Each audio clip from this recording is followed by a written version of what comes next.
Parents gave brother $15,000. I ate cold potatoes. A year later, a magazine revealed my $450,000 real estate empire. They demanded I save his house. I laughed. Forgotten son, people forget you're in the room. Your sibling's massive, brilliant play uses you as a background character. I regret eating leftover dry pot roast at my parents' huge oak dining table in the Chicago suburbs at 29. Suddenly, my mother gave my younger brother Leo a clean white envelope from her expensive purse. Not a birthday card. Not a graduation present. October Tuesday was random and rainy. Leo, 27, tore it open with the casualness of a man who had never been told no. His eyes widen when he takes paper. Holy crap. Are you serious? My dad smiled like he won the jackpot at the head of the table. His arms were crossed as he reclined. You're ready, son. It's time to invest in your future. We want to see you settled. Hi.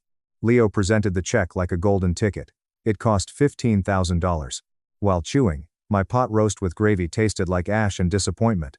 Our little homeowner, my mom proudly said, grabbed Leo's arm. Let me draw Leo. Leo lost 4 jobs in 3 years.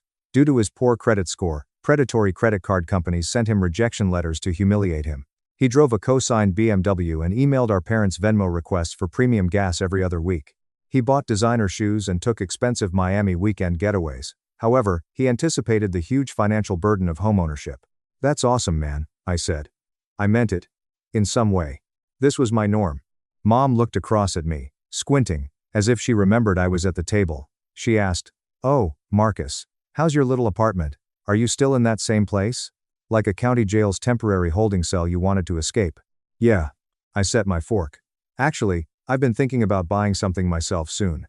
Maybe a small rental property. I've saved up quite a bit of money from the property management job. Dad laughed. He threw his head back and laughed loudly, as if I had said I was moving to Mars to run a potato farm. Dad said, "Marcus, come on now," wiping a tear. "That's way over your head. You manage apartment buildings for other people. You fix their leaky toilets. You don't own them. Maybe try renting something a little nicer first. Move out of that sketchy neighborhood. Baby steps, son. Baby steps." The 7-year-old Leo smiled into his mashed potatoes. He remained silent. No need. Established order. I nodded slowly with a tight, unpleasant smile. You know what? You're probably right. Mom's comforting hand pat felt like patting a stray dog that peed on the carpet. We just want what's best for you, sweetie. There is absolutely no need to take unnecessary risks. You've always struggled with big responsibilities. Unfortunately, being the family disappointment rarely has a big moment. 1,000 tiny incisions right not good enough, in thick, raised scar tissue on your mind. A complicated scale model city for a state science fair took me a month at 13. Every micro street lamp was wired by me using tiny LED lamps and a complicated battery circuit. District-wide winner. How did Dad react when I brought the huge trophy home? Well, at least you're good with your hands. Maybe you can be an electrician. Leo won 4th honors at a regional track meet 3 months later. My dad got him a MacBook Pro and took him to a professional basketball game over the weekend. I was patted on the back and told to take out the trash before they got home. That night, I drove home from dinner to my flat. The walk-up had a 4th floor. No lift. My neighbors included a man who played bongos at 2 a.m. and an elderly woman who collected porcelain cats and yelled at the mailman. Real estate agents call 600 square feet cozy, which I paid $1,300 a month for. You can touch all 4 walls if you stand in the center of the living room and stretch. It was mine. Every month, I paid on time. I entered, dropped my keys on the counter, sat on my $40 Facebook Marketplace brown corduroy couch, and opened my laptop. I did something my family didn't know for 8 months. I studied real estate investing extensively, not just Lamborghini rental videos on YouTube. Serious intellectual studies. I took advanced online classes. I read 15 tax, asset leveraging, and property management books. In underground forums with multimillionaires, I argued cap rates, cash-on-cash returns, and depreciation schedules. Over 4 years, I saved every nickel. I never vacationed. My last vacation was sleeping on my friend Elias's terrible couch in Denver because I couldn't afford a motel, no new car. I thought my 2006 Toyota Camry's check engine light was interior lighting after 210,000 miles. I never ate out except for local 2-for-1 restaurants. I saved $35,000 in a high-yield account after 4 years of monastic life. I tracked one property for 3 months. Industrial East Side duplex. The bank-owned foreclosure listing had crime scene investigator-style photos. Bad paint was peeling off in large pieces. Jungle-like lawn. One front window was plywood. I drove past it a dozen times. Solid bones. The roof was 5 years old. Long-term tenants. Rented both units, month to month for peace. The bank demanded $115,000. After running financial models on my spreadsheets many times, I saw the numbers when I closed my eyes. My monthly mortgage, taxes, and insurance would be $750 with $23,000 down, 20% to avoid PMI, and a 6.2% conventional commercial loan. Both condos rented for $1,800. Maintenance reserves, property management software, and vacancy allowance yielded $600 passive monthly profit. My asset would exist, valued over time, printed deed with my name. My local credit union pre-approved me. I scheduled a pre-inspection. Just telling my agent to submit the offer worked. As I hovered over the trackpad, my dad's booming, sarcastic laugh echoed in my small apartment. It's beyond you, baby steps. Checked listing photos. Staring at my meticulous spreadsheets. Then I heard my voice from my chest. The voice that survived 29 years of being told I wasn't enough. Screw them. My real estate agent, Sarah, received my email. Let's. The full price. Send contract. Clicked send. Closing the laptop. I didn't tell family.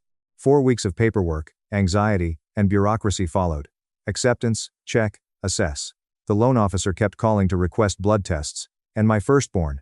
We need employment proof. Request your last 4 pay stubs. A letter explaining a $40 overdraft from 3 years ago is needed. I attended Sunday family dinners despite pain. After my offer was accepted, Leo happily announced his mortgage approval on Sunday. He boasted, closing in 2 weeks, offering green beans. Mom nearly wept. Our boy. A real homeowner. Leo was offered scotch by dad. To smart investments, son. To building a legacy. Sipped tap water and said nothing. Later that night, Mom surprised me in the kitchen as I silently loaded the dishwasher, my eternal family duty. You seem terribly quiet tonight, Marcus. Just tired? How's the apartment managing going? It's fine, I said, scrubbing a pot. She dried a plate with a live, laugh, love, towel. You know, if you ever wanted to go back to school, get a real degree, your father and I could probably help you with a little bit of the tuition.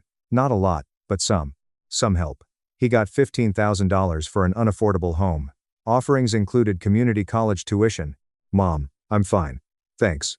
She sadly grabbed my shoulder. We just worry about you. You're drifting. Translation. We all think your life is a tragedy and want you to know. At 11:47 p.m., my phone buzzed loudly on my nightstand. Text from Sarah. It appraised at $120,000. You gain equity. Clearly closed Thursday. Congratulations. I stared at that SMS in bed for 10 minutes. Property ownership was my goal. I wanted to shout. I wanted to call my parents and yell from my bad 4th-floor apartment balcony. But I didn't. Mine is this victory. They should have avoided contamination. Day of closing. I told my boss I had major dental issues. I took my worn Camry and one Target button-down shirt to the title company. The office smelled like old coffee, carpet cleaner, and paper. I, Sarah, and a title officer named Brenda who looked like she had been stamping paperwork since Reagan. Brenda repeated sign here, initial here, date here, moving stacks of paper across the mahogany table. My hand cramped from signing. Brenda finally collected the stack, stamped the top page, and gave me a large manila folder and brass keys. Congratulations, Mr. Hayes. You are officially a property owner. I left in the crisp afternoon air with paperwork in my chest, and a new feeling. True pride. The kind earned by sweat, blood, and silence.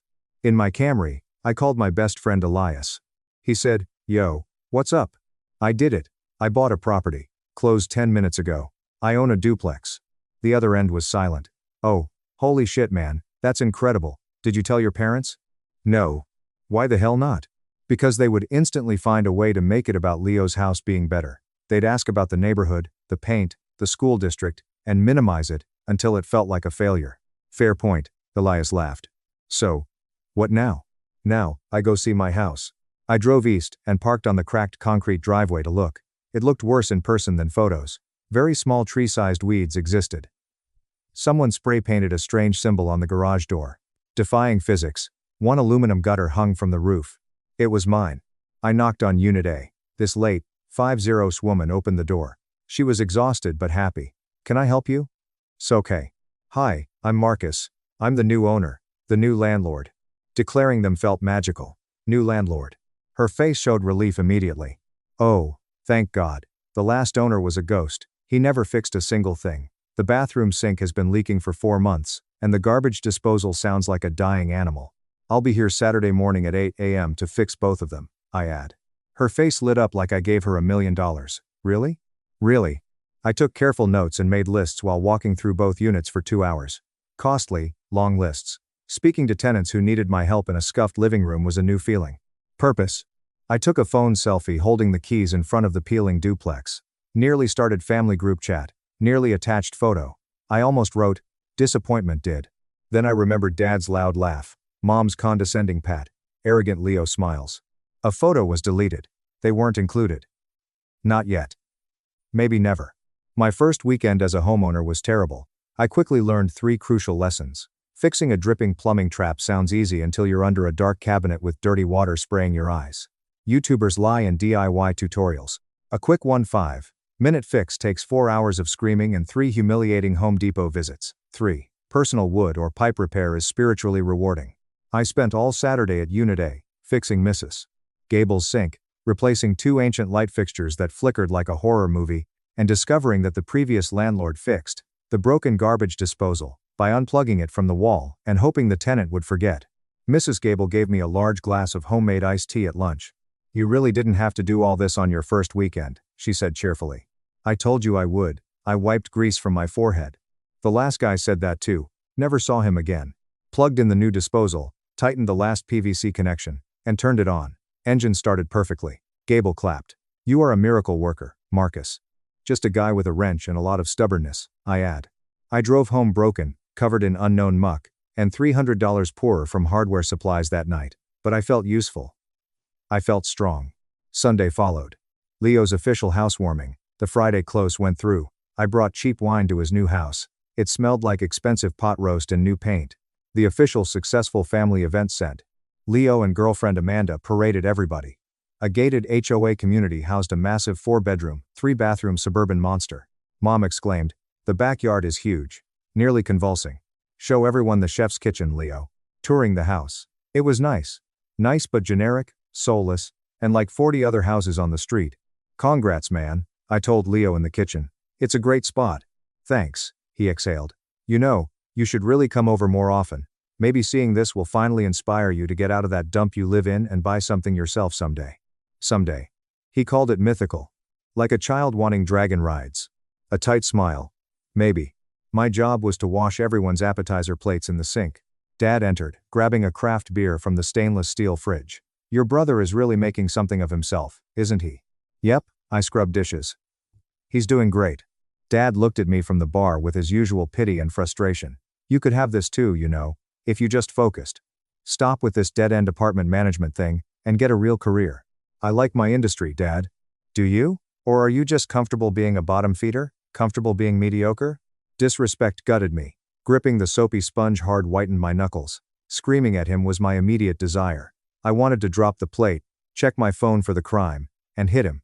I wanted to tell him I bought a house without a $15,000 loan, cosigner, or help. A nasty, bitter part of me kept me silent. I realized in the kitchen that I wanted to correct them.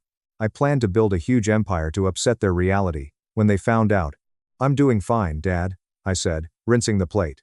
He scoffed. If you say so. Just don't wait too long to grow up. The clock is ticking. He went. With my hands in boiling soapy water, I vowed silently. One property wouldn't suffice. I bought another. Property 2 arrived 7 months later in May. MLS listings were my obsession, daily at 5 a.m., lunch, and night until I passed out. My agent Sarah thought I was crazy.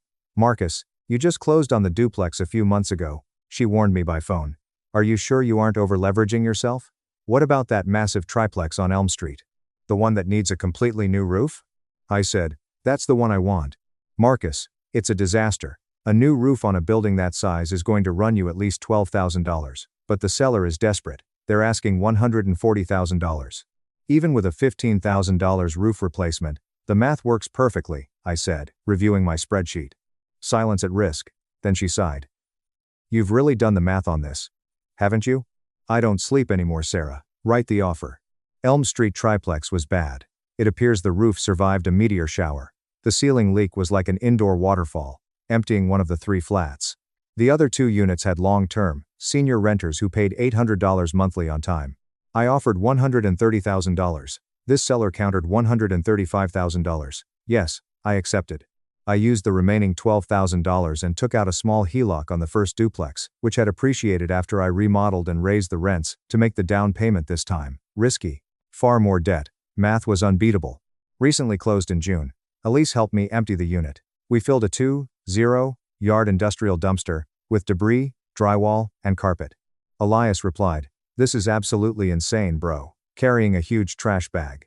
You really own 2 entire buildings now. You own 5 doors." "Technically the bank owns most of them," I grumbled, removing tax strip. "But it's 2 more properties than I owned last year, and 2 more than Leo owns." "Yeah, but Leo's house is way nicer than this dump," said. "True. But he didn't buy it himself. I did. I was the weekend general contractor for 3 months. The new roofers cost $11,500. Wow. I installed $3,200. Luxury vinyl, plank, flooring, painted every wall, updated fixtures, and scrubbed bathrooms until my hands bled. The vacant unit rented for $1,100 a month to a nice young couple in September. Check the numbers. Monthly cash flow from duplex property 1 was $650. Property 2, the triplex, earned $800 monthly. Monthly passive income, $1,450. My sleep earnings exceeded my week's wages. I nearly got caught at October Sunday dinner. Chloe, my older sister, usually ignored me to talk about her golden retriever, asked, "So, what have you been up to, Marcus? Still working at that apartment complex?" "I actually quit my W-2 job last month," I said, eating dinner rolls. Whole table froze. A pin may have fallen. "You quit?" Mom gasped, clutching pearls. "Marcus, how are you going to survive? How will you pay your rent?" "I picked up some independent property management consulting contracts," I add, just half lied. "I manage portfolios for small, private investors now. I make my own hours." Dad scoffed and rolled eyes. "Consulting? That sounds like a fancy word for unemployed. You're throwing away a steady paycheck to be a freelancer?" Leo laughed loudly. "So, let me get this straight. You're still just fixing toilets, but now you're doing it without health insurance? Brilliant career move, bro." Everyone laughed at the table. Smile, drink water, and stare at Leo intently. Something like that. Never mention my private investor portfolio. My $320,000 properties earn nearly $1,500 per month. December brought 3 properties. Another town had a small, 2-bedroom, single-family home near a popular lake and hiking trail. Exhausted, the landlord wanted out. Listed at $800 of Fempton, null. "You got $105,000 cash and hard money." Accepted. I changed tactics from hiring a long-term tenant. I wanted short-term rentals. Home furnishings came from IKEA, Wayfair, and Facebook Marketplace with $8,000 from my cash flow reserves. I made it chic and modern. Professional photos by me. I listed it on Airbnb. Within 48 hours, it was booked for 3 months. The little lake house made $2,800 a month in pure profit by spring, more than both multifamily buildings. 3 properties. 6 rentals. About $450,000 portfolio. Monthly cash flow after mortgages, expenses, and reserves, $4,250. At 29, I was financially independent. My family thought I was a pitiful paycheck-to-paycheck failure. Thanksgiving dinner that year was crucial. Nearly skipped it. The charade exhausted me, so I skipped 4 Sunday dinners. I gave in when Mom cried, guilting me. I wore my old hoodie and jeans. It was clear Leo and Amanda were excited. Leo stood up and forked his glass before we finished the appetizers. "Amanda and I have a massive announcement," he says. "We're pregnant."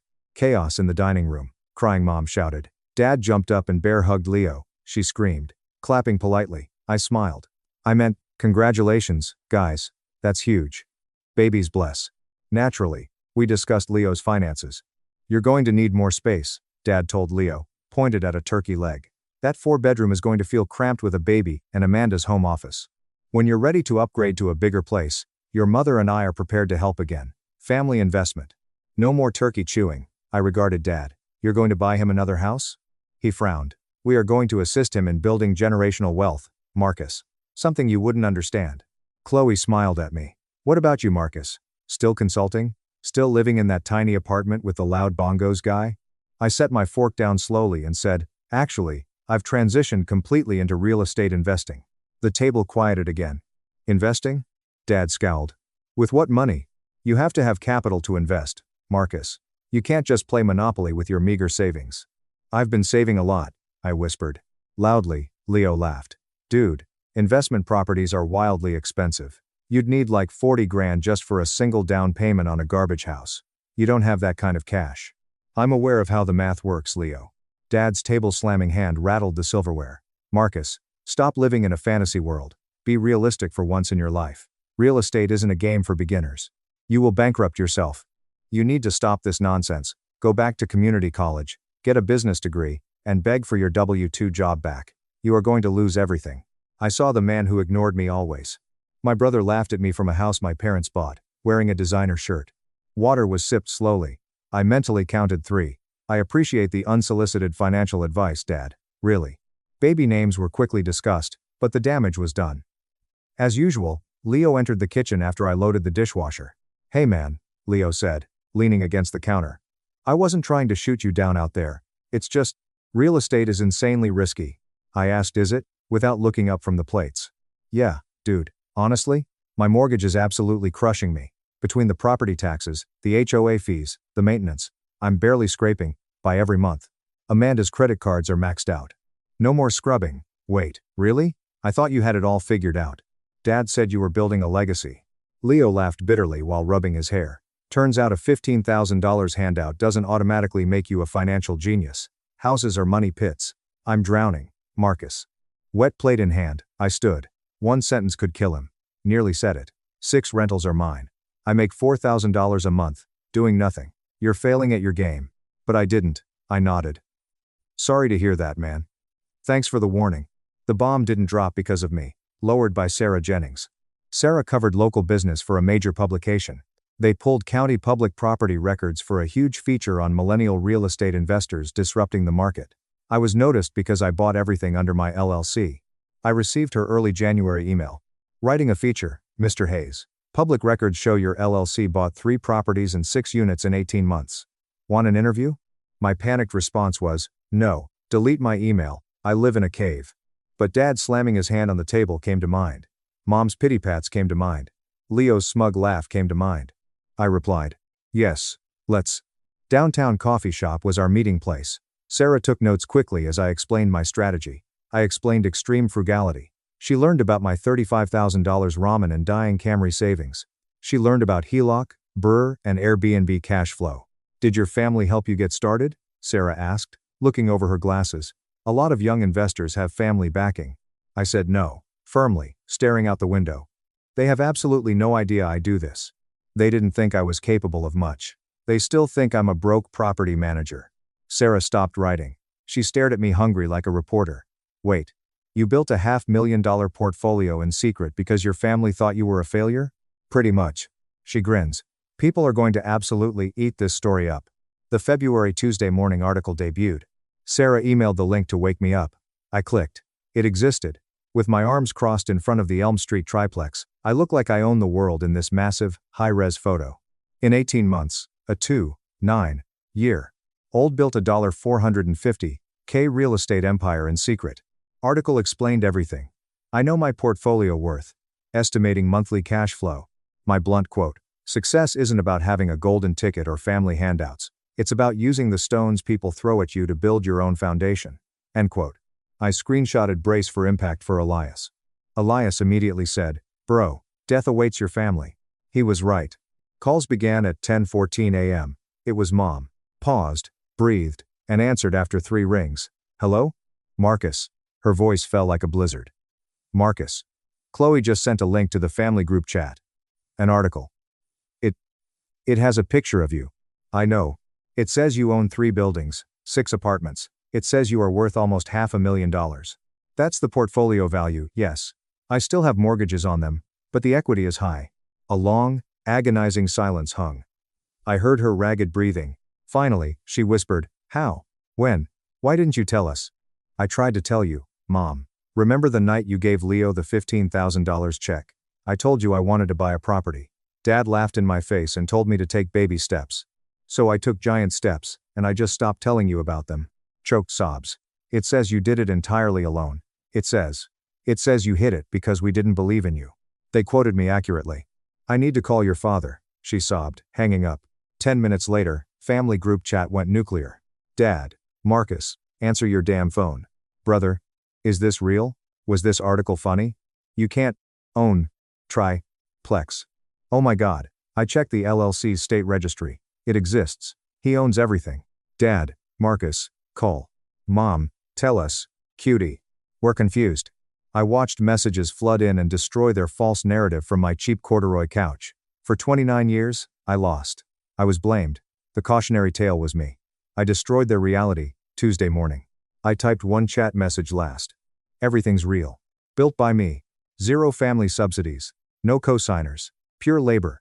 Not answering calls today. Manage properties. Conversation ended.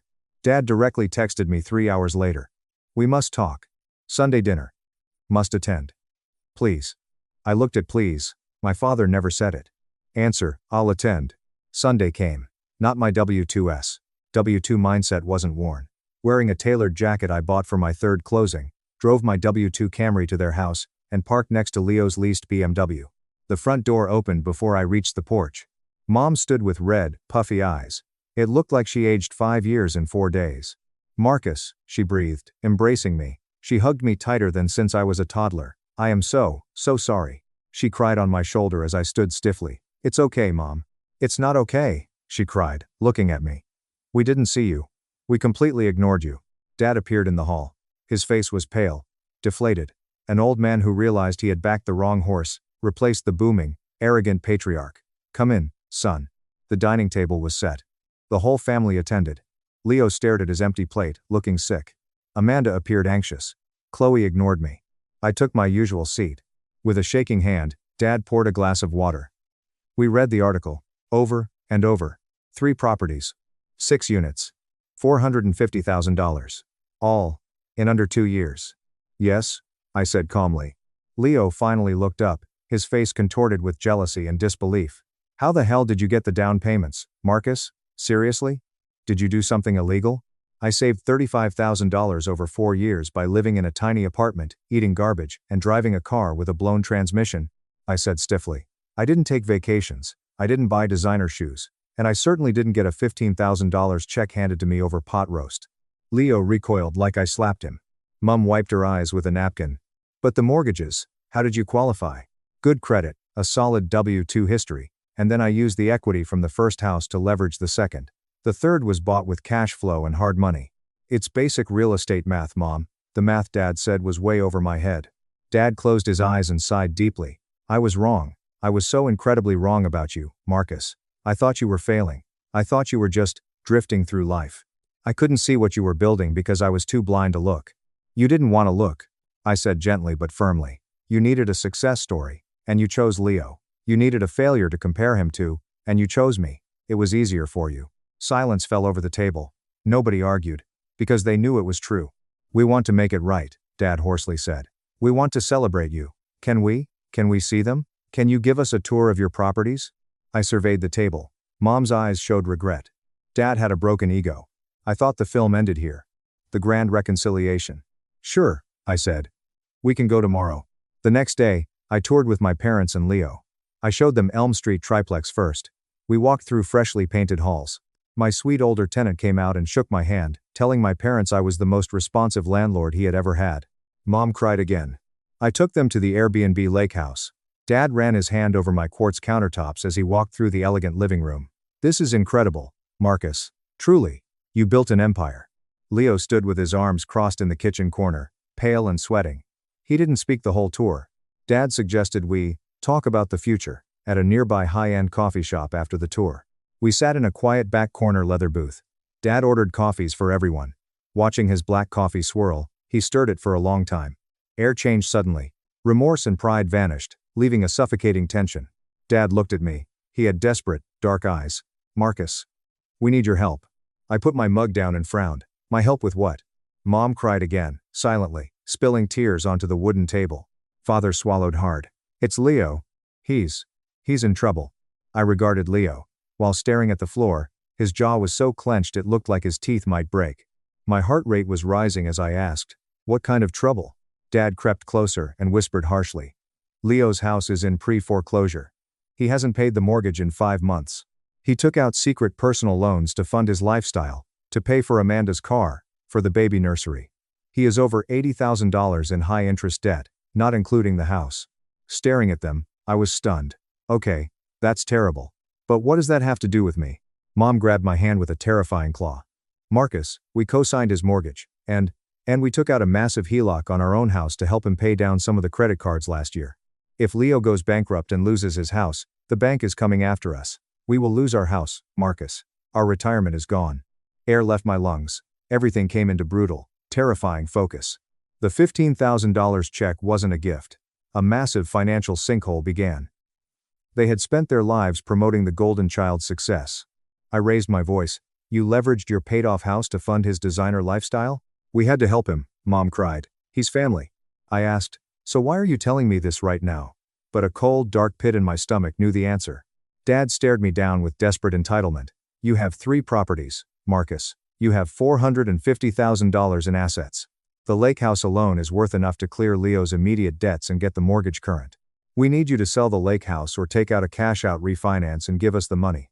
Silence. Complete silence in the coffee shop.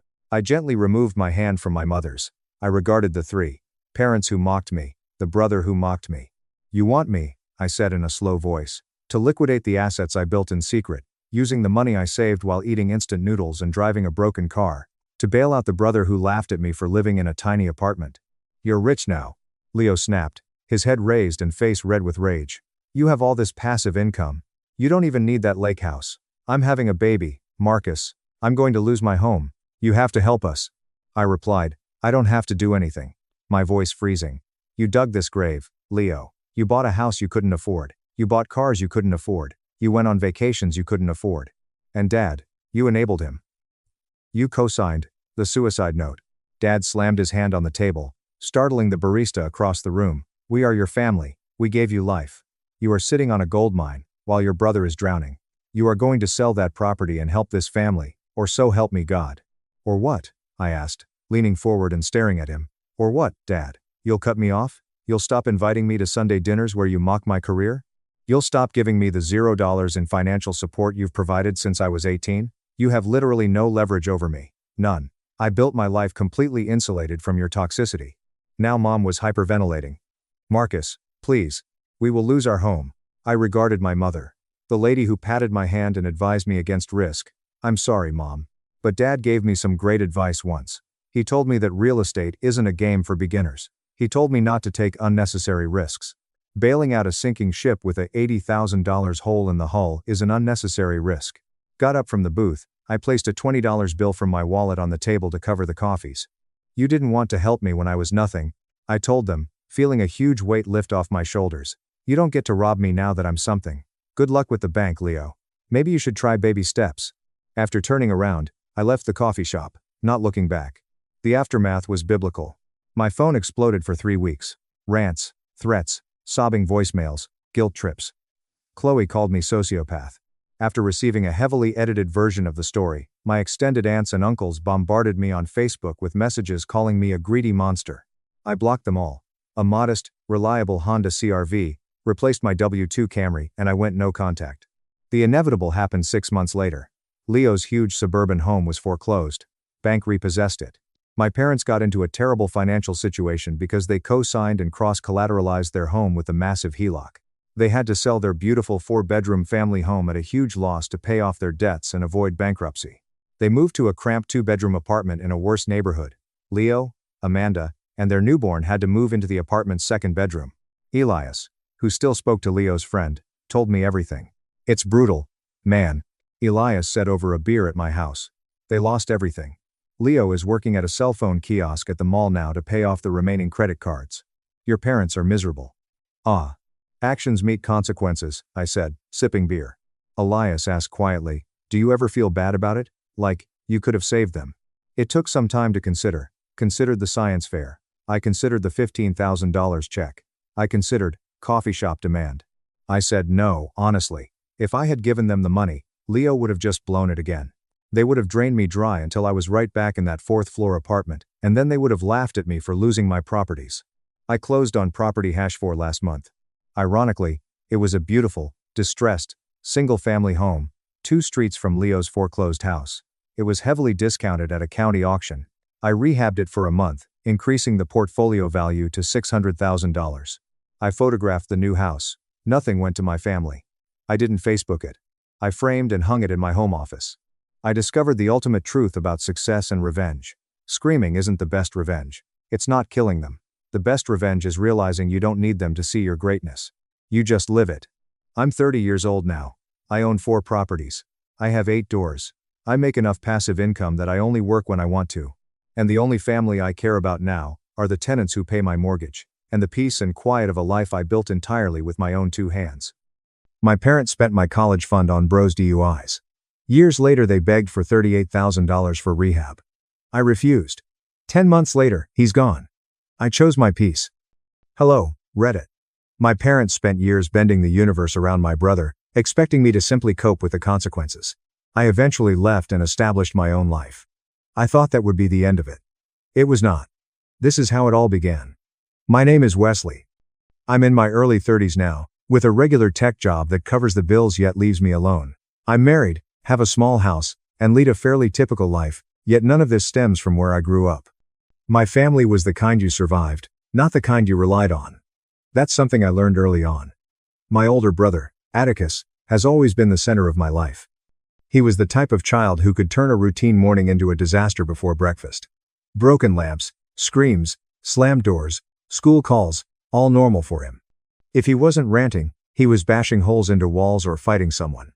If he wasn't fighting, he was lying about something unnecessary. That was simply who he was. My parents, Harlow and Ronan, treated him as if he were a vulnerable, misunderstood genius. Every time Atticus got into difficulty, they pretended that the entire world was out to get him. He's sensitive, Harlow would reply. People provoke him. Ronan said it as if the rest of us were the problem. Meanwhile, I remained silent in the background. I didn't need much. They didn't ask for much. Apparently, that meant I didn't deserve much either. I vividly recall the first time I saw the difference. I was 7, and I had earned a tiny reading prize at school. Nothing big, just a certificate and a small ribbon. I waited at the classroom door while everyone else was picked up. Atticus had thrown a fit at home that morning, smashing a cabinet door. So Harlow dealt with him. When she eventually arrived, she raced by me, using that clipped, impatient tone that usually indicated the same thing. Get in the car, Wesley. I don't have time today. She didn't even glance at the ribbon in my hand. Things like that did not happen once. They happened until it no longer felt like bad timing and more like a law. My events became afterthoughts, and background noise behind whatever Atticus had set on fire that week. If I brought something home that I was proud of, I learned to keep it quiet since displaying it too much made it easier to overlook. After a while, I stopped inviting them to come. Not because I didn't care, but because I was tired of seeing hope turn into disgrace. One individual noticed. My uncle Elijah is Ronan's older brother. He was a mechanic with grease on his hands and a forthright style of speaking that left no room for foolishness. When he came by, he'd give me a nod and say, "You holding up, kid?" Not in a pity manner. He seemed to truly want to know. When Atticus screamed at everyone or threw something across the room, Elijah was the only one who spoke the truth. "Ronan, the boy's out of control," he'd say. "You're not doing him any favors." Ronan usually shrugged him off with a big line about how difficult parenting is and how others don't understand what we go through. Harlow always added something like, "Atticus is special. You wouldn't get it." One day in particular stood out. Atticus had gotten into another brawl at school, and Ronan returned home enraged with sluggish teachers. Harlow drifted behind him, as if they were experiencing a tragedy rather than Atticus's repercussions. I had a certificate for a district-wide arithmetic test. I placed it on the counter anyhow to see if they would notice. Ronan pushed it off without reading it. Harlow did not even pretend. "Not now, Wesley. Your brother is going through something serious." Atticus then strolled in, bragging about punching a youngster, and everyone laughed. Actually laughed, as if it were a funny story. Harlow ruffled his hair. Ronan remarked, "That's my boy." I picked up my certificate from the floor. That was the moment I realized I wasn't competing against my brother. I was competing against their desire to continue lying about him, and I was never going to win. Elijah showed up later in the evening. He sighed as he looked at the dent in the wall and Harlow caring for Atticus on the couch. He followed me to the garage, where I was hiding. "Don't let them make you small," he said. "You're not the problem here." I didn't know what to say, so I just nodded. But it was the first time an adult ever said it out loud. Something about my parents' style of running the house was unusual. That was the version of myself they promoted. The child who realized it was better to disappear than compete with the family favorite. By the time Atticus reached adolescence, our house felt like it was designed for pandemonium. Every month brought a fresh mess. A phone from school, a knock at the door, and Ronan pacing the kitchen as if the universe had targeted his son. What changed was not Atticus. It was my parents. They stopped questioning him. They protected him as if it was their job. The first time I witnessed that defense in public was at a family gathering at my aunt's house. Folding tables, paper plates, and children running in the yard. Atticus arrived with a tight wound. Ronan kept whispering, "Just be cool." Harlow looked at Atticus, as if she was waiting for the moment when the entire day would open up. We lasted about 20 minutes. A cousin joked about Atticus getting grounded again. Atticus snapped. "Say it again," he demanded, moving in. My cousin laughed awkwardly. "I'm kidding, man." Atticus shoved him anyhow. A chair scratched. Drink spilled. The yard became quiet. My aunt hurried over. "Stop it." Ronan approached my cousin first. "Watch your mouth," he yelled. "Don't provoke him." "Provoke him?" My aunt responded. "He shoved my kid." Harlow moved in behind Ronan, her voice shaking. "Atticus has been dealing with a lot. He doesn't respond well to people mocking him. Despicable." That is what she termed it.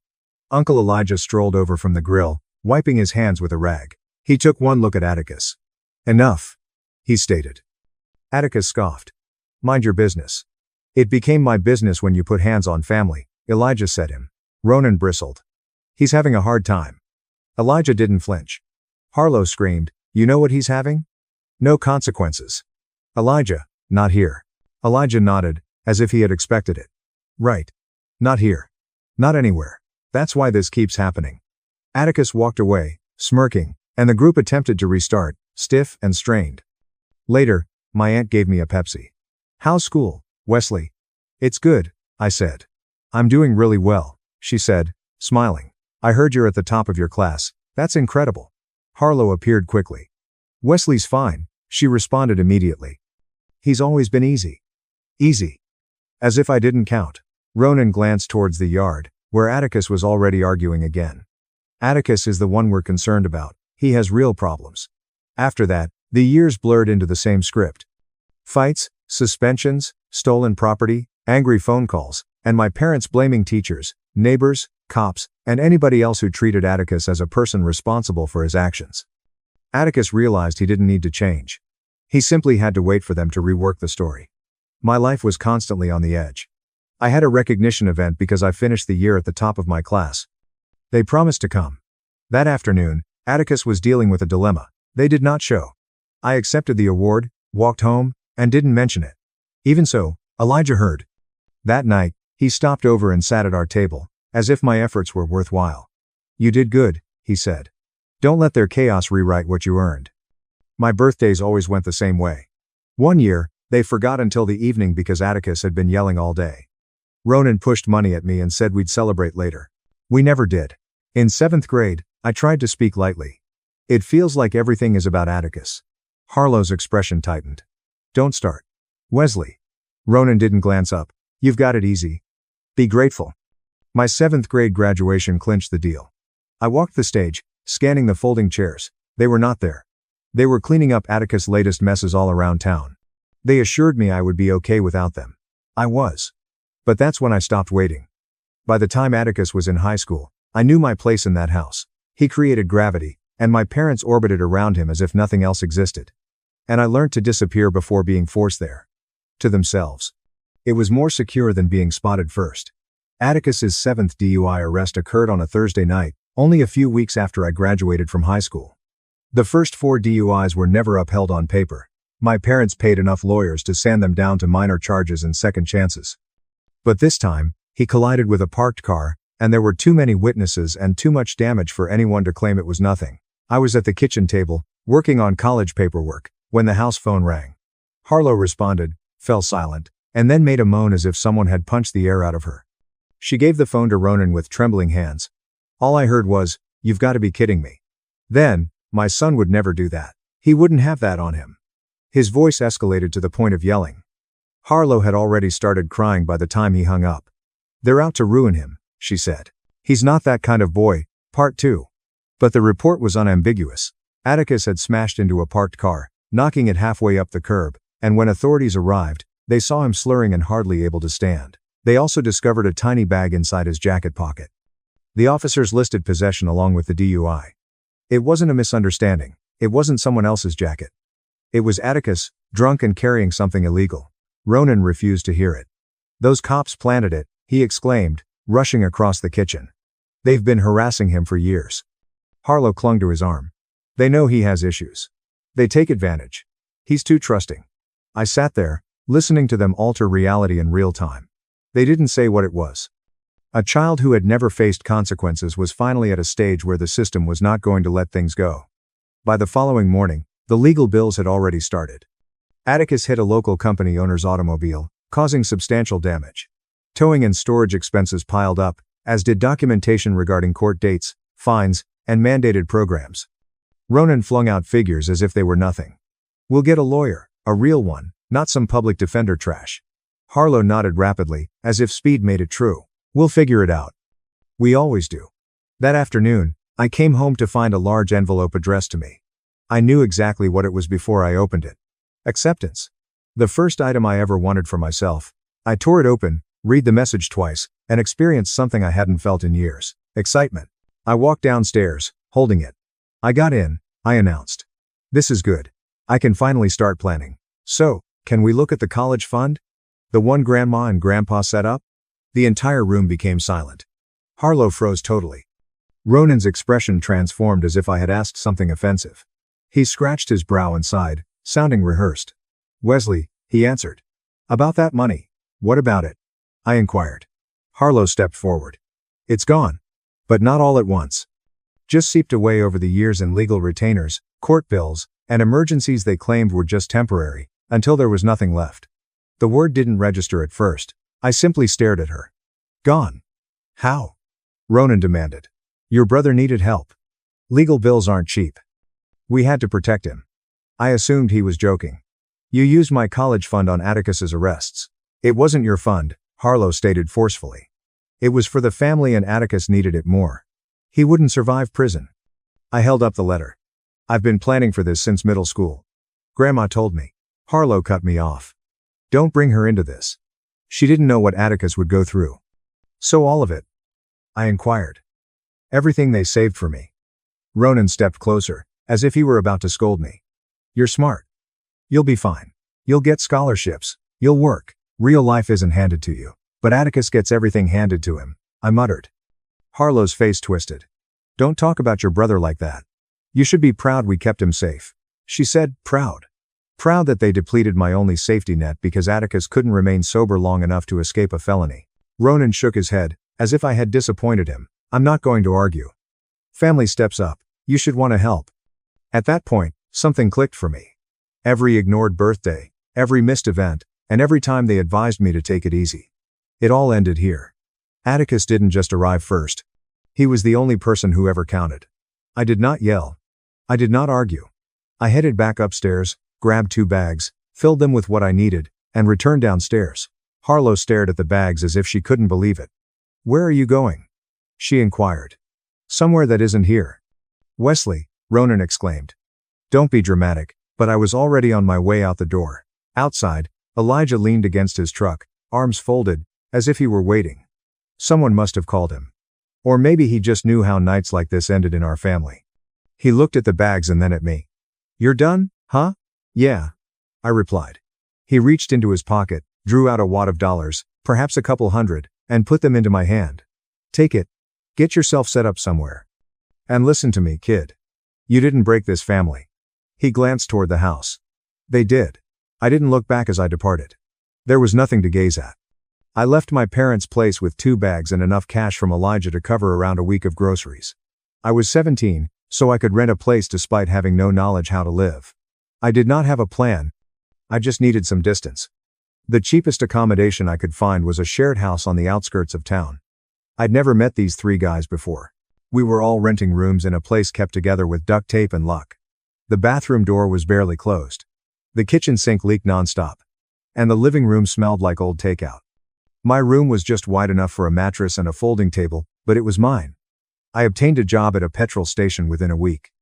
Minimum salary, rotating shifts, and a boss who pretended that stocking shelves was complicated. I did not complain. It was the first time I felt completely responsible for my own life. Despite the fact that my rent was low, I was barely making ends meet. Some weeks, I'd open my bank app and see only single digits. Overdraft costs became a recurring penalty for making incorrect assumptions about how much I could afford. Food was basic.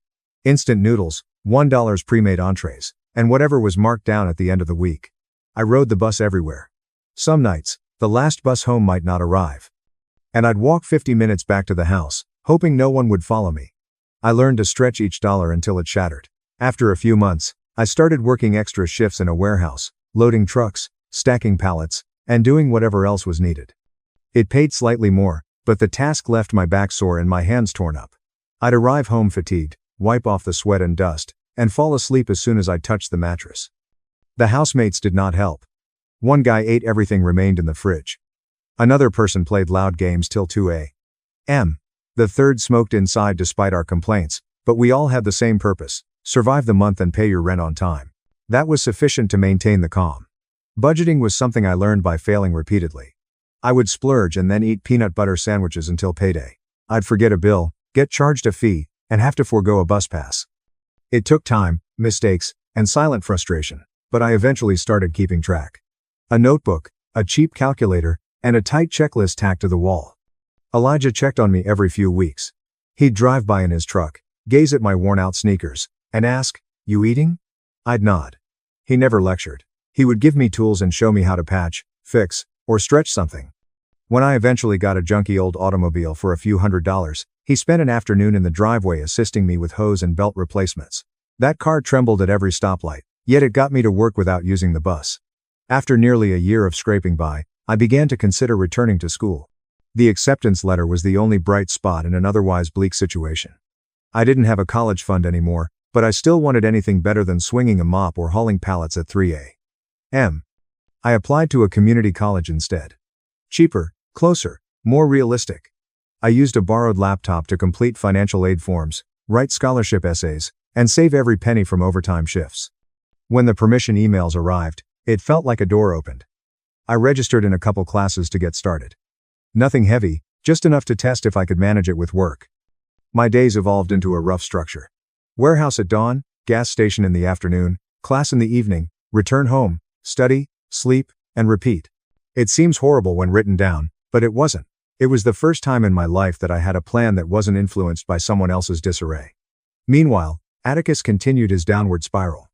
I'd learn about him from Elijah or neighbors. More battles, another wreck, and fresh charges. Harlow and Ronan didn't modify their tune. They contacted me a few times, always using the same method. No greeting, no check-in, only guilt. "Your brother is going through something tough," Harlow would say. "You should come home and help," Ronan said. Help what? Calm him down? Pay something? Sit in the background while they pretended he was fine? I ultimately stopped responding. If I picked up, the chat was always about Atticus. If I didn't, they sent me lengthy texts about how I was abandoning my family. They never asked how I was doing, but I didn't need them anymore. That was the difference. With employment and education, things gradually stabilized. I paid the rent on time. I learned how to cook actual meals.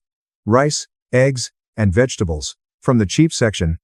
I mended my own car, learned how to handle my finances, and determined which costs were important and which were not. I didn't have much, and I didn't owe anyone anything.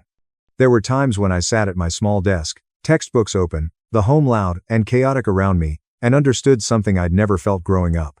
I was building something. Tiny, rough, and unstable, yet mine. For the first time in my life, I wasn't attempting to navigate someone else's mess. I was finally establishing my own life. One shift, one class at a time. I worked through all of community college, so it took longer than the customary 2 years to complete. But I eventually graduated with an associate's degree and a transcript that I was pleased with. I then transferred to a 4-year university. It wasn't a well-known school, but it was reliable, reasonably priced, and close enough that I could continue working part-time shifts at the warehouse and weekends at the gas station. My schedule appeared absurd on paper, but I understood how to get through long days by then. Elijah kept checking in, appearing whenever I needed assistance with something practical. Car repairs, moving apartments, and even simple tasks like fixing a broken lock. He never made a big issue about it. He'd hand me a tool and say, "Figure it out." Then he'd step back and let me learn. It was the first parenting style I had ever seen that involved teaching someone something.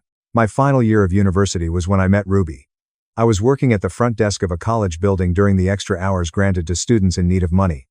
She came in one evening and asked where a specific lecture hall was, so I led her in the appropriate direction.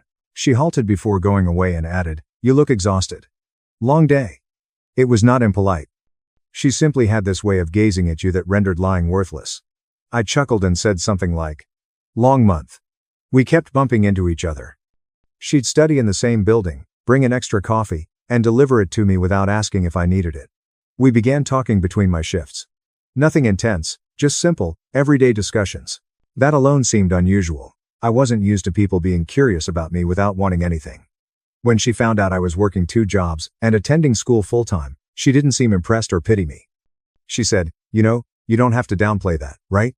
It was the first time anyone chastised me for dismissing my own efforts. After graduation, I started my first full-time job in a mid-size IT department for a manufacturing business. The compensation was not great, but it was steady with health insurance and actual weekends. I texted Elijah the news, and he said, "Good. Now you can finally stop buying garbage tools." That was his idea of congrats. Ruby and I started dating more seriously around that time. She assisted me in creating a budget that didn't rely on last-minute scrambling. She forced me to apply for positions for which I felt unqualified. When I doubted myself, she didn't sugarcoat it. "You've done harder things than interview for a job," she'd tell you. "Stop selling yourself short." No one had ever said that to me in a plain manner. We moved in together the following year. It wasn't a huge decision. We already spent most of our time together, so dividing rent made economical sense. She assisted me in organizing my papers, setting up auto-pay for bills, and restructuring my student loans in a way that didn't feel like drowning. I handled the repairs, cooking, and errands. It works. Eventually, I proposed. Nothing extraordinary happened, just a calm evening at home, a ring I had saved for, and a moment that felt appropriate. She gazed at the ring and grinned. "Took you long enough." With 2 paychecks and careful savings, we were able to purchase a small starter home. It was not fancy. The siding was old, the carpet was faded, and the yard was small, but it was ours. We spent the weekends painting walls and repairing light fixtures. Ruby put up her small reading nook. I put up a modest workspace in my spare room. Elijah dropped over with a toolbox and helped us mend a loose handrail before staying for dinner. Elijah came in the first week. "You bought a house with loose railings and a crooked porch light," he told me. Ruby laughed. "Good means you didn't overpay." Elijah growled. Translation: "He's proud of us." "Sure, that too." Throughout this, I made consistent payments on my school debts. The balance decreased slightly month after month.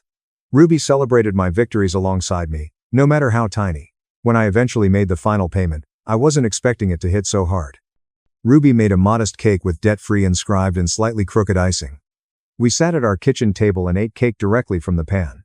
And for the first time in my life, I felt like I had found firm foundation. Around this time, Harlow and Ronan began to resurface. The tone of their messages differed substantially. Overly pleasant and cheerful, as if they were trying too hard. "We're so proud of you, Wesley," Harlow wrote. "You've built such a nice life." Ronan texted me, wondering if I wanted to stop by anytime soon. The most obvious red flag was that they made no mention of Atticus. When my parents avoided talking about him, it implied there was something wrong.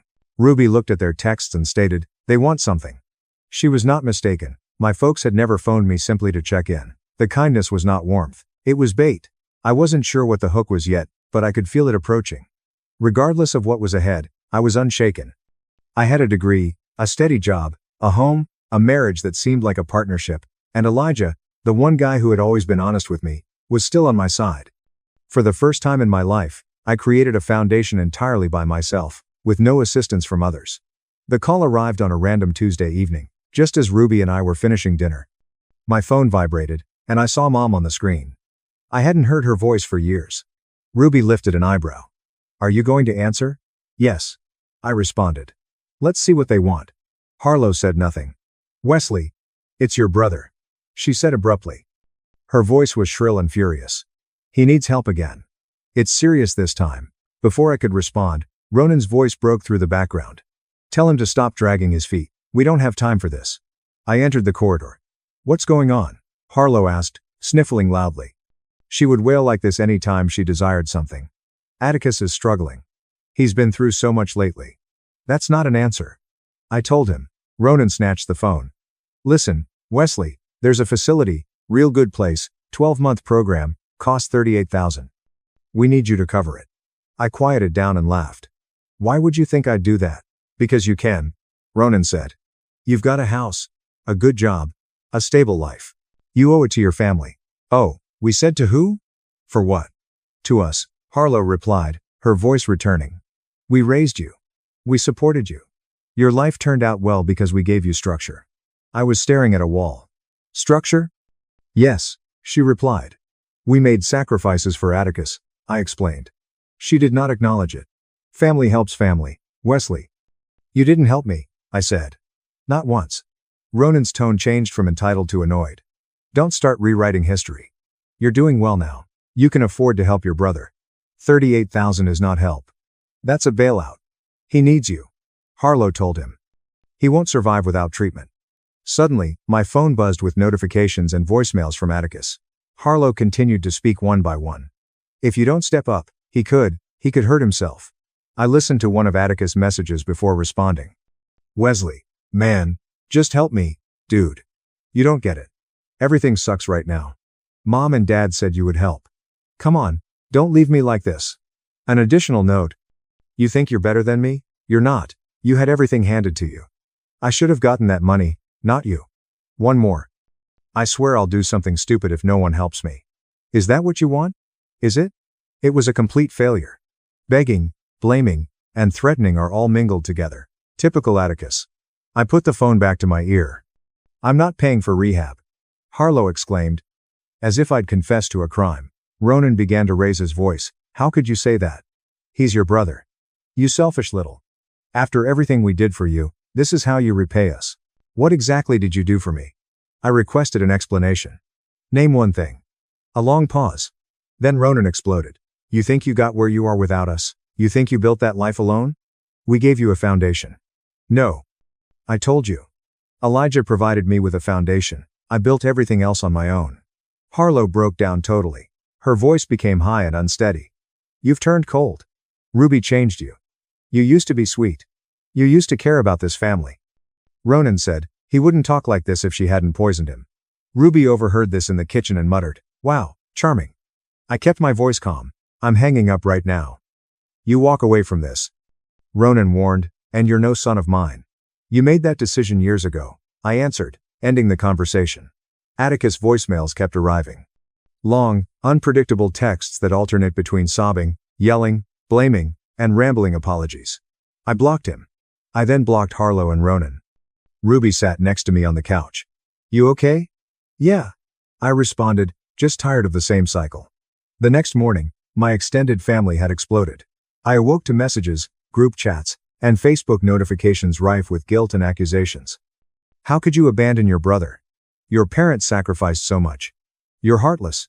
You think you're better than the rest of us now. Growing up, none of these folks raised a finger for me. None of them had turned up during my years of scraping by, but they had a lot to say now. So I typed one long email. I noted every rehab, jail, bill, and time my parents used Atticus as a reason to ignore me. I mentioned how they squandered my education fund, how I worked 2 jobs to live, and how they never asked how I was doing. I closed with a single sentence. If you are so committed to helping Atticus, the rehab costs $38,000. There were about 17 of you blowing up my phone, so split it up and it's about $2,533 each. I pushed send. Not one person responded with money. I did receive messages such as, you're cruel. You're embarrassing the family. You're twisted for putting money over blood. I also blocked all of them. Later that night, Ruby dropped a cup of tea in front of me and said, Elijah called. She stated, he said you did the right thing. I nodded. Good. The storm didn't let up for days. Atticus kept setting up new accounts to message me. Harlow and Ronan tried calling from various numbers. Relatives attempted to submit vague complaints online. Chaos followed them wherever I went. But for the first time, I didn't feel drawn to it. I did not owe them anything. I didn't have to be consumed by their calamity again. Their situation was no longer my responsibility. 10 months after the final phone call, Atticus overdosed. No build-up, no dramatic warning, simply a message from an unknown number in the early morning. This is Officer Harris. We need to inform you, your brother Atticus was found deceased. The remainder merged into formal language and logistical details. I thanked him, hung up, and sat silently on the side of the bed. Ruby walked in, her hair still untidy from sleeping.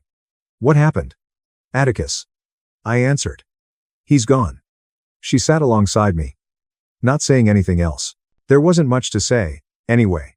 His entire life had been a collision course, and nothing about the outcome shocked me. True, it is sad. No, that is shocking. Harlow did not call. Ronan did not either. I didn't expect them to. They were presumably too preoccupied trying to figure out who to blame this time. I received a sent funeral notice from a cousin I scarcely remember. Ruby read it over my shoulder. "You're going?" she inquired. "No." She nodded as if she had expected that response. Instead of dressing in black and listening to speeches about a fictional Atticus, Ruby and I traveled an hour away to a hiking area. The weather was clear, chilly, and quiet, the kind of day that didn't fit the gravity of what had happened, but made it feel more honest. We walked miles. There was no great conversation or dramatic observations, just the sound of leaves under our shoes and the occasional bird overhead. Ruby came to a halt somewhere up the ridge and asked, "Are you okay?" "I'm not sure," I replied, "but this feels better than pretending we were close." She grasped my hand. "You gave enough to that family, this moment is yours." The hike was not symbolic because I had planned it that way. It was symbolic because it was the first time nothing else mattered. There is no guilt, pressure, repairing, or rescue, just breathing. Later that afternoon, my phone vibrated with an unexpected number. I didn't need to save it to find out who it was. Harlow and Ronan had previously tried contacting from various phones. Ruby gazed at me silently and asked whether I wanted to respond. "I'll deal with it now," I said. I went outside and picked up. Ronan did not say hi. "You didn't come," he remarked in a strained voice. "No," I responded. "He was your brother. He was also your responsibility, not mine." There is a long silence, followed by a trembling exhale. "We lost him, Wesley." "You lost him a long time ago," I corrected you. "This is just the end of the same story." Harlow took the phone, her voice hoarse. "We tried everything. You don't understand how hard it was." "I understand more than you think, I told you." She breathed hard. "How could you not come?" "Because I stopped being part of that world a long time ago." She didn't have any arguments. She did not yell. She only breathed unevenly, as if she wanted to say something but couldn't find the words. I was the one who ended the call first. 2 weeks after the funeral, the consequences started. I heard bits and pieces from extended family. Harlow and Ronan battled with almost everyone. Ronan lashed out at Atticus's old buddies for influencing him. Harlow said the treatment center had turned them away years ago. Never mind that Atticus refused to go half the time. They destroyed bridges with neighbors, family, and even those who sought to console them. Grief, combined with their prolonged denial, created a storm that no one wanted to be near. The financial impact came next. The home had been mortgaged twice. Credit cards are maxed out. Old legal debts have emerged. They could not keep up. They eventually lost their entire house. Someone forwarded Ruby a link to the auction listing. We did not click on it. Throughout this, Elijah communicated more frequently than normal. He came over one weekend with a pizza and placed the box on the counter. "Have you heard about your folks?" he inquired. "Bits and pieces. They're not taking anything well, but that's not on you." "I know." He looked at me for a second. "You did right by your own life, Wesley. Not many people climb out of what you climbed out of." I replied. "Yes.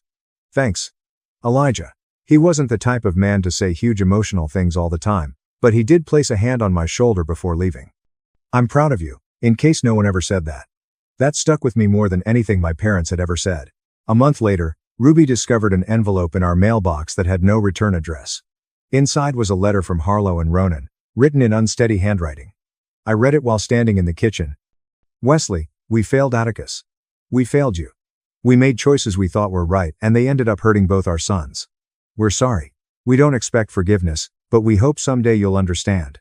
We tried. Mom and Dad." Ruby observed my expression. "Anything you want to say back?" "No," I replied, "there's nothing to respond to." "You feel okay?" "I feel nothing. Not anger, not relief, not forgiveness, just distance. A flat, steady distance that wasn't cold. Just final." People assume that closure entails a significant emotional shift, similar to lifting a weight. However, closure is not the same as a door that locks shut. It is realizing that the door no longer matters. My parents were a part of my life once. They no longer were. The disaster was theirs. The consequences were theirs. They had their own regrets. My life, which they had never helped construct, was still standing. Later that evening, Ruby and I sat on the porch with the lights turned out, listening to cars pass in the distance. "You did everything you could," she whispered, leaning into me. "I did everything I was supposed to do," I said. "Peace does not come from resolving the past. It stems from finally going outside of it." And I did. Entirely. At the will reading, Dad hit me for refusing to sign over my penthouse. Lawyer, careful. She's owned your $16.5 million house for 15 years. You're just her guest. My cheek was still stinging when the lawyer closed the leather book and looked at my father. The room froze. 36 pairs of eyes holding their breath because nobody had ever talked to my father like that man. Nothing mattered but his silent query then. "Do you know who owns your $16.5 million mansion?" Words hit like thunder. My father opened his mouth. Wyatt, my brother, blinked like he forgot. Not even the air moved for a long moment. I heard the grandfather clock in the corner ticking through the silence like a knife. Everything changed then. Something told me this wasn't about money. Truth was involved. Truth had been buried for ages. The morning started too peacefully. I heard only car tires on gravel as I entered Harrington and Doyle Attorneys at Law's parking lot. The old brick house seemed too serene for the storm I expected, but I had no clue how crazy the day would get. I flew in from Virginia the night before. Since I hadn't changed, I was in my Navy travel uniform, blazer, trousers, low heels. Most of my 3 suitcases of civilian clothes weren't well reading appropriate. I received a compassionate grin from the receptionist. "They're already in the conference room," she whispered, knowing I'd need the warning. As soon as I opened the door, I felt the usual gut hit. My father sat at the head of the table like he owned everything. I saw my brother Wyatt sitting alongside him with a cocky look and a new suit he hadn't bought. He didn't stand when I entered. Neither did Dad. "Look who finally decided to show," Dad mumbled. I disregarded. I discovered that years ago. The lawyer, Mr. Prescott, motioned me to sit. His words were warm. "Thank you for coming, Lieutenant." Dad scoffed. "She's off duty. No need to title her." Prescott paused briefly to explain. "It's a matter of respect, sir." I sat quietly, but my heart was already racing. The table had folders, sealed envelopes, and an older silver pen. Granddad usually did things ceremoniously. His will felt like a well-planned event. Prescott accessed the binder. "Per the instructions of the late Mr. Henry Whitmore, we'll begin with the division of primary assets." Dad raised his hand, impatient. "Let's skip forward. Get to the point. She can sign over her part to Wyatt later." My stomach tightened. "Father, what portion are we discussing?" Not even looking at me. After clearing his throat, Prescott continued. "The $6.2 million Brookside penthouse goes to." "That one," Dad said, pointing at me without naming me. "That's the one she's giving her brother." Silence. Softly, I spoke. "I'm not signing anything." Dad finally faced me. "You can't keep it. You don't reside here. It's unnecessary. Wyatt does. The son who stayed. This son will carry the family name." I breathed hard. "Dad, no." That was enough. He leapt from his chair. His hand touched my face before I could move. Hot. Sharp. Embarrassing. A smack echoed off walls. A room-wide gasp. Aunt grabbed pearls. Someone murmured, "Oh my God." I didn't cry. After training not to, my cheek burned, and something old and tired inside me finally broke out. My voice was controlled as I stood slowly. "You should not have done that." Dad was panting. His face said, "Unthankful girl." Prescott spoke before he could finish. Only an experienced attorney could speak calmly and firmly. Mr. Dad scowled at Whitmore. "Please sit." "Don't tell me." Prescott didn't yell, flinch, or retreat. He stared my father in the eye and asked the one question that froze every air particle. "Do you know who owns your $16.5 million mansion?" Dad's jaw froze. Wyatt's grin evaporated. A low, puzzled, nervous murmur filled the table. Dad tried to heal. "That house is mine. I've lived there 38 years. Prescott thumped the binder shut. "However," he said evenly, "your father left specific instructions. We're not halfway through the will." Dad's face became white. He slipped into his chair gently. Everyone was gazing at me, some with horror, others with shame, and some with that peculiar knowledge that the family myth they'd been fed their whole lives might not be true. After the slap, my hands shook, but something settled inside. I had quiet strength amid deployment storms and long sea nights. I gazed at my father without dread for the first time that day. "Maybe," I said, "you should let him finish reading." The room was silent. The clock stopped ticking too. I understood when Prescott reopened the binder and turned the following page. Not just a will. A reckoning. Prescott told me to stay behind when my family left the conference room after the will reading. No one spoke. Nobody even looked at me. The slap, mansion, and lawyer's query had created an unseen wall between us. Dad left stiffly, like his legs didn't trust the floor. Wyatt mumbled behind him. My aunt avoided eye contact and covered her lips as she passed me, as if I were contagious. Prescott sat down, folded his spectacles, and breathed deeply when the door closed. You okay? He inquired gently. My cheek felt warm where Dad's palm touched, but I nodded. I'm fine. I've suffered worse.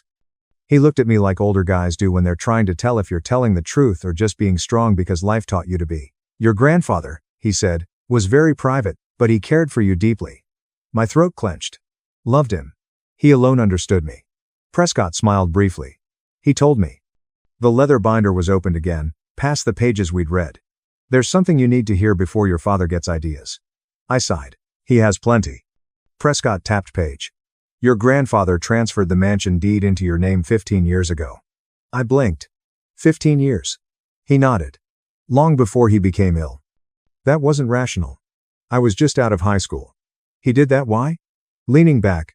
Prescott. Because he trusted you. You alone visited him after your grandmother died. You sent him boot camp letters. Pictures from every deployment were sent. You called on birthdays, holidays, and forgotten days. I looked down, unsure what to say. Never did those calls feel duty-bound. They were love. Prescott stated. Your father, on the other hand.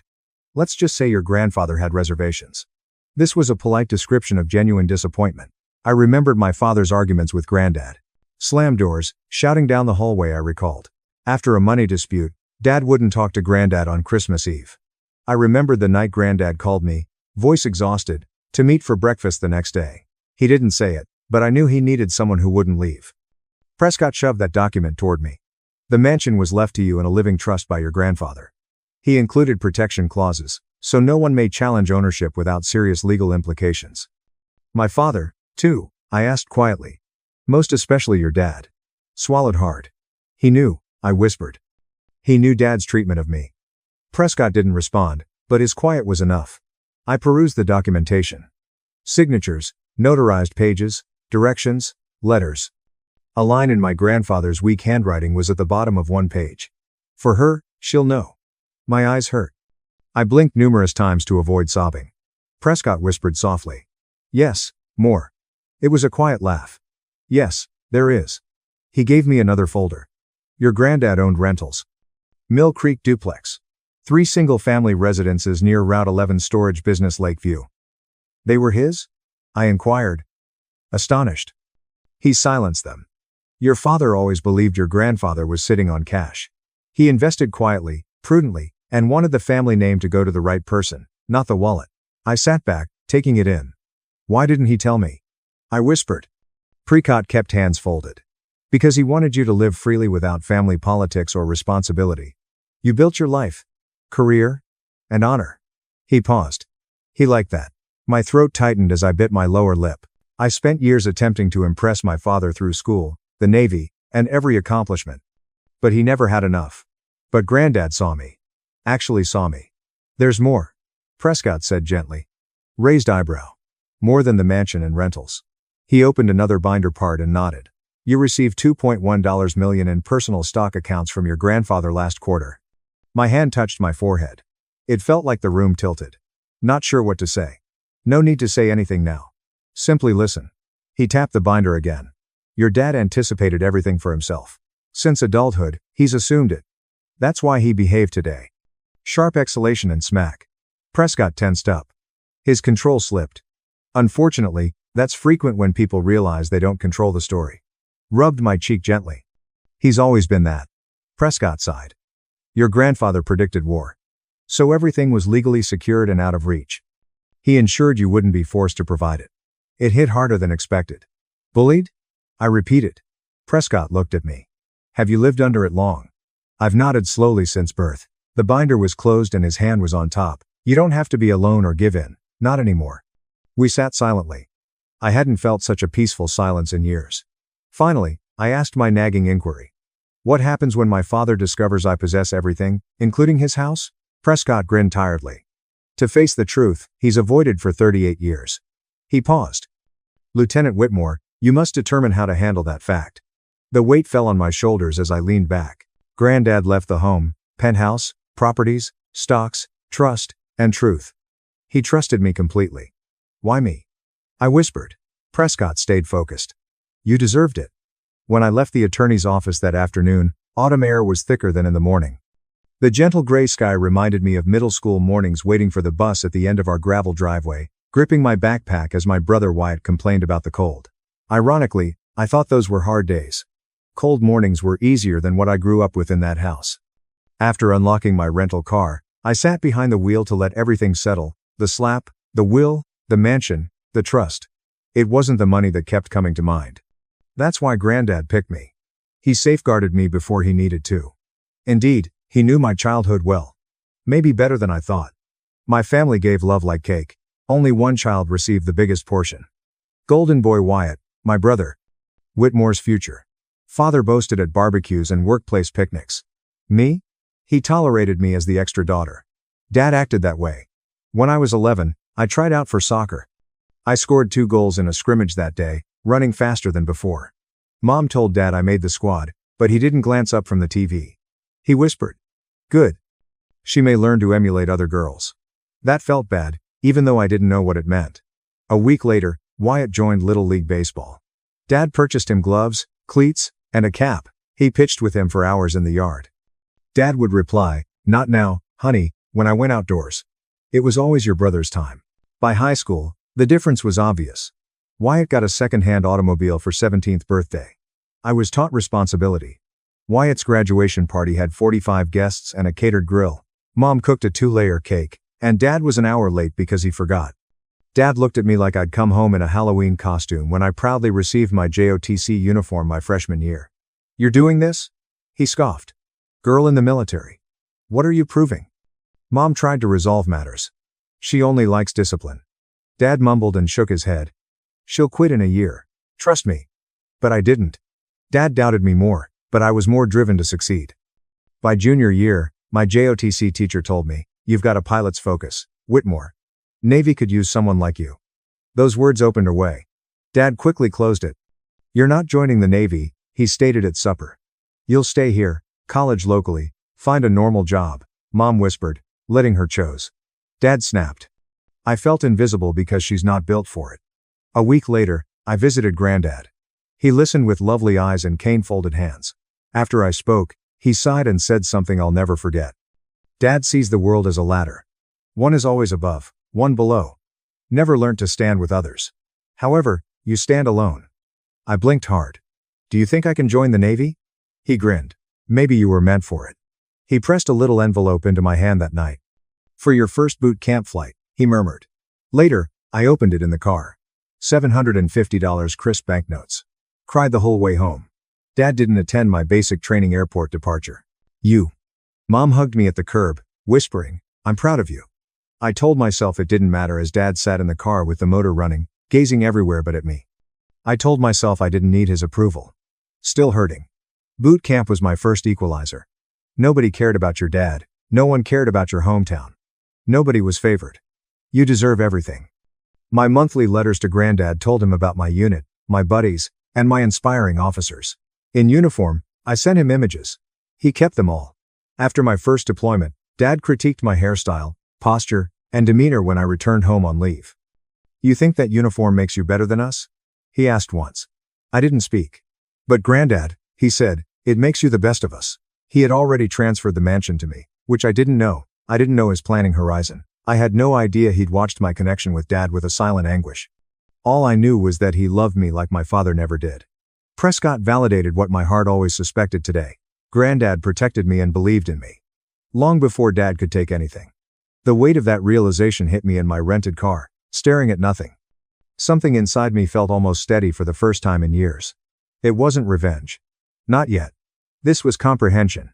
This was the first time I saw my life as a path my grandfather had silently created for me, brick by brick, rather than a series of battles against my father's partiality. My good qualities were noticed. Dad simply recognized the threat and envisaged a future for me without family politics. He trusted someone.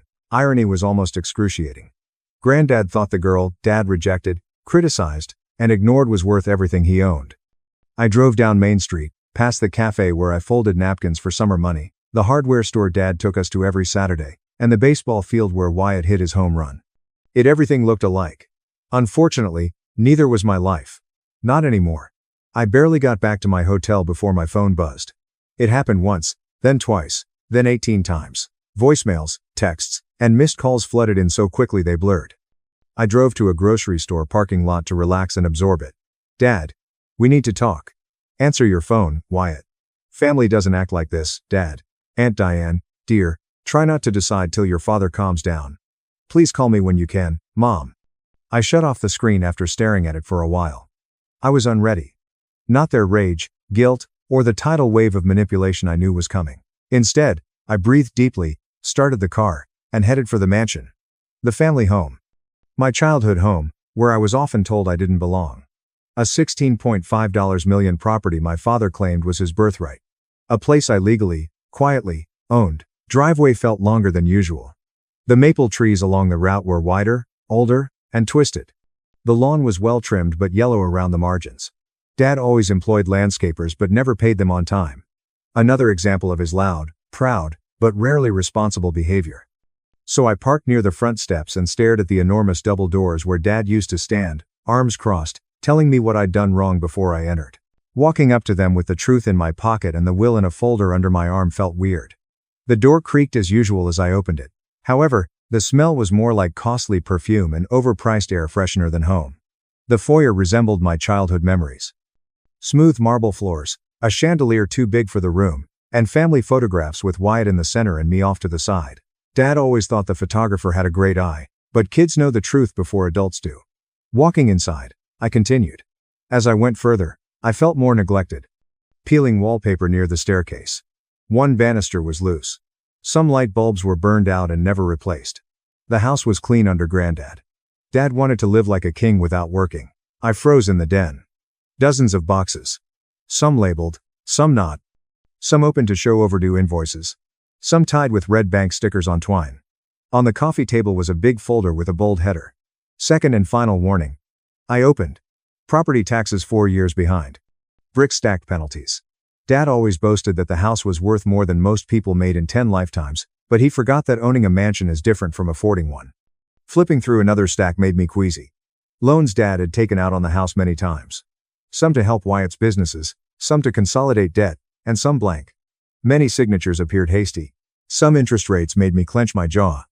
Then I found the worst. A document with Dad's name on the owner line. However, that wasn't legal.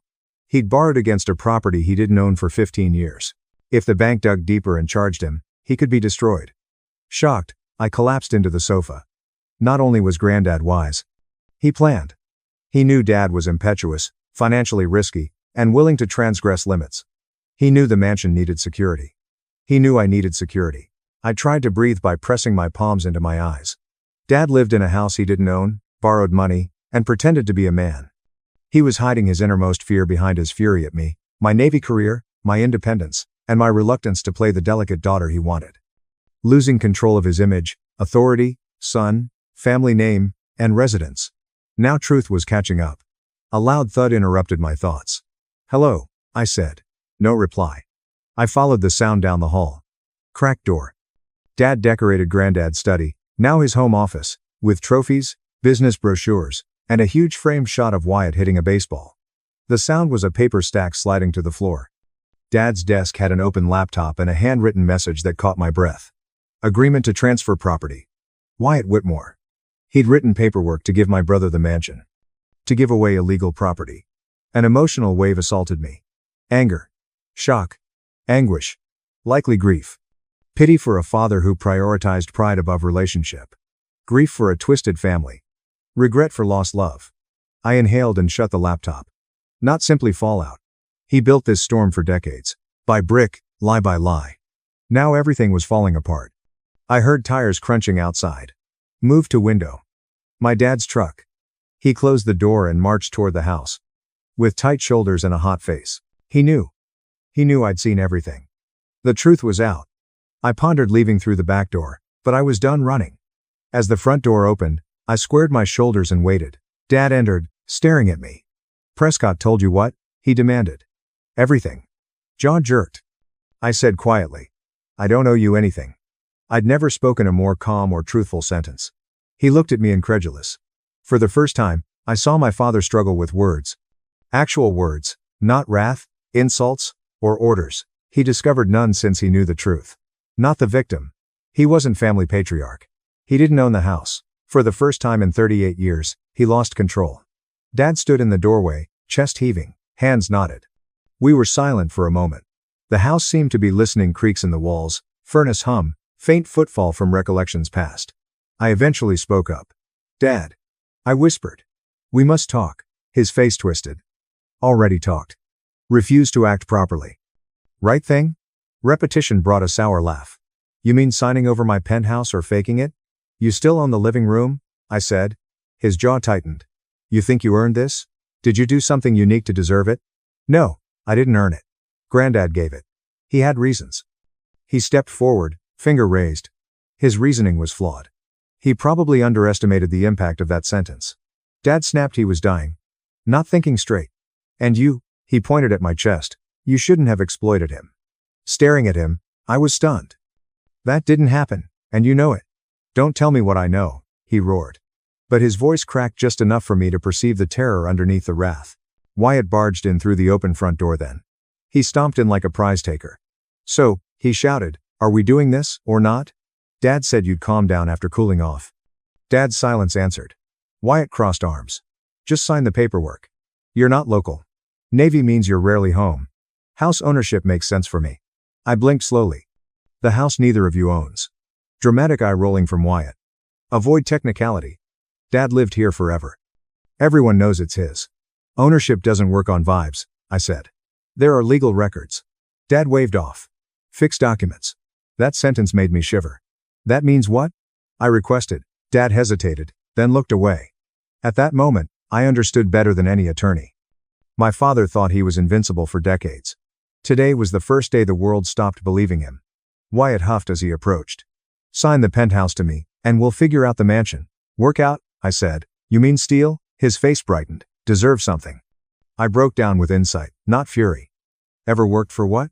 Softly, I asked. What did you earn? Wyatt's eyes expanded like I hit him.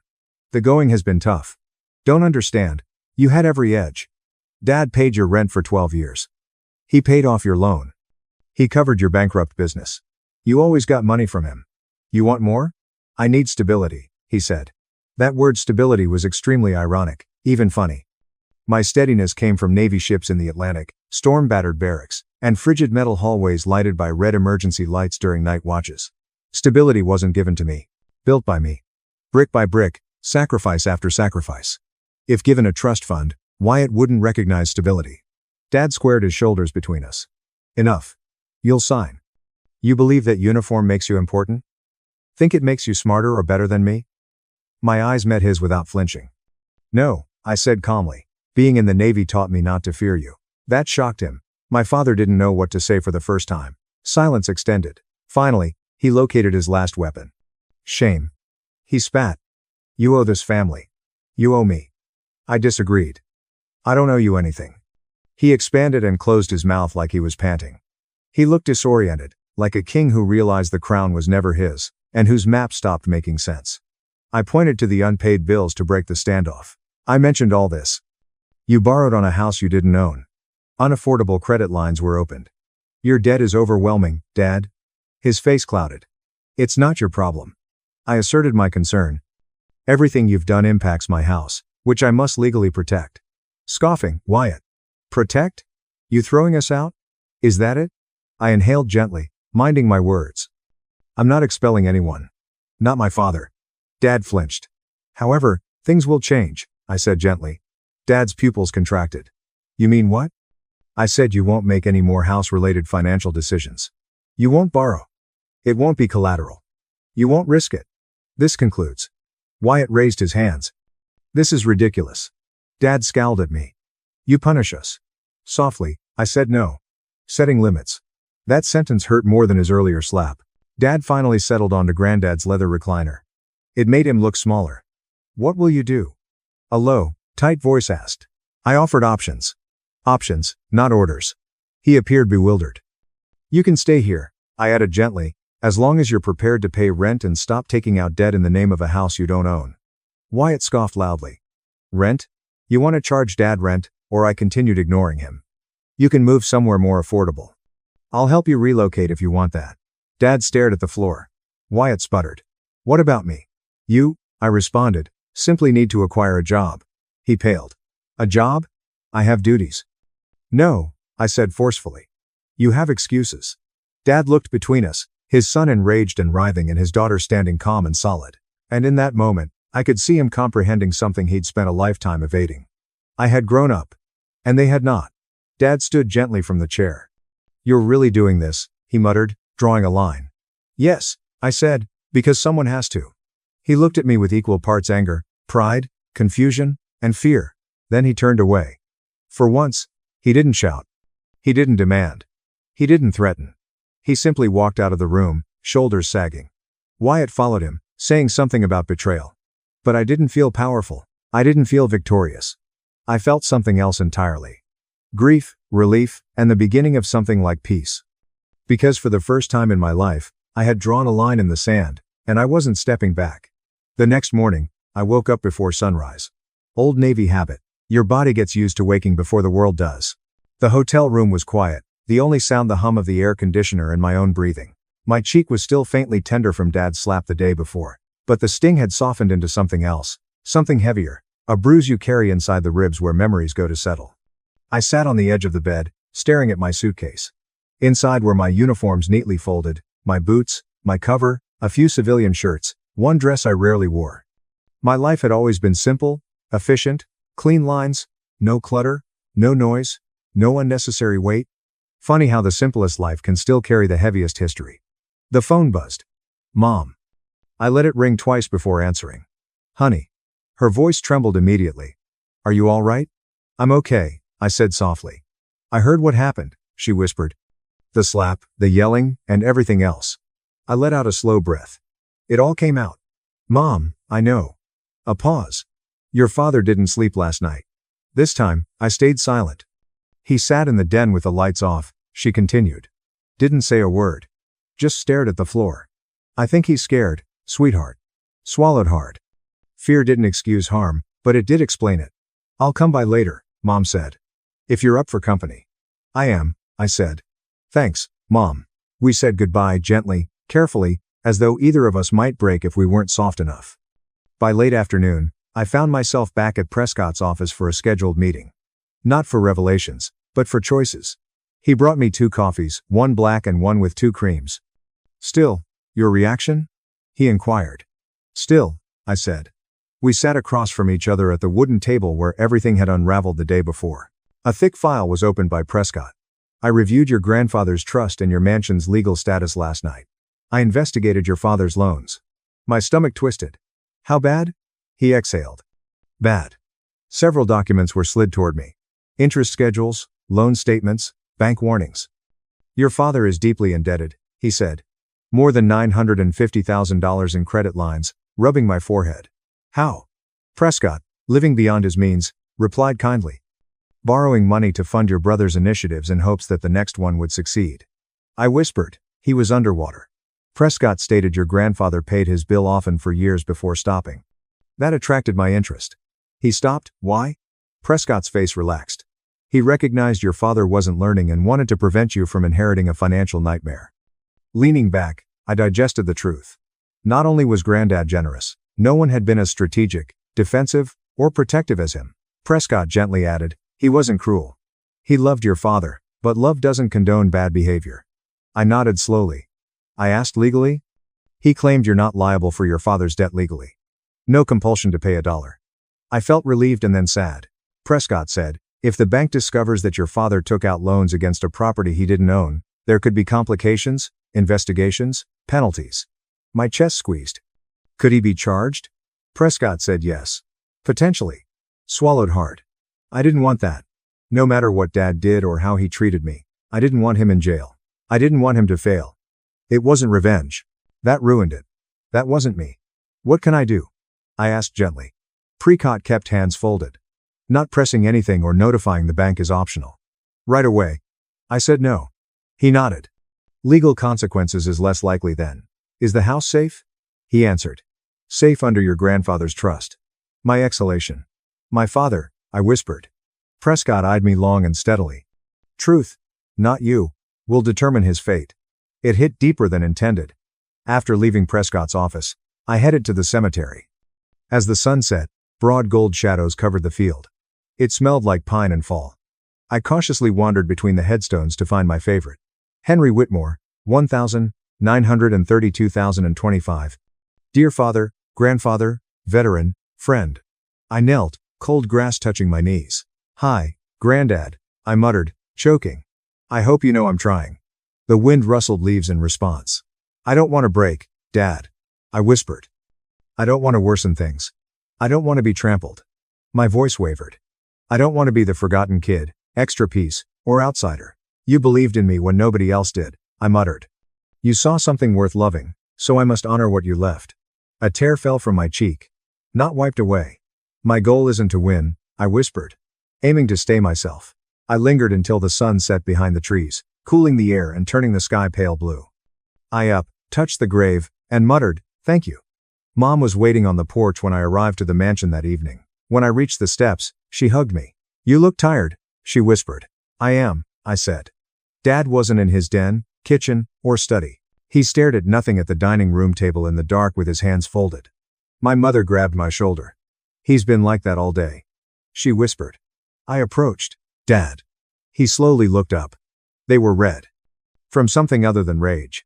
Your grandfather trusted you more than me, he whispered. I said that's not the point. Shaking his head. No. It is. Long, thick silence separated us. Then he spoke words I never expected. My identity is unknown without this house. Chest constricted. Dad finally noticed me. Stared at me. I don't know who I am if I'm not stronger than you, he muttered. Swallowed hard. Dad, this was never a contest. His shoulders shook as he covered his face with both fists. For the first time, my father looked like he couldn't stand. First time in my life, I felt powerful enough to aid him. Dad didn't look instantly. His hands slowly crossed his face, shaking as he lowered them. He appeared older than the day before, like time had caught up with him, and his lifelong armor had cracked apart to let the truth breathe. I took a seat across from him and sat silently. Several moments passed without a word. Not out of wrath, but because the situation required kindness. Dad mumbled. I messed up. Voice heavy. Instead of realizing that your grandfather trusted you, I treated you like someone trying to steal from me. Folding my hands, I waited. His breath was weak. I've always admired your brother. Simple to understand. He needed me. He heard me. He never challenged me. His gaze glanced at me, then down. You differed. I softly remarked different isn't bad. I was afraid, he said. You didn't need me, you had your own thoughts and strength. Your size constantly exceeded mine. Surprised, I blinked. No, Dad. I wasn't bigger. Just trying to survive. Shaking his head. Wyatt needed me daily. You didn't. His voice fell. I couldn't love a child who didn't need me. No argument had impacted us like the sentence. My exhalation was gentle. Dad, loving someone doesn't need requiring them. You may have been proud. Swallowed hard. Not knowing how. Honest, genuine, difficult, and imperfect. After all these years, it felt like his first true inheritance to me. Sitting straighter, he looked embarrassed. About yesterday's SWAT.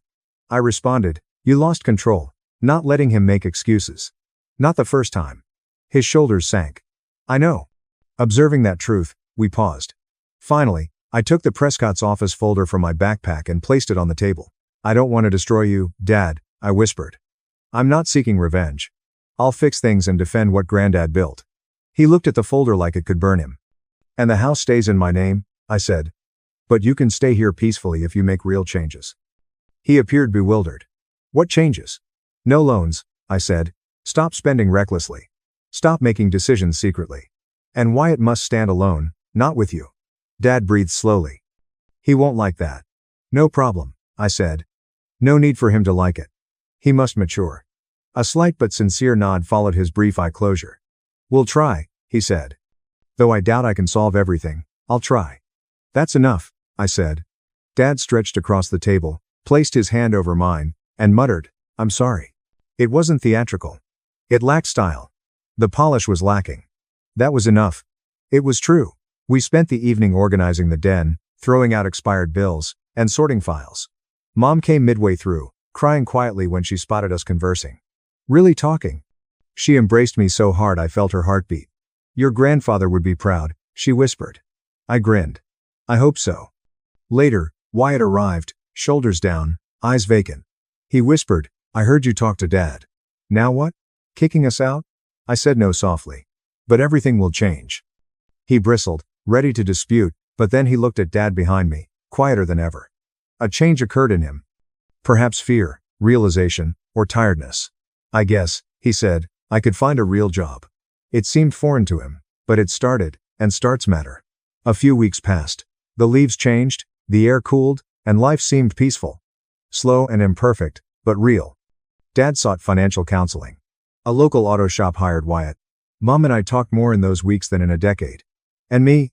I felt lighter. Not richer. Though technically I was. Not triumphant, though justice had been served.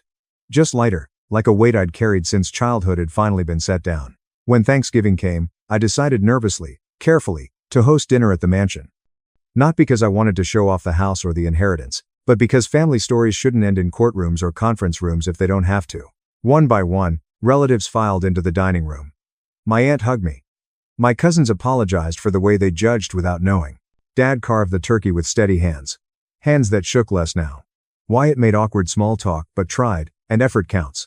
And in the middle of it all, I felt something I hadn't felt in years. Home. Not the house, not the money, not the title of owner. Home, in the sense of belonging, of being seen, of being valued for who I am, not for what I could offer. Near the end of the night, Dad tapped his glass lightly. I just want to say, he began, voice unsteady. I'm grateful for my daughter. She's stronger than I ever gave her credit for, and kinder than I deserved. The room grew quiet. My eyes hurt. I stood and hugged him gently, carefully, like a fragile truce, and he hugged me back. For the first time in 38 years, that night, as the last guests left, I walked onto the balcony overlooking the lawn. The cold air brushed my face. I thought of Granddad, of his quiet wisdom, his protection, his faith in me. He had given me more than money. He'd given me clarity, and the chance to heal something broken. Maybe that was the real inheritance. If you've ever carried a heavy family story of your own, I hope this one reminds you that healing is possible, that truth matters, that boundaries matter, and that it's never too late to choose a better ending. Caught brother with my fiancé. 7 months later, she's pregnant and lying it's mine. 0% me, 99.92% him. I emailed the proof to everyone. Enjoy the baby, bro. 7 months after I severed ties with my family due to their betrayal. My fiancé arrived at my home, pregnant, and claimed the baby was mine. So I got a DNA test and burnt every bridge that remained standing. I need to inform you about something that happened last week. But first, you need to understand the previous 7 months. I walked out of my parents' house on Christmas Day 7 months ago and haven't returned. No dramatic statements, no slamming of the doors. I left midway through supper, got into my car, and drove home. By the time they realized I wasn't coming back, I'd blocked every phone number. Want to know why? Fine. 4 days before Christmas, I arrived home early from work. My company granted us half days that week. So I decided to surprise Madeline, my 3-year fiancé, with lunch. We'd been planning our wedding for months. The venue has been reserved, invites have been sent, and everything else is in order. I walked into our bedroom and discovered my younger brother Logan's balls deep in my future bride. Not intoxicated, not at a party, and not a sloppy error. It's the middle of Tuesday afternoon. Sober and deliberate in my bed. The expressions on their faces when they saw me were not guilty. It was irritating. As if I had interrupted something vital. I didn't yell or throw punches. I remained there for about 12 seconds before turning around and walking out, grabbing my laptop and keys but leaving everything else. Madeline called after me, fumbling for clothes, but I was already in my car. I drove to the hotel and remained for 3 days. I did not receive an answer to my phone call. I hoped that when my family found out, they would support me. Madeline must have told Logan, and Logan must have told them, because by Christmas, everyone had found out. My dad contacted and said we still needed to celebrate Christmas as a family. Said that whatever happened between Madeline and me was independent of family duties. I should have known then. I showed up anyhow. I realized this is stupid. Logan was sitting at the table, as if nothing had happened. My mother had made his favorite food. My father clapped him on the shoulder as he came. My 2 sisters were talking to him about his new work. Normal, comfortable, As if I were an outsider. Madeline wasn't present, at least. I only lasted approximately 45 minutes. Made it through the appetizers. Then my mother brought up the wedding. "So, have you two settled things yet?" she asked. Casual. Like Madeline had forgotten to pay a bill. "No," I replied. "We're finished." My father sighed. Set down his fork. "Are you really going to waste 3 years on a single mistake?" "One mistake?" I looked at Logan. He refused to meet my gaze. "Are you calling that a mistake?" "He is going through a tough period." My mother said he didn't intend for it to happen. I laughed. Actually laughed. He did not intend to sleep with my fiancée in my bed. My oldest sister got in. "Do you have to be so rude? We're attempting to have a lovely meal." "Yeah." My younger sister said, "You're kind of making this about you." I gazed at her. "Making what about me?" "The holidays. Family time. You're destroying it by becoming furious." That's when I rose up and grabbed my coat. My father attempted the rational voice. "Son, please sit down. Let's talk about it like grown-ups. We aren't talking about anything." Logan finally spoke out when I remarked, "You've already decided whose side you're on. Come on, man. Don't be like this." I stared at him. Really stared at him. My younger brother, whom I assisted with homework, also lent money, which compensated for his mistakes in high school. And he sat at my parents' place eating Christmas dinner while they defended him for ruining my life.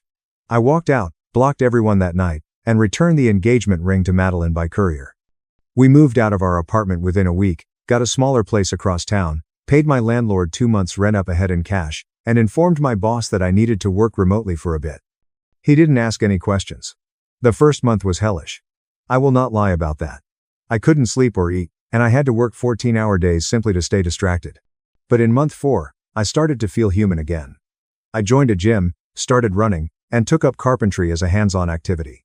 By month 7, I was doing okay. Not necessarily cheerful, but stable. I had a routine: work, gym, supper, Netflix, and sleep.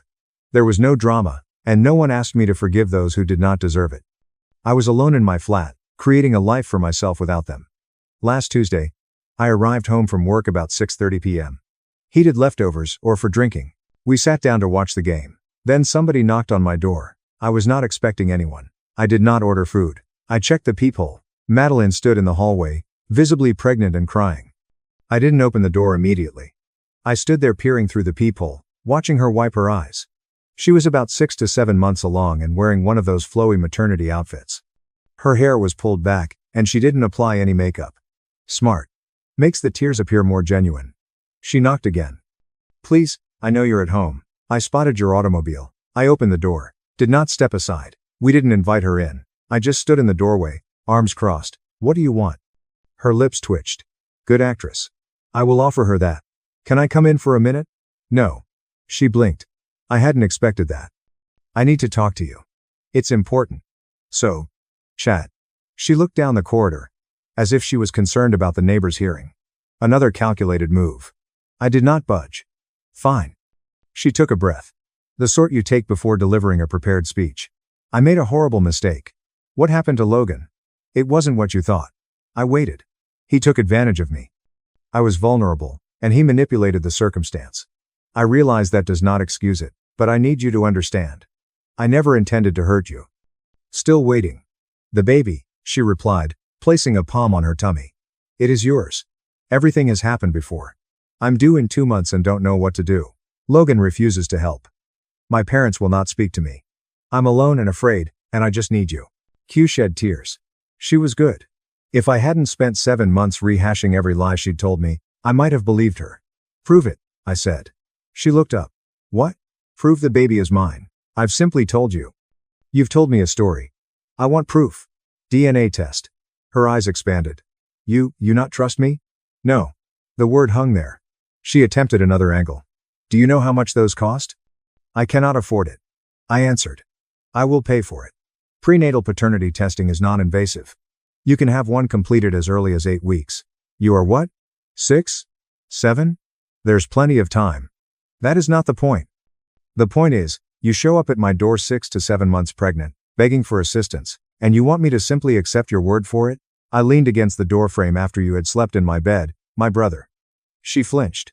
Anger flashed across her features for a brief moment before the sorrowful mask returned. "This is ridiculous. I came here because I believed you were a wonderful person. Someone who will do the right thing. A DNA test is the appropriate procedure. And what happens if I say no? Then you depart, and we never speak again. She stared at me. I could see her mind working, figuring out which play might work. The tears weren't falling. The victim's story was not landing. She moved to bargaining. Okay, fine. But can we at least discuss this inside like adults? No. Why are you acting so cold?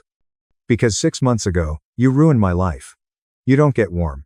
You do not get insight. You receive exactly what you asked for. A DNA test to establish paternity. That is it. She opened her mouth, then closed it.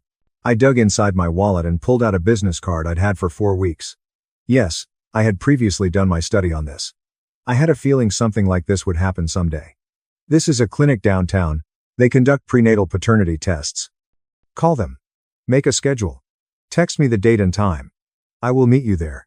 Until then, do not return here. I held out the card. She did not accept it at first. I gazed at it as if it were poison. Take it or leave. She grabbed it from my hand. You may come to regret this, but I will regret it on my own terms. I closed and locked the door, and heard her stand there for perhaps 30 seconds before her footsteps faded down the hallway. I returned to my couch, picked up my drink, hands steady, pulse normal, no fear. If it were my baby, I'd handle it. Child support, custody agreement, etc. Clean, lawful, and professional. No relationship with her. It's just co-parenting. But if it wasn't mine, and my instincts told it wasn't, things were about to get interesting. I took out my phone, started looking up lawyers, harassment laws, and paperwork requirements, grabbed pictures of the doorbell camera footage that showed her at my door, and stored everything up in the cloud. Then I opened my email and filed everything away. That's when I noticed it. Madeline sent a new message. Subject line, appointment scheduled. I opened it. She'd scheduled the test for next Wednesday. Clinic address, timing, professionalism, and efficiency. However, at the bottom of the email, in the header metadata, which most people ignore, there was a CC line, Logan's previous email address. It was recalled within a minute. I pulled it back, but my email client had cached it before the recall went through. I stared at the screen. They were coordinating this jointly. I did not challenge them, did not make a call. I did not submit a screenshot of the CC line wondering what the hell they were playing at. I just watched. I saved the email, the metadata, and backed it up in 3 different places. Then I returned to researching. I spent the rest of the night going through old text messages. I discovered conversations from before the split. Madeline is whining about Logan. Logan asked for money the same week I caught them. Madeline discusses the wedding timeline. I screenshotted everything, arranged everything by date, and created a timeline. By 2:40 a.m., I had created a folder on my desktop called Evidence. I wasn't sure what I'd use it for yet, but I knew I'd need it. The following week felt like the longest in my life, not because I was anxious, but because I was patient. Patience is difficult to maintain when you're upset. Tuesday came.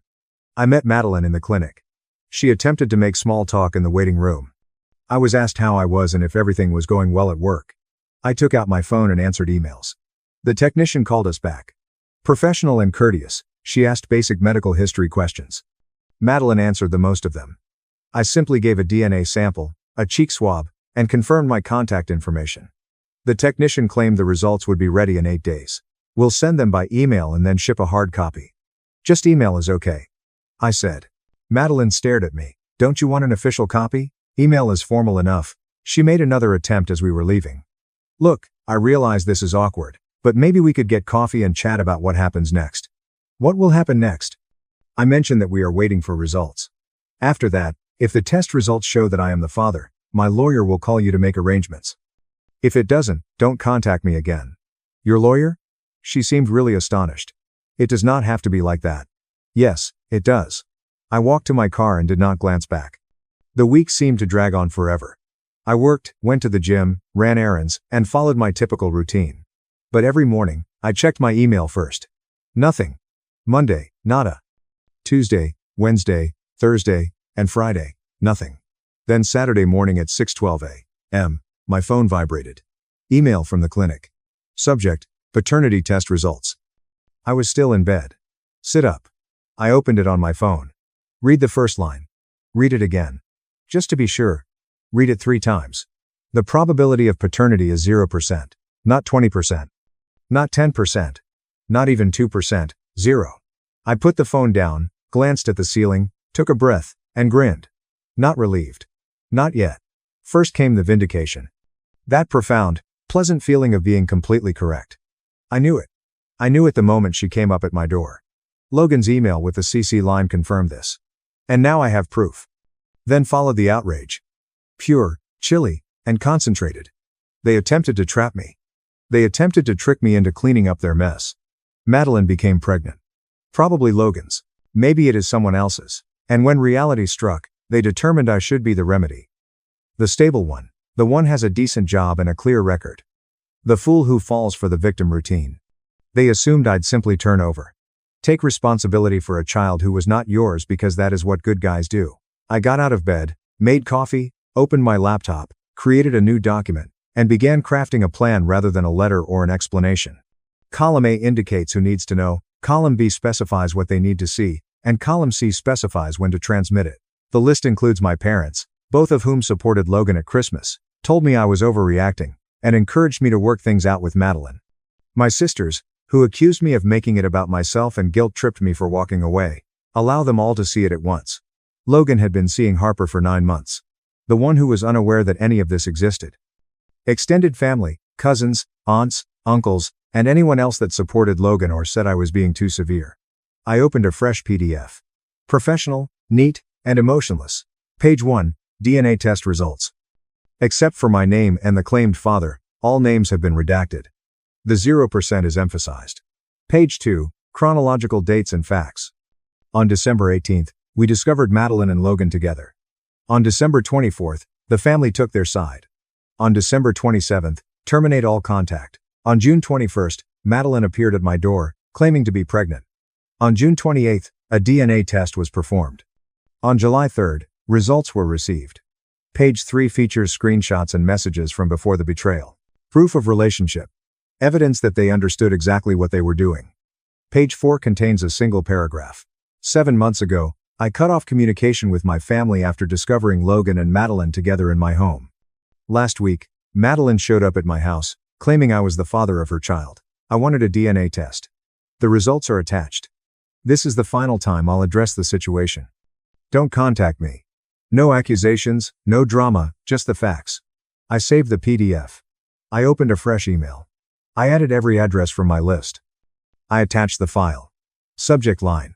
For your knowledge, my cursor was hovering over the send button. 1 click. That is all it would take. With 1 click, every bridge that remains standing is reduced to ashes. I reflected about my mother, father, sisters, family dinners, holidays, and birthdays. All of it is gone. Then I thought about Logan in my bed. My parents defended him. My sisters called me cruel.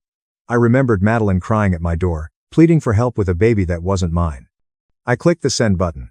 Within 5 minutes, the read receipts started to light up. I watched them appear on my screen. 1, 3, 7, 15. Like dominoes falling. The first reaction occurred at the 5-minute mark. My younger sister, what the hell is this? Then my older sister followed 45 seconds later. Are you really serious right now? I did not respond. Just watched. My phone began ringing. Mom. I declined. It rang again instantly. Dad declined. Then, my older sister declined. 7 minutes in, someone shared the email to the family group chat that I had muted in December. I unmuted it simply to watch. 52 messages in 12 minutes. Is this real? Someone call him. This must be a mistake. Oh, my God. My mother's message arrived at minute 14. This cannot be real. Logan would never. My father cut her off. We need to discuss this as a family. Everyone calm down. I typed an answer. I sent it to the group chat. There is no family. Not anymore. I muted it again. My phone vibrated. Unknown number. I almost didn't respond, but something made me pick up. Hello. Is this real? A woman's voice shook. Is Madeline truly pregnant with Logan's baby? Is Harper Logan's girlfriend? According to the DNA test, I stated that it is not mine. I will let you do the math. He assured me they never do. Her voice crackled. He claimed nothing happened after that one time. He said it was a mistake and ended it, but it wasn't the only time and he didn't end it. Silence on the other end. Then I am so stupid. No, you trusted someone you should not have. That is not the same thing. Did you know? She inquired about me. Not till a few weeks back. I'm sorry you found out this way. But you deserve to know. I hung up before she could reply. I felt awful about it, but I didn't have the energy to soothe Logan's collateral damage. My phone vibrated again. Logan sent a text. You're a piece of junk. You have damaged everything. I stared at the message for a few seconds. I typed back. I didn't ruin anything. You did it. You too did.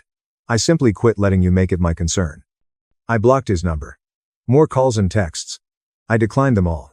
Then someone began knocking on my door. I checked the peephole. Both parents.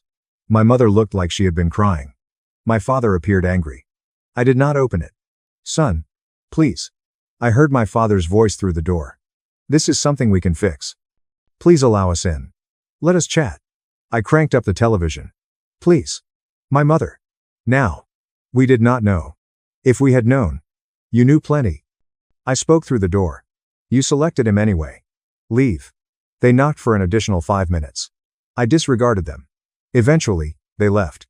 By hour 3, I had missed 90 plus calls and 170 plus SMS.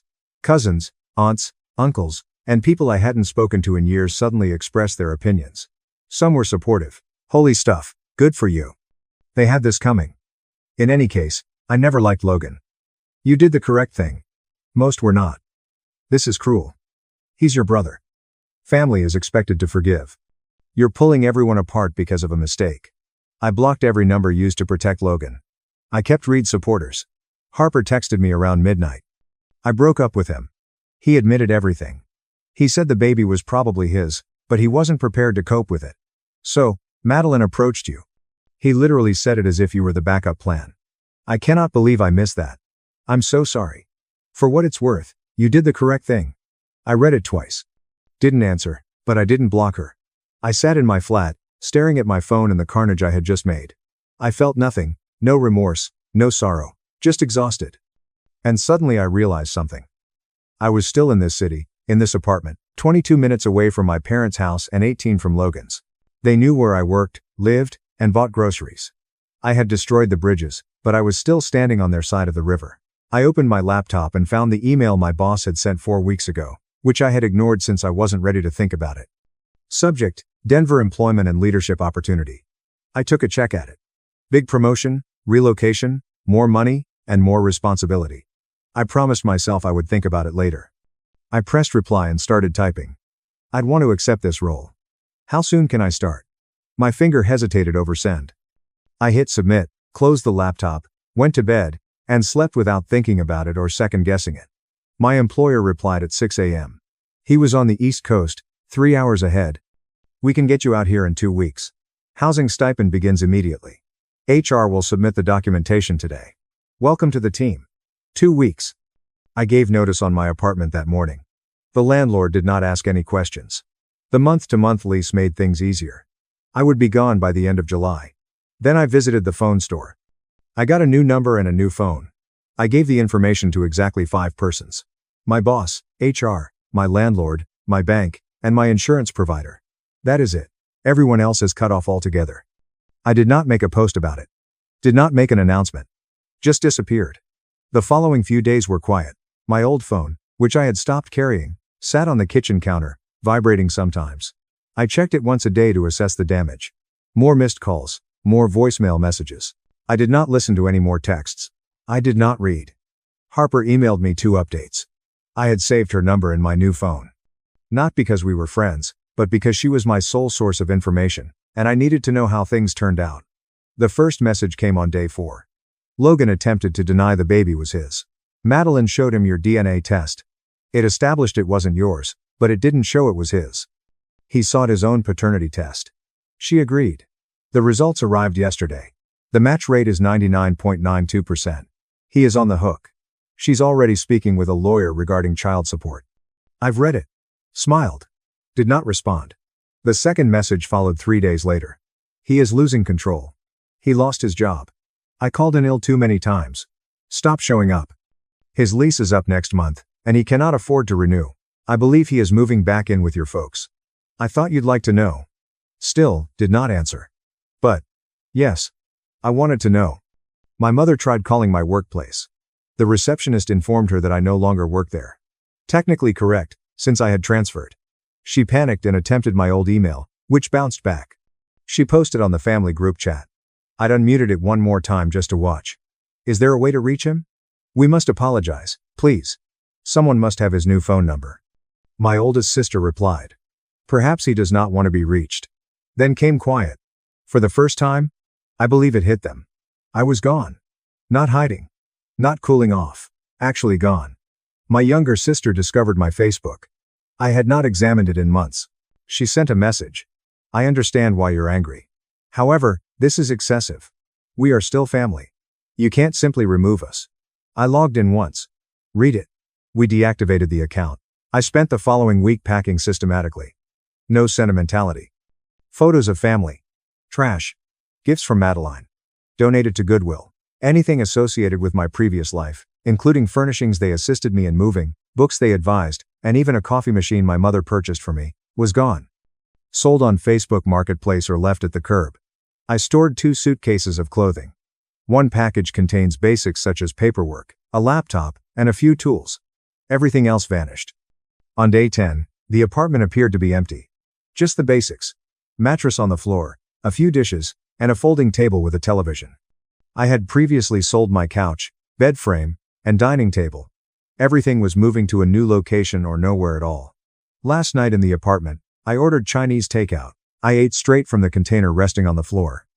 I watched a basketball game on my laptop. No music or nostalgia, just myself and the echo. I felt lighter. Not happy quite yet, but lighter. I feel like I've been carrying weight that I wasn't aware of. And suddenly it was gone. I slept soundly that night. No dreams. Moving day is Saturday a.m. I packed my car, 2 luggage, 1 box, and my laptop bag. Everything I owned fit into a car. I took one last look at the apartment. The walls were empty, and the floors were as pristine as if I had never been there. I locked the door, placed the keys in the landlord's mailbox, got into my car, started the engine, and my phone buzzed. New phone, which just 5 individuals possessed. Unknown number. I should have disregarded it, should have just driven away, but something made me respond. Yes, son, my dad's voice, broken, raw. Please do not hang up. I did not say anything. Your mom is devastated. She hasn't slept for a week. Logan is. He is not doing well. He's returning home. The family is breaking apart. Could we just talk? Only once, please. I sat there. The engine is running, the car is packed, and Denver is 13.5 hours away. Everything I'd established over the previous 2 weeks, the clean break, the fresh start, the complete separation, depended on what I said next. Talk, I said. You have 2 minutes. My dad took a breath. I could hear vehicles in the background. He was calling from outdoors somewhere. Probably did not want my mother to hear. I know you're angry. He began. And you have every right to be, but please understand that we were trying to keep the family together. Logan made an error. Yes, but he is still your brother. We wondered if we could just get everyone to calm down. Stop. I said he did. You aren't calling because you know what you've done. You're calling because you're concerned about the implications. No, it is not true. Yes, it is. You aren't sorry you protected Logan. You're sorry it exploded in your face. You're not sorry. You told me to forgive him. You are sad I truly left. Silence. Mom is crying because she misses having everyone together. Not because she knows she made the incorrect choice. Logan is struggling as a result of his actions, not because he has learned anything. And you, I paused. You're phoning because the family looks horrible right now, because people have questions. You can't pretend everything is fine anymore. That is not fair. You're correct. It is not fair. Nothing in this has been fair. I arrived home early and discovered my brother sleeping with my fiancée. That was unfair. I came to Christmas expecting to be supported, but instead I was blamed. That was unfair. Madeline showed up at my door pregnant, attempting to trick me into parenting Logan's child. That was unfair. My father did not respond. You selected him, I explained. At every opportunity, you selected him. You told me to get over it, forgive him, and focus about family, but you never asked him to accept responsibility. You never warned him his actions were inexcusable. You just wanted me to quiet up and make things easier for everyone. We tried to safeguard both of you. No, you were protecting him.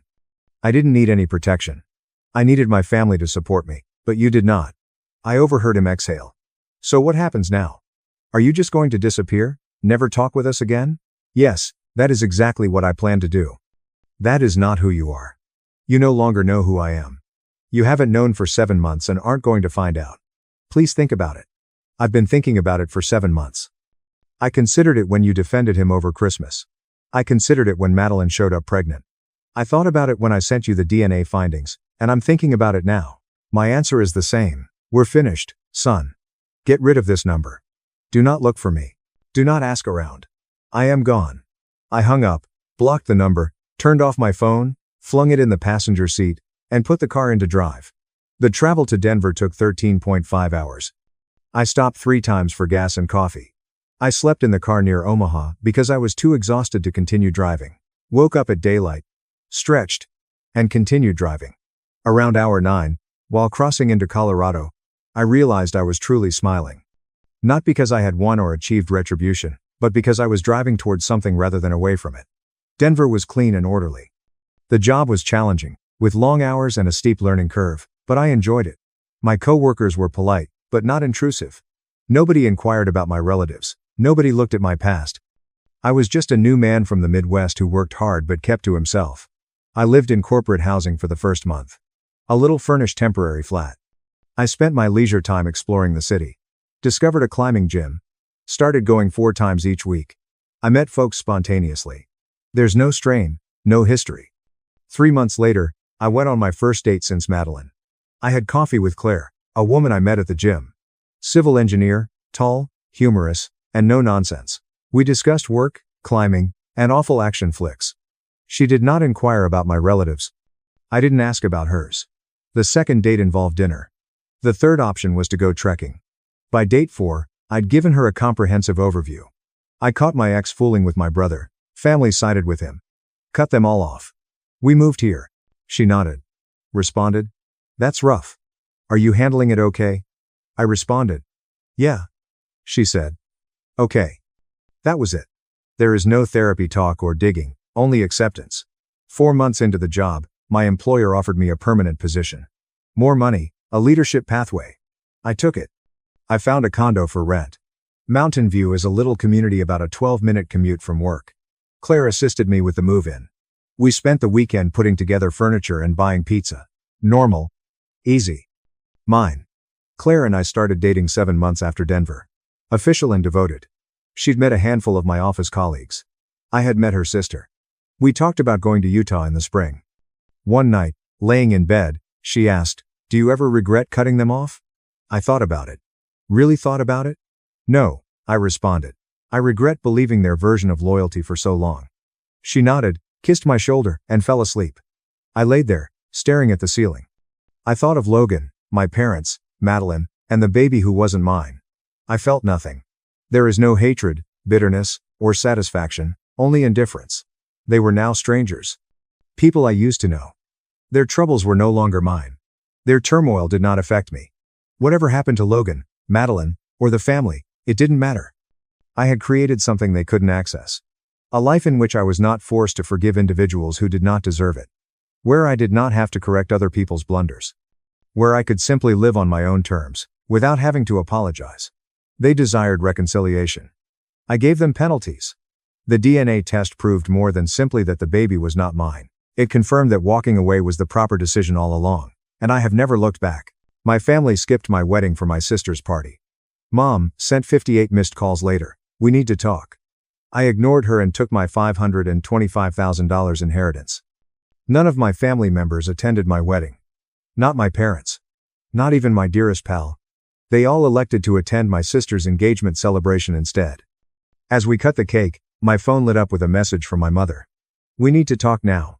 This was followed by 58 missed calls. The title pretty much says it all. But buckle up. Because this story has it all. Family treachery, gold digging gone horribly wrong, and revenge so flawlessly performed that it should be taught in business school. This is a long one, but I assure that every word is worth reading. Grab some popcorn. Quick background on me, because context is critical for understanding what happens next. I'm 34 today, but the nuclear explosion occurred when I was 31. I'm a construction project manager that started from nothing and worked tirelessly to get to where I am now. Growing up in a firmly middle-class household, my parents continually taught the importance of working hard and earning everything via honest effort. Instead of attending college, I went to a trade school. Started as a basic laborer earning the minimum wage. I worked my way through every position imaginable. Electrical work, plumbing, general contracting, construction supervision, and quality control. My sister Freya is 3 years younger and has never worked a genuine day in her fortunate life. She realized early on that being conventionally gorgeous and knowing how to emotionally manipulate others takes you much further than genuine effort, aptitude, or skill development. I've been jumping between wealthy lovers since high school, constantly looking for the next financial upgrade and bigger bank account. My parents adored this trend since she frequently brought home males with outstanding wages and prestigious job titles that made them appear attractive socially. My wife Beatrice and I have been together for 8 years, having met in an evening class at a community college.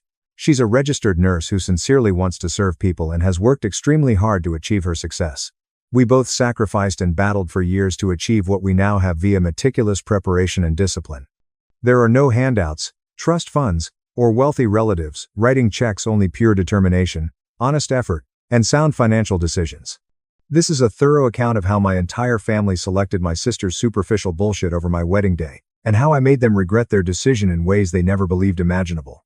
3 years ago, I was busy preparing my wedding to Beatrice. We'd been engaged for 9 months and managed to save $21,500 for a lovely ceremony through careful budgeting and working extra hours. Nothing extravagant or out of the ordinary, but we wanted our special day to be memorable and meaningful for everybody involved. We sent comprehensive, save the dates in January for our October 12th wedding. Freya had been dating an investment banker called Samuel for around 7 months by this point. This guy symbolized everything my parents had ever hoped their daughter would bring home. MBA from a renowned university. Drives a fancy BMW worth more than most people's annual wage. Works for a major financial firm downtown, earning well over $220,000 per year plus substantial bonuses. Freya was already sharing cringeworthy Instagram images of them at nice restaurants with phrases like, "When he treats you like the queen you deserve to be," along with crown and diamond emojis and hashtags about living her best life. Here's everything you need to know about Freya's role in our family dynamics. She has always been the uncontested golden child, and not in a subtle or quiet way. She has had complete princess care since birth. When I graduated from trade school with honors and got my first professional project management job, my parents replied, "That's nice, honey," and quickly changed the subject. When Freya graduated with a communications degree despite changing courses 3 times, they planned a lavish graduation party and spent months bragging to everyone they knew about their extremely talented daughter. She also lacks actual intelligence, but has convinced herself that she is a skilled manipulator who uses everyone around her as puppets. The type of person who honestly feels she is playing sophisticated mental chess while in reality she is simply moving checkers around the board with no coherent strategy. In July, exactly 3 months before my meticulously planned wedding, Freya announces with great hoopla that Samuel proposed to her during an expensive rooftop supper that most likely cost more than my monthly rent. Isn't this an absolutely startling development? But this is where the scenario goes utterly nuts and my blood pressure rises. She immediately begins preparing this enormous over-the-top engagement party, purposefully choosing October 12th as the date, the same day as my wedding, which had been planned, announced, and saved for more than 9 months. When I confronted her directly about this obvious and deliberate conflict, she simply shrugged her shoulders and said, "Oh, I didn't even realize there was a problem with that date. But Samuel's parents are flying in from the West Coast, and this is literally the only weekend that works for everyone who matters in our lives. Everyone who really matters." Just let that statement sink in and consider what she was actually saying. My mother immediately began her standard, "Can't you guys work this out among yourselves?" routine. Like, I should definitely consider rescheduling my wedding, which we had diligently planned and saved for, simply because Princess Freya suddenly needed that specific date for her engagement party. I carefully explained that it was only an engagement party. Those can occur at any time during the year. Weddings are intended to be once-in-a-lifetime events that families plan for. Freya rolled her eyes at me, as if I was being overly theatrical. "Knox, you're being overly emotional about this. We aren't just having a random party. Samuel's father is a senior partner at the firm, and this event will be attended by all of their most significant clients. This might have a big impact on Samuel's profession and our future together. Your wedding will be attended only by family members and school buddies. Just family and schoolmates." In her self-centered mind, my wedding was dismissed as nothing more. The absolute worst aspect of the entire affair. My parents immediately nodded heartily, as if she were making excellent logical sense rather than being absolutely selfish. 7 weeks before my wedding, I began receiving unusual evasive comments from various family members, rather than the exuberant affirmations I had expected. Instead of just confirming their attendance, As most people do at family weddings, everyone kept saying vague things like, "We'll see how everything develops," or, "We're still trying to figure out our schedule situation," which made no sense. My best man, Ryan, who I've known since middle school and consider to be my closest friend, contacts me one evening and says he has to talk to me about something very important. His tone was strange and uncomfortable. Freya had been texting him behind my back for weeks, trying to convince him that I was being completely unreasonable and selfish about the date conflict situation and that, as my closest friend, he should help persuade me to be more flexible and understanding about the whole thing. During the wedding planning process, she attempted to turn my best man against me. The exact breaking point came when my father contacted me personally one evening and said, "Look, son, your sister's engagement celebration is critically crucial for her future chances and financial security. Perhaps you and Beatrice might consider postponing your wedding a few months. You are both already established and stable in your careers." I absolutely lost control and began raising my voice. "Dad, are you truly asking me to postpone my wedding so Freya can celebrate her engagement on the same day? Knox, this isn't some random party. This is primarily about Freya's future financial security and social standing. Samuel comes from a great family with business contacts that might provide them with a secure financial future. What about my life, Father? What about my future? And what is important to me and Beatrice?" There was a lengthy, awkward period during which I could hear him thinking, "You're already doing well for yourself, son. You've already built your career. You have a steady financial situation and are independent. Freya needs this opportunity far more than you need a large wedding ceremony." That's when I understood I was totally screwed in this familial dynamic. In their twisted imaginations, my sister's blatant social rising was far more vital and important than my marriage to the woman I adored. 4 weeks before my wedding, all of the RSVP answers arrived in the mail. My parents, Freya, both sets of grandparents, my uncles and aunts, and nearly every other member of my extended family had formally declined my wedding invitation with polite reasons. They were all preparing to attend Freya's engagement celebration rather than my wedding. Even Ryan, my alleged best man and boyhood friend, called me 3 days before the wedding to abruptly cancel. "I'm very sorry, Guy, but Freya has some legitimate arguments about this scenario. This might be extremely beneficial to their financial future together, and your wedding will still be significant and unique with Beatrice's family present to support you." I wanted to reach through the phone and physically shake him until his teeth came free. My wedding day turned out to be both the finest and worst day of my life up until that moment. Beatrice looked very lovely and radiant in her dress. Her family was very friendly and helpful throughout the procedure. Despite everything, our genuine friends who showed up made it truly special and memorable. But there was a large, gaping empty section, where my purportedly loving family should have been sitting and celebrating with us at this significant milestone. Beatrice's father even offered to escort me down the aisle because my own father had preferred an engagement party over his son's wedding day. When he said, "I'm truly honored to call you my son," just before we reached the altar, I nearly burst into tears in front of everyone. During the reception celebration that followed, I kept constantly checking my phone, like an emotional masochist who couldn't stop picking at a wound. Freya had been uploading Instagram tales from her party all evening long. Exquisite ice sculptures, delicious catering settings, live musical entertainment, and professional photography are the absolute works. She even shared a video of Samuel giving a poignant speech about how he felt immensely privileged and glad to be joining such a lovely, caring family. My family, the same family that couldn't be bothered to go to their son's wedding because they had anything else to do. 4 months after my wedding, my grandfather on my mother's side died unexpectedly while sleeping. He was 91 years old and had been in steady decline for some months, so no one was particularly surprised by the death. What happened during the official will reading ceremony stunned everyone and caused considerable family conflict.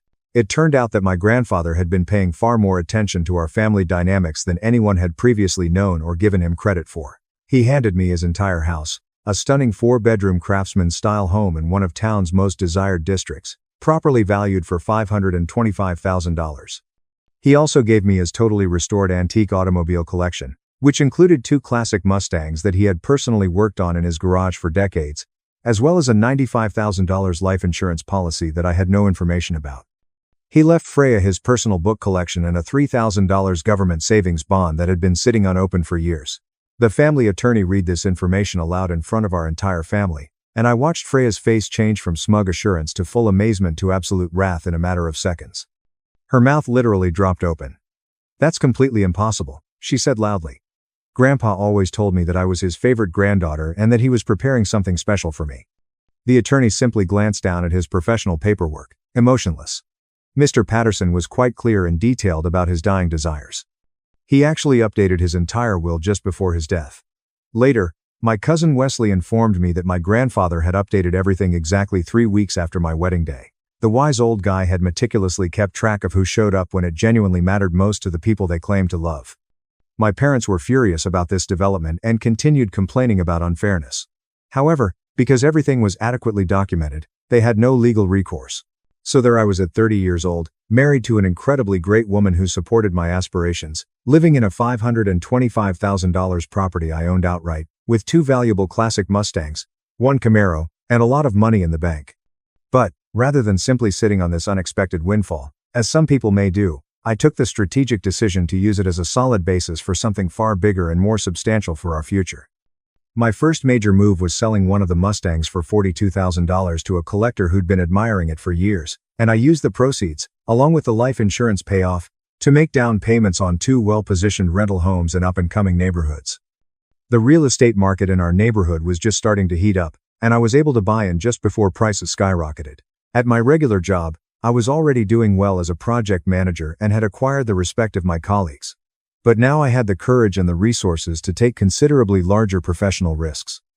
On weekends and evenings, I launched my own construction consulting firm, focusing in project management services for large-scale commercial renovations and new construction projects. With a fully paid-off property, I was able to take on projects with longer payment schedules and drastically undercut the cost of more established organizations while keeping excellent profit margins. Within roughly 20 months of starting my side business, it was earning more money than my normal day job at the construction company. I exited the company on good terms and went full-time with my own business. By the end of year 2, I was earning roughly $215,000 per year and owned 5 distinct rental properties that generated consistent passive income every month without requiring much hands-on management. Beatrice and I were indeed enjoying our absolute dream life together. We traveled extensively to areas we had only heard about previously, threw lavish dinner parties for friends and colleagues at our lovely home, and began serious discussions about raising a family in the near future. Meanwhile, my biological family had written me off totally as the ungrateful son who had simply gotten lucky with a fortune he didn't deserve and would most likely mismanage. They had no idea that I was methodically documenting and recording everything that happened with our family dynamics. Every disparaging remark said about me behind my back. Every family gathering I was not invited to. Every social media post in which Freya boasted about her opulent lifestyle, while taking subtle but deliberate jabs at my personality and life choices. Because Freya's engagement to Samuel was beginning to reveal some severe structural flaws that were becoming increasingly difficult to conceal from the public eye. Samuel had imagined he was obtaining a low-maintenance trophy wife who would appreciate his financial support and would not make unreasonable demands. But Freya's extremely high maintenance, bordering on insane.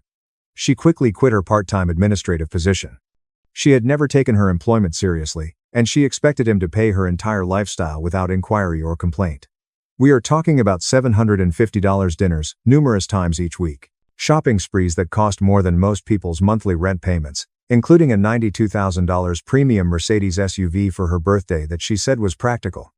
Samuel was clearly making good money in his investment banking job, but Freya was systematically burning through it more quicker than he could earn it, even with his generous bonuses. And, unlike the trust fund babies she had previously dated, Samuel had to work exceedingly hard for every single dollar he made, which taught him the value of money. My cousin Wesley, who was literally the only family member who kept in touch with me after the wedding fiasco, would give me detailed updates on how Freya was systematically draining Samuel's savings account and how my parents were becoming increasingly concerned that their golden goose was getting tired of being constantly plucked. Chapter 5. Cracks in the Ideal Foundation. By the time I turned 33, my company was crushing every performance indicator imaginable and outperforming my wildest aspirations. I'd successfully grown operations into 3 distinct regional markets, hired 14 full-time employees whom I treated well and paid competitively, and was on course to earn $350,000 that year before taxes. Beatrice and I had acquired a magnificent lake cottage with cash as a weekend hideaway and were having increasingly serious discussions about starting a family within the next year. Meanwhile, Freya's seemingly flawless fairy tale life was methodically collapsing, and she was far too oblivious and self-absorbed to notice the calamity approaching like a freight train. Samuel had begun working much longer hours and traveling much more frequently for business objectives, which Freya took as his unwavering commitment to secure their financial future together. In actuality, Wesley told me during our monthly coffee meetings that he was dreading going home since Freya had become totally unbearable to live with on a daily basis and would continually hound him about money. She'd changed into one of those utter nightmare fiancés who truly believed that wedding planning entailed spending an infinite amount of someone else's money with no boundaries, limitations, or regard for financial reality. The venue she had determined she really required for their dream wedding cost $62,000 only for the basic room rental charge, which did not include catering, decor, or other services. Her dream wedding dress cost $11,000 from a designer store. She envisioned a lavish 3-week honeymoon in Europe that would cost around $32,000, including first-class flights, luxury lodgings, and exquisite dining experiences. Samuel's parents, who had been entirely delighted by Freya's carefully prepared performance during their first meetings, were beginning to see through the facade she'd been putting up. At family dinners, she'd make passive hostile remarks about how certain individuals didn't understand the value of investing in relationships, as well as keeping appropriate social appearances and community standing.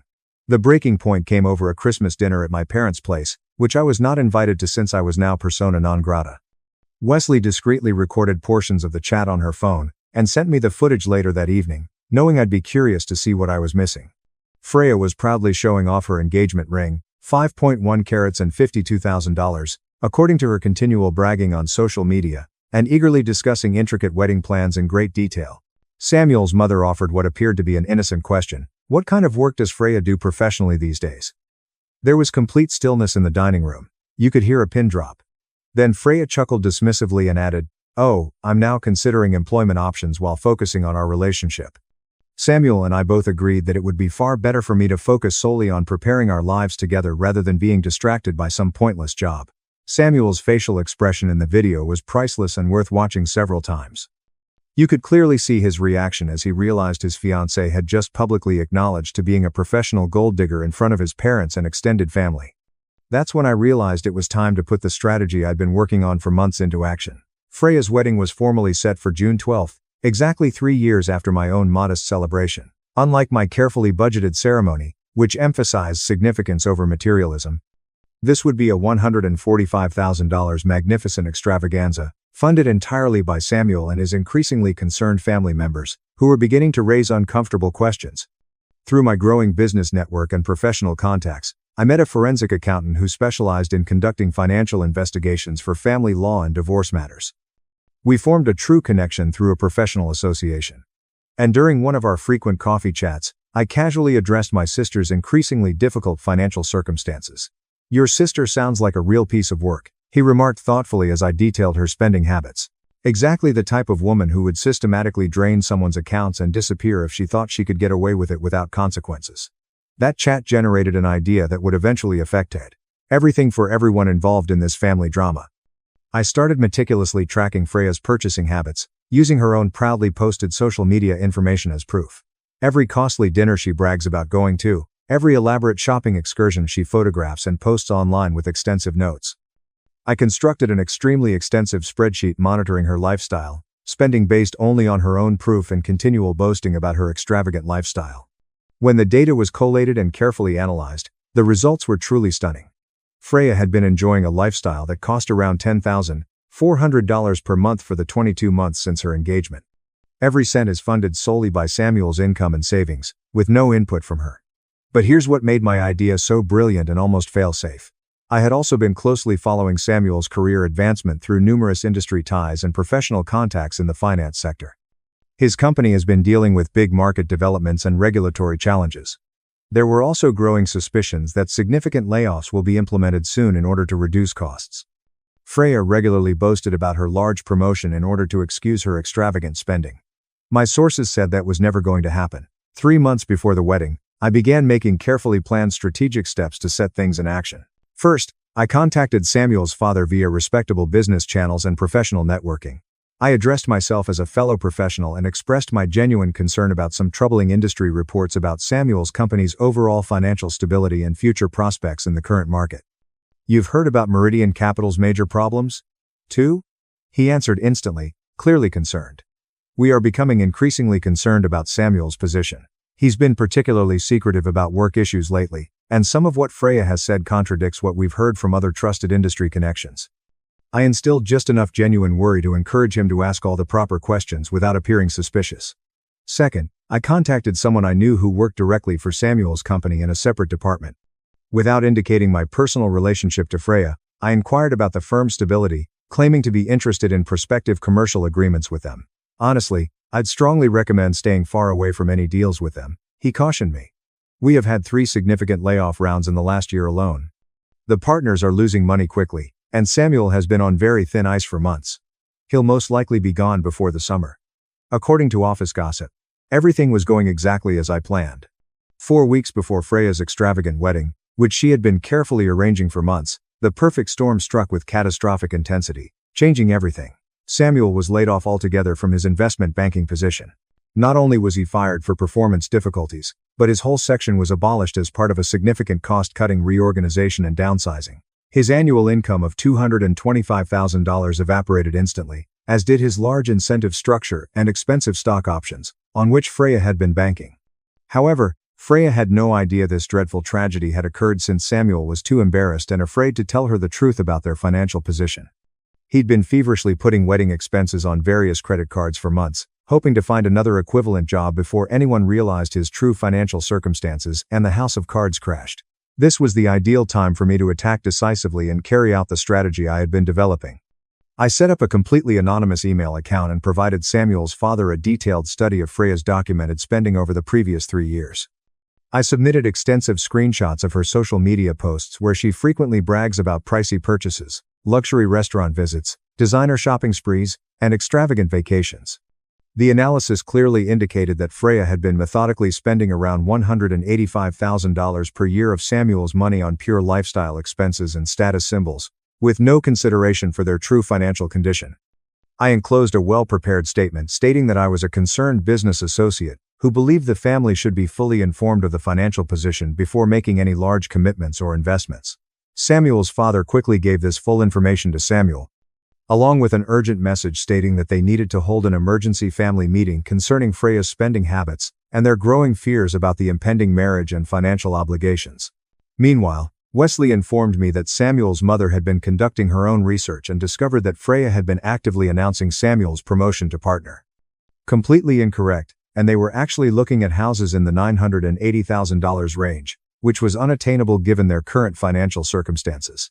The final conflict occurred during what was supposed to be their final wedding planning meeting with vendors. Samuel arrived with both parents and presented Freya with printed bank statements that plainly revealed he had accrued $58,000 in credit card debt to finance her lifestyle demands. His father delivered the detailed spending analysis that I had provided them. "Freya," Samuel murmured, his voice wavering from emotion and tension. "We need to postpone the wedding indefinitely until we can figure out our financial situation and get back on stable ground." According to Wesley, who later learned every detail from my mother, Freya absolutely and thoroughly lost her mind in spectacular fashion. She began yelling about how they couldn't postpone because everything was already planned and paid for with money Samuel didn't have. She accused Samuel's parents of being envious of her success and happiness, and that they were purposefully sabotaging the wedding because they never believed she was good enough for their beloved son. Then Samuel dropped the nuclear bomb, destroying everything. "Freya, I lost my job a month ago. We cannot afford this wedding. We cannot afford your lifestyle. We cannot afford whatever you have planned." Freya's reaction was pure gold, revealing her true character. "Then get another job right away. This is my special day, and I will not cancel it because you are unable to handle your professional responsibilities." Samuel walked out right away. His parents walked out after him. The wedding planner gathered her things and went without saying anything else. The $145,000 wedding that was set to take place in 4 weeks was entirely damaged and ended. The aftermath was breathtaking to witness unfold from a safe distance as an outside observer. Freya had to move back in with my parents when Samuel kicked her out of his flat and changed the locks. The wedding venue kept the entire $20,000 deposit under their contract stipulations. The caterer kept an additional $10,800 for meals that would never be served. Freya was trapped with $11,000 wedding dress she'd never wear, as well as around $39,000 in other deposits and payments that were absolutely non-refundable under the terms of the contract she signed. However, the plot improved significantly from there, and I was only getting started with my revenge. Within 1 week after the wedding cancellation, Samuel's parents sent Freya an official legal demand letter for $85,000, reflecting everything they had invested in the wedding, which was now completely lost as a result of her unrealistic financial expectations and irresponsible actions. They had receipts for everything. Freya had absolutely zero resources to pay off this large debt because she had never worked a legitimate job in her whole adult life and had no savings. She tried desperately to reach Samuel with tearful phone calls and apologies, but he'd already started dating a coworker who was a licensed financial planner and had her own apartment and a well-stocked retirement account. My parents, who had tolerated Freya's entitled behavior for years without consequence, now found themselves supporting a 1-year-old daughter with no work, no savings, no boyfriend, and lifestyle expectations they couldn't possibly afford on their retirement income. That's when I began receiving increasingly urgent phone calls on a daily basis. First, my mother's guilt-tripping voice. "Knox, I know our relationship has been tense recently, but Freya is truly hurting right now and needs family support. Perhaps you could assist her find work with one of your business contacts. You've met successful individuals now." Without hesitation, go straight to voicemail. I did not even listen to the entire message. Then my father said in an authoritative tone, "Son, I know we haven't always agreed on everything, but family is family, and we stick together. Freya made some mistakes in judgment, but she's learned from the experience. Perhaps you could lend her some money to help her stabilize and get back on her feet." Voicemail again. I was enjoying the silence. Finally, Freya called, crying furiously. "Knox, I know I committed terrible mistakes that hurt you deeply. I know I wasn't supportive throughout your wedding predicament, and I sincerely apologize for everything, but I'm your sister, and I desperately need assistance. Samuel's parents have threatened legal action, and I'm not sure what to do. Could you kindly assist me get through this difficult period?" I opted to answer this call because I wanted to hear her beg. "Hello, Freya. Thank God, Knox. I was terrified you wouldn't speak to me anymore. Look, I understand that the wedding date situation became problematic and feelings were hurt, but that is all in the past now. I really need to quit talking now." "What? I do not comprehend." I said. "Stop. Here's exactly what will happen. You're going to acquire a job, a real job where you can work for money and get paid. You intend to repay Samuel's parents in full, and you're going to do all of this without any aid from me. But Knox, I do not understand why you are being so nasty. We are family. Grandpa left you all of that money. You have a profitable business. You might simply let me interrupt you right then. Grandpa handed me the inheritance since I attended his funeral while you were shopping. You remember where you were that day? Using Samuel's credit card at the mall. He left me that money because he understood that I had accomplished something worthwhile in my life through hard effort. That is not fair. I had no idea Grandpa was keeping track of who. Of course you did not know. You never pay attention to anything that does not directly benefit you, just as you did when you purposefully booked your engagement party on my wedding day after I had advertised the date months in advance." Long, uncomfortable stillness in which I could hear her breathing. "Look," she continued, shifting into the seductive tone she'd perfected since infancy. "I know I've made mistakes in the past, but I am your baby sister. Don't you want me to be satisfied and successful? Do you mean I don't want you to be comfortable without earning it? No, Freya. I honestly do not want that for you anymore. Thank you, Knox. I am literally begging you and swallowing my pride. I will do whatever you ask of me. Here is what you can do. Get a job at a retail store, a restaurant, or any other place that will hire someone with no genuine work experience or useful abilities. Move into a little apartment that you paid for with your own money. And maybe in a few years, after you've demonstrated your ability to operate as a responsible adult, we may talk about starting a relationship again. But what should I tell people? Samuel's parents are suing me, and all of my friends will know about it. This is totally unpleasant and degrading. Welcome to the consequences, Freya. I've heard they're extremely educational when you finally get to experience them. I hung up, feeling better than I have in years. That conversation occurred 11 months ago. This is where everyone ended up in the story. Freya ultimately got work at the mall's department shop, folding clothes for $15 per hour. She lives in a cramped one-bedroom apartment with a roommate and drives a 2012 Honda Civic she got from a used vehicle lot. Her Instagram has transitioned from luxury lifestyle bragging to generic inspirational words that no one believes or engages with. She's only been on 4 dates in 11 months, all with men who clearly cannot and will not support the lifestyle she used to demand. Most of her former pals quit hanging out with her after the money ran out and she couldn't afford to go out anymore. Samuel accepted a position at a lesser firm paying approximately $140,000 and became engaged to the financial planner. They are planning a small wedding that they will pay for totally on their own, with no family turmoil. My parents have started contacting me again, but only because they need advice on retirement planning and have recognized I know a little bit about money management. It's funny how that works when they need something. Ryan, my former best man, sent me a long sorry text last month, saying he didn't fully comprehend the issue and asking if we could meet to sort it out. I never responded and erased his phone number. Beatrice and I recently purchased a second holiday property in Costa Rica and hope to start trying for our first child next year. My company is expected to generate $460,000 this year, and I'm considering expanding into 2 new regions. I never gave Freya a cent during her entire struggle. Not when Samuel's parents sued her, forcing her to pay for $45,000 over 6 years. Not when she was evicted from her first residence due to late rent payments. Not after she smashed her car and needed money for repairs and insurance. When my parents propose that I aid family at difficult times, I remind them that family is meant to attend weddings and other key life events. The finest part was last month, when Beatrice and I went to our buddy Archer's wedding at a lovely venue downtown. Guess who was part of the catering staff who served the visitors? Freya didn't see me, but I could see her plainly all evening. Hair tied back in a regulation ponytail, wearing a black uniform polo shirt and pants, bringing appetizer trays to customers celebrating someone else's beautiful day while earning the minimum pay plus tips.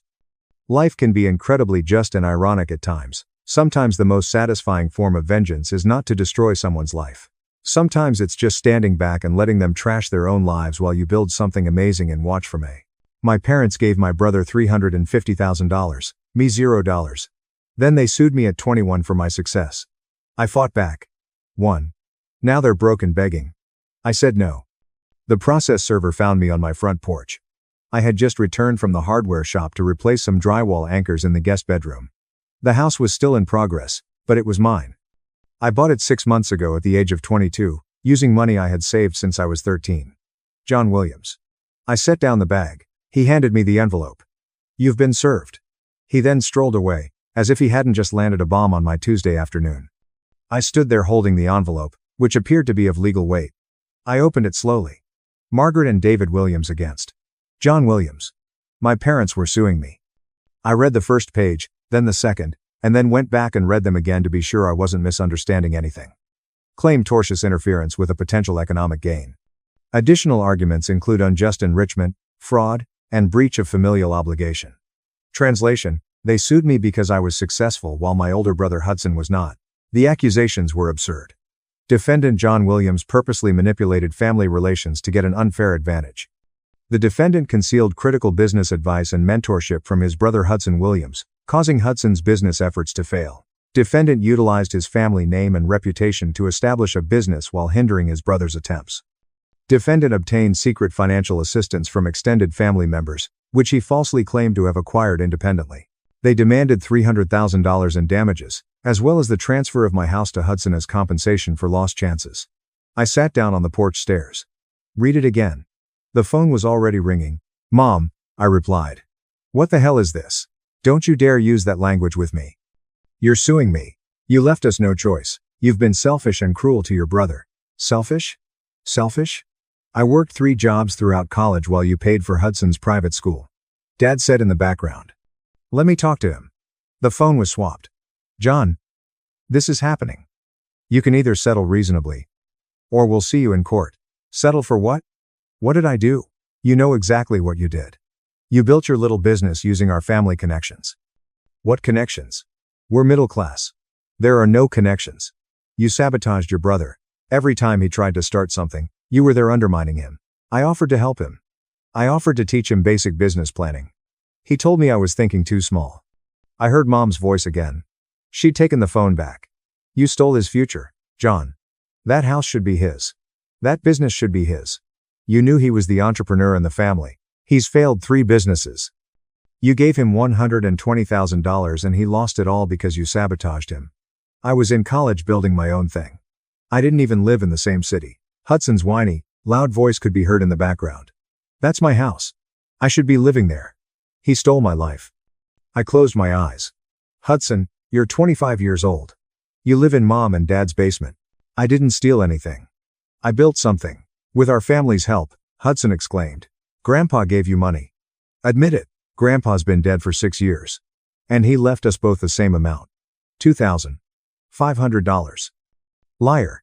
You got more. You must have. I stood up. I'm done with this conversation. Mom, you'll be hearing from our lawyer. We're taking you to court. And we're going to win. You owe your brother. You owe this family. I don't owe you anything. I worked for everything I have. You gave me nothing, Dad. Because you didn't need anything. You were always self-sufficient. Hudson needed support. So, you're punishing me for not being a failure. We're correcting an injustice. See you in court. Click. They hung up. I sat there, holding the phone. I then called my best friend, Miller. Yo, what's up? My parents are suing me for $300,000. Silence. What? I told him everything. The complaint, the claims, and the demand for my home. Dude, that's insane. Can they do that? Apparently, they can file. Winning is different. This is about Hudson, right? Golden child Hudson who's failed at everything. Yeah, man. Your parents are delusional. You built everything yourself. I watched you do it. They're claiming I sabotaged him. That I used family connections to succeed. Miller laughed. Bitter. Family connections? Your dad's a middle manager and your mom's in HR. What connections exactly? What are you going to do? Fight it. I'm not giving them a dime. Good. They're out of their minds. After we hung up, I sat on my porch and reflected about the past 7 years. I started working when I was 14, not because I wanted to, but because I asked my parents for $20 for robotics club, and Dad answered, money doesn't grow on trees, son. You want it? Earn it. The following week, Hudson received $500 for an entrepreneurship camp. I started mowing lawns that Saturday for $15 per hour. By summer's end, I had saved $800. Hudson spent $500 on video games and Chipotle. When I turned 16, I purchased an old bike from Craigslist for $80. My folks gifted it to me on my birthday. I was thankful. At least they had gotten me something. 2 months later, Hudson turned 16. They purchased him a brand new Ford Mustang for $40,000. Hudson needs reliable transportation for internship opportunities. Dad said when I asked about the difference. Hudson never did an internship. He drove that Mustang to parties and damaged it during his junior year. They got him another automobile. I biked everywhere until I was 18 and purchased my first car, a 5-year-old Honda Civic, for $3,500 that I had saved from tutoring and computer repair work. College was terrible. Hudson was accepted at Cornell. $75,000 per year. Private business school is the best. Mom called it. They threw him a party. Served 100 persons. He spent $3,000 on a party for being accepted into an upscale institution for which he barely qualified. I received a full academic scholarship to public university. 4 years. Full ride. Everything included. I told them during dinner. That's good. Dad remarked. You've always been self-sufficient. That was it. No party, no celebration.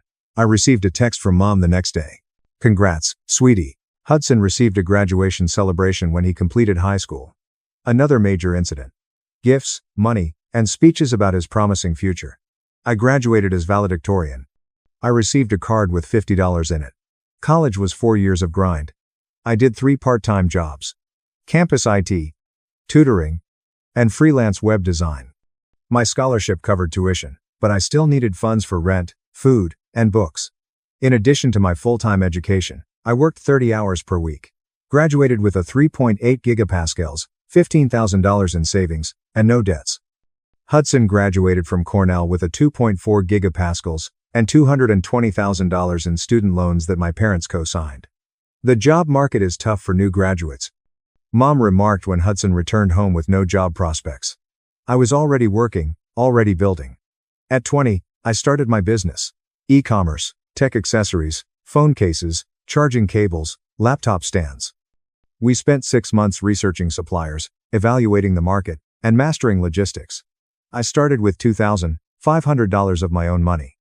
The first year's sales was $45,000, with a profit of $12,000 after expenses. I reinvested every dime, worked 18-hour days, and ran a business at night. Hudson was 24 years old at the time, and he was on his second failed business attempt. The first one was a food truck. His parents handed him $55,000 to start it. He purchased a gorgeous bespoke truck with a costly logo. Gourmet equipment. Never looked up permits, health codes, or locations. Picked a bad location, cost too much, and failed after 3 months. The truck was repossessed. The city laws put an end to his aspirations. Mom said. Nobody questioned why I wasn't grappling with the same regulations. Then came cryptocurrency trading. Hudson's parents handed him $30,000. He watched YouTube gurus and believed he would become wealthy quickly. Bought high, panicked, sold cheap, and lost everything in 6 weeks. The market is rigged, Dad explained. Nobody inquired why some individuals make money in cryptocurrency while Hudson doesn't.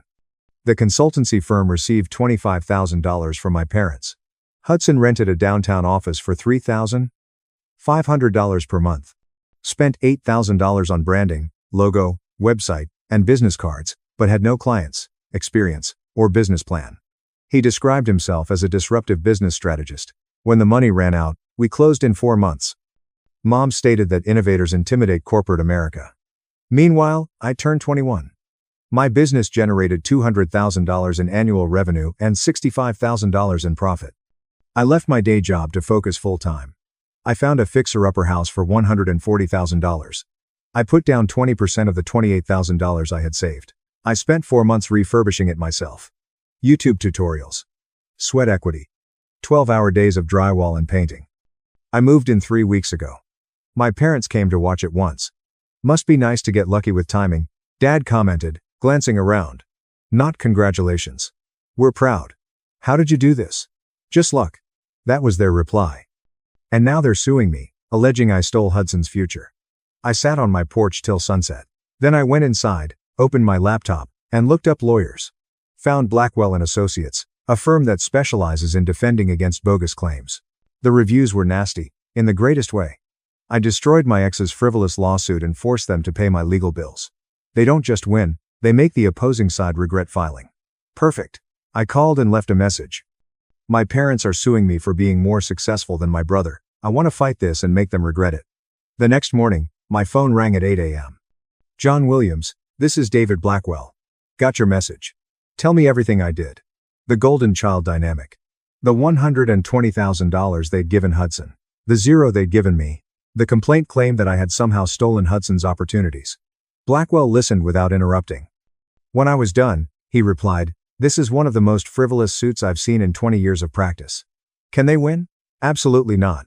Their claims have no legal merit. But John, let me ask you something. Do you want to just win, or do you want to make a statement? What kind of statement? Countersue, abusive process, malicious prosecution, intentional infliction of emotional distress. Make them pay your legal fees. Make this so expensive and painful they never try this garbage with anyone again. I pondered that idea for precisely 3 seconds. Let's make an example out of them. Good. I'll need documentation, tax returns, bank statements, work records, anything proving yourself. I have 7 years of tax returns, W-2 seconds from every job, business formation documents, everything. Perfect. Send it all. They're claiming fraud, that you secretly received help. We're going to prove they defrauded the court by filing this nonsense. How long until trial? 6 months, probably. Discovery will be interesting. We'll depose them under oath. Make them explain how you stole opportunities you never asked for. I replied with a smile. First time since being served. When do we start? We already did. I'm filing our response tomorrow. And John? Yeah? They think you're still the kid who wouldn't fight back. Show them who you became. Following the call, I spent the rest of the day preparing my case. I retrieved every text conversation in which they applauded Hudson's vision despite his failings. Every Facebook post commemorates his adventures. Every family dinner when they dismissed my accomplishments. Every receipt proved that I had never received a cent from them. By midnight, I'd completed a 47-page chronology. Hudson received $55,000 for the food truck, $30,000 for cryptocurrency, $25,000 for consultancy, and $220,000 in student loans co-signed, totaling $350,000 in parental investment. John received $0. Hudson is currently in debt for $200,000, lives in his parents' basement, and has 3 unsuccessful enterprises. John's current net worth is $95,000. Business owner, homeowner, no debt. Subject, evidence, how to destroy your parents' lawsuit. I emailed it to Blackwell, went to bed, and slept better than I had in weeks because, for the first time in my life, I was not taking their trash quietly. They desired conflict. When I quit playing nice, they were about to discover my true potential. The countersuit arrived 2 weeks after Blackwell was hired. I was at my work, fulfilling orders, when my phone rang. Blackwell. They got served an hour ago. Your mother called my office screaming. What did she say? That you're an ungrateful son.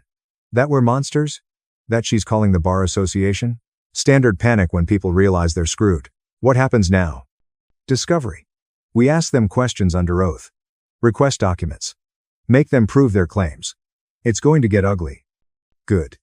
That evening, my phone blew up. There are 17 missed calls. 12 from Mom, 3 from Dad, and 2 from Hudson. I listened to one voicemail. Cries from Mom. How could you do this to us? We're your parents. You're countersuing us. This is elder abuse. Elder abuse. They were 58. I removed the remainder without listening. Hudson sent a text. You're disgusting. I hope you're happy destroying the family. I blocked his phone number. Dad sent a text. This has gone too far. Drop the countersuit and we'll drop ours. Let's be adults. I responded, you sued me first. You started this. I'm finishing it. He didn't answer. The next day, Miller arrived with beer and pizza. Dude, your family's losing their minds on Facebook. I'm not on Facebook, I know. That's why I'm showing you. He took out his phone. My mother had posted. Heartbroken doesn't even begin to describe what we're feeling. We tried to help our youngest son understand family obligation, and he's responded by attacking us legally. We only wanted him to help his struggling brother, and instead, he's chosen money over family, praying for his soul. She received 200 comments, half of which supported her and half of which called her out. Aunt Chloe had one comment. Margaret, didn't you pay for Hudson's college and businesses? What did John get? Mom's response. John was always independent. He didn't require assistance. Another comment from Uncle Luke. So, you're punishing him for being responsible? Mom had not replied to that one.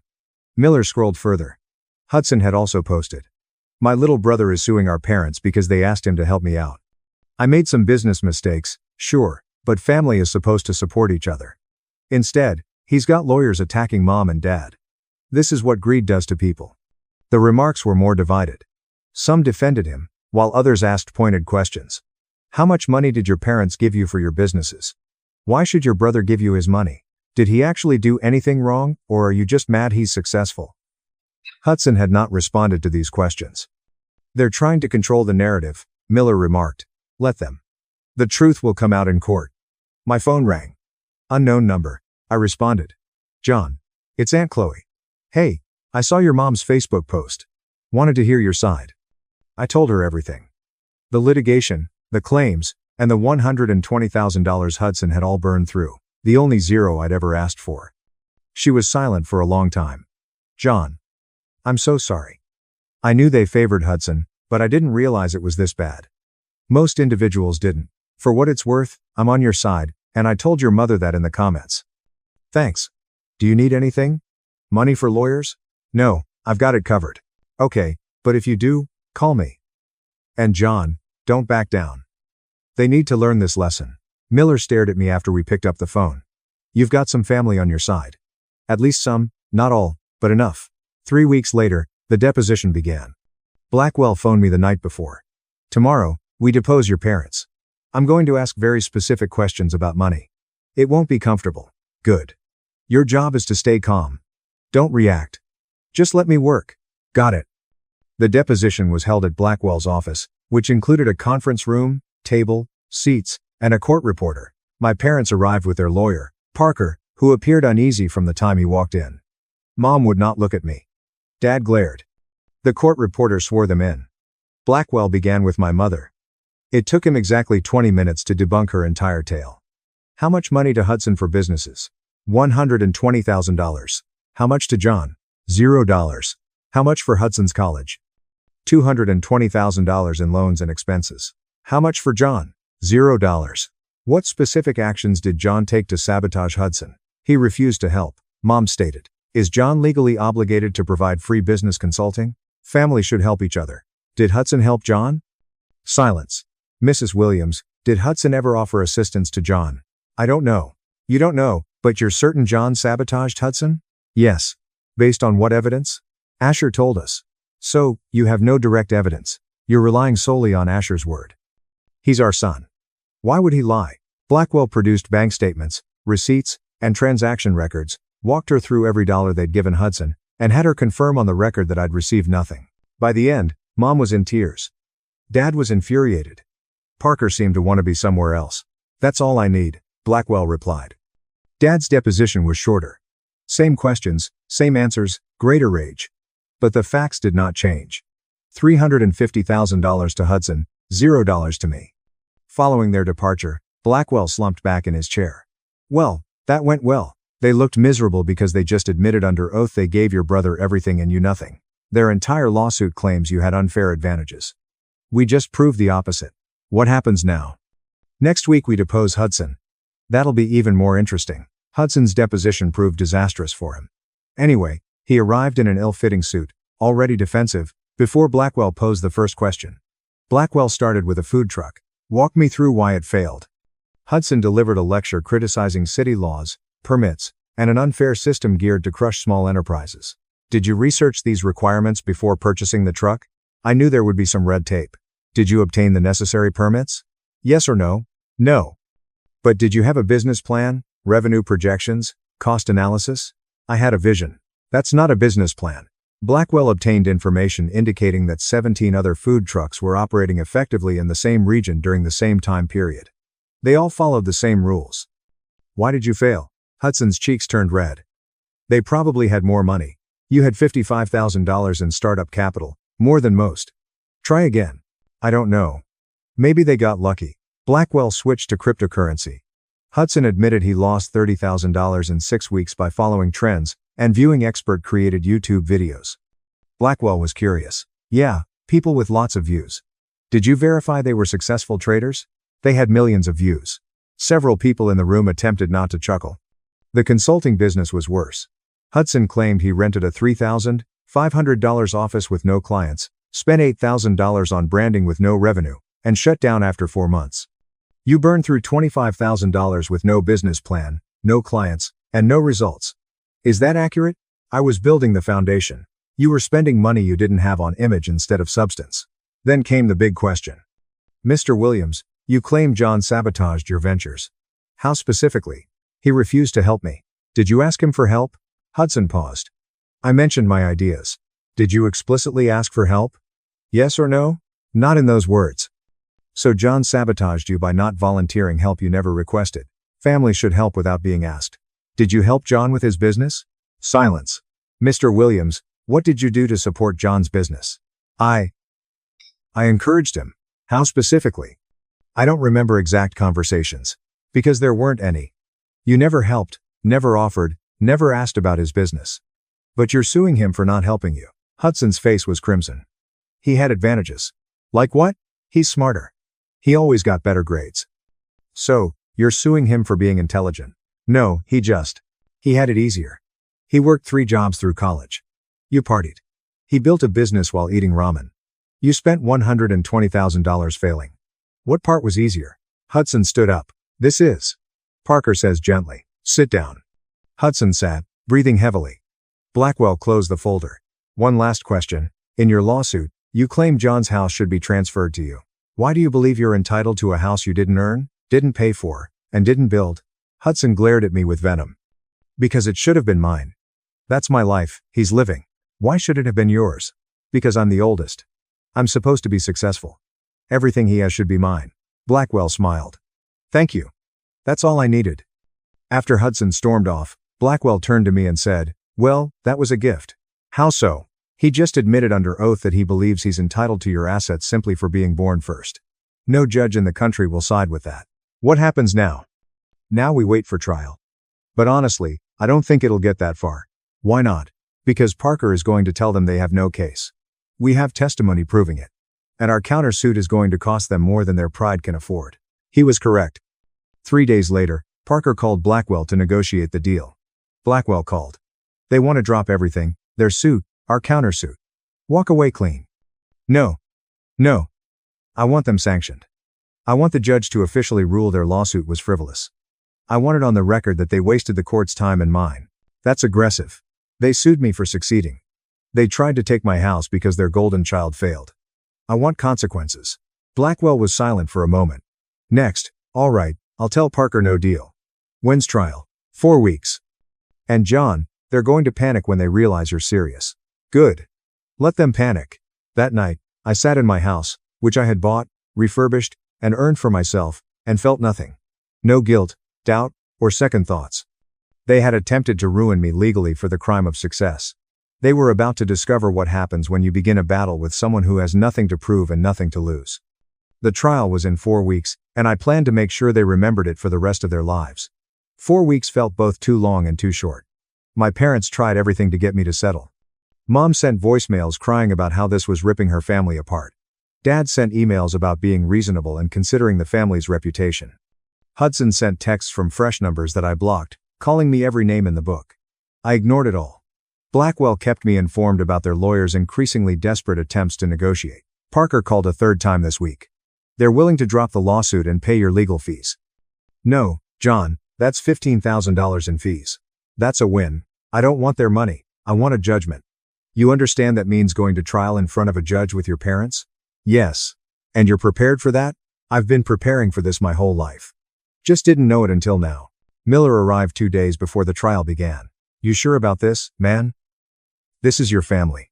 They stopped being my family when they sued me. What if you win and they lose everything? Their savings, their reputation. They should have thought about that before filing. No regrets. I thought about it. Really thought about it.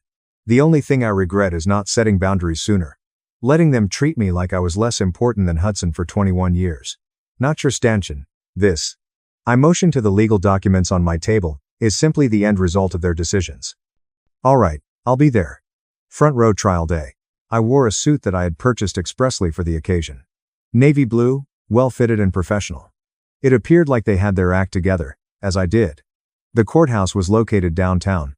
The old structure, the marble floors, and the distinct echo all contribute to a more serious atmosphere. Blackwell greeted me outside the courtroom. Ready? Yeah. Remember, stay calm. Let me do the talking. The judge is going to ask you some questions. Just answer honestly. Don't embellish. Don't get emotional. Got it. And John, we're going to win. We walked inside. My parents had already arrived with Parker. Mom looked like she had aged 5 years. Dad appeared annoyed. Hudson sat behind them, arms crossed and looking at me. The judge was a woman in her 60s. Judge Elizabeth Roberts. Blackwell had informed me that she had a reputation for not accepting rubbish. All rise. We stood. Judge Roberts entered, seated, and examined her notes. Please be seated. We're here today for Williams versus Williams, case number 2024, CV 8847. Mr. Parker, your clients filed the original complaint. Please summarize your case. Parker stood. He appeared uneasy. Your Honor, the plaintiffs allege that the defendant, John Williams, engaged in tortious interference and unjust enrichment by John's. Let me stop you there, Judge Roberts stated. I've reviewed the depositions. The plaintiffs gave their older son Hudson over $350,000. They gave John nothing, and they're suing John for succeeding. Is that accurate? Parker shifted. Your Honor, it's more nuanced. Is it? Because the depositions seem pretty clear. Plaintiff spent $350,000 on Hudson, 0 on John. Hudson failed 3 businesses. John succeeded. Now, they want John to pay them $300,000. Where's the nuance? The plaintiffs believe that John's success came at Hudson's expense based on what evidence? Hudson's testimony. Hudson's testimony that he's entitled to his brother's assets because he's older.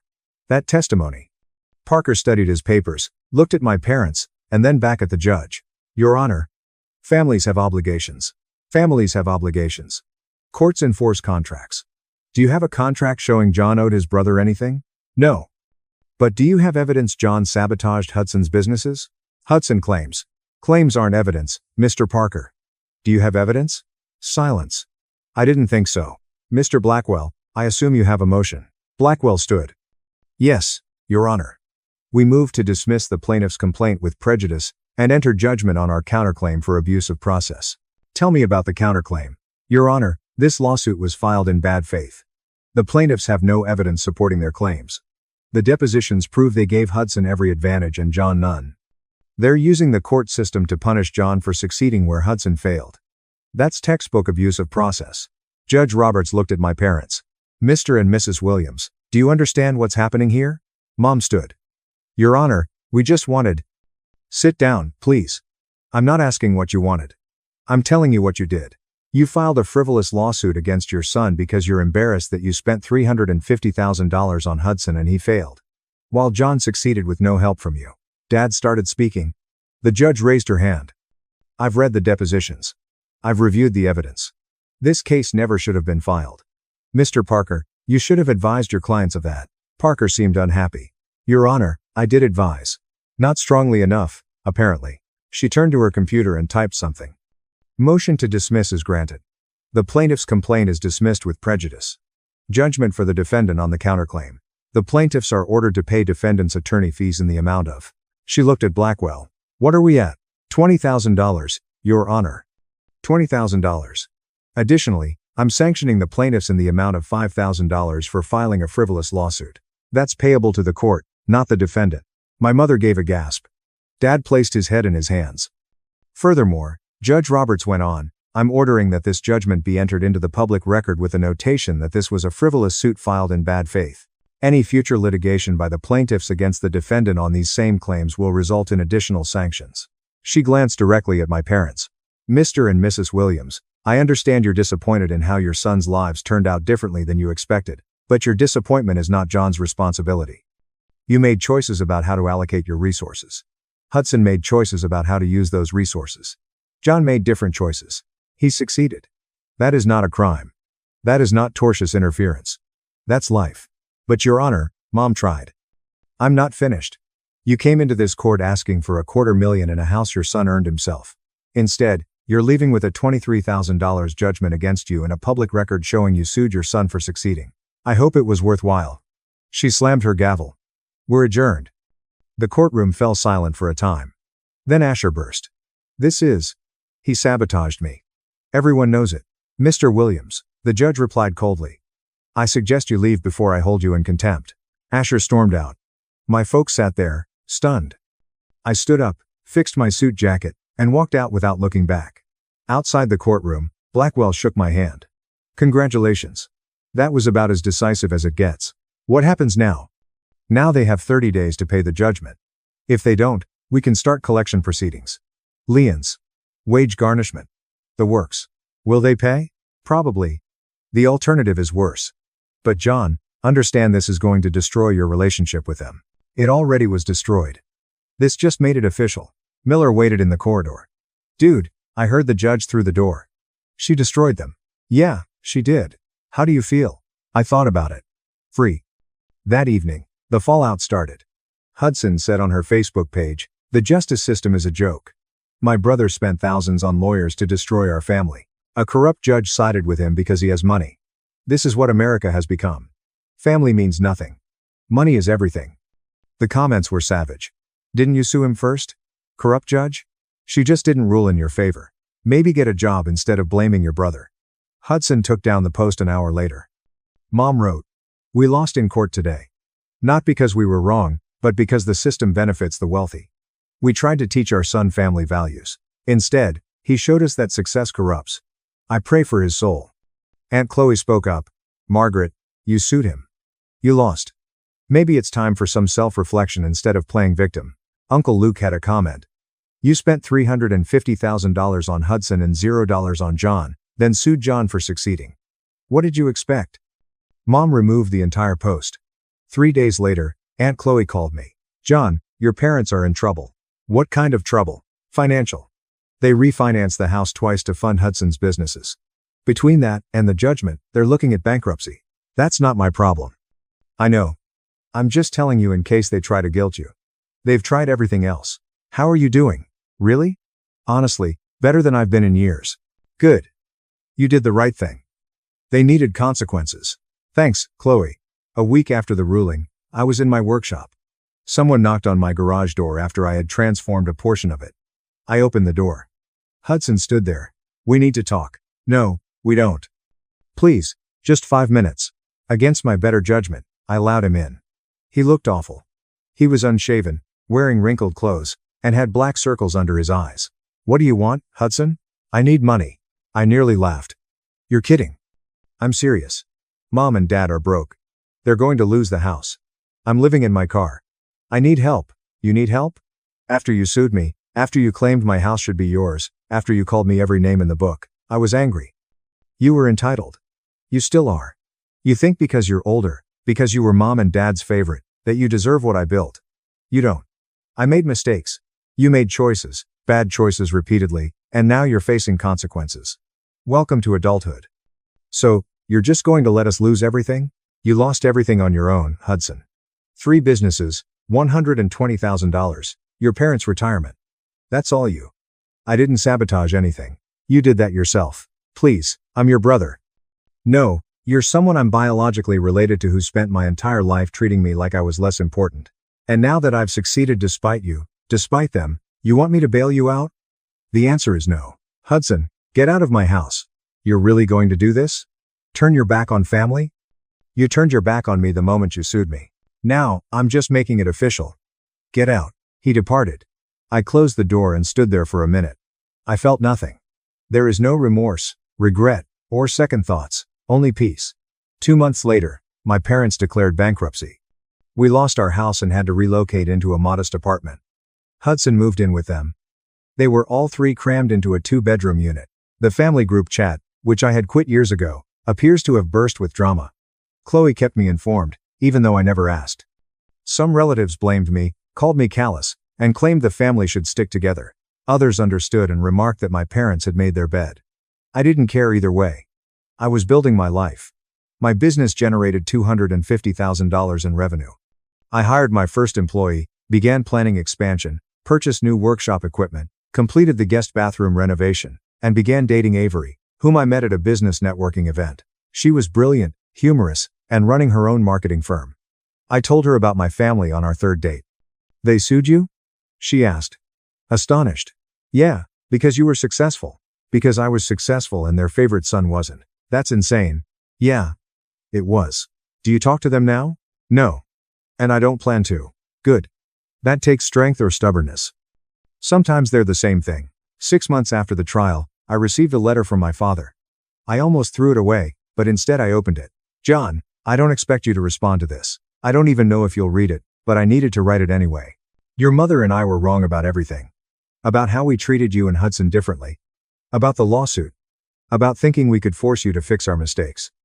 We spent 21 years telling you that you didn't need help because you were self-sufficient, but what we really meant was that we were too tired to help both of you, and Hudson demanded more. That was our failure, not yours.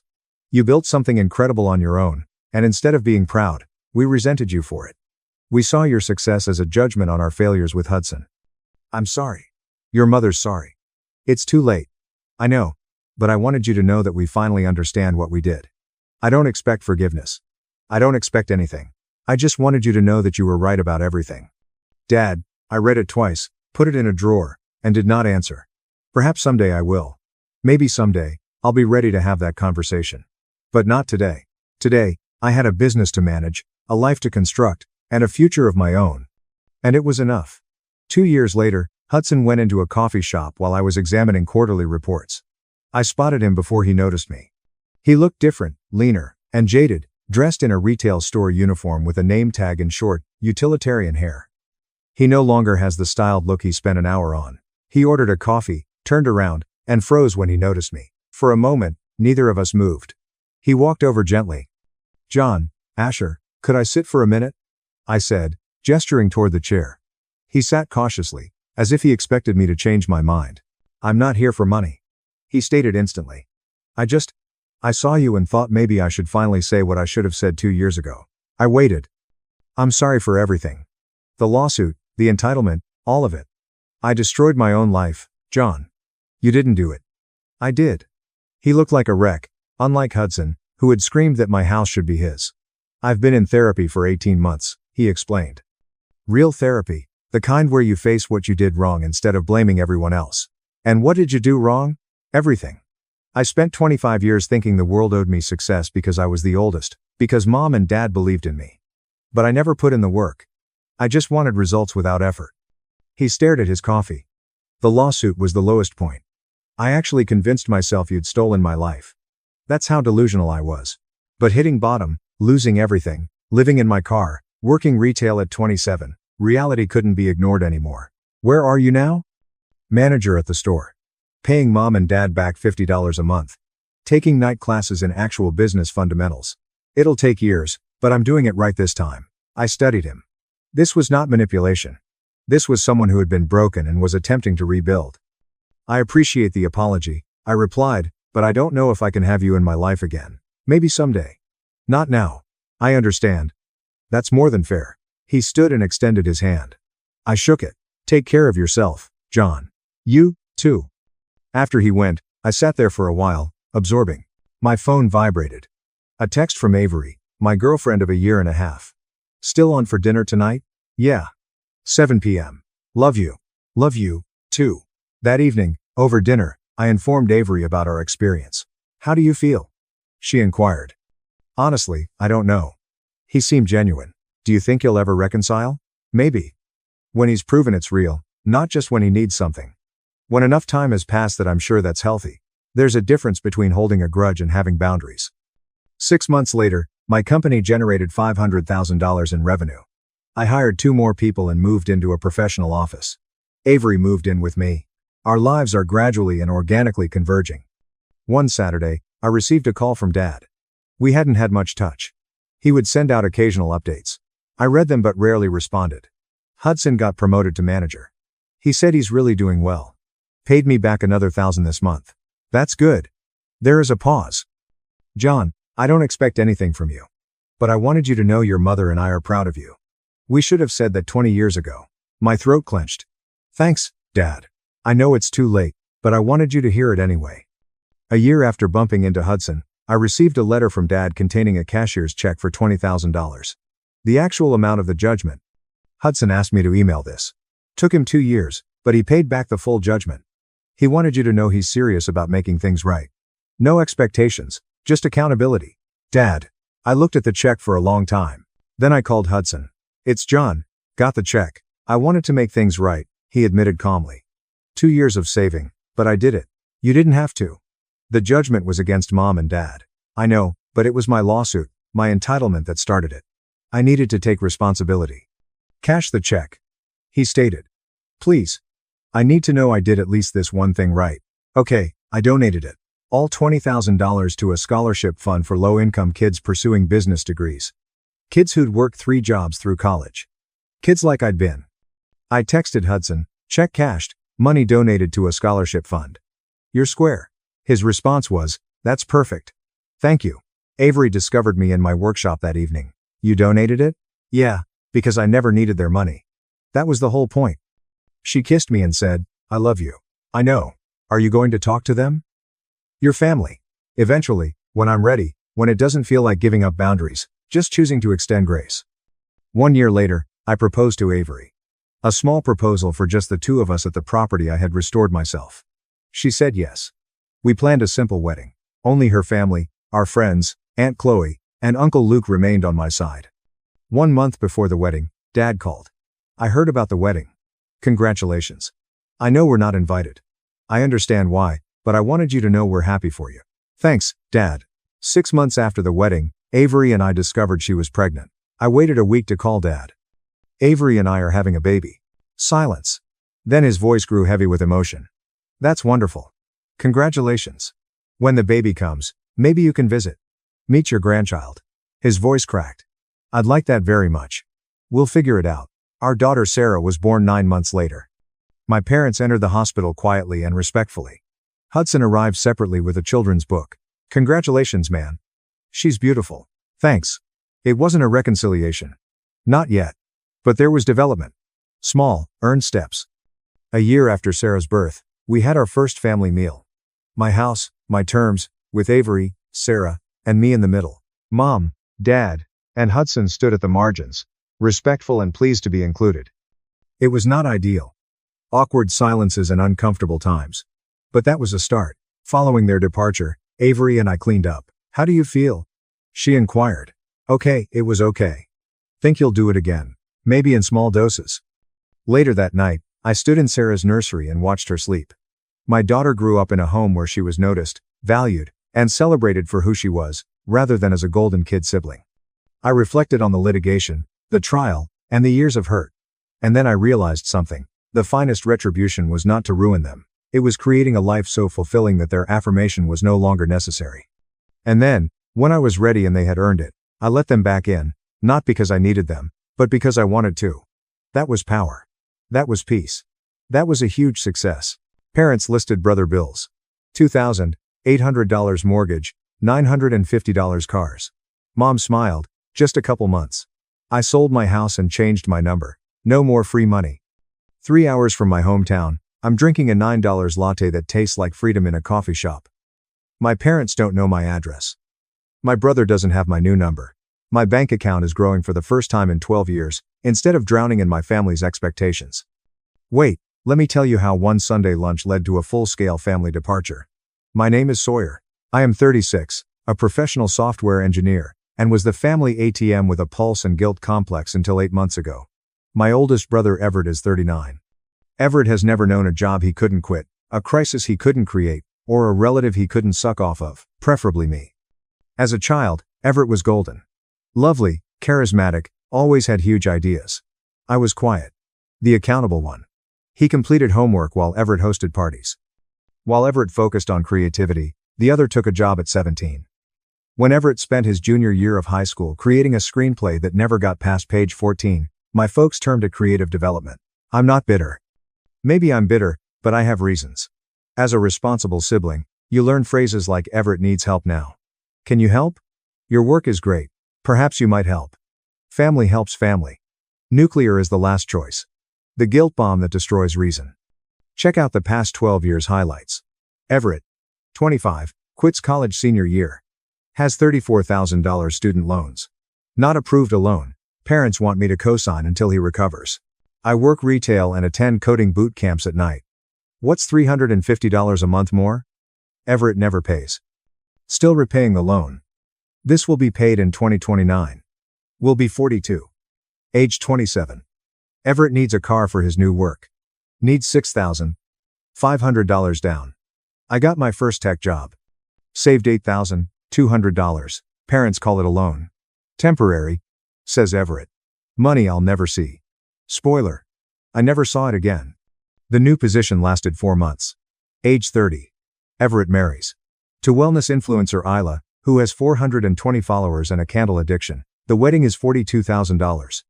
My parents give $12,000. Everett and Aita have $3,000.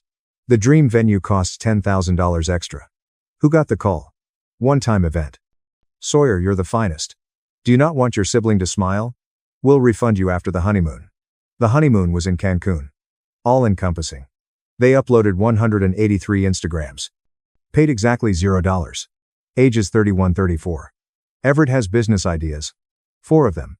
Food truck fails after 4 months. A 3-month drop shipping firm collapsed.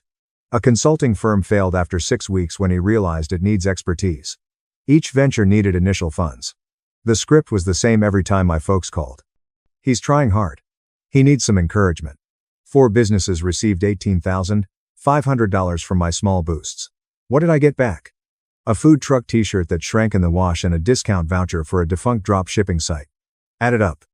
$34,000 in co-signed loans, $6,500 automobile down payment, $10,000 wedding donation, $18,500 company investments, and $3,200 in random crises, car repairs, and medical costs. That time Everett's dog ate a sock and needed surgery. About $72,000. $72,000. My studio loft apartment has a dying whale-sounding radiator. I drove a 2009 Honda Civic with a malfunctioning AC and an outside-only passenger door. Because I couldn't afford restaurants, I made chicken and rice every Sunday. My progress was gradual and unpleasant. I built something. I eventually bought a house last year. Simple 4-bedroom split level in a good neighborhood. It was my. I closed it, stood in the empty living room, and cried like a jackpot winner. My parents attended the housewarming and talked about Everett and Isla's search for a bigger home and the market's difficulty. He didn't come. He was busy. Later, I learned he was at a brewery trivia night. Moved to 4 months ago. I dreaded Sunday brunch at my parents' house, but I couldn't skip it without initiating a weeks-long guilt spiral. Arrived at noon.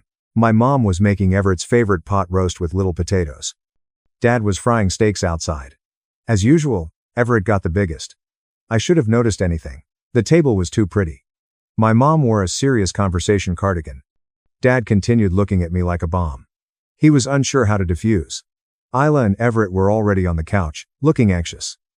Isla was scrolling her phone like someone searching for the best way to fake death. Everett stared at the wall as if it offended him. Hey, I said, placing down my store-bought cookies. No one bakes like Mom. but I quit competing. Hey, bro. Everett said without looking at me. Isla looked up, smiled tightly, and returned to her phone. Cool. Going well. We ate lunch. Pot roast was great. Medium rare steaks. The little potatoes were well seasoned.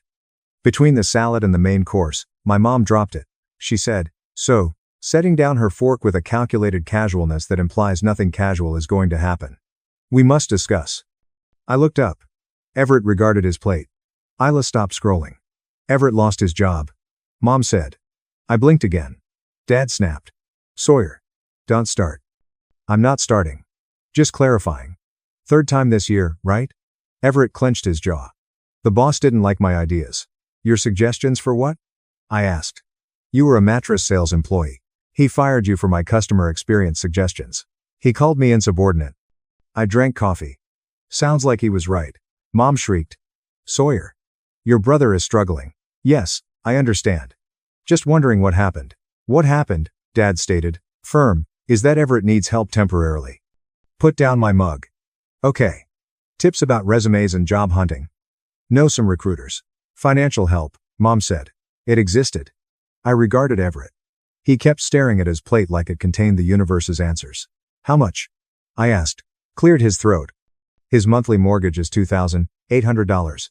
Another $950 for car payments. Then groceries, utilities, and insurance. I mentally calculated. The minimum monthly cost is $4,800. Just until he recovers, Mom said hurriedly. A couple months max. A laugh. Just couldn't. A couple months? What's funny? Isla snapped. Nothing. Ah, déjà vu. In the previous 12 years, this exchange has happened 12 times.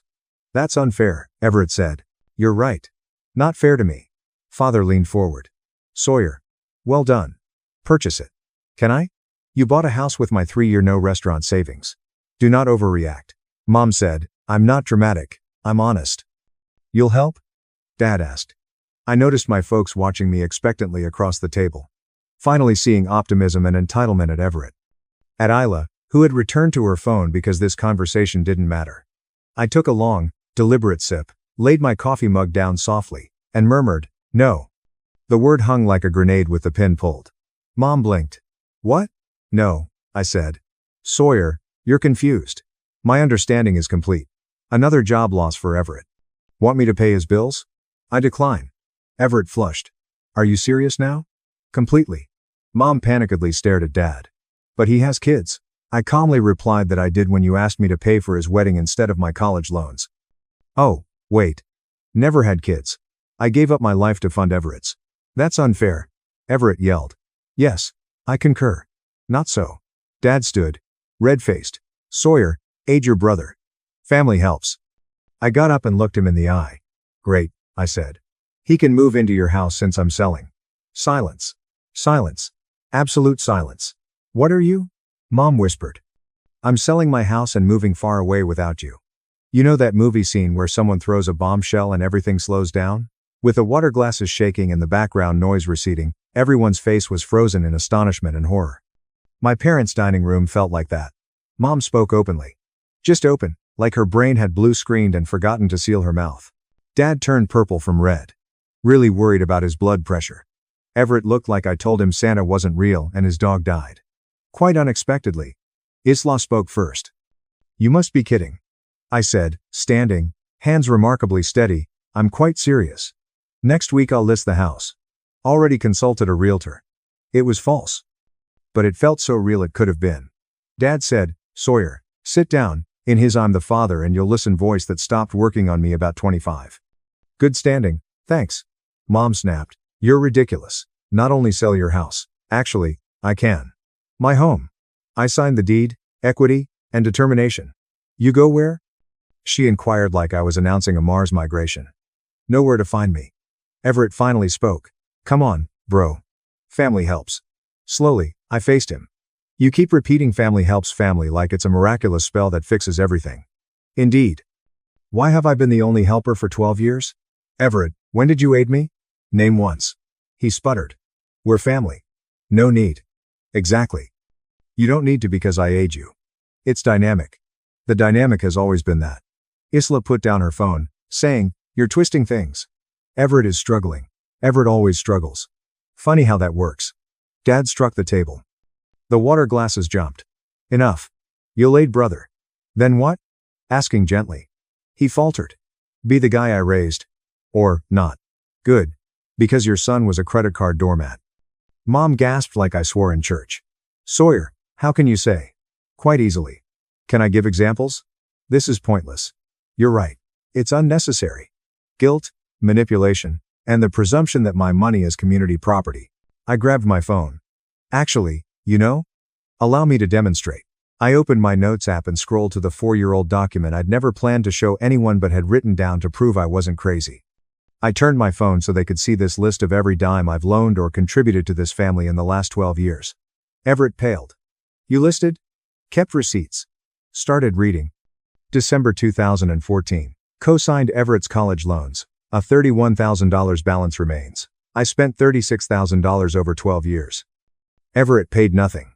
Everett started March 2016. Auto down payment, $6,500. 6-month repayment promise. Actually, no repayment. The job failed. August 2018. Wedding donation, $10,000. Was told it was loan. Turns out loan means resentful gift. Isla flushed. Invited to the wedding. Was best man. You had no choice. Continued reading. 2019-2022. Total. $18,500 from 4 businesses. ROI, 1 shrunken t-shirt, and crippling disappointment. These were legitimate businesses, Everett shouted. Legitimate companies repay investors. You didn't invest. You were related. Those appear to be incompatible. Scroll down. Emergencies, car repairs, medical bills, your dog ate a sock. Another $3,200. Mom stood. We never requested tracking. Never had to. I did it automatically.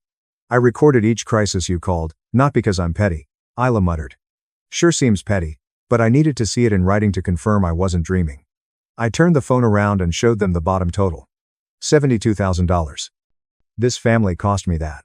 That doesn't include Everett's loan interest, or the opportunities I missed because I was too broke. This silence was heavier. Suffocating.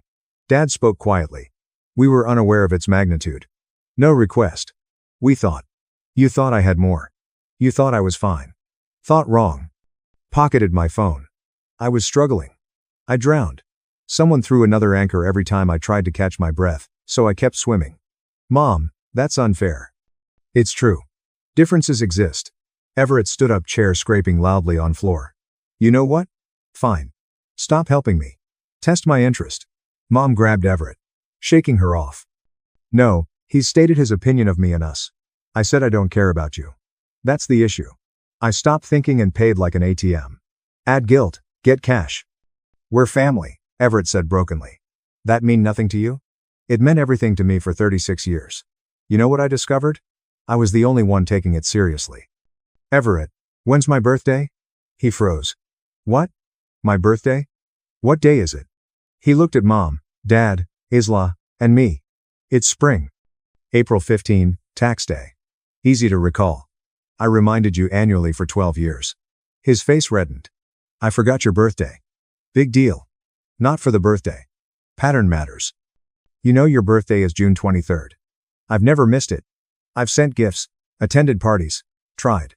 I was busy for 12 years. Isla also stood defensively. Everett is busy, as do I.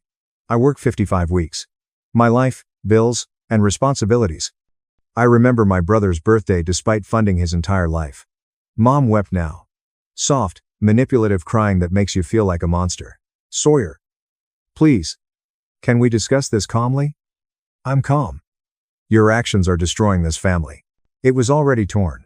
I was too busy reassembling it to notice. Dad approached. He intimidated. Was 12 when I worked. No longer worked. If you leave that door, he said slowly, you won't be welcome back. I regarded him. Stared at him. He helped me with homework and taught me to ride a bike and spent 30 years telling me Everett needed me more than I needed myself. Okay, I said. Okay.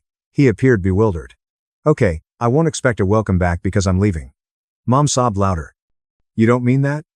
Really, I do. Walking to the front door. Chaos broke out behind me. Stop, Sawyer. You'll regret it. You're selfish. Turned at the door. One last glance at the dining room, the pot roast getting cold, and the family that had treated me like a resource for decades. You know what? I said, I regret my actions for you for 12 years. It would be nice to regret something I did for myself. I left, walked to my car, got in, and sat with my hands on the wheel, waiting for guilt to hit me like it always did. It never arrived, but I felt like I had found a way to put down my rock backpack. My phone buzzed immediately. Please return inside, Mom. Let's talk. Dad. This is rude. Everett, you'll leave me? The kids will be devastated, Isla. That last one nearly hit me. Almost. Later, I remembered Everett and Isla had 2 children, 8 and 6.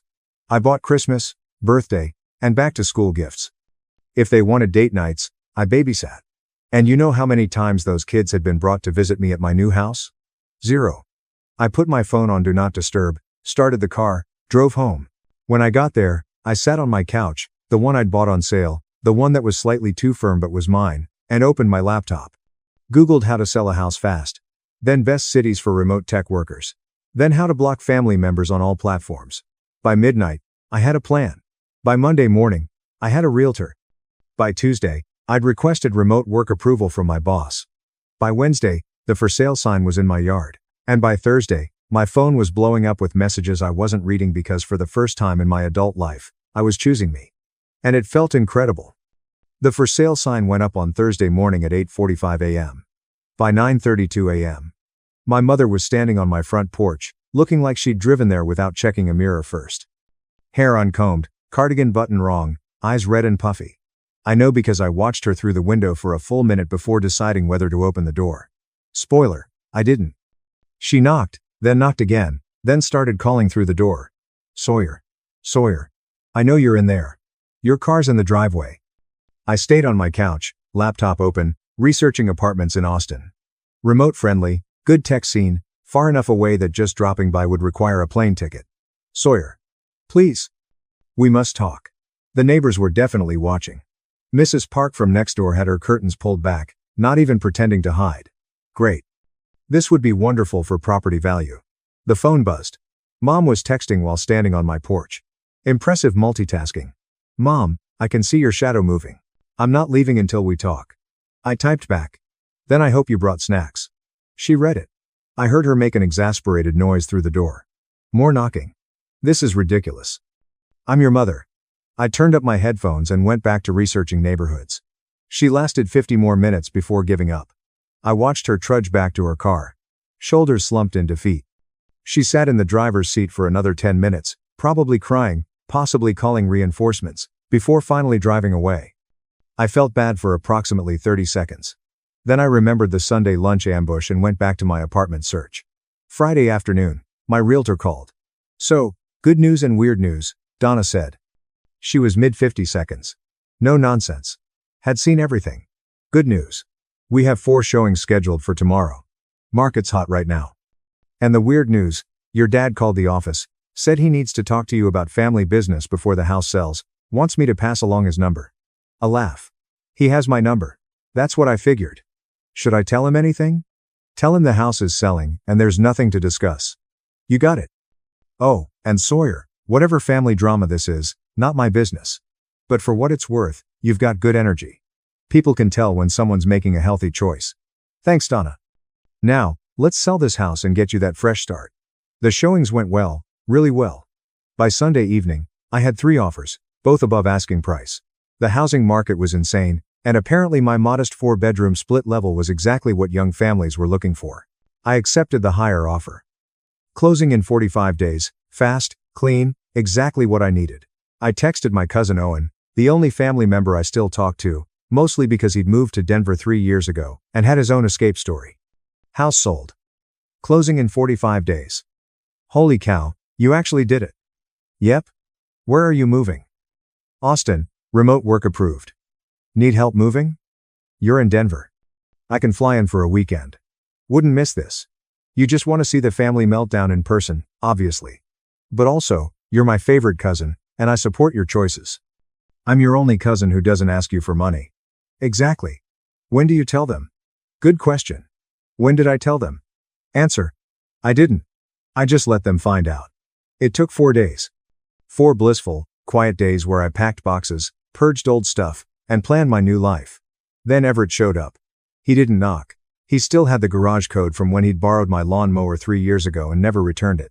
Add that to the list. 1 lawnmower. $550. I heard the garage door open, heard footsteps, looked up from the box I was packing to see Everett standing in my living room, looking around at the half-empty space like he'd walked into a crime scene. "What the hell, man?" he said. "You can't just walk into someone's house, Everett. The garage code still works. I'm changing it today." I went back to packing books. "You want what?" "What do I want?" "You're actually selling the house." "Yep." "Where are you going?" "Somewhere else." "Sawyer, come on. Don't be like this." I looked up at him. "Really?" "Looked?" He'd aged badly in the last few years. "Stress, probably. Or karma? Hard to tell." "Be like what?" I asked. "Clear about my boundaries? Done funding your life? An adult with agency?"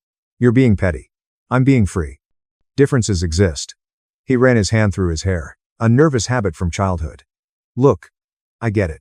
I messed up. I should have paid you back. I should have been more responsible. But this running away, that's not going to solve anything. It's not running away. It's running towards something better." "What's better than family?" "Literally, anything that doesn't make me want to throw my phone in a lake." Everett sat down on my couch without being invited. "Mom's a wreck. She's barely eating. Dad's, I don't even know. He won't talk about it. That sounds like a them problem. And me? What about me?" I stopped packing. Turned to face him fully. "What about you, Everett?" "I need aid. Isla and I were drowning. The mortgage, the cars, the kids' school. Get a job. I'm trying. Try harder." His face flushed. "You don't understand. It's not that simple." "You're right. I don't understand, because I've never quit a job 3 times in 1 year. I've never spent money I didn't have on things I didn't need. I've never asked my younger brother to fund my lifestyle while I figured out my passion. That's not fair. None of this is fair. That's the point." I threw a book into the box harder than necessary. "You want to know what's not fair? Working 65-hour weeks while my brother day drinks and calls it networking. Eating ramen for months so I can cover his car payment. Missing out on vacations, relationships, experiences because I'm too broke from keeping you afloat. I didn't ask you to do that." "Yes. You did. Every time you called with another crisis. Every time mom guilt-tripped me. Every time dad said family helps family like it was the gospel." Everett stood up. "So that's it. You're just done with us?" "I'm done being used. If you want a relationship, we can have one, but it's going to look different." "Different how?" "No more loans. No more bailouts. No more treating my bank account like a community resource. That's cold. That's boundaries." He stared at me for a long moment. I could see the wheels turning, the calculations, trying to figure out if he could guilt me, manipulate me, or anger me into changing my mind. None of it was going to work. For the first time in my life, I'd built a wall he couldn't climb. "Fine," he said finally. "Go move to wherever. Test my interest." "Everett." "No. You've made yourself clear. You think I'm a screw-up. You think I'm using you. Maybe you're right. Maybe I am." He walked toward the door, stopped, turned back. "But at least I tried. At least I took risks. At least I lived my life instead of hiding behind spreadsheets and safety nets." That one almost landed. Almost. "You're right," I said calmly. "You took risks with my money, and now you're mad because I'm taking it back." He left without another word. The garage door closed behind him. I stood there for a minute, breathing hard, waiting for the guilt. Still didn't come. I went back to packing. 3 weeks before closing, Isla showed up with the kids. I saw them through the window. 8-year-old Alex, and 6-year-old Harper, both in matching I Love My Uncle t-shirts that I guarantee they didn't own yesterday. This was psychological warfare. I opened the door. "Isla." "Sawyer." "Hi." Her smile was plastic. "The kids really wanted to see you. We haven't visited the new house yet." The house I'd owned for a year, but sure. "New Uncle Sawyer." Alex ran forward. I caught him in a hug because I'm not a monster. Harper hung back, shy. She'd always been the quiet one. "Hey, buddy," I said to Alex. "What's up?" "Mommy said, you're moving." "I am." "Why?" I looked at Isla. She had the decency to look slightly ashamed. "Sometimes people need a change," I said carefully. "But we won't see you anymore." "Sure, you will. I'll have a new place. You can visit." Isla jumped in. "Actually, that's going to be hard. We can't really afford trips right now with Everett's job situation." There it was, the play. Mommy said maybe you could help us more if you didn't have a big house payment, Alex said, clearly coached. I knelt down to his level. Alex, buddy, can you and Harper go look at the backyard for a minute? I think there might be a soccer ball back there. Okay. They ran off. I stood up, looked at Isla. Using your kids as emotional hostages is disgusting. Her facade cracked. I'm desperate. Do you understand that? We might lose the house. Then downsize. We can't. The kid's school. Public school exists. Everett can't find work because he's depressed. Then he needs therapy, not my money. You have so much. You just don't want to share. I have so much because I saved it instead of spending it on luxury cars and vacations. She was crying now. Real tears, not the manipulative kind. I don't know what to do. The bank is threatening foreclosure. I have 2 kids. We're going to end up in an apartment. Apartments aren't the end of the world, Isla. I lived in one for 8 years. But the kids will be fine.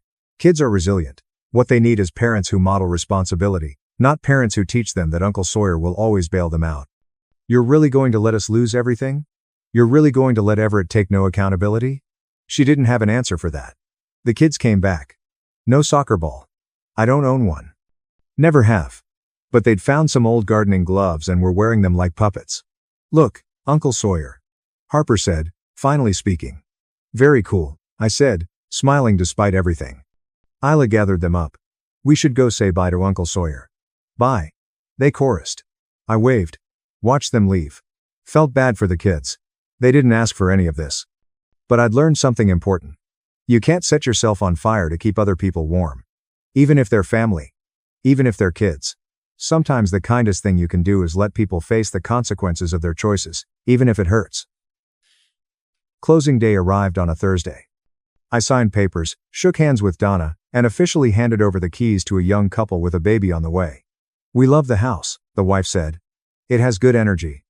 It does now, I said. That afternoon, Owen flew in. We loaded the moving truck. Well, he loaded while I directed and handed him beers.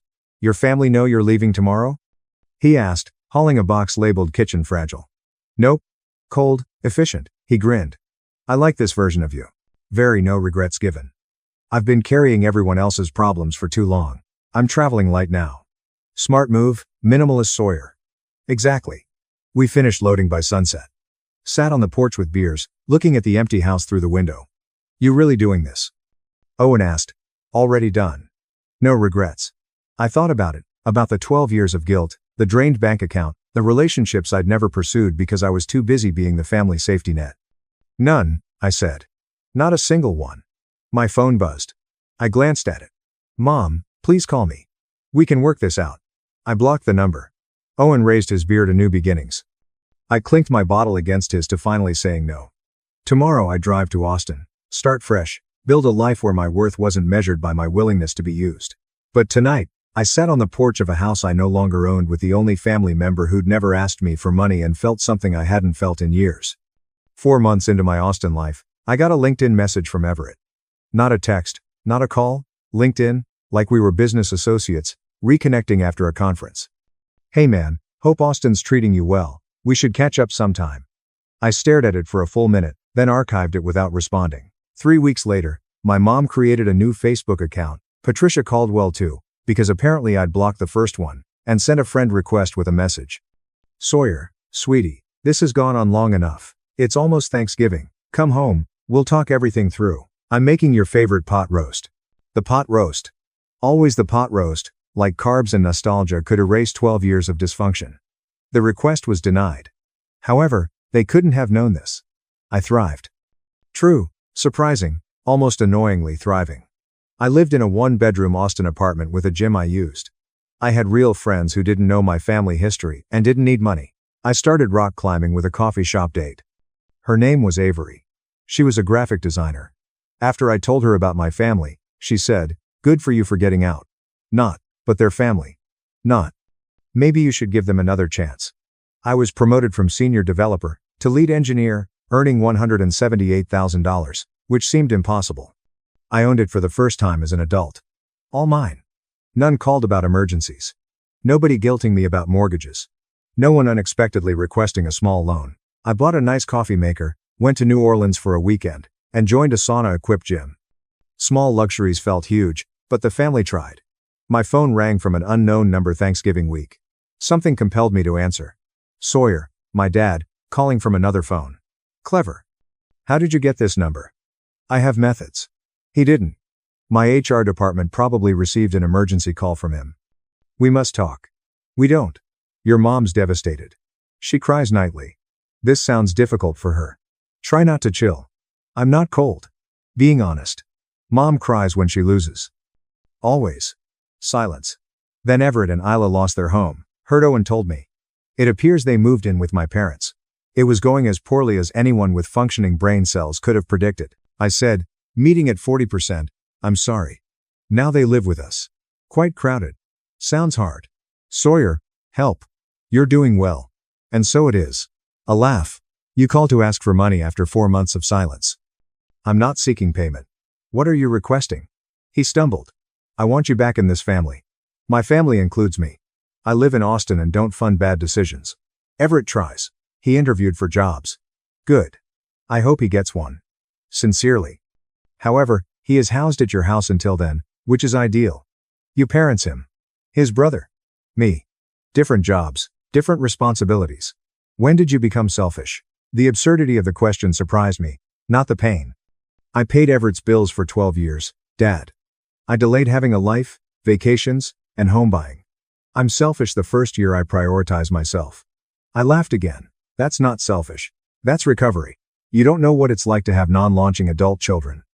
You're right. No, I started at 22 with student loans and a dream. Safety net absent. Neither parent pays my mortgage.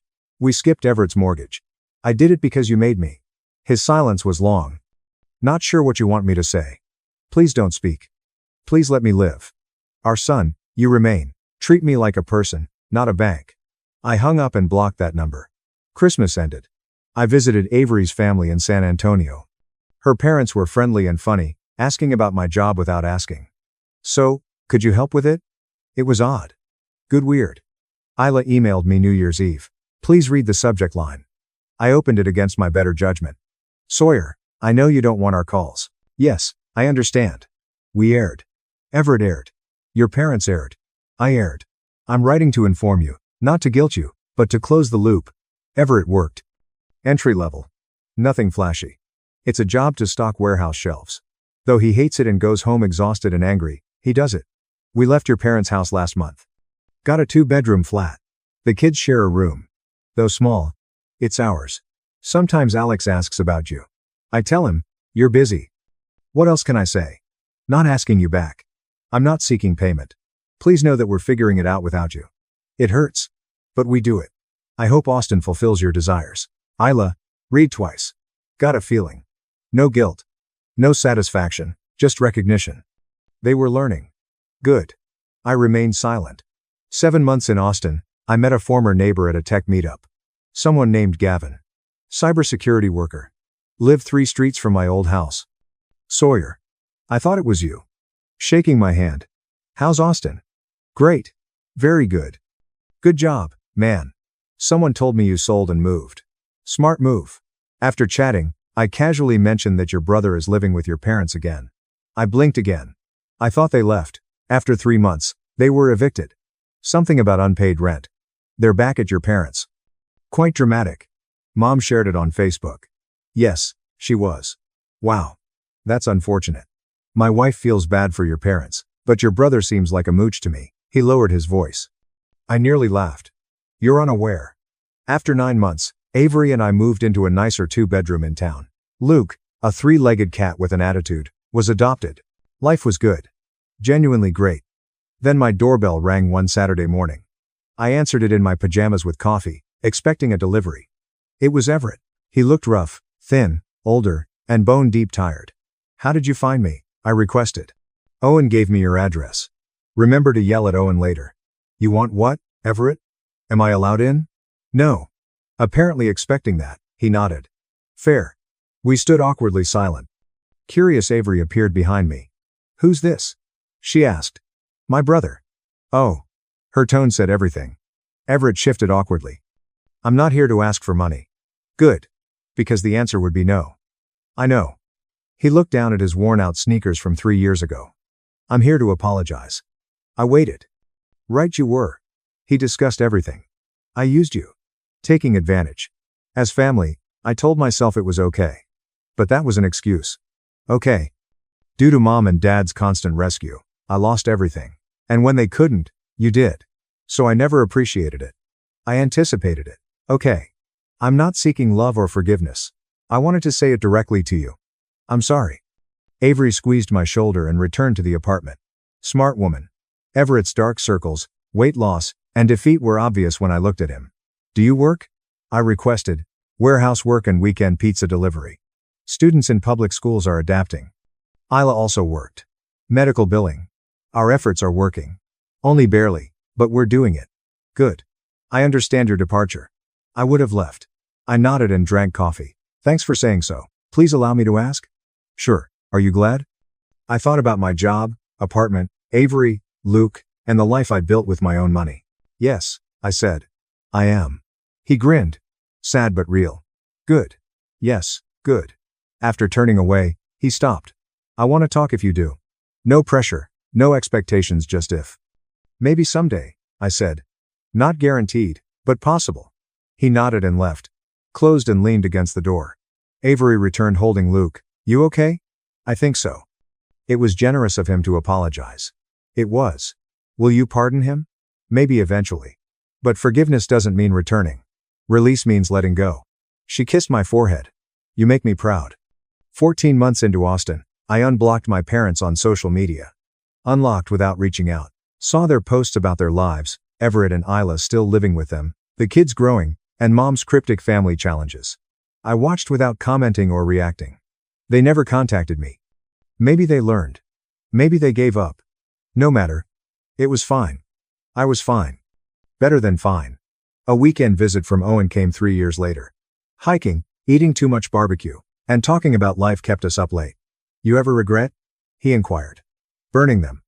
Sometimes I regret how, not that. Fair. What about you? Talk to them occasionally. Christmas cards. That concludes. He paused. Everett appears to be improving. Working 2 jobs? This time, they left your parents' house permanently. Good for them. Do you plan to revisit? Thought about it. Possibly on my terms. You can't ask more. In quiet, we watched the Austin skyline light up as the sun set. What's funny? I said. They told me family helps family for years. They were right. A family should help. Being helpful doesn't mean sacrificing. It doesn't mean burning yourself to warm others. It implies respect, boundaries, and reciprocity. Owen raised his beer. To limits. To choose yourself, I clinked my bottle against his. My family lived without me, without funding, without fixing, without me, hundreds of miles away. First time in my life. That felt right. Sister-in-law said my kids were too disruptive. 6 months gone. Family thought we needed space until the truth hit the group chat. No more space, just the truth. According to my sister-in-law, my kids shouldn't be at family events because they were unruly. I kept them at home and agreed. Family gatherings began to be canceled the next month, until a relative questioned my spouse about the reason. As it happens, the words were sent via text message, which in some ways made them worse. Your children simply cause too much trouble at family get-togethers. Perhaps you should skip the next several. Sitting in the Target parking lot, I read it 3 times. Before the words truly registered, my 5-year-old twins were humming in their car seats behind me. My sister-in-law, Vanessa, sent the message. When people believe they are being helpful, they casually inflict cruelty. While I was packing groceries into my trunk, I received a digital slap in the face. No phone call, no conversation. The family of my husband Logan had always been close-knit, getting together monthly for barbecues, birthdays, and any other Sunday that someone felt needed a celebration. I loved that about Logan and me when we were married 8 years ago.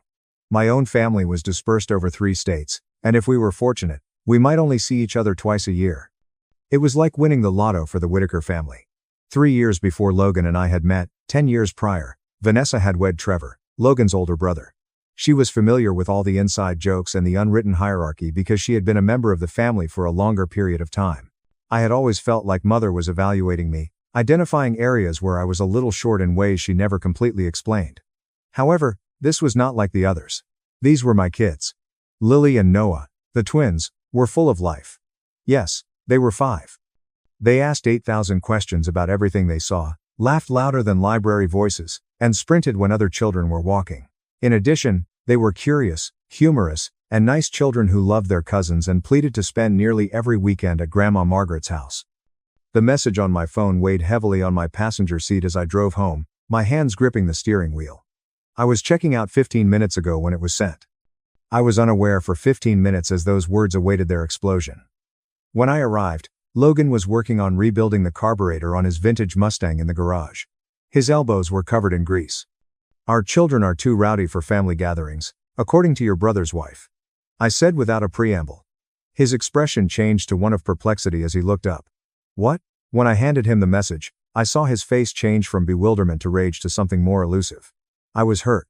Perhaps Logan had always been the one to mediate disputes and make everyone laugh when things got heated, he said. "She can't be serious." But there was no conviction in his voice. Logan cleaned his hands on a cloth, leaving dark stains, and said, "She sent it while I was at Target."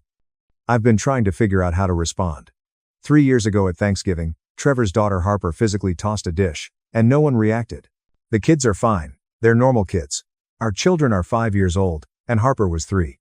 What is she anticipating? Little grown-ups. Something chilly settled in my chest as I leaned on the workbench. What if this is how everyone feels? What if everyone has been discussing it and she is the only one who is prepared to speak up?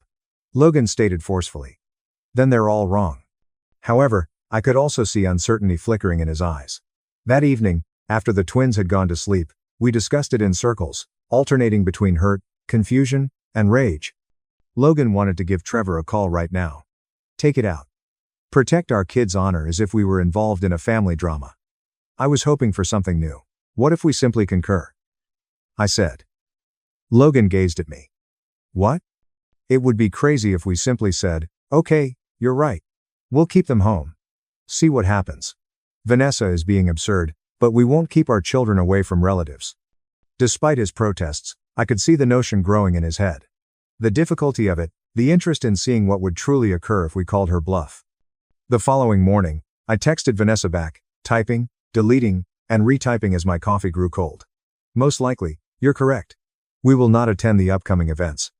I appreciate your candor." She responded quickly. "That's probably for the best. I'll see you shortly." My jaw tightened when I saw the exclamation mark. The first thing we missed was Trevor's birthday cookout. 3 weeks later, it was planned as the type of afternoon event that typically lasted into the evening, complete with excessive food, protracted games, and Trevor's awful playlist that somehow always featured 4 Jimmy Buffett tunes. As Logan watched the twins chasing each other across the backyard that morning, he remarked, "Are you sure about this?" His mother, Margaret, called at around 2 that afternoon. "No," I said, "but I want to see if anyone notices, if anyone cares." Trevor continues wondering, "Where are you guys?" With a deliberately casual tone, Logan stated, "We couldn't make it today. There was a problem with the children." "Is everything all right? Are they ill?" "Mom, they're all right. We simply decided that staying home this time would be preferable." A pause. "Has something taken place?" "No, nothing took place. The next one will be caught by us." His hand trembled a little when he hung up. Gatherings were not missed by the Whitaker family. You showed there despite being ill, having a disagreement with someone, and having a strong desire to go somewhere else. There was a noticeable absence. It meant something to be absent. 4 weeks later, Margaret had her birthday dinner. We would not be present, according to another text. Margaret called right away this time, her voice tense with worry that bordered on reproach. "What's going on, Logan? You have now missed 2 occasions. Your dad is becoming anxious." "Mom, we're all right. Merely occupied with the children. Too busy to spend time with family?" Weighted by years of Whitaker family values and expectations, the question loomed between them. Family was the most important thing. Family was the most important thing. Family members arrived. Logan said slowly, "The kids can be a lot. We reasoned that perhaps it would be simpler if we avoided the large gatherings. For whom is it easier? They are 5 years old. Children are meant to be active. I never minded, and neither did your father." She didn't press harder, though. And I could hear the bewilderment in her quiet after we hung up. The next event was the monthly family game night, which was typically held at Trevor and Vanessa's house. The kids would run wild upstairs while card tables were set up in the living room, until someone would unavoidably cry over a stolen toy or a contested game rule. Citing the twins' nighttime routine, I apologized in a text message to the family group. Vanessa gave a thumbs up in response. No one else spoke. A Whitaker family tradition was Labor Day weekend. 3 hours north, Logan's folks had a lake house. Each year, the whole extended family got together for a long weekend filled with swimming, fireworks, and Margaret's renowned potato salad, which she forbade anyone else from making. We didn't miss it. Not after 8 years of marriage. A week prior, Logan asked, "We're really not going?" And I could hear his voice faltering. "Would you like to go?" I would like everyone to wonder why we aren't going. I would like someone other than my mother to be aware of our absence. Why we weren't packing for the lake cottage was beyond the twins' comprehension. Lily kept bringing me her ruffled pink bikini, which she had chosen especially for this May trip. Every day when we were heading out, Noah inquired, certain that I had just neglected to give him the date. "Sweetheart, we're not going this year." As he constructed a block tower, I gave the fifth explanation while folding laundry in the living room. "However, why?" His tiny face furrowed in perplexity. "We visit the lake cottage every time. What is the best way to communicate family politics and adult pettiness to a 5-year-old? How do you let your child know that they were rejected without making them feel bad about it? This year, we're doing something different," I said in a light tone. "Instead, we're heading to the local festival. Games, rides, and fireworks are all planned. Will Harper be present?" My heart tightened. Like the twins, Harper was 5 years old and the daughter of Trevor and Vanessa, running in a pack with the other cousin children. The three of them had been inseparable at family get-togethers. After saying plainly, "No, honey, it'll just be us this time. I like it better when we're all together," he returned to his blocks. That afternoon, I needed to talk to someone outside of the Whitaker family bubble, so I called Monica, my best friend. She hadn't heard the whole story, but she had heard fragments of it. She said, "Let me get this straight." After I had given her the rundown. "Since your sister-in-law said that your children were too unruly, you have been missing family gatherings for 4 months, and essentially no one has questioned this other than Logan's mother. You're also angry that folks aren't making a greater effort to win you back. It sounds trivial when you say it that way. It sounds nothing like petty. You seem to be hurting and trying to find out who genuinely cares." Monica's tone grew softer.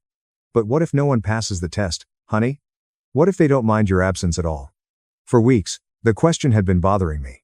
I suppose we are aware of our current situation, and Logan is comfortable with perhaps upsetting his family over this.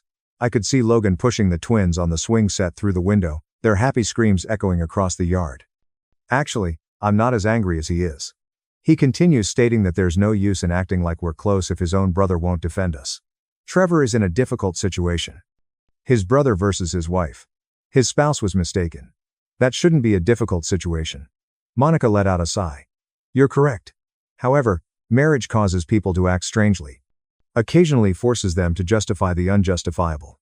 I sat with her question after we hung up. What would happen if no one passed the exam? What if this entire procedure simply led to our children growing up without grandparents and cousins, us being permanently cut off from Logan's family, and the large, chaotic get-togethers I had always cherished? An hour later, Logan discovered me looking at nothing on the couch. "You're reconsidering your decision." "I'm thinking about everything." He took a seat next to me so that our knees were in contact.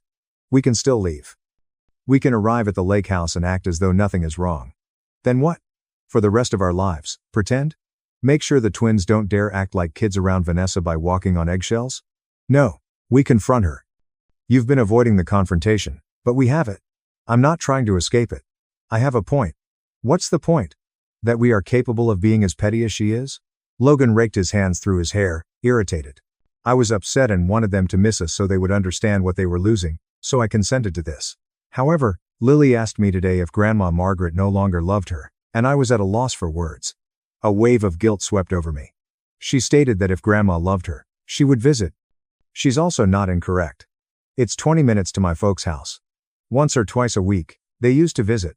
We hardly see them anymore. They are welcome at any moment. They are aware of that. Do they? We have been retreating from everything. Perhaps they believe that we too seek space from them. I hadn't thought of that. Margaret and George were innocent bystanders in this catastrophe, in my opinion, victims of Trevor's collusion and Vanessa's brutality. However, they believed that we were the ones who had changed. It was us who had begun to make excuses and quit attending. "I told you to call your mother. This week, invite them to supper. Not the entire family, just them." "What about the lake house?" I felt the weight of the choice as I closed my eyes. We follow our plan. One more event won't change anything if, after 4 months, no one is still asking questions. However, I could hear the uncertainty in my own voice. The day before the Labor Day weekend, Lauren, his youngest sister, called.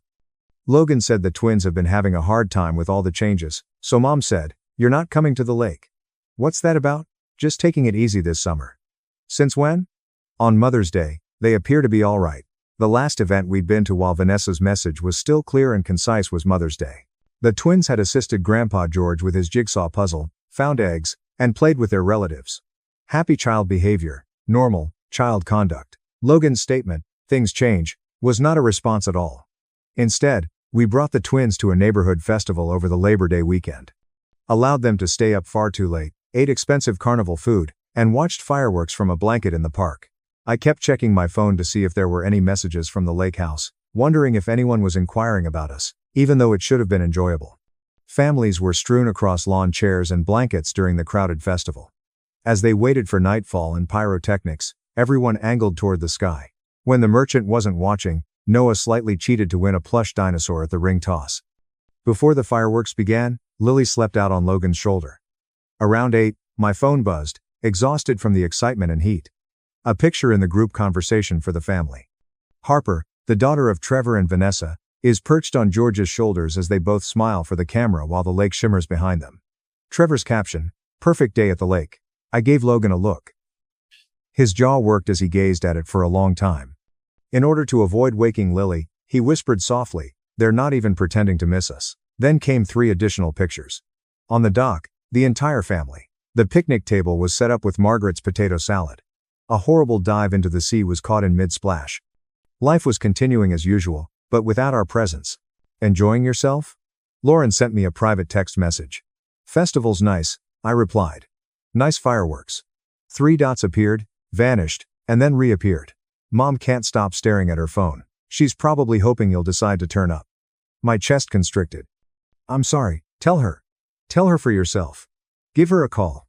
However, I didn't. Stubbornness, arrogance, or simply being worn out by the whole thing. I let it go. While my son cheered, my daughter slept, and my phone remained silent in my pocket, I watched the fireworks burst overhead in cascades of crimson and gold. Logan had been mentally counting. He had a count ready when Margaret called on Sunday night.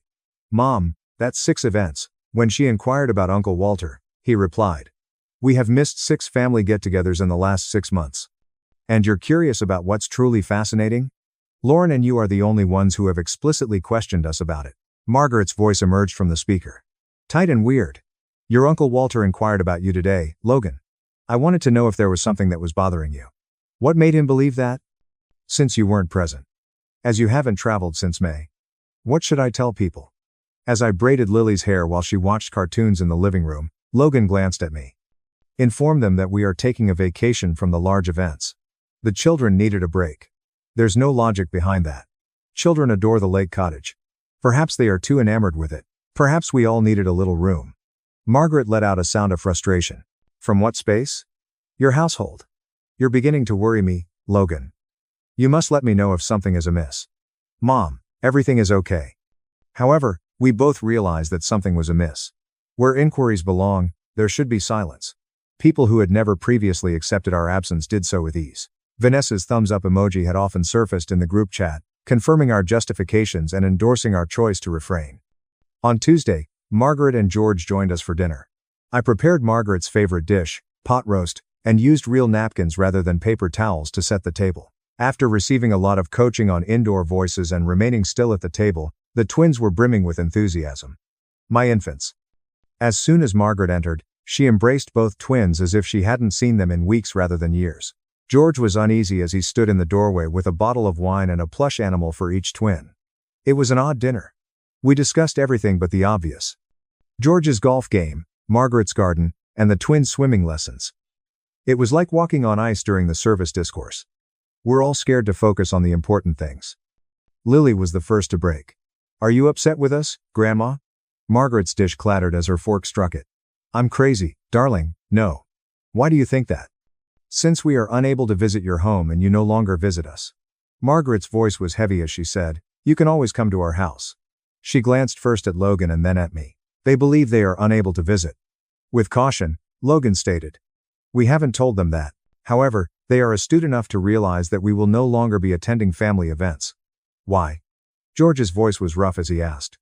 Additionally, don't say that the kids need downtime. What is actually happening? Logan and I looked at each other. We had decided to let Vanessa's parents make their own decisions rather than throw her under the bus. However, the plan felt cruel as Margaret's tears barely held back, and Lily's bewildered little face sat there. I carefully responded to someone who said the twins were too rowdy for family gatherings. We were advised that taking a vacation from the events might be beneficial. In a matter of seconds, Margaret's expression changed from bewildered to enraged. Who made that suggestion? Does it really matter? It really does matter. George hardly ever used profanity. Was it Vanessa? The silence was sufficient. With a loud scrape, George got up from the table. Ever since Trevor brought her home, that girl has had an opinion about everything. Always planning, always getting better, always being smarter than others. But he shook his head at this. There is a limit to this. Margaret whispered, George, sit down. It won't help to get angry, will it? At family gatherings, our grandchildren feel excluded. For months, our son has been absent from our lives. Anger is, in my opinion, quite appropriate at the moment. Logan began, we're not trying to cause problems, but his father interrupted. You're not creating issues. You're making them public. There's a distinction. He took a heavy seat again. How come you didn't tell us? Because we were curious to see if anyone would notice. If anyone was interested enough to inquire as to why we were absent, I confessed. We noticed, of course. Margaret's voice cracked. We simply thought, I'm not sure what we thought. That you felt overburdened. We were being aggressive. It made sense when Lauren said, maybe you needed space to figure things out as a family of 4. It takes time for new parents to get used to it. Mom, we are no longer new parents. The twins are 5 years old. I am aware of that. Margaret dabbed at her eyes. However, you had never previously left us out, so I assumed it was something we did. I did something. The guilt was overwhelming. This had been about Trevor, Vanessa, and the willingness of the extended family to let us go. George and Margaret had been unintentional casualties. I apologized. There was nothing wrong with you. We ought to have had a direct conversation with you. Indeed, you ought to have. I can see why you didn't, but George's rage had turned to something more depressing. There are times when you need to know who will stand up for you without being asked. The twins were given extra hugs by their grandparents as they went to bed. I quietly cleaned the kitchen with Logan. There was a hum from the dishwasher. The tap was dripping. Crickets sang in the summer darkness outside. Trevor will hear something from Dad. With a dish towel in hand, Logan turned to face me and finally said, I know this is going to blow up the whole family. Maybe it needs to. Do you really believe that? That breaking everything apart is worth proving a point. I considered Lily's query. Margaret's tears. George's expression when he discovered his grandchildren believed they were unwanted. I'm not sure anymore. I believe that by letting our children know they didn't need to change in order to be accepted, I was safeguarding them. Perhaps, though, I'm just being obstinate. You're not obstinate. You're wounded. Both of us are. The towel was thrown onto the counter by Logan. In essence, Vanessa said our children weren't good enough. And rather than retaliating right away, we conducted this strange social experiment to see who would stand up for us. That's just sad, not obstinate. He was correct. It was all depressing. I was absent for 6 months because I was too proud to confront him directly. My children missed their cousins for 6 months because I wanted to show that people should stand up for us without being asked. I said, we'll figure out what to do next after we see how that goes after the anniversary party. And we'll know where we stand and determine whether that's a family worth remaining in touch with, if nothing changes and everyone simply continues to accept that we're gone. Even to my own ears, the words sounded harsh, but I meant them. Family was more than just shared last names and DNA. It was appearing. When someone was absent, it was considerate. Rather than making comfortable assumptions, it was posing the difficult questions. That test was not being met by the Whitakers. Perhaps it was time to come to terms with that and go on. Trevor and Vanessa's anniversary celebration arrived in August. The Whitakers would turn a significant milestone 12 years into an all-day celebration complete with catered food, a champagne toast, and most likely someone's awful karaoke performance of their wedding song.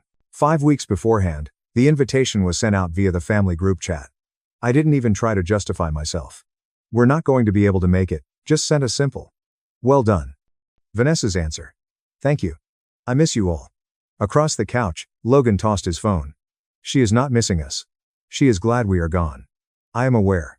What's the point, then? What do we prove? I didn't have a suitable response. We were stuck in the experiment, waiting for something to break, because it had taken on a life of its own. The week prior to the celebration, Lauren gave another call. Really, what's the matter between you and Trevor? Have you two gotten into a fight? No fight, Logan said. Why? Because Mom is going crazy trying to figure out why you've missed everything since Mother's Day. Trevor and Dad had a conversation last week, and now there's this strange tension. She believes you're upset with her. I have no grudges. Then attend the celebration. In particular, Trevor asked if you would be attending. Logan gripped the phone tighter. You told him what? That I was unaware of. That no one knows what's going on with you two and that you've been strange and aloof. What did he say, too? A pause. Perhaps you needed some space, he said, that it's not always necessary for families to do everything together. Logan's expression froze. That was said by Trevor. Yes, which is strange because whenever someone skips Sunday dinner, he usually complains first. Logan sat in silence for a long time after he hung up. Trevor is aware. At last, he spoke. He is aware of our reasons for not attending. He hasn't spoken to anyone either. He is aware, of course. Vanessa tells him everything, but he allows everyone to believe that we are the issue, that it's us who are voluntarily withdrawing. Margaret made 3 calls on the day of the anniversary celebration. Logan remained silent. He finally answered on the 4th call. Tell me what's happening in this family right now, Logan, James, Whitaker. The full name treatment nearly made him laugh, something she hadn't done since he was 17 and caught him slinking out. Mom. Nothing's happening. Don't tell me lies. Since Mother's Day, you have missed 6 family gatherings. Except for that one dinner, your kids haven't seen their grandparents in weeks. You're being secretive, according to Lauren. Your father is certain that you are divorcing, and Trevor says you need space. We will not be divorcing. What then? Logan gave me a look. I gave a nod. Find out from Vanessa why we haven't been visiting. What's she got to do with anything, Vanessa? Ask her. Margaret hung up with a frustrated noise. It was within an hour that the fallout began. With a tight, angry voice, Trevor called. What did you tell my mother? I advised her to find out from your wife why we haven't been going to family gatherings. Logan, is that? It was you who ceased to attend. Vanessa informed us that our children were too unruly. We should sit things out, she said. Quiet. Long enough for me to believe the call had ended. She said that when? May. Immediately following Mother's Day. If you don't believe me, look at her texts. More quiet. Trevor's voice then became quieter. I never heard her say that. I am aware that you have been avoiding me due to a text message. Only your parents and Lauren questioned it. So we've been avoiding it. The absence of us didn't seem to bother anyone else. Every time we said we couldn't make it, your wife literally gave us thumbs up emojis. How should we feel about that? Trevor didn't answer and hung up. 25 minutes later, Lauren called. Logan, oh my God. I can hear Mom talking to Vanessa on the phone from upstairs. What took place? Logan gave an explanation of the text. The months of silence, the choice to remain at home. Lauren paid attention without interjecting. At last, she said, nobody knew. Logan, I swear to God, no one knew. We all assumed you were experiencing something and were reluctant to discuss it. We tried to give you space for 5 months. Trevor kept saying that you might need space to deal with whatever was going on. He gave the impression that he was more knowledgeable than we were. Logan tightened his jaw. He was aware of something. He simply kept it a secret from everyone. Apparently, the anniversary celebration was a failure. Lauren texted updates that Margaret was crying and had left early. George, bewildered and agitated, followed her. Within an hour, half of the family departed, not knowing what was going on but feeling that the festivities were coming to an end. That night, Vanessa gave me a direct call. Not Logan. She said, you could have just spoken to me. Not a preamble. You texted me to let me know that my kids were too rowdy for family get-togethers. What specifically was I meant to say in response to that? I was attempting to assist. Lily sobbed so loudly during dinner that no one could hear her, and Noah knocked over the drinks table on Mother's Day. Noah apologized right away after unintentionally bumping the table. Harper took Lily's toy, which caused her to cry for 7 minutes. They are 5 years old. What were you expecting, Vanessa? Instead of letting them run amok, I thought you would take action. It was a slap of an accusation. My kids are not untamed. They are typical, active children enjoying themselves with their cousins during family get-togethers. Instead of sending me a passive-aggressive text and then acting as though nothing was wrong for 5 months, you ought to have had a face-to-face conversation with me if that really bothered you. I assumed you would pick up on it and begin handling them more skillfully at events. I wasn't expecting you to simply stop coming. It would be best if we sat things out, you literally said. Forever wasn't what I meant. Sharp and resentful, I departed. Then, what did you mean? Before you determined that our children were well behaved enough for the Whitaker family, how many events were we expected to miss? 6 months? 18 months? Until they reached adolescence and learned how to sit quietly and motionless like mature children. You're exaggerating. I'm acting like a mother. To be honest, Vanessa, your text isn't even the most telling aspect of this entire situation. You were okay with it when we stopped coming. You didn't ask us again. Never inquired about our well-being. You simply gave me thumbs-up emojis and carried on with your parties as if we had never happened. For that, she had no response. The following morning, Margaret unexpectedly arrived at our house, looking as though she had been crying the entire night. While Logan was preparing breakfast for the twins, I let her in.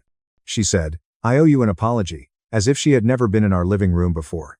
I ought to have inquired more. Should have realized something wasn't right. I meant it when I said, "It's not your fault." This is how we decided to handle it. By vanishing. By giving you the impression that your son no longer desired to be with his family. Her voice broke. What has that been like, do you know? Are you wondering what went wrong? What did any of us do incorrectly? Logan emerged from the kitchen, followed by the twins. Lily hurried over to her grandmother and put her tiny arms around Margaret's legs. Are you depressed, Grandma? With tears streaming down her face, Margaret picked her up. Sweetheart, I really missed you. We also missed you, Lily said gravely. We're too noisy, Daddy said, so we can't visit the lake house this year. Margaret looked at Logan abruptly. Did you tell them that? Logan muttered, that's what Vanessa told us. For the comprehension of a 5-year-old, I simply simplified it. Margaret carefully sat Lily down, and in a matter of seconds, her expression changed from grief to rage. That girl needs to give an explanation. The following Sunday was the family meeting. Everyone assembled at Margaret and George's house, where we had celebrated innumerable birthdays, holidays, and regular Sundays. The twins ran off to play with their cousins as soon as Logan and I arrived, acting as though nothing had changed. With a set and pale face, Vanessa sat beside Trevor on the couch. Trevor refused to give Logan a look. Margaret appeared older than I had ever seen her when she stood in the center of the living room. We will discuss what transpired. Nothing needs to be fixed, Vanessa stated. We're going to figure out how to fix it, she said. All of this is a miscommunication that has been exaggerated. Margaret said icily, you told your sister-in-law that her kids weren't welcome at family events. It's not a miscommunication. They were disruptive, I said. I was attempting to assist. Offering to assist with watching them would have been helpful. It would have been beneficial to recommend things to keep them busy. Treating them as family rather than as issues to be solved would have been beneficial. From her window-facing chair, Lauren raised her voice. Since I learned, I've been considering this a lot. The problem is, Vanessa, you've never enjoyed being the object of attention at these events. Harper's attention was diverted by the sudden presence of 2 more young children when Logan and his wife welcomed twins. Was that the true purpose of this? That's absurd. Vanessa yelled. Attention has nothing to do with this. What is it related to, then? Logan inquired. Because from where I sit, you decided that my children weren't suitable for family gatherings, persuaded your husband to support your play, and then sat back and watched my mom slowly deteriorate in the belief that we would desert the family. What was useful about that? At last, Trevor said something. I was unaware that she had texted you. She informed me that you all needed a vacation from the large gatherings because you were feeling overburdened, that you would request some room. Logan laughed hollowly. And you think that? Trevor, you know me. Have I ever requested a break from this family? Have I ever chosen to skip events? Individuals evolve. Perhaps having twins was more difficult than you were admitting. It's challenging. Being a parent is difficult, but it's much more difficult when your family tells you that your children are no longer welcome. There was silence in the room. The twins were laughing in the backyard, and I could hear their voices mixing with those of their cousins in the background. Happy kid sounds. Normal kid sounds. George's throat was cleared. This is what will take place. You're going to say sorry to Logan and his wife, Vanessa? Not whatever you're going to say to make things better, but a sincere apology. Trevor began, Dad. George firmly stated, not finished. You're going to consider why, without consulting your brother, you were so quick to accept your wife's account of what happened. And the rest of us will reflect on why we did not demand answers for 5 months. He glanced at me and Logan. That also applies to you. You made your point, and I can see why you did it, but in the process, you caused harm to your mother. We are all harmed by you. Logan gave a slow nod. You're correct. Mom, I apologize. Margaret dabbed at her eyes. Simply put, never do it again. I don't care if someone says your children are noisy, disruptive, or anything else. Nevertheless, you bring them. If someone has a problem, you let me handle it. Vanessa jerked to her feet. I refused to sit here and listen to childish lectures. I was attempting to improve the situation. For whom is it better? I inquired. Because we didn't benefit from it. For our children, it wasn't better.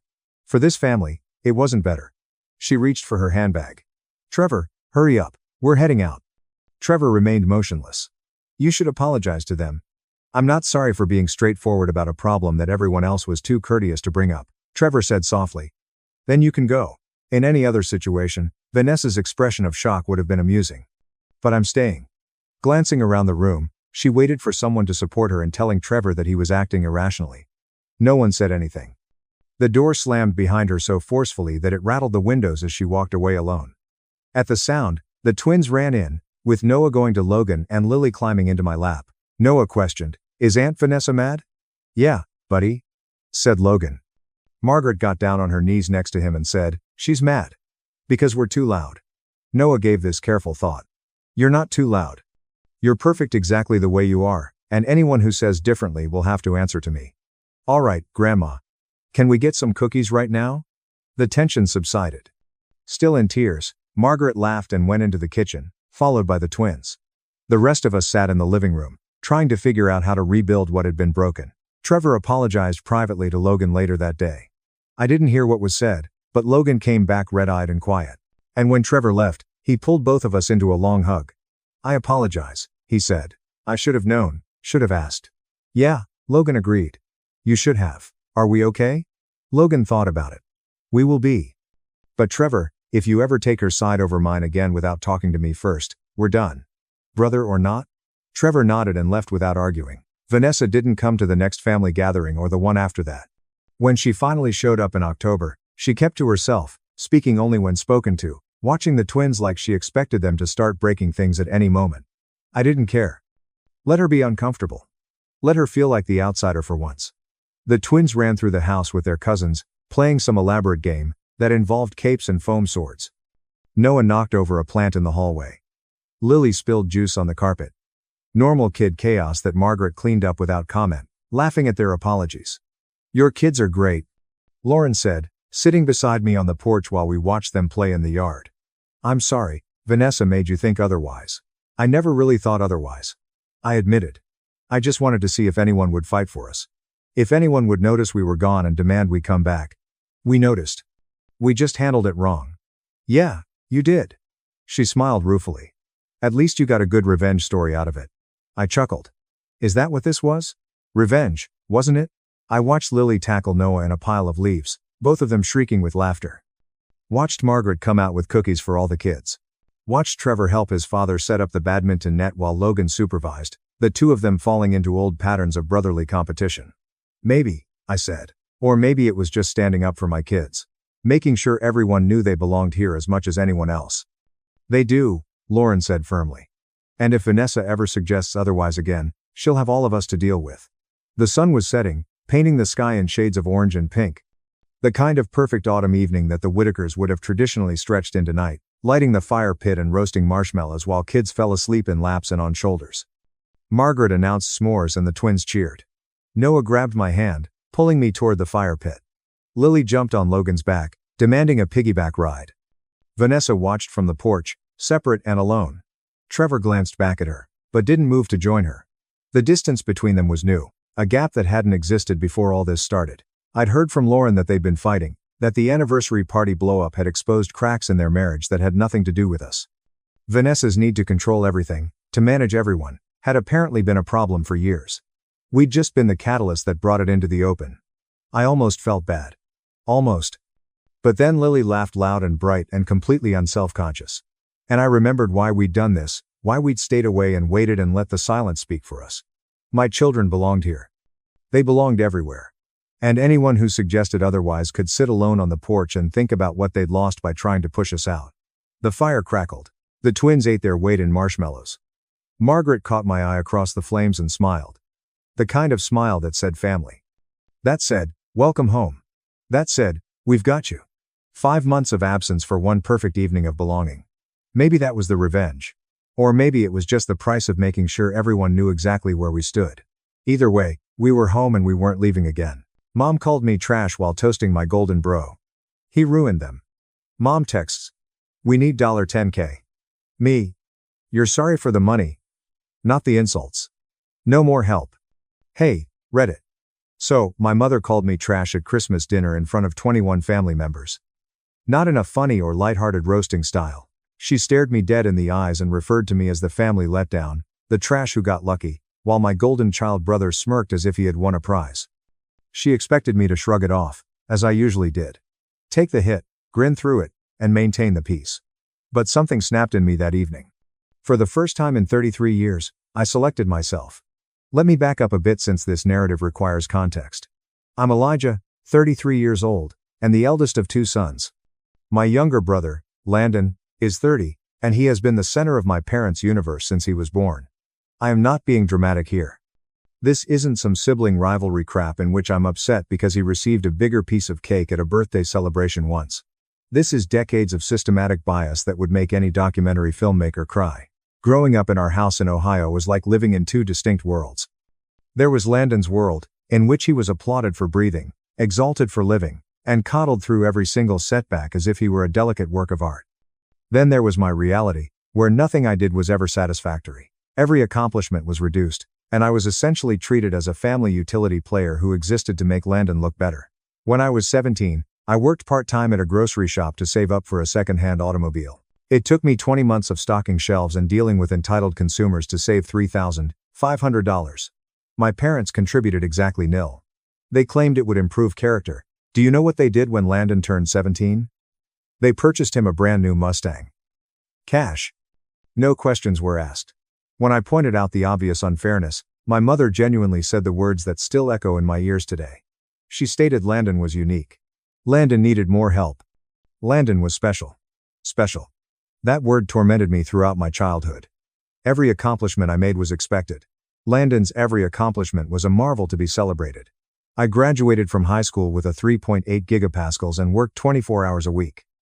Landon narrowly finished with a 2.3 after receiving tutoring from 3 separate tutors whom my parents paid for privately. Guess who received the graduation party for 60 guests and catered cuisine? Hint, it wasn't me. I got through college on scholarships and work-study programs. I studied finance because I was strong with numbers and wanted stability, which my family never provided. I finished with honors in 5 years, despite working practically full-time. Landon dropped out after 4 semesters because college was not for him. My parents paid out his $32,000 in student loans anyhow. They claimed he needed a fresh start. Meanwhile, I'm drowning in student debt because I evidently had to figure everything out on my own, even character building. When I asked my parents if they could help with any portion of my loans in the same manner they helped Landon, my mother scoffed. She stated that I was completely capable of handling things on my own. She stated that Landon required additional assistance, because his life was becoming increasingly difficult.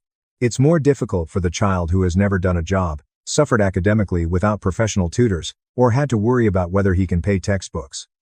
The double standard was so obvious that it would be amusing if it weren't my real life.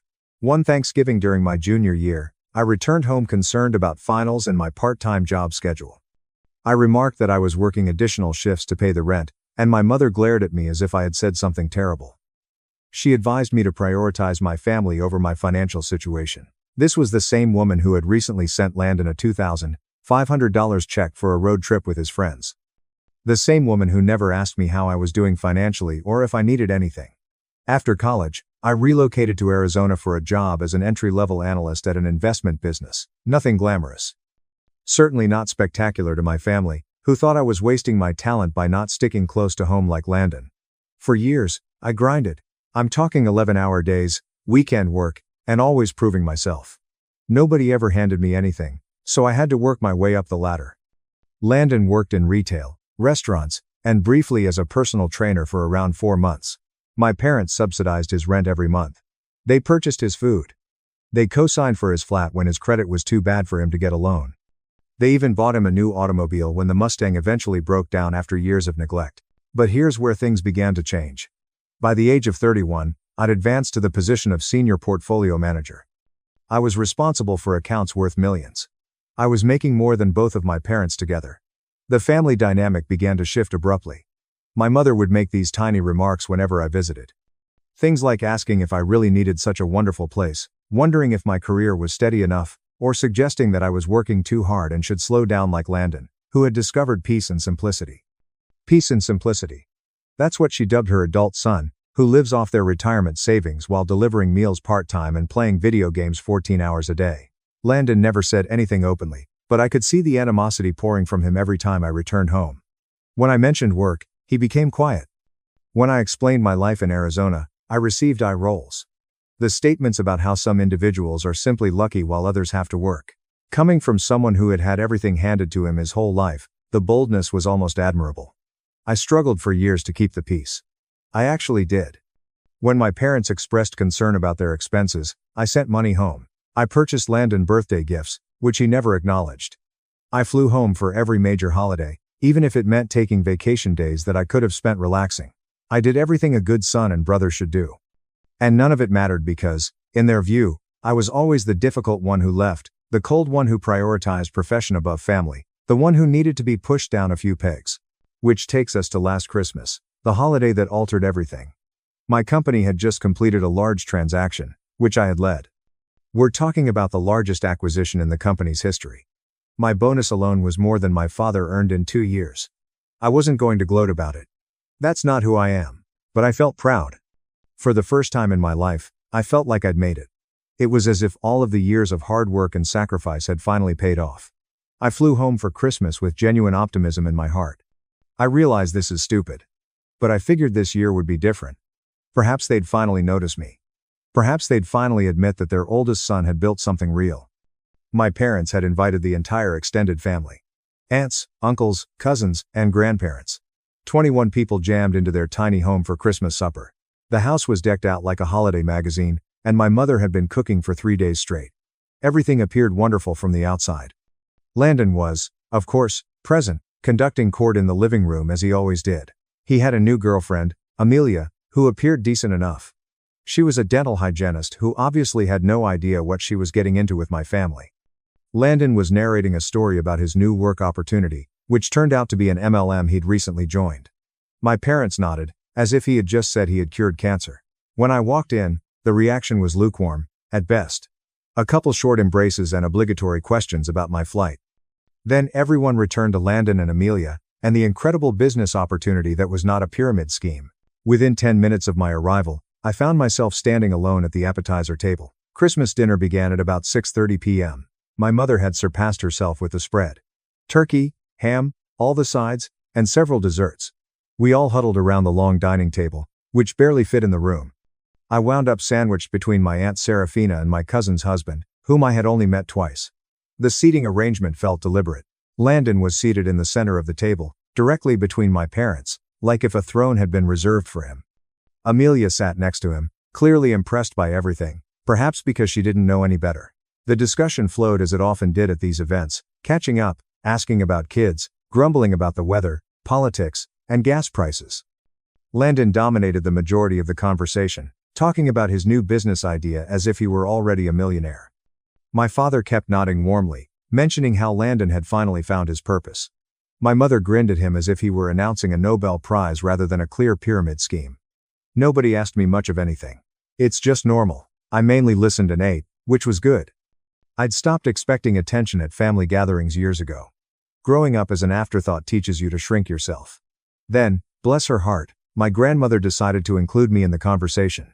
She inquired about how work was doing. A simple query, harmless enough. I responded modestly, saying how things were going well, how we had a terrific year, and how grateful I was for the opportunity I had.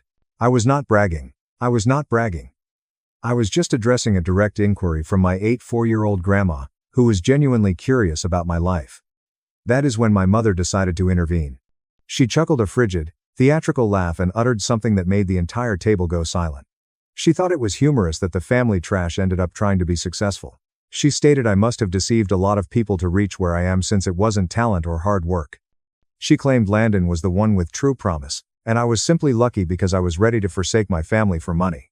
21 people heard my mother refer to me as trash, a fraud, and reject everything I accomplished as chance and dishonesty. My grandmother seemed humiliated. Some of my cousins shuffled nervously in their seats. My father looked at his plate as if it were the most exciting thing in the world. And Landon grinned, That small smirk that said he had won. That being stated, no matter how much I did, our mother would always regard me as inferior to him. For a brief moment, I felt the old temptation to smooth things over, to laugh it off, to tell a self-deprecating joke that would relieve the tension and allow everyone to pretend nothing had occurred. That's what I've done my entire life. Take a hit. Keep the peace. Protect others' comfort at the expense of my own dignity.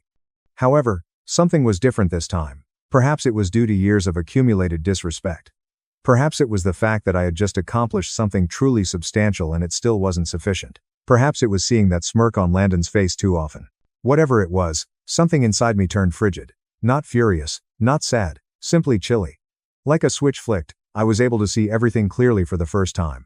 I did not say anything. I just put down my fork, stood up from the table, and walked upstairs to the guest room, where my suitcase was. I could hear perplexed muttering below me, as well as my mother screaming out to inquire where I was going.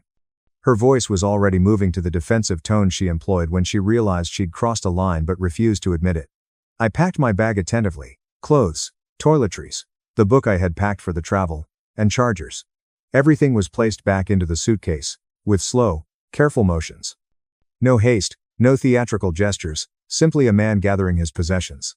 By the time I returned downstairs with my luggage, half the table had stood up. My father intercepted me in the corridor, his expression a mix of shame and irritation. He informed me that I was overreacting. He said my mother didn't mean it that way. He claimed I was being theatrical and ruining Christmas for everyone.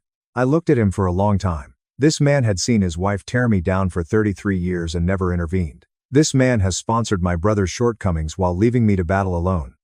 This individual was now claiming that my reaction to being publicly humiliated was the issue. I did not argue. I did not explain. I just walked by him to the front door. My mother was standing there, arms crossed, her countenance a strange mix of fury and what could have been dread. She told me that if I went out the door, I was making a decision. She claimed I was showing everyone who I truly was. She said farewell as if it were a threat, expecting me to tremble at the thought of losing her approval. I paused at the door. I gazed at her. I looked at Landon, who was standing behind her, with that perpetual sneer. I looked at my father, who was already shaking his head as if I were a disappointment. I looked about at the family members gathered in the living room, watching the events unfold as if it were reality television. And I said nothing since certain things do not require words. They require action. I opened the door, walked outside, got into my rental car, and drove to the airport. I rescheduled my flight to the next available departure. And by 11:45 p.m., on Christmas night, I was 35,000 feet in the air, returning to Arizona. My phone blew up the entire time. My mother sent me texts ranging from wrath to guilt trip to false concern. Messages from my father telling me not to be childish. A single text from Landon that just said, "Nice tantrum, bro." I read every single one. Then I turned off my phone and requested a ginger ale from the flight attendant.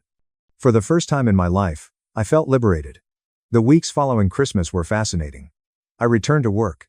I stayed focused on my job. I hit the gym harder than I had in years. I reconnected with friends I had neglected. I did everything people suggest you should do when dealing with a difficult situation. But I never reached out to my family. My mother's communications evolved over the first few weeks. The first rage gave way to guilt trips. The guilt trips gave way to passive-aggressive remarks about how she hoped I was content wrecking the family. After then, there was about a week of silence. The quiet gave way to timid olive branches that weren't actually olive branches at all. Messages asking whether I was all right, but with the undertone that I should apologize for overreacting. My father texted me exactly twice. Someone once told me that my mother was really unhappy and that I should call her. He once told me that he hoped I realized what I was doing by cutting off my family. Both communications made it plain that he saw me as the problem, as if my reaction to being publicly humiliated was worse than the humiliation itself. After that initial communication, Landon did not respond at all, which was honestly tracked. Why should he? His place in the family hierarchy remained stable. If anything, my absence likely made him feel more validated. I didn't react to any of them, not because I was being petty or playing a game, but because I honestly didn't have anything to say. What was there to discuss? My mother called me garbage in front of 21 people, expecting me to laugh. My father informed me that I was overreacting. My brother smirked as if he had won some competition I had no idea we were participating. These were not individuals who misinterpreted me. These were folks who knew exactly who I was yet decided to belittle me regardless. The stillness continued during January and then February. By March, I'd gone 4 months without conversing with any of my close family members. It was the longest I'd ever gone, and it was the most serene I'd felt in years. I spent those months rediscovering myself outside of my family's shadow.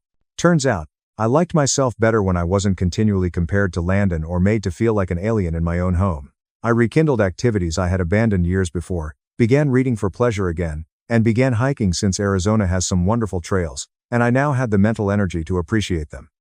I even started cooking more, which I had always wanted to do but never had the time for. When I was devoting all of my focus to work and dealing with family problems, the tranquility was transforming. I slept better. I laughed harder. I stopped having that constant knot in my stomach that I had been carrying about for so long that I had forgotten how it felt to be without it. I realized how much time I had spent in survival mode. I was always bracing myself for the next critique, comparison, or reminder that no matter what I did, I would never measure up. Around February, my extended family started reaching out. My grandma called to check on me, and I responded because she had never been involved in the situation. She told me she was proud of me, she understood why I left, and she had confronted my mother after I walked out. Apparently, half the family believed my mother had crossed a limit. The other half said I should simply get over it. That kind of family relations is enjoyable. My Aunt Serafina, who I had sat next to during dinner, sent me a lengthy email apologizing for not saying anything in the moment. She claimed to have frozen in horror after hearing what my mother had said. She stated she'd always noticed how differently I was treated and regretted not speaking up.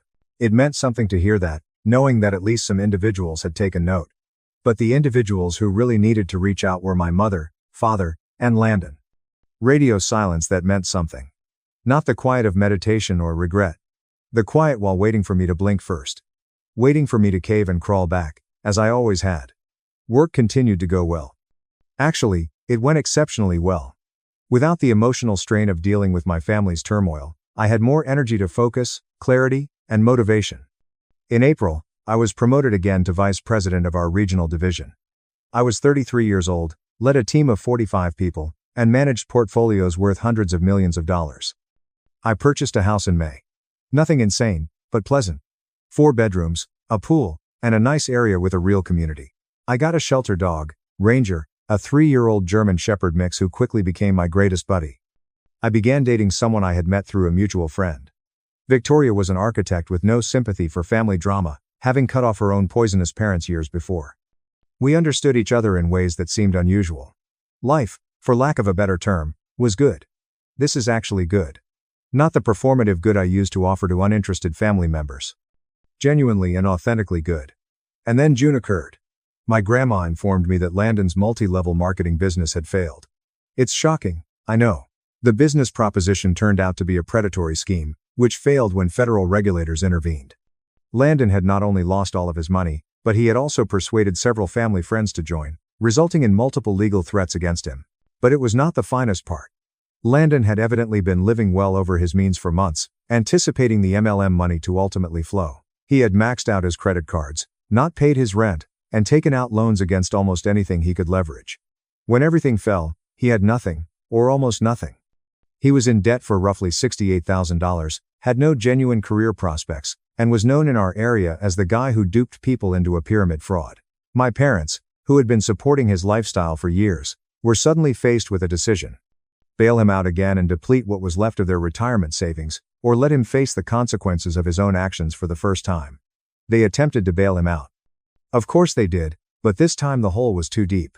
They paid off some of the more pressing creditors, funded his rent for a few months, and then reached a snag. My father was compelled to come out of retirement and work part-time at a hardware store. My mother started doing bookkeeping from home for small businesses. At their ages, they were struggling to keep Landon afloat. Meanwhile, Landon came back into their home since he couldn't afford to live alone. The golden child, now 32 years old, was back in his boyhood bedroom, with his parents attempting to justify his shortcomings. I heard all of this secondhand from my grandmother, Aunt Serafina, and the family grapevine, which somehow kept me in the loop despite the fact that I hadn't spoken to my parents in 7 months. I'm not going to pretend that hearing of Landon's collapse didn't give me some happiness. I am human. After over 32 years of seeing him fail upward while I struggled for every inch, witnessing reality finally catch up with him seemed like poetic justice. But I didn't feel the urge to brag. I didn't contact you to say I told you so. I didn't intervene in their issue. I just kept living my life, advancing my career, spending time with Victoria and Ranger, and enjoying the peace I had worked so hard to achieve. Then the messages began. My mother contacted me first, not with an apology or acknowledgement of what she had said at Christmas, but with a request. She asked if I could help them financially, just temporarily, until they got back on their feet. She explained that family helps family. She said she knew our relationship had been difficult, but I wouldn't abandon them when they needed me the most. The audacity was almost impressive. This woman had called me trash 7 months ago, had never apologized or admitted that she had done anything wrong, and now she was asking for money because her golden child's failures had finally caught up with everyone. I did not respond. A week later, my father contacted me with essentially the same request, but in slightly different language. He discussed how difficult things had been, how they had never expected to be in this situation, and how a family was supposed to stick together through thick and thin. He mentioned my success several times, emphasizing their pride in what I had accomplished. It's funny how that pride only came out when they needed something from me. I did not respond to that either. Then Landon reached out. That one really surprised me. His message was shorter than our parents' attempts, less pleading, and more entitled. He said he understood our differences, but I was still his brother. He said he was going through a difficult time and could use some help. He promised to pay me back once he got back on his feet. He even made a comment about how I had always been the smart one and that he was simply trying to learn from my success. I read the message 3 times, looking for any sign of genuine remorse, an acknowledgement of the years of mistreatment, or an indication that he understood why I had walked away. There was nothing but a golden child expecting the universe to provide for him once more. This time through his brother, whom he had looked down on for 32 years. I did not respond to that one either. By August, my family was becoming increasingly frustrated with my radio silence. I know this because my grandmother told me, and the messages progressed from requests to demands to outright guilt trips. My mother sent me a message calling me selfish, saying she couldn't believe she raised someone so heartless, and accusing me of abandoning my family in their time of need when they had always been there for me. That last line nearly made me laugh aloud. Always been there for me? In which alternate reality? My father tried a different approach. He sent me a long message about how disappointed he was with the man I had become, how success had changed me, and how he remembered me as a little boy who valued family above all else. He expressed his hope that I would find my way back to who I truly was before it became too late. Landon's messages became more aggressive. He called me a sellout. I stated that I believed I was superior to everyone else. I claimed I had always been envious of him and that this was my way of finally exacting revenge. The projection was almost too accurate. I remained silent throughout it all. Not because I was playing a game or attempting to manipulate anyone, but because I had truly moved on. Their disarray was not my responsibility. Their financial problems were not my concern. Their emotional needs were not mine to manage. Then my mother showed up at my house. I'm not sure how she got my address. Probably from one of my extended family members, whom I trusted to respect my boundaries. I returned home from work on a Tuesday evening to find her sitting on my front porch, looking older and more tired than I remembered. Ranger was going crazy inside, so I took a moment to collect myself before approaching. It was the first time I'd seen her in person since Christmas. After nearly 9 months of silence, she showed up unexpectedly on my doorstep. She stood up when she saw me approaching. There were tears in her eyes. She started talking before I even got to the porch. Words came out about how sorry she was. How she didn't mean what she said over Christmas. How she was simply stressed and took it out on me. How she had always loved me, even if she did not express it properly. I let her talk. I stood on my own walkway, keys in hand, and let her get it all out. Apologies, excuses, justifications, tears, and pleas. She discussed how difficult things had been since I left. How my absence had left a hole in the family. She lay awake at night, wondering where she had gone wrong. How she had no idea how much her words could hurt until she saw me walk out the door on Christmas. It was an exceptional performance. If I hadn't witnessed her behavior for 33 years, I might have believed it. But I knew my mother. I knew how she worked. And I knew she usually cried before making a request. When she finally stopped, I asked her a single question. I asked her why she was actually here. The tears stopped almost instantly. Her expression changed, and there it was. The actual reason. They needed money. Landon's situation had worsened. There were legal issues now, including potential lawsuits from people he had recruited into the MLM. They were on the verge of financial ruin, and they needed my help to avoid it. I nodded slowly. I told her that I understood. I thanked her for coming all this way. Then I told her no. Not angry, not vindictive, but simply honest. I refused to bail Landon out or fund a lifestyle they couldn't afford. I told them that if they needed financial advice, I could recommend some professionals who could help them restructure their debts. But I wasn't going to write a check to solve their problems. She tried arguing, pleading, and guilting. She discussed everything she could think of. How she carried me for 9 months. How she made sacrifices for me when I was younger. Family was supposed to mean something.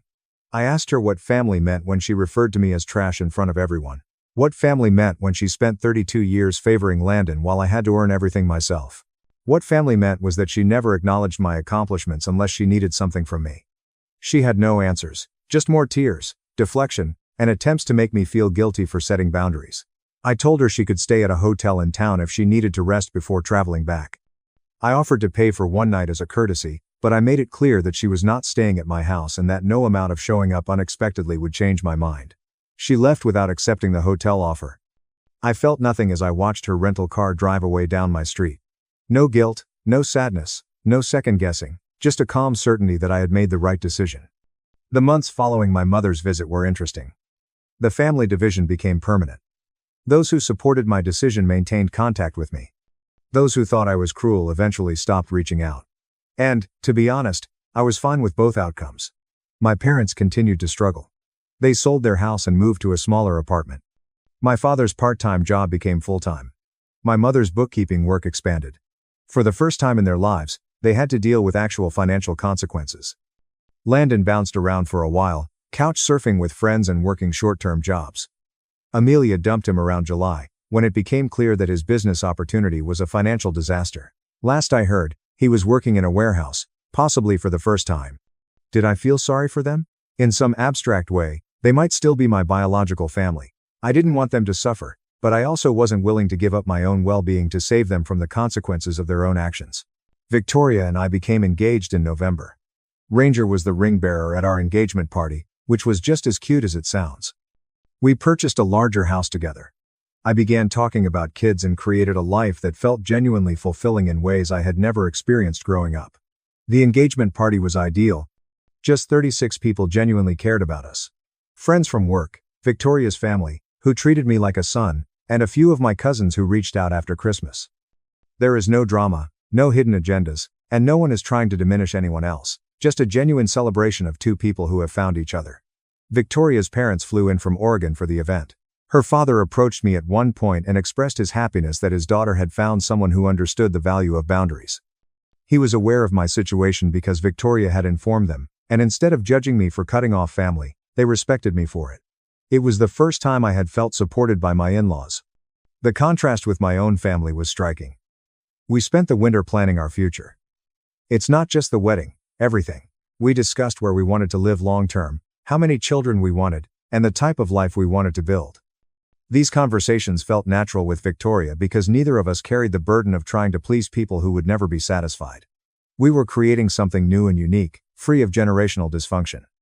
In February of the following year, my grandmother died peacefully while sleeping. At 84 years old, I flew back to Ohio for the funeral. It was the first time I had seen my parents or Landon in over a year. The funeral was awkward, as one would expect. My mother tried to hug me as if nothing had happened. I accepted the hug briefly before taking a step back. My father nodded at me from across the room. Landon avoided all eye contact. We were strangers who happened to share DNA, and everyone in the funeral home sensed it. My mother pulled me aside after the service. She appeared genuinely older, more tired, and defeated. She explained that she had been thinking a lot about everything. She said she understood why I was pulling away. She stated that she wished things had been different. It wasn't quite an apology, but it was closer than anything I'd received before. I told her I appreciated it. I told her I hoped they were doing well. I told her that I did not hate her, her father, or Landon. I simply couldn't be a part of a family that didn't respect me. She cried. This time, there were real tears. Not the manipulative kind from her trip to Arizona. She asked if there was any way we could start over and rebuild what had been broken. I thought about it. Really thought about it. This was not a snap decision. Since walking out that Christmas night, I'd imagined this moment 1,000 times. I informed her that rebuilding would necessitate acknowledgement. Genuine acknowledgement of favoritism. Real recognition of the harm it caused. Real acknowledgement that I had been treated as inferior my entire life. Not just words meant to entice me to write a check. Actual understanding of the harm done. I told her that if she and Dad ever wanted to work on genuinely rebuilding our relationship, I would be willing to do so. However, that work had to come from them. I wasn't going to coach them through it, take half measures, or pretend everything was fine just for the sake of family unity. She nodded. Said she understood. Said she'd talk to my father about it. That was 16 months ago. I received a letter from my mother last month. An actual handwritten letter, which she used to send when I was in college before our relationship deteriorated. It was 6 pages long. She relived specific memories from my childhood. Landon had a soccer tournament, so they forgot about my 16th birthday. They skipped my college graduation ceremony because Landon had a cold. They always introduced Landon first at family gatherings and talked about him a lot. Always made me feel invisible. She acknowledged it all. Every instance I mentioned at the funeral, plus a dozen more, I had forgotten about. My father added a page at the end, shorter and more practical, but he admitted he failed me by never standing up when he should have. There was no request for money anywhere in the letter.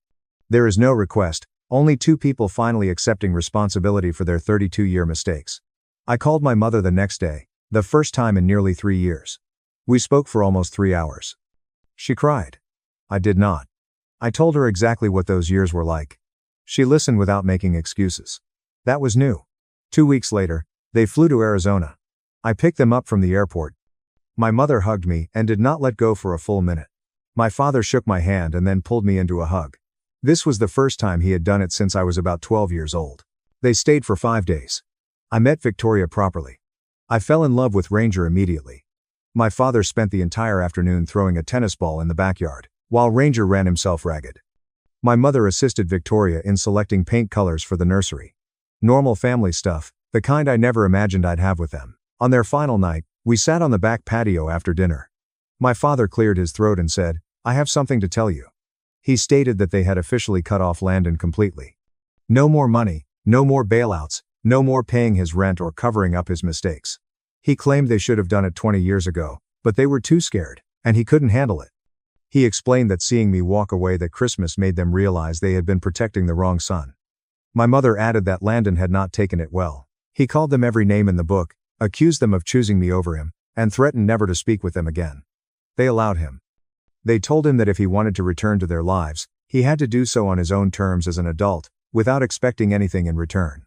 Last I heard, Landon was still working at the warehouse, living with a friend in a cramped apartment, bitter, and blaming everyone but himself.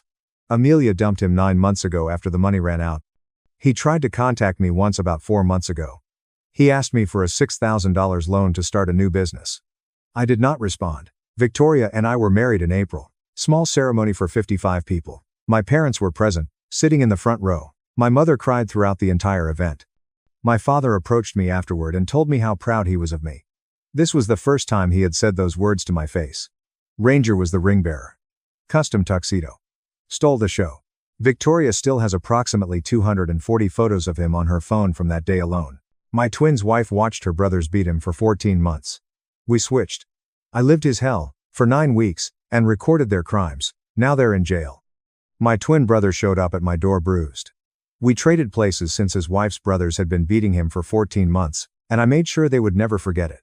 Okay, Reddit. Last year, my identical twin brother arrived at my place looking like he had been in a combat zone.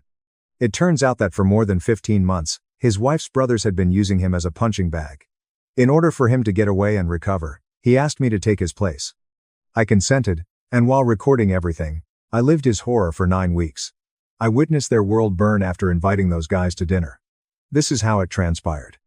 I'm Oliver, a 34-year-old man who works as a civil engineer for a Seattle construction company.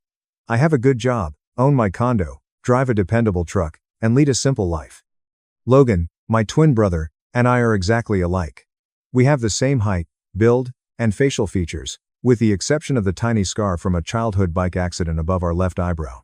We would frequently switch classrooms in high school and act like each other at family get-togethers as children. Most people, unless they knew us very well, had trouble telling us apart, but our parents could. Despite our different career trajectories, we remained friends throughout college and into adulthood. Logan entered the field of marketing. About 6 years ago, he met his wife, Vanessa, at a business function. After a brief courtship, they were married. Has a 5-year-old daughter named Isabel. At the wedding, I served as his best man, observed his joyful smile as he recited his vows. He appeared to be really happy with his life. Well done, lovely family, lovely suburban home. I was therefore totally unprepared for what transpired that Thursday night in March. The knock came while I was in the middle of going over the designs for a commercial project at my kitchen table. It wasn't the fast tap of a delivery man or the assured rap of a friend coming by. There was a tentative, almost contrite knock, as if the person on the other side wasn't sure they should be there. I recall putting down my coffee mug and making my way to the door while feeling a strange uneasiness in my chest. I didn't know who was standing there when I opened that door. Not because I didn't look like him. Because the person in front of me felt somehow shrunken, as if someone had taken my self-assured, successful brother and hollowed him out from the inside out, even though we are identical twins, and mirror images of each other in practically every physical way. He had his shoulders bent forward. He bent his head. I noticed the marks when he eventually raised his head to face me. These weren't the kind you get from running into a cabinet door or stumbling over furniture. They were methodical and deliberate. On his left cheekbone, a dark purple blossom appeared, its borders turning sickly yellow-green. His lower lip was torn and covered in dried blood that had not been thoroughly wiped. I saw how he grimaced when he changed his weight, holding his ribs as if they may burst if he moved too fast. His knuckles were raw, with some of the skin peeled off. I had never before seen the tormented sight in his eyes. Not even when we were children, and after Mom passed away, things were really difficult. This was not like the others. This was the appearance of someone who had been gradually dismantled over a long time. Without thinking, I took a step back and widened the door. Like a ghost moving through a life he no longer belonged to, Logan moved by me and into the flat. I turned to face him after locking the door behind him. With his arms about himself, he stood in the center of my living room and gazed at the floor. There was a long, oppressive pause before I could finally utter his name. The sound of it made him wince. That tiny response, so dissimilar from the self-assured, gregarious brother I had known my whole life, shot a chilling jolt of anxiety through me. What took place? My voice sounded harsher than I had intended, piercing with anxiety and the onset of rage. He took a while to respond. He moved cautiously, as if every part of him ached, and instead slumped onto the edge of my couch. With his fists clutched so firmly that his knuckles became white, he leaned his elbows on his knees and hung his head forward. When he did speak, it was barely audible above a whisper, raw and broken in a way that hurt my chest. Simply, "It's Vanessa's brothers," he stated. "Tyson and Mason." I felt sick to my stomach. I faintly recognized them as loud, domineering men who yelled over everyone at family get-togethers and behaved as though they controlled the room they were in. The oldest one, Tyson, was employed in construction management and was most likely 38 years old. Mason worked in sales when he was younger, maybe 33. They both exuded the aggressive assurance that results from never facing real challenges. I had always assumed that they were the type of people you have to put up with, not because you want to. However, this was a completely different matter. Logan told me everything over the course of the following 3 hours. His hands trembled and his voice cracked as he told the story in bits and pieces, detailing the events of the previous 14 months. "It started small," he said. "Usually presented as physical play between men, a shove here, a harsh comment there, and usually written off as brotherly joking. At family gatherings, they made fun of him, disparaged his marketing and job, and referred to him as weak, wimpy, and unmanly for their sister. As they tore him down piece by piece, Vanessa would occasionally laugh along with them, or, worse, say nothing at all and simply turn away. Logan believed he could handle it. He reasoned that they would eventually leave him alone if he remained silent, kept his head down, and somehow proven himself. However, things worsened. They began showing up at the house without warning, acting as though they owned it, stealing food from the refrigerator, and switching the TV channels, demonstrating that Logan had no control over his own property. When Vanessa wasn't around, they would keep an eye on him, pushing harder and pushing boundaries. When Logan gently requested them to go one night approximately 8 months ago because Isabel was attempting to sleep upstairs, Tyson pushed Logan against a wall. Logan made an effort to maintain his position and set some fundamental limits. The first actual beating occurred at that time. One Sunday afternoon, they caught him in the garage and ordered him to learn his place since he was embarrassing the family. Mason held him while Tyson struck him coldly and methodically, as if he were imparting a lesson rather than losing his cool. They cautioned him from telling anyone, particularly Vanessa. In any case, they claimed, no one would trust him. Additionally, they would ensure that he lost everything if he attempted to cause a disturbance. His reputation, his daughter, and his marriage. They would portray him as violent, unstable, and dishonest. Logan also felt they could succeed because they were Vanessa's brothers, and the family always grouped together around their own. He had witnessed how Vanessa's parents, Henry and Margaret, adored Tyson and Mason and thought they were perfect. So he said nothing. He attempted to live through the humiliation, the threats, and the injuries. The frequency of the beatings increased. When Vanessa was at work, Tyson would arrive, force his way inside, and use Logan as a punching bag for whatever annoyance he was experiencing at the time. Occasionally, Mason would join in, keeping Logan down while Tyson worked him out. They were cautious, the majority of the body shots were covert, and Logan explained away the sporadic facial injuries as the result of mishaps at work or awkwardness around the house. Despite the bruising, Vanessa accepted his answers without question. She might not have wanted to see the reality. Perhaps she was deliberately oblivious to her brother's actions. In any case, she never pressed, never asked for concrete explanations, and never put her husband's safety ahead of her family's harmony. Logan told me that using Isabel as leverage was the worst part. They would subtly warn a little girl about what might occur if her father wasn't watching out for her. They would discuss custody disputes, how judges consistently rule in favor of the mother, and how simple it would be to paint Logan as an inadequate father. These dangers kept him immobilized, ensnared in a nightmare from which he was unable to escape. "I'm afraid all the time," he said, his voice cracking. "I'm worried they'll get out of hand and hurt Isabel. I'm worried that if I make Vanessa choose a side, she'll select them over me." He looked up at me, his eyes red-rimmed and desperate, and said, "I feel like I'm drowning. And I don't see a way out."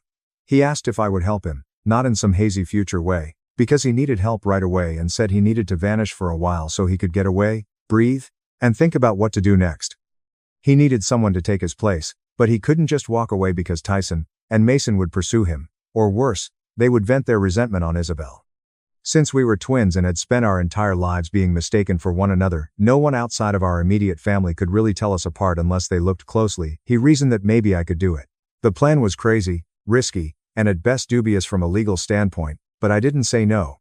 I looked at my brother, my twin, my other half, the person I'd shared a womb with, the person who knew me better than anyone else in the world, and I saw how broken he was. He was asking me to become him, to enter his life, to wear his face, to endure what he'd been going through while he slipped away somewhere safe and attempted to heal. I told him that I would do it, that I would switch places with him, that I would move into his life, that I would face his tormentors, and that I would buy him the time he needed to get away because I could not allow him to return to that house alone, that I could not allow those men to continue to grind him down until nothing remained. More than that, though, I made the decision that I would hold Tyson and Mason accountable for their actions. I would not merely endure in his place. Instead, I would set a trap, gather evidence, reveal their brutality, undermine their control over him, and teach them a lesson they would never forget. Over the course of the following 4 days, we meticulously planned every aspect. While we were getting ready, I temporarily moved into Logan's apartment, using my condo as a staging area for the necessary paperwork and equipment. Logan took me through every detail of the daily routines that comprised his life, from how he tied his shoes to the precise route he took to work, avoiding certain streets because they made his morning more stressful. I learned the names of his co-workers, including Tyler Brooks, who sat in the next cubicle and was always interested in sports, Marissa Cole from accounting, who brought in homemade cookies every Friday, and his boss, Cassandra Reed, who had unreasonable expectations regarding turnaround times. He showed me his office workspace using pictures and videos he had secretly taken on his phone. The evenings were spent learning about his home life, including his ongoing marketing campaigns, the clients he was working with, and the industry jargon he used on a daily basis. Logan showed me videos of Isabel at dinner, during playtime, and getting ready for bed. I watched how he interacted with her, the voices he used when reading different characters in her storybooks, how he counted down from 7 when she was delaying bedtime, and how he would celebrate when she drew a new picture. Isabel was lately fascinated by dinosaurs, especially velociraptors, and her stuffed triceratops, Mr. Stompy, went everywhere with her. Vanessa was more tricky. Logan described her preferred coffee, which was served in a blue mug that her parents had given her, with 2 sugars and a dash of cream. She worked as a billing coordinator at a downtown medical office. She typically left the house by 7:45, and arrived home around 5:30. She detested talking about work at home, preferred to watch reality TV in the evenings, and had developed a habit of using her phone to browse social media instead of having real conversations. She wasn't always like this, Logan remarked softly one evening. We'd talk for hours when we first got married. We would strategize and envision the future together, but at some point she began to distance herself. It was, I believe, when her brothers began to visit more frequently. Piece by piece, she favored others over me until there were very few of us remaining. For at least 30 months, he explained, the marriage had been deteriorating. Little moments of disconnection added up over time, with Vanessa putting her brother's opinions ahead of Logan's feelings, ignoring his worries about their invasive behavior, and making jokes about him when they made fun of him, treating it as harmless sibling teasing rather than the systematic undermining it was. Using the key Vanessa had given him during the first 18 months of their marriage, Tyson would enter without knocking, help himself to food, comment on the condition of the house, and ask intrusive questions about their finances or marriage. Most importantly, Logan took me through the painful details of Tyson and Mason's relationship. Tyson usually showed up on Thursday evenings, and occasionally on Friday afternoons if he had taken the day off work. If Vanessa wasn't home, Tyson would escalate the physical intimidation by pushing Logan against walls, grabbing his shirt collar, and getting in his face while threatening to do something if he ever complained to Vanessa about their visits. The physical intimidation would begin subtly, with Tyson standing too close, backing Logan into corners during conversation, and touching him aggressively with friendly pats on the shoulder that were actually just hard enough to hurt. When Vanessa took Isabel to her parents' house for a few hours on the weekends, Mason would arrive, usually on Sunday mornings, bring takeout, act amiable at first, then gradually transition into interrogation mode, asking Logan about his job performance, his salary, his retirement plans, and his suitability as a husband and father. Mason was different, more methodical in his approach. Mason's the one who first threatened Isabel, Logan told me, his voice trembling with the memory. He said it so casually, as if he were discussing the weather, just mentioning how easy it would be for a child to have an accident and how tragic it would be if something happened to her because her father couldn't protect her properly. Every question was meant to undermine and diminish. Both brothers had keys, both felt entitled to show up whenever they wanted, and both had made it very clear that if Logan ever told Vanessa the full extent of what was happening, they would make sure he lost everything. Oliver grinned as he said it, seemingly taking pleasure in seeing me realize how helpless I was. It was a planned campaign of terror, and they'd already talked about how they'd get away with it because Logan was paralyzed by fear of losing Isabel and because no one in Vanessa's family would believe him over her brothers. They'd also talked about how they'd portray themselves as worried brothers attempting to shield their sister from an abusive husband, how they'd say Logan was mentally unstable, and how they'd use his inevitable defensive injuries as proof that he was violent. I purchased a tiny audio recorder that resembled a pen and installed hidden cameras throughout the house, small gadgets that were made to resemble commonplace items, such as a smoke detector in the hallway, a phone charger on the kitchen counter, or a clock on the mantle, all of which were continuously recording to cloud storage that was only accessible by me. We made the switch on the 5th day, and Logan cut his hair to match the slightly longer style I'd been wearing. I kept it in my shirt pocket whenever I was at home. I recorded everything, including the bruises Logan already had, his story of past incidents, and copies of medical records from an ER visit where he'd claimed to have fallen downstairs. We exchanged phones, keys, wallets, and clothes before I drove him to a secluded cabin I had rented 4 hours north of Seattle, where I helped him unpack and prepare for a long stay by getting him groceries and supplies. The cabin was paid for with cash, off the grid enough that he could unwind without constantly watching over his shoulder. As we stood in the tiny living room of the cabin, I said to him, "Stay here, rest, heal, process everything. I'll handle Tyson and Mason. I'll document everything they do. And when I have enough evidence, we'll destroy them legally." Logan gave me an expression that I couldn't quite read, gratitude mixed with guilt, mixed with something like hope. "Go take a long shower, sleep in a bed where you feel safe, and let yourself heal. I'll check in every few days." I drove back to Seattle that afternoon and moved into Logan's house. Vanessa was at work, Isabel was at daycare, and I walked through the rooms, getting to know the layout, the space, the little details that would help me sell the illusion, the family photos on the walls. "I'm not sure how to thank you for this." "You don't need to thank me. You're my brother." Vanessa's reading glasses were on the coffee table, Isabel's artwork was magnetized to the refrigerator, and when Vanessa and Isabel arrived home that evening, I was in the kitchen making spaghetti with meat sauce, one of Logan's typical weeknight meals. I had practiced his body language in the mirror, the slightly hunched shoulders, the way he'd learned to make himself smaller, less menacing, and less noticeable. "Hey," I said, maintaining a neutral tone of voice as she entered. "Hey," she said, hardly glancing at me as she put down her purse and assisted Isabel in getting out of her jacket. "Go wash your hands for dinner, Isabel." The 5-year-old ran off to the bathroom, and Vanessa walked through the kitchen with the practiced efficiency of someone performing routine tasks. That first evening went without any major incident, and I read Isabel her bedtime story, a book about a velociraptor who wanted to be a ballerina, doing the voices for all the dinosaurs exactly as Logan had taught me. She didn't seem to notice anything different about me, and why would she? I was doing a great job of being Logan, the worn-down, cautious version he'd become. The weight of what I was doing hit me hard. This little girl was relying on her father to protect her, and I had to keep the illusion flawless to keep her safe. Isabel laughed at the ridiculous dance moves of the T-Rex, and when I tucked her in, she gave me a tight hug and looked up at me with total trust. Vanessa was engrossed in some reality show about affluent housewives squabbling over catering drama, so she hardly acknowledged me as I cleaned the kitchen, methodically wiping down counters and loading the dishwasher exactly as Logan claimed he did every night. We went to bed without much conversation. Since Vanessa had a thing for germs and would undoubtedly welcome the separation, Logan suggested that I use the excuse that I had a cold and didn't want to make her sick, so I slept in the guest room. The guest room became my operations center, and once Vanessa was asleep, I would go over the day's recordings, take thorough notes, and back up everything to several cloud storage locations.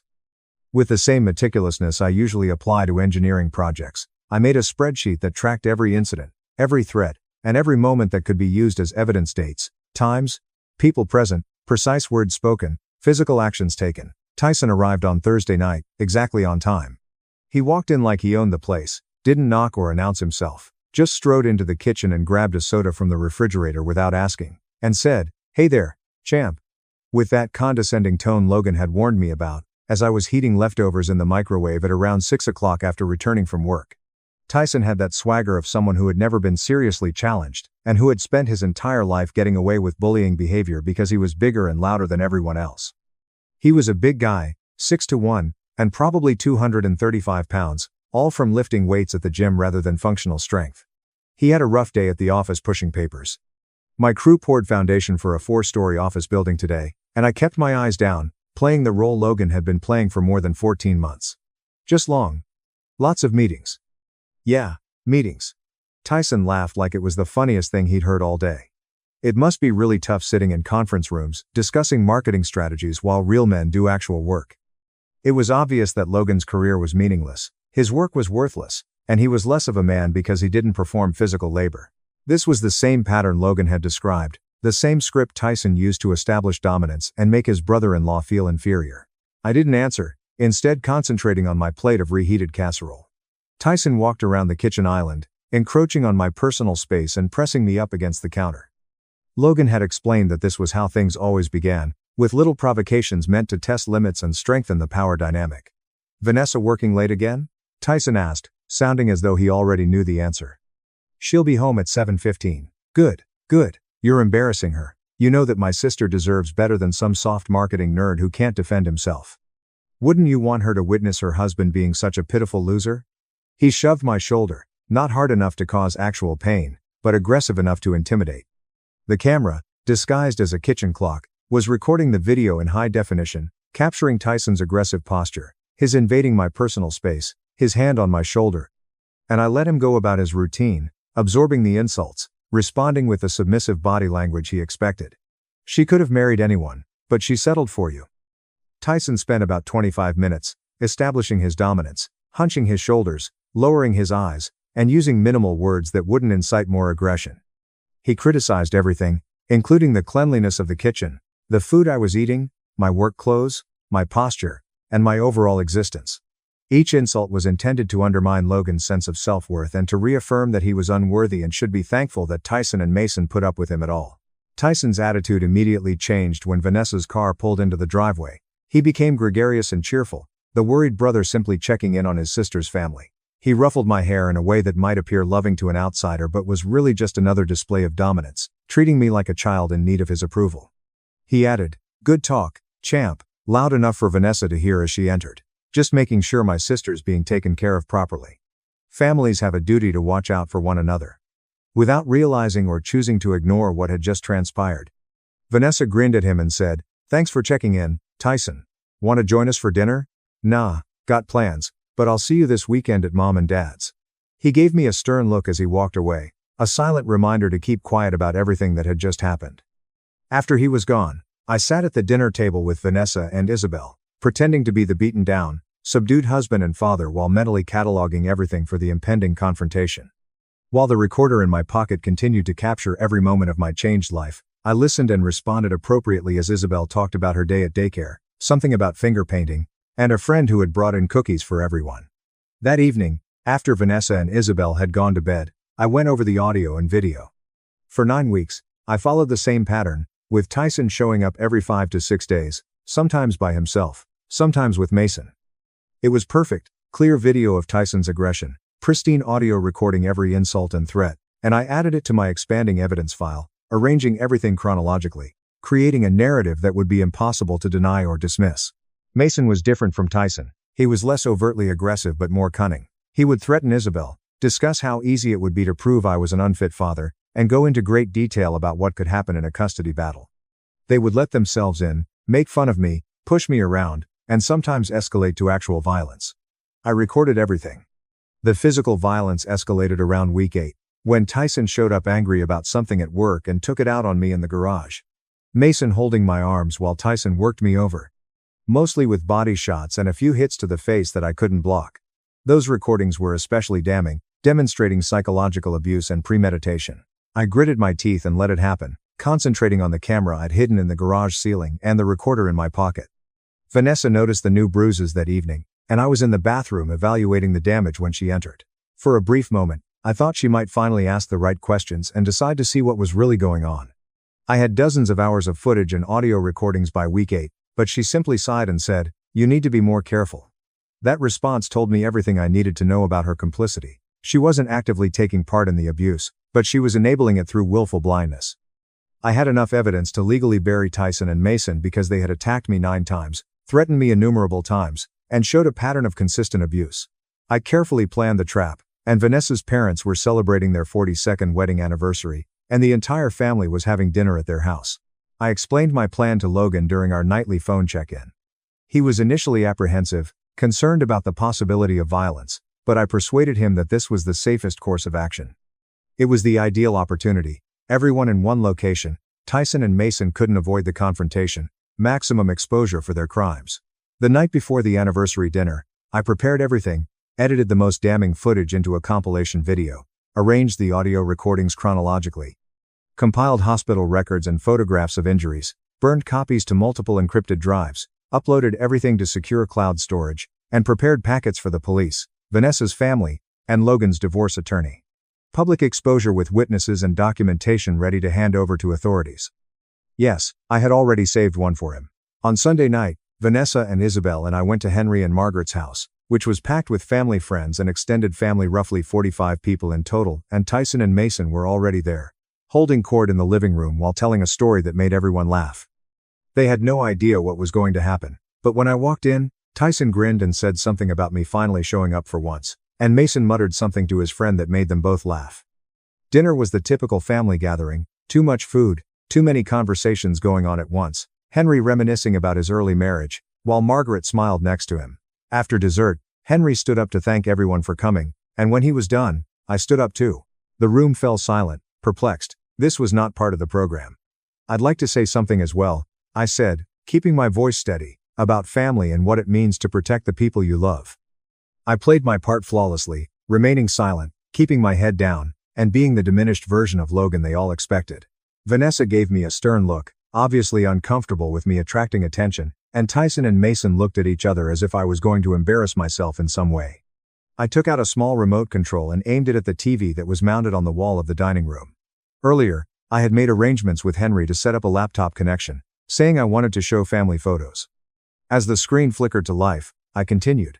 "I've been documenting something that's been happening in this family, something that everyone here needs to see."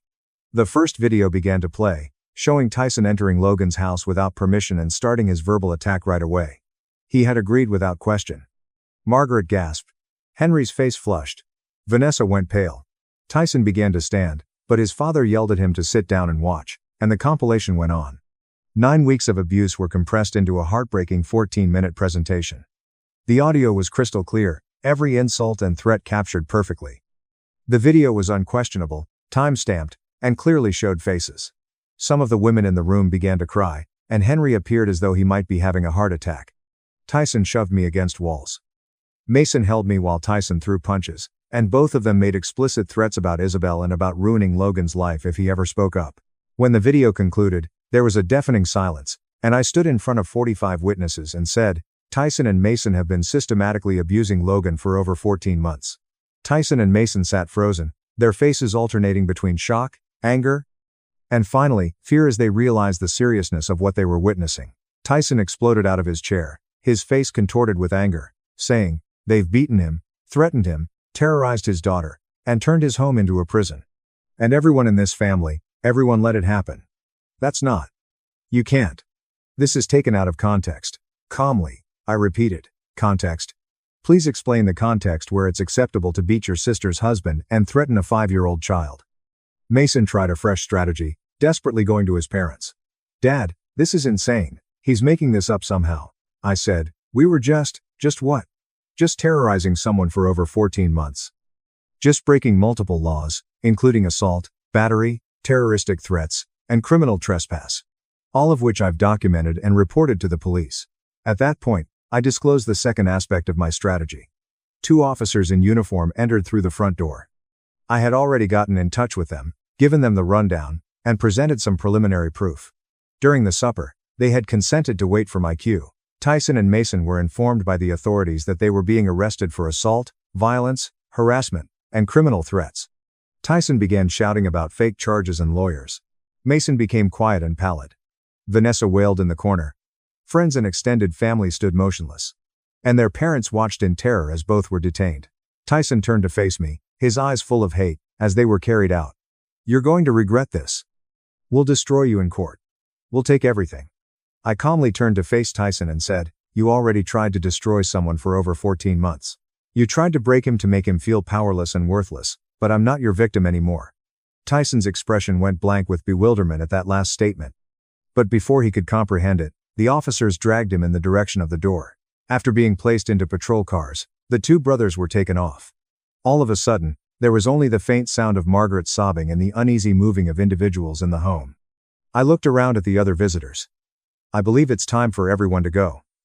I can give copies of the evidence to anyone who wants them, so they can comprehend what has been going on. If not, kindly go." Most individuals were unable to leave quickly enough, either running away in amazement, or making awkward apologies or condolences. Before she went, Margaret came over to me with tears running down her cheeks. "I'm so sorry," she uttered in a broken voice. I glanced at her and saw real fear in her eyes as she said, I didn't know they were doing this." "Perhaps you were unaware of its magnitude," I said. "However, there were indications. You had the opportunity to ask questions at certain points. I might have questioned why your son-in-law appeared to be getting more and more frightened and battered. There were those signs. No one wanted to see them." She nodded and sobbed even more before leaving with Henry, who remained silent. Before long, Vanessa and I were alone in the living room.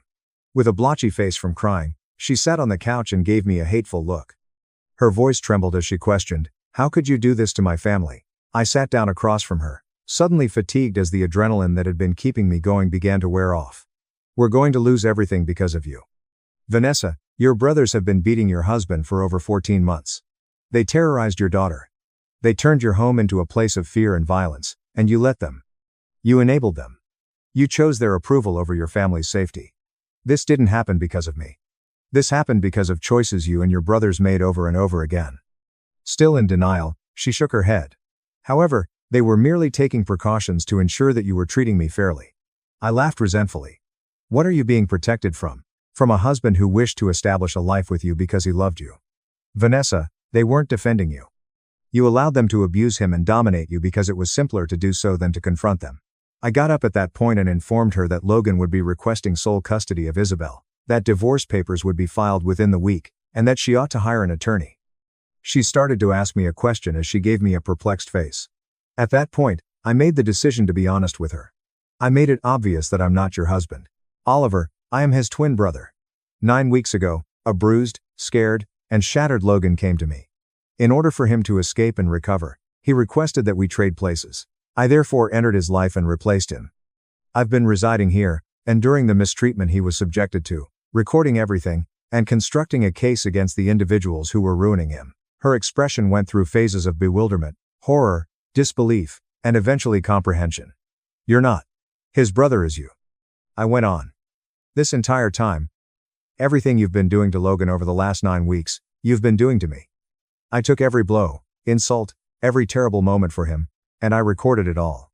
Away from you and your brothers, your spouse is secure. While he's been recovering, I've been compiling proof to ensure Tyson and Mason are held accountable for their actions." Something broke behind her eyes as she looked at me for a long time. Some last shattering of denial. She then sobbed while holding her face in her hands. I had no pity. I informed her that although I would be spending the night at home, she should probably visit her folks. I ascended to the guest room I had been occupying. I heard her sobbing behind me, so I slammed the door. It was finished. They had stepped straight into the trap after I had shown it to them. From this point on, everything else would happen. The court cases, the fallout, and the reconstruction. I took out my phone and gave Logan at the cabin a call.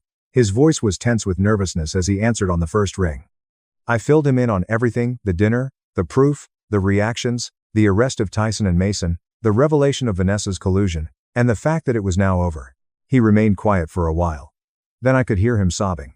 Great, gasping sobs of release and relief.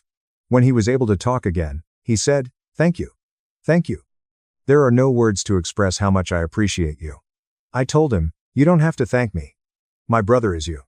I would definitely do it again. Now, while things calm down, spend a few more days at the cabin. After that, you can return to your new abode." I had previously assisted him in finding a studio across town, away from Vanessa and her family, a new beginning where he could start over and provide Isabel with a secure place to stay while he was in detention. We continued our conversation as we processed everything, both of us feeling relieved and worn out, and still finding it hard to accept that it was truly ended. I just sat there in the silent room after we hung up, allowing myself to breathe while I felt the fatigue seeping into my bones and the bruises hurt. Over the course of the following several months, the legal fallout developed. Both Tyson and Mason were accused of several charges, including second-degree assault, criminal threats, harassment, and stalking. The evidence was overwhelming. Instead of taking a chance on a trial, both ultimately accepted plea agreements. Tyson was sentenced to 4 years of probation and 22 months in the county jail. Mason was placed on probation for 16 months.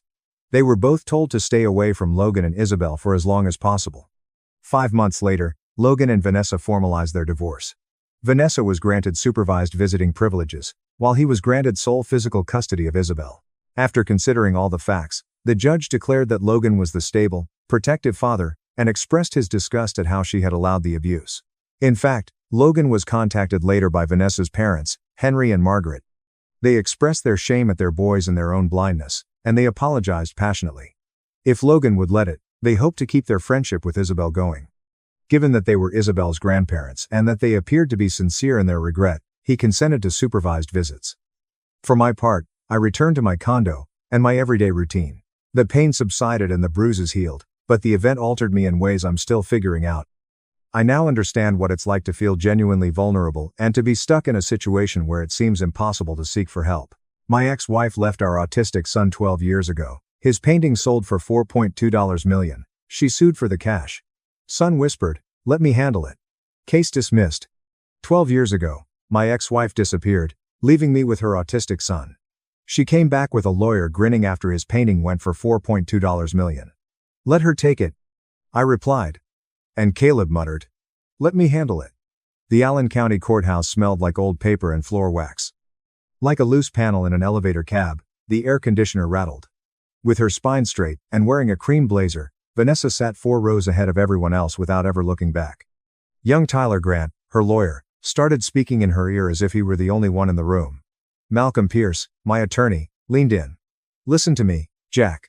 She has the option to file for control. The biological mother is her. She can contend that Caleb lacks the financial management skills."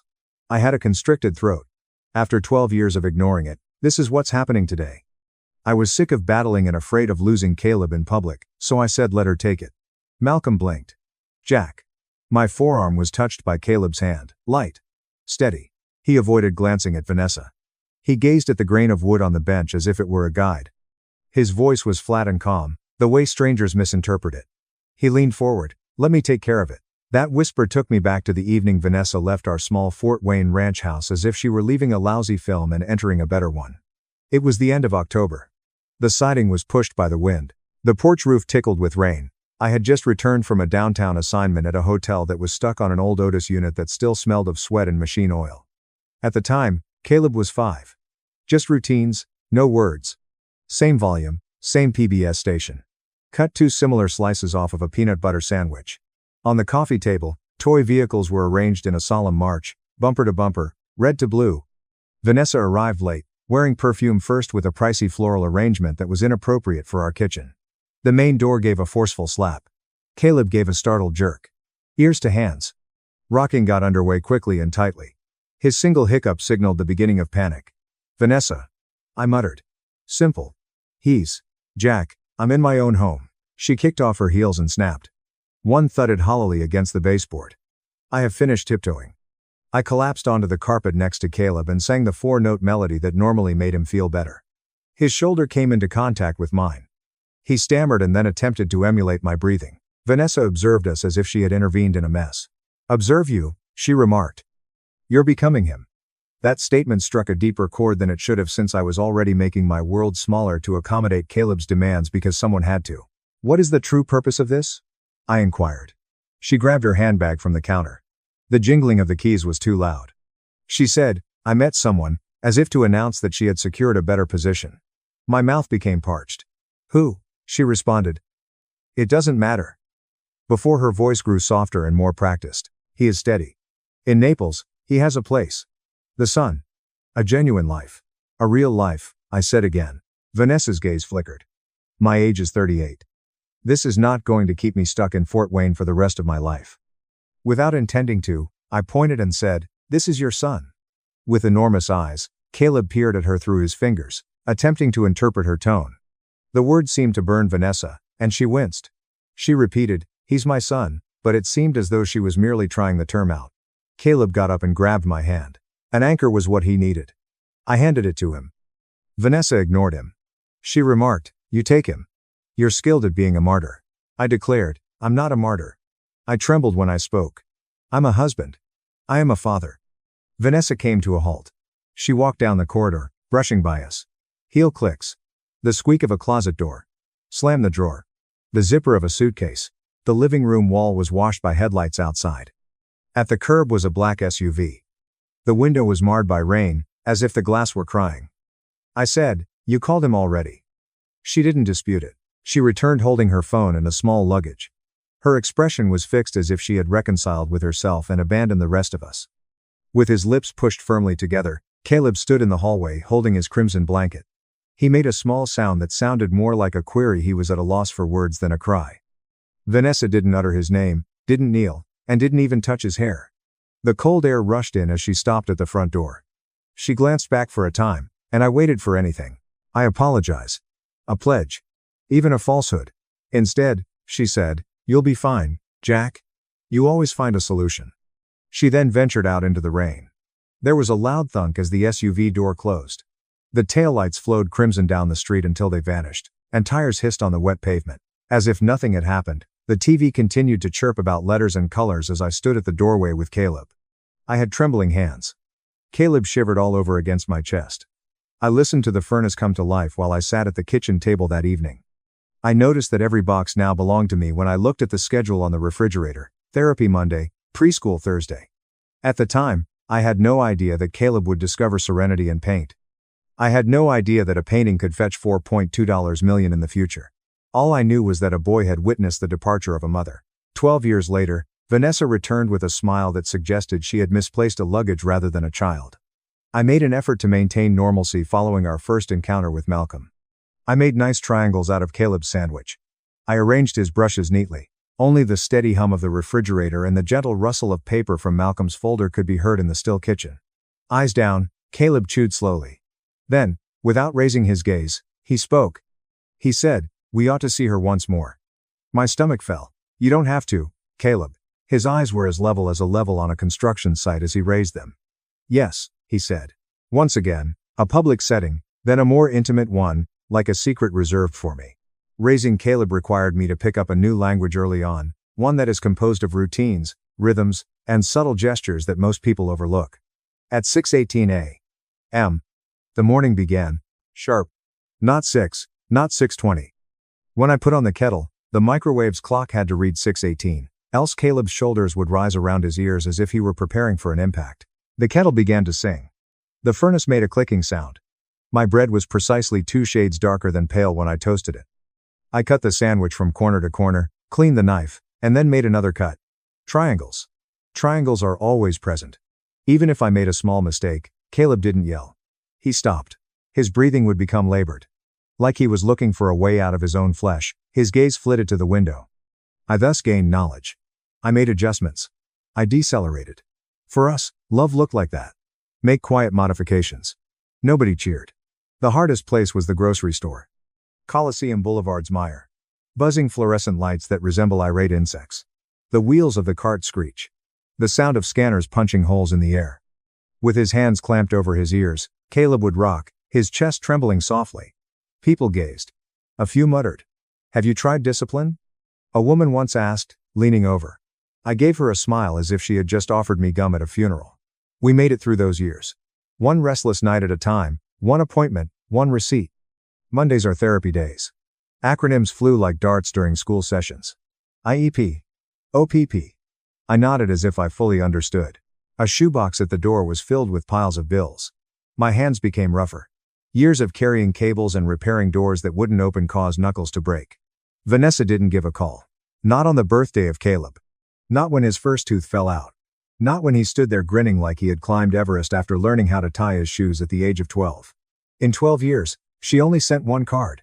No address for return. In sloppy handwriting, only mom. After studying it for a while, Caleb put it under a pile of papers and didn't bring it up again. The only thing that made him quiet at last was paint. One afternoon, I saw him sitting cross-legged on the pavement in the garage with a cheap watercolor set I had purchased on bargain strung out like tools. He wasn't painting images as children do. No homes. Not a tree. The fissure that ran like a lightning bolt from the floor up toward the breaker box was a corner of the garage wall that he painted. He painted it with patience and care, as if he were recording something significant. The paper shuddered softly under the brush. With a steady tick, water trickled into a plastic cup. The scent of damp cardboard and grease filled the garage. I stood in the doorway and observed without interjecting. Painting became a regular part of the routine after that. The same stool, same light, after school and before supper. Caleb arranged the brushes according to size. Without saying a word, he would correct one that wasn't in place. The outside world vanished while he painted. The phone might ring or the TV might be on. He remained unflinching.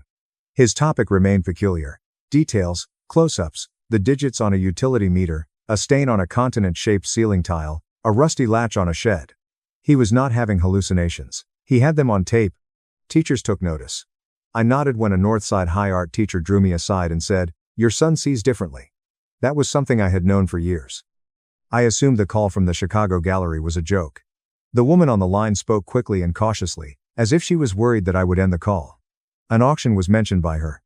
Curiosity. Collectors.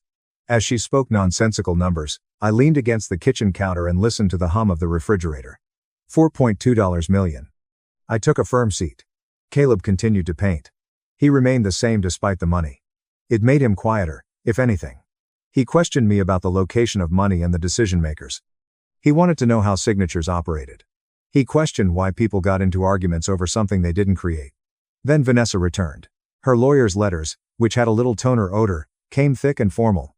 While Caleb painted in the adjacent room, water running and brush whispering, Malcolm Pierce read them at my table. Malcolm stated, "They're going to argue guardianship." Heat crawled up my neck as I thought. They'll say Caleb's vulnerable. He's not a child. Malcolm softly replied, "I know, but the court may not." Caleb didn't paint that evening. With a pile of old folders that I hadn't opened in years, he sat at the kitchen table, medical bills, therapy notes, and school records. Sorting them by year, he smoothed each page as if it were important. "Dad," he replied without raising his head, "does someone leave their rights behind as well?" My chest became constricted. "It depends." "On what?" When I asked if they would return, I later regretted my statement. As if he had just verified a measurement, Caleb nodded. "If money is for care, who decides what care is?" He later inquired. I didn't have a suitable response. Over the following few days, I became aware of little details. Caleb requested copies of the correspondence. He asked me to define terms like consent and fiduciary. "Who kept originals?" he inquired. I once caught him using a ruler to measure a picture of Vanessa before neatly writing a date in block letters on the back. Either curiosity or anxiety, I told myself. Long after I had gone to bed one night, I heard a chair scraping the tile. I padded over to the kitchen. The range hood was the only source of light, shining like the moon. Caleb sat with papers all around him. As he stacked them, he could hear their whispers. "Caleb," I murmured. "It's late." His eyes were clear when he looked up. "I understand." A solitary, vaguely typed document was on the table. I want an independent financial advocate, he added, sliding it in my direction. My lips dried up as I said, not your lawyer, not hers. Why?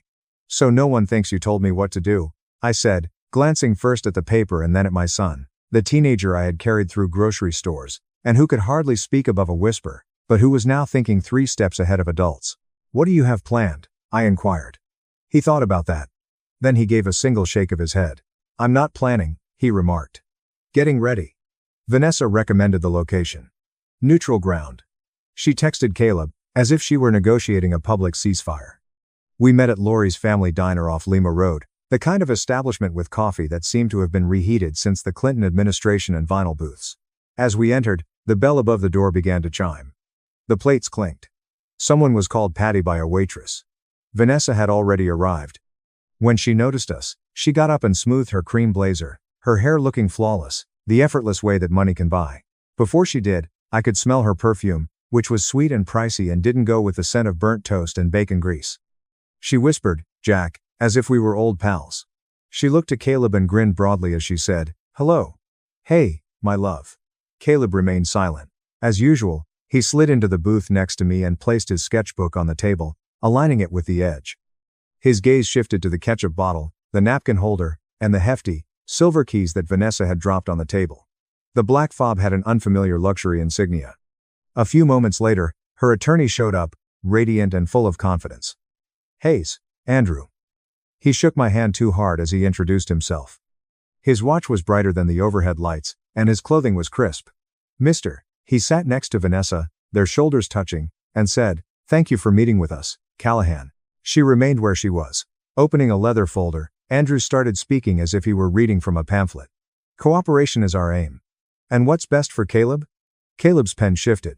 Start from scratch. Take a moment. Scratch once more. Vanessa bent over. Her voice trembled just enough to sound genuine as she replied, I know I made mistakes. I was a young person. I was afraid. My jaw tensed as I said, I didn't understand what Caleb needed. She went on, but I've grown. She took a small red car out of her purse and placed it gently on the table, saying, I want to be a part of my son's life now that I have resources and stability. She remarked, her eyes gleaming. I remember you love these. I felt something tighten inside of me. For a while, Caleb gazed at the toy. Then he raised his head. He remarked, I never had a red car. There was silence at the table. Vanessa's laughter was too rapid. Oh, well, kids change, Caleb remarked. I had blue.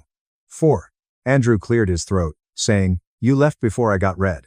Caleb, we know that feelings are strong, but we're here to talk about money. Vanessa concluded, nodding, the sale proceeds are substantial, and managing that kind of money can be overwhelming. Caleb's pen continued to move. Now he was sketching. Not the diner. Not us. He sketched Vanessa's face, but there was a problem. The grin was too broad. The eyes were a little out of alignment. Not mean. Simply untrue. I observed her observing him. Her face briefly showed signs of annoyance before she covered them up. She turned to face me and said, Jack, you've done an amazing job. Really. However, don't you believe that you need assistance now? Beneath the worry, I heard the suggestion that I was out of date and worn out.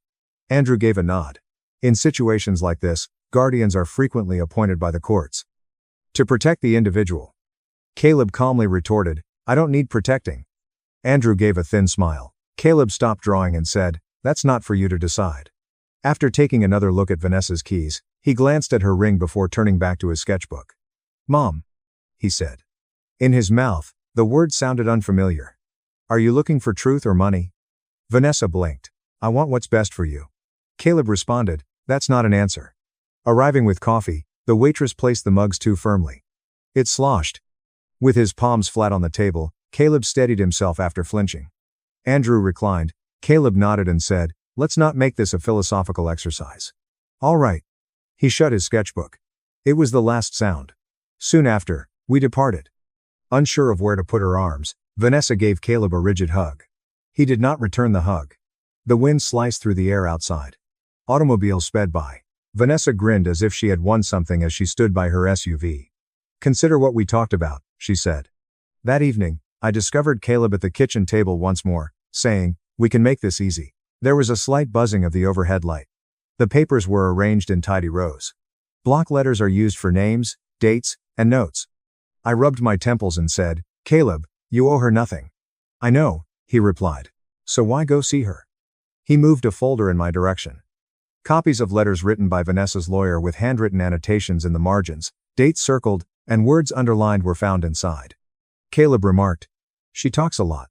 I swallowed. Talkers forget what they say. "What are you doing?" He looked into my eyes and listened. Malcolm called a few days later. He stated, "They're pushing for private mediation. Quick." When I told Caleb that they wanted signatures, he shook his head. On his laptop, he typed something and printed it out. In the quiet house, the machine whirred softly. He handed me the page and declared, "I want a public hearing. Open court." My heart was racing. "That's dangerous, Caleb." He gave one nod. "Yes." After giving it some thought, he looked at me as he had when he was younger and needed me to explain everything. "Everyone will then understand why." Vanessa agreed to the hearing in an email the following morning. Her self-assurance was evident on the screen. Caleb asked me to get one painting out of the garage that night. A tiny piece with gray tones, sharp lines, a picture of a wall, a lock, and a shadow that is slightly out of frame, not the largest, not the one with color. He said, "Bring this. Just this." I gazed at it, feeling uneasy.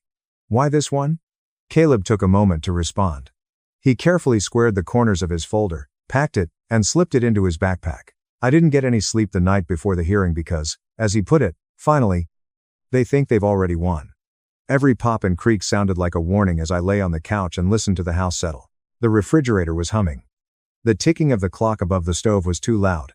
When it's going to rain, my hands hurt in that deep way that starts in the bones and reminds you of how long you've been using them.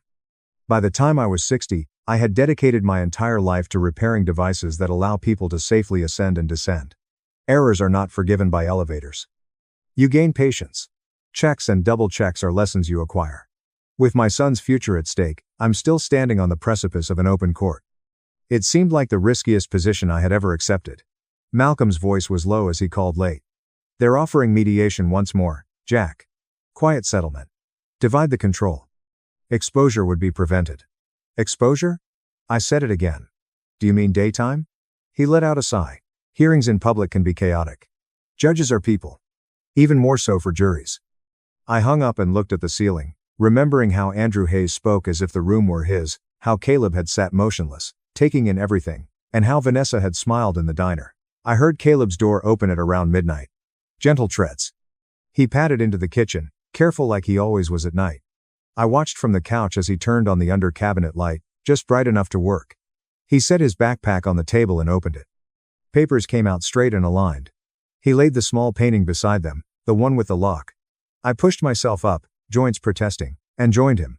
"You should be sleeping." I said I will. He said. After what?" He didn't look at me. He checked his list, crossing something off with a neat, deliberate line.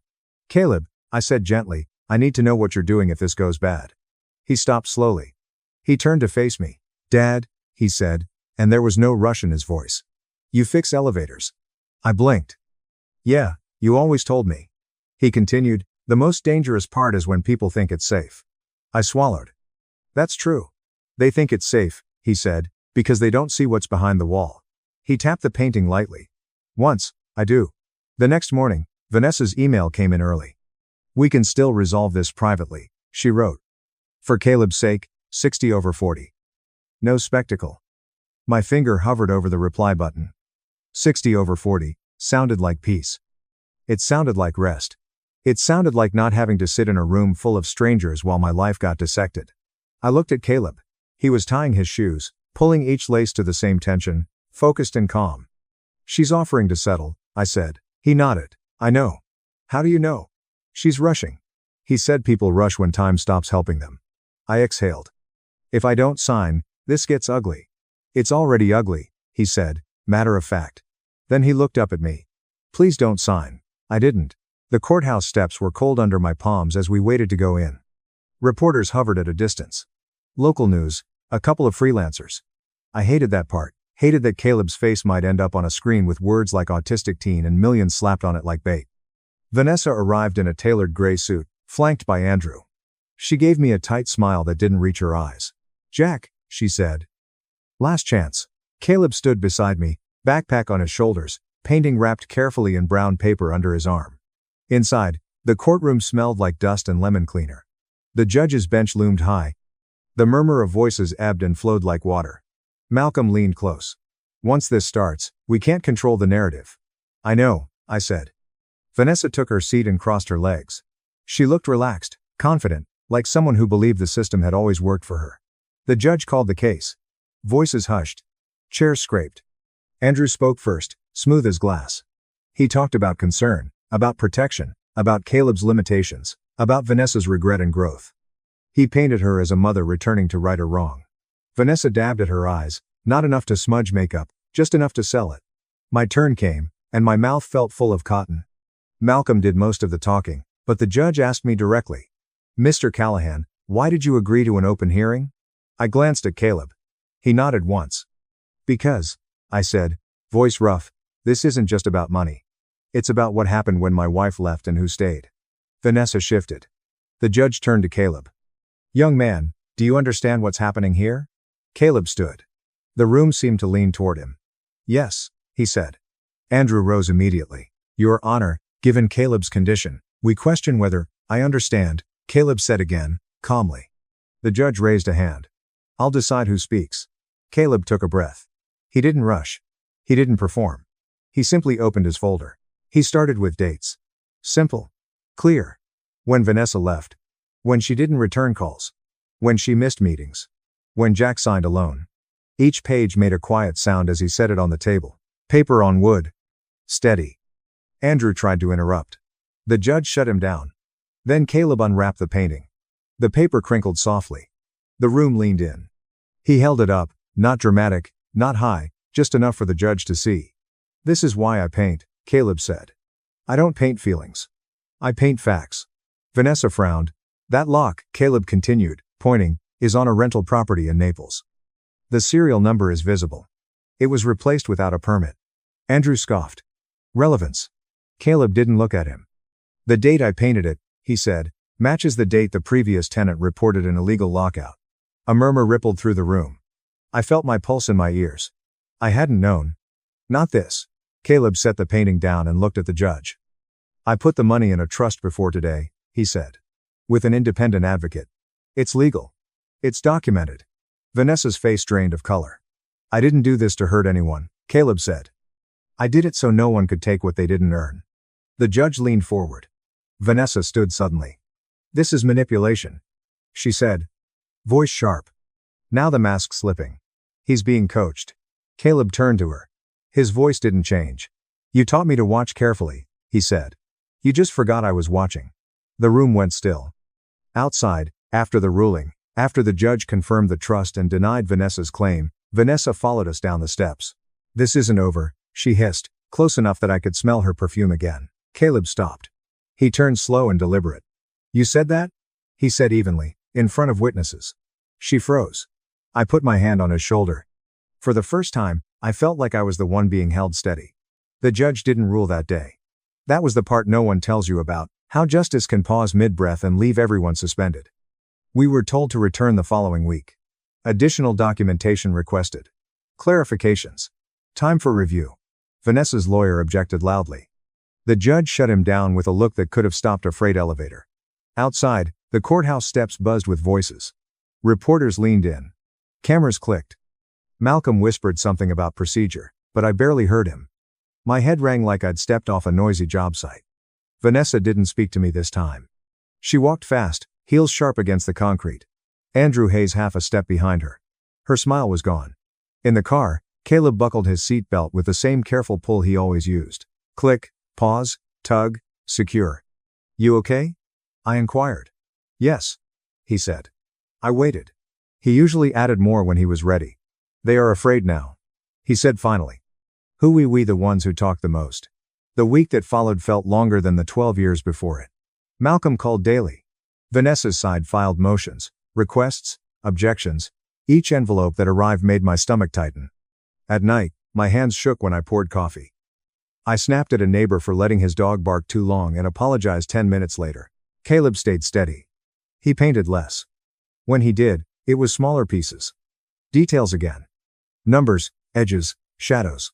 I didn't ask what they meant. On the morning of the ruling, the courthouse was packed. Word had gotten out. A millionaire teenager. An abandoned child. A mother's claim. People love simple villains and heroes, even when life refuses to be simple. We sat on the same wooden bench. The air conditioner rattled louder than before. Or maybe I was just listening harder. Vanessa entered last. She wore black this time. No smile. Her eyes scanned the room, measuring exits. Andrew whispered fast, flipping pages. His confidence looked thinner now, stretched too tight. The judge took the bench. The room rose, then settled. This court has reviewed the evidence, the judge began, voice level. The documentation presented by the minor, Caleb Calloway, is thorough. My heart thudded. The trust established, prior to the initial hearing, complies with state law. It is independently managed. There is no legal basis to dissolve it. Vanessa's head snapped up. Furthermore, the judge continued, the court finds no grounds for guardianship over the minor's finances by the petitioner. A murmur swept the room. Vanessa stood. Your Honor. The judge raised a hand. Sit down. She did, slowly. Her face was rigid now, all softness gone. This court also notes, the judge said, eyes on Vanessa, that abandonment is not erased by regret expressed after financial gain becomes apparent. That landed like a dropped weight. I'm denying the petition in full. For a moment, no one moved. Then sound rushed back in, gasps, whispers, the scrape of chairs. A reporter's pen scratched furiously. Caleb exhaled just once. I realized he'd been holding his breath. Vanessa didn't cry. She stood, gathering her purse with shaking hands, and turned toward Caleb. Her voice cut through the noise, sharp and brittle. You think you've won, she said. You don't know what you've done. Caleb looked at her. Really looked. Then he spoke, clear and calm, every word measured. I know exactly what I've done, he said. I made sure the truth stayed where everyone could see it. The room felt quiet again. Vanessa's mouth opened, then closed. For the first time since I'd known her, she seemed unsure what to say. She left without another word. Outside, the cameras swarmed. Malcolm tried to shield us, but Caleb stopped him. It's okay, Caleb said. A reporter called out, Caleb, why did you do this? He thought about it. The wind tugged at his jacket. The courthouse flag snapped overhead, because he said money should follow responsibility. That was it. No speech. No drama. We walked away. At home that night, the house felt different. Quieter, lighter, like a machine finally running without grinding. We sat on the porch as the sun dipped behind the trees. Cicadas buzzed. A neighbor's lawn mower droned in the distance. Normal sounds. Good sounds. I was scared. I admitted, staring at my hands. I almost signed. Caleb nodded. I know. I didn't want to lose you, I said. You didn't, he said simply. He looked out at the yard, then back at me. You stayed, he added. That mattered. I swallowed hard. Later, as he headed inside, Caleb paused at the door. Dad, yeah, madam, thank you for letting me handle it. I watched him go, thinking about all the times I'd carried him through noise and chaos, believing I was the strong one. Turns out strength doesn't always announce itself. Sometimes it waits. The house settled into its old rhythms again, the kind you only notice after a storm passes. Morning light crept through the kitchen blinds. The coffee maker gurgled and clicked. I stood at the counter, rubbing sleep from my eyes, while Caleb sat at the table, lining up his mug with the edge like always. Same routines, same quiet, but something underneath had shifted.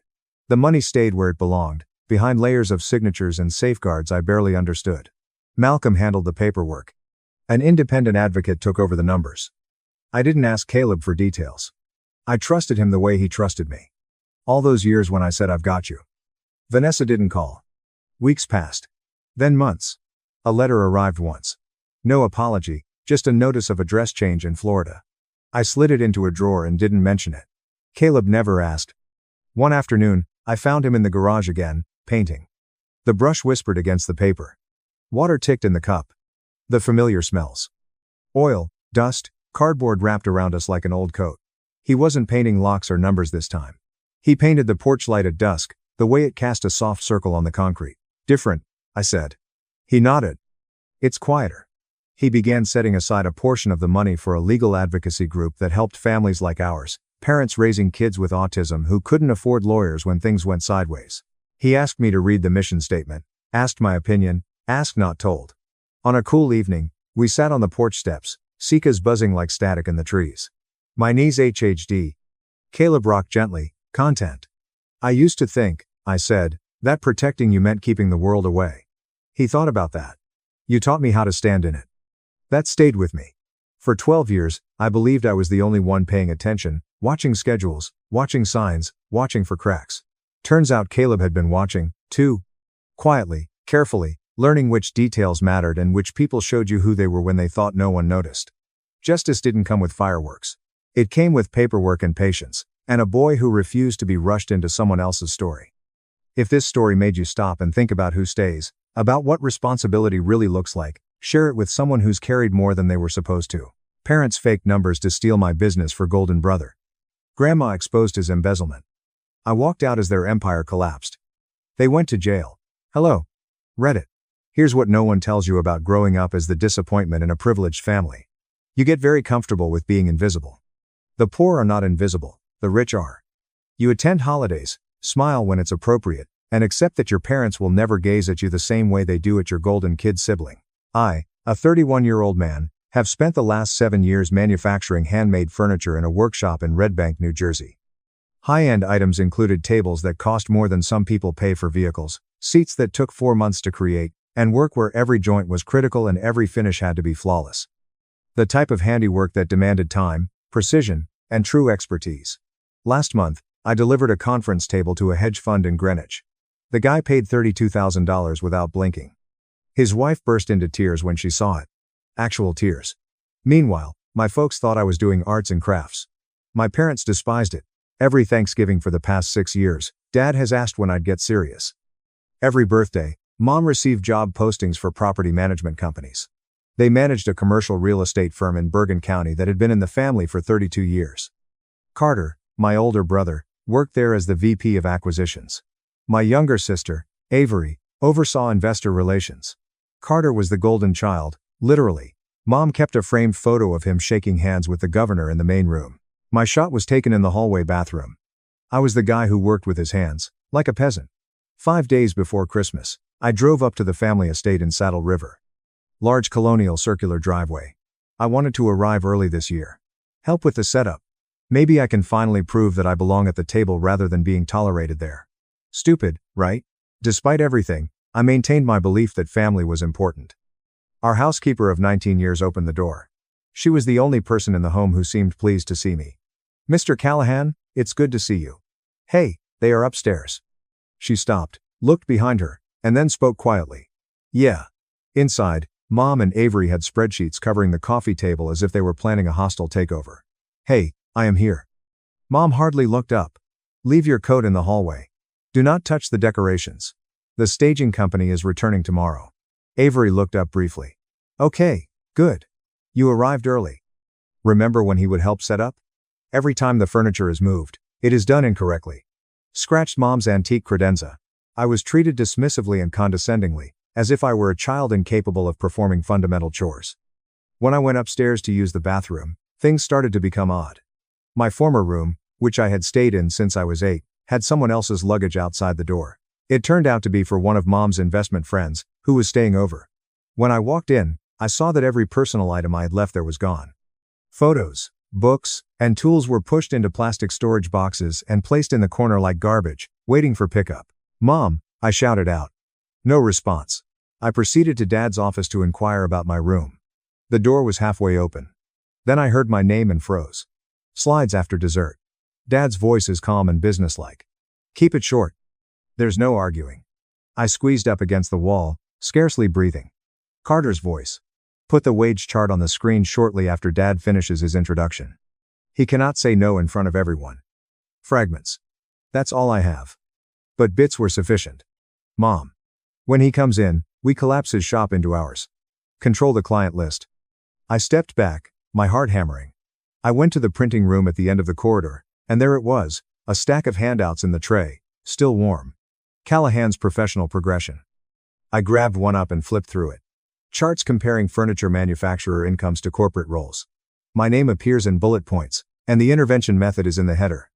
They'd even created a presentation titled Objection Handling. They had even assigned tasks. Mom was supposed to comfort me after I regained consciousness. Avery would treat social media optics as if I were a public relations issue to be addressed, $52,000. That's what they assumed I made. I made $165,000 last year, but they never asked, verified, or assumed. I took one photo, then another as evidence. I went out of the house without saying anything. I got into my pickup and drove, not sobbing, panicking, or planning.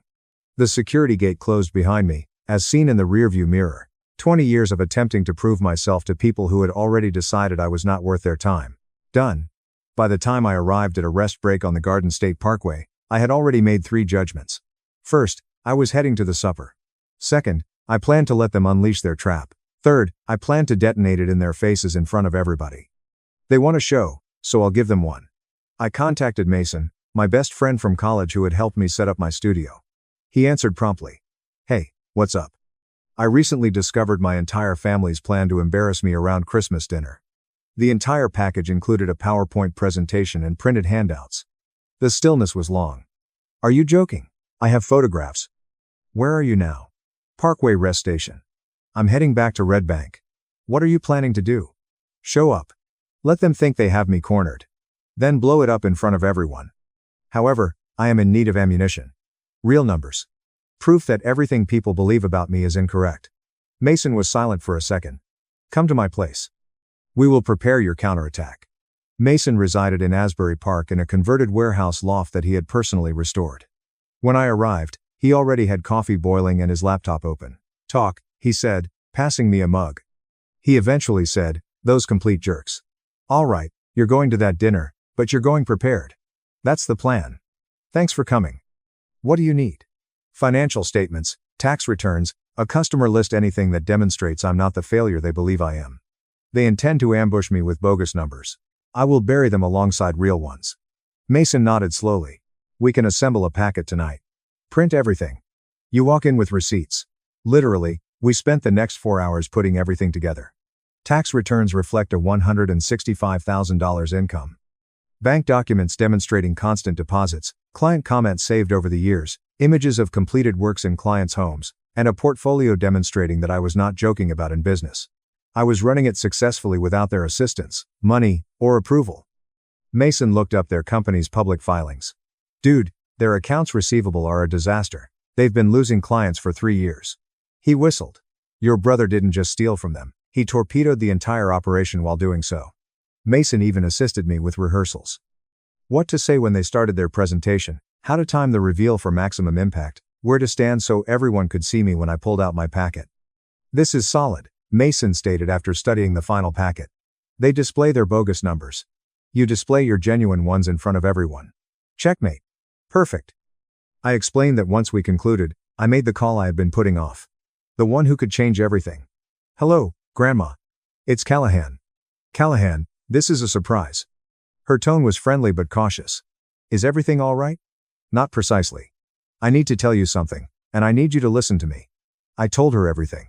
The presentation, the fabricated wage figures, and the plot to coerce me into the company. When I finished, she was silent for a long time. Your father contacted me yesterday and asked for a large loan, she finally said. When I probed him on why, he became evasive. Now I understand. Her voice became sharp. Carter has been stealing from them, hasn't he? That's what this is all about. My stomach sank. How did you know? I have had suspicions for months. When Raymond discussed business, the figures never added up. She paused. To make up for their losses, they plan to ambush you and seize your business. Appalling. I'm going to dinner, Grandma. I'm going to let them try their little intervention, and then I'll reveal everything in front of the entire family. Another pause. Okay, good. And I will be there to back you up. Will you? Absolutely. It's time they were held accountable. Her voice sounded like iron. Do not answer any calls from them before dinner. Let them believe everything is normal. And, Callahan, don't hold back. I will not. We hung up. I had my ammo. I had an ally. Now I only had to wait. I spent Christmas Eve in my workshop, finishing a commission and trying to be calm. My phone constantly buzzed. Both Mom and Dad are phoning. I ignored it all. Let them ponder. Allow them to sweat. That evening, I went back up to Saddle River, parked in the circular driveway, and stepped inside as if nothing had happened. The house was full. Aunts, uncles, cousins, family, and acquaintances all dressed up. The annual Callahan Christmas dinner is in full swing. Mom noticed me first. Relief flooded her face. Callahan, you arrived. We were concerned when you did not answer your phone. Work became a priority. You understand how it is. She did not know. She had never asked. Dinner was the typical performance. The food is expensive. Fake laughing. Dad is holding court at the head of the table. Carter was making sure everyone knew about his latest agreement. Avery mentions an investor. And I sat silently waiting. After dessert, Dad stood up and clinked his drink. If I could get everyone's attention. Before we head into the living room, I'd like to share something unique. A presentation about our family's future. Here we go. Everyone moved to the living room, where a projector had already been put up. I picked a seat in the back. My grandmother caught my gaze from across the room and gave me a slight nod. Dad went into his speech. The company's legacy, the value of family unity, and the need for everyone to participate. Carter then stepped forward with the clicker. As many of you are aware, Callahan has been considering alternate employment choices. He grinned at me patronizingly. We've compiled some material to assist him see the big picture. The first slide emerged. Callahan career trajectory charts display furniture maker wages, national averages, and my name in bullet points. $52,000 in large red letters. As you can see, Carter said, the potential for this type of employment is incredibly restricted.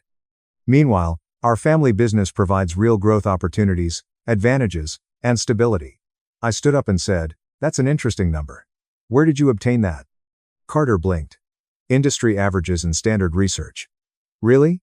Because according to my tax filings, I earned $165,000 last year. I removed the envelope from my jacket. Want to see? The room became silent. You could hear ice settling in cups. I have bank statements, too. Customer testimonials. Photos of items I've created that have sold for more than some people's cars. I stepped to the front, ensuring that everyone could see me. But please continue. Please tell everyone more about my failing hobbies. Dad stepped forward. Callahan, now is not the time, is it? You prepared a whole presentation, printed handouts, and even created a slide titled Objection Handling. I held up my phone. I have photographs of everything in the printer tray. Do you want me to share them with everyone in the room? Mom's face turned white. Avery's jaw fell. Here's what's occurring, I said, turning to face the gathering family.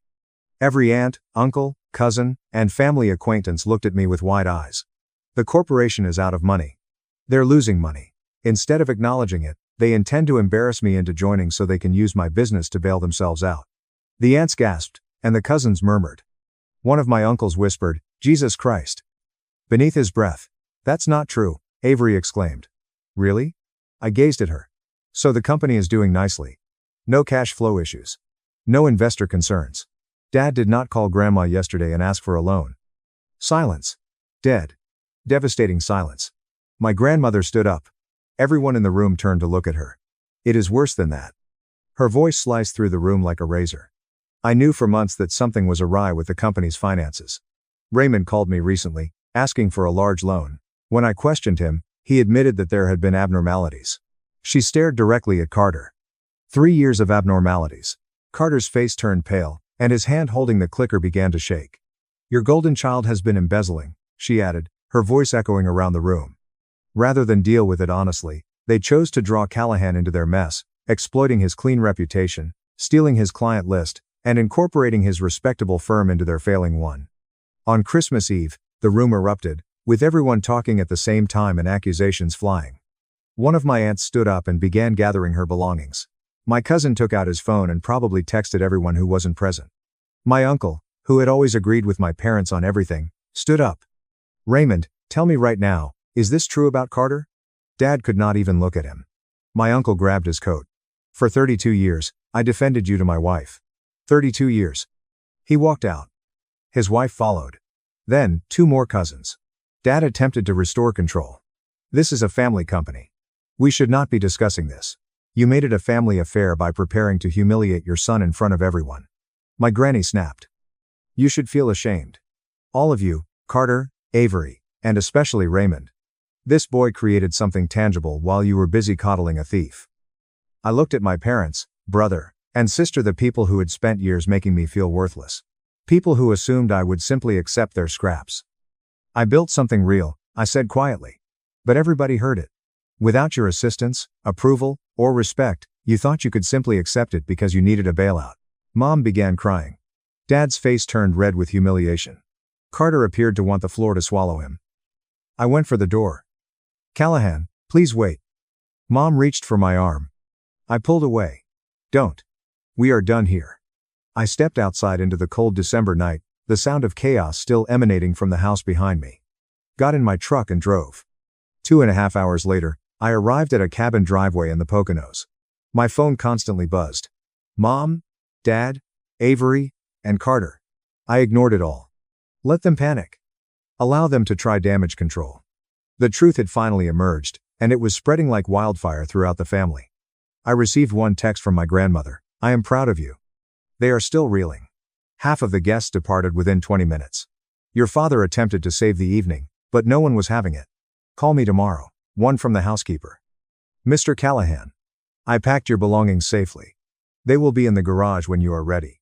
Well done tonight. They needed to hear it. Christmas morning in the Poconos felt like waking up in another life. My phone seemed possessed. I scrolled through messages while drinking coffee, each one more satisfying than the last. Father, your mother is devastated. This stunt reflects negatively on your judgment. We need to talk about this as a family. Avery, you have always been selfish, but this is the next level. You humiliated us in front of all. Pathetic. Carter, do you really think you're special now? All you did was embarrass your family. This is not over, little brother. Not even close. That last one had me laughing. Still posturing. He still believed he had leverage. I deleted it without replying. My grandmother. Half of the family called me last night. The majority are disgusted with your parents. Several cousins want to order furniture from you. Your aunt claims she was always aware that Raymond was a fraud. Well done. I remained in the Poconos through New Year's. Make use of the available time to plan. I developed a growth strategy. I sketched designs for new pieces and even wrote proposals for a gallery show in New York. For the first time in years, I was able to think about the future without being weighed down by my family's disapproval. You're going to need assistance, Mason said one afternoon as we worked at the cabin table. You cannot meet the demand alone. Not after what happened on Christmas. Word is going to spread. People are going to want pieces from the guy who told off his entire family. I understand. I am thinking about hiring someone. If the gallery works out, there may be 3 people. Are you scared? Terrified, but also prepared. For the first time in my life, I feel prepared. Back in Red Bank on January 2nd, my workshop felt unique, fresh eyes. There are 23 new inquiries waiting. A gallery in Tribeca wanted to talk about representation, and I had lunch planned with my grandmother on the 8th. The older Callahan would have been concerned about seeing family. The new Callahan is really looking forward to it. January 8th, steakhouse in Montclair, upscale and quiet. She was already seated when I arrived, sharp-eyed and direct as usual. She rose to hug me. Callahan, you look good. Thank you, Grandma. We got through small talk quickly. Then she sat down with her menu and looked directly at me. I owe you an apology, she explained. For what? For not saying anything sooner. I knew how they treated you. I saw it for years. Should have intervened rather than waited. You were not part of their plan. No, but I made it possible with my silence. She sipped her iced tea. That's it for now. I made it clear to your parents that their actions were unacceptable. Inform your extended family that you own a legitimate, profitable business. How did they take it? She smiled slightly. Your mother cried. Your father became defensive. I told them to be quiet and listen once. I laughed. I'm updating my will, she explained. You will receive 45% of my estate. Your siblings divided the remaining 55%. Not recompense for their cruelty. You have simply proven yourself. Grandma, you don't have to. I am not asking for permission. I am informing you. She looked at me, as if proud. You remind me of myself when I was your age. Everyone had opinions on what I should do. I ignored them and established my own accounting practice. Best decision I've ever made. I didn't realize that. Your family does not mention it. It does not fit their narrative. She paused. I'm also investing in your business, not in charity. A legitimate business decision. 18% equity in exchange for capital to grow. I stared at her. You are completely serious. I have reviewed your website. I called 3 of your buyers myself. Your numbers are excellent. The growth potential is significant. You are a sound investment. She smiled. And I expect quarterly reports. I'm an active investor. We discussed details over lunch.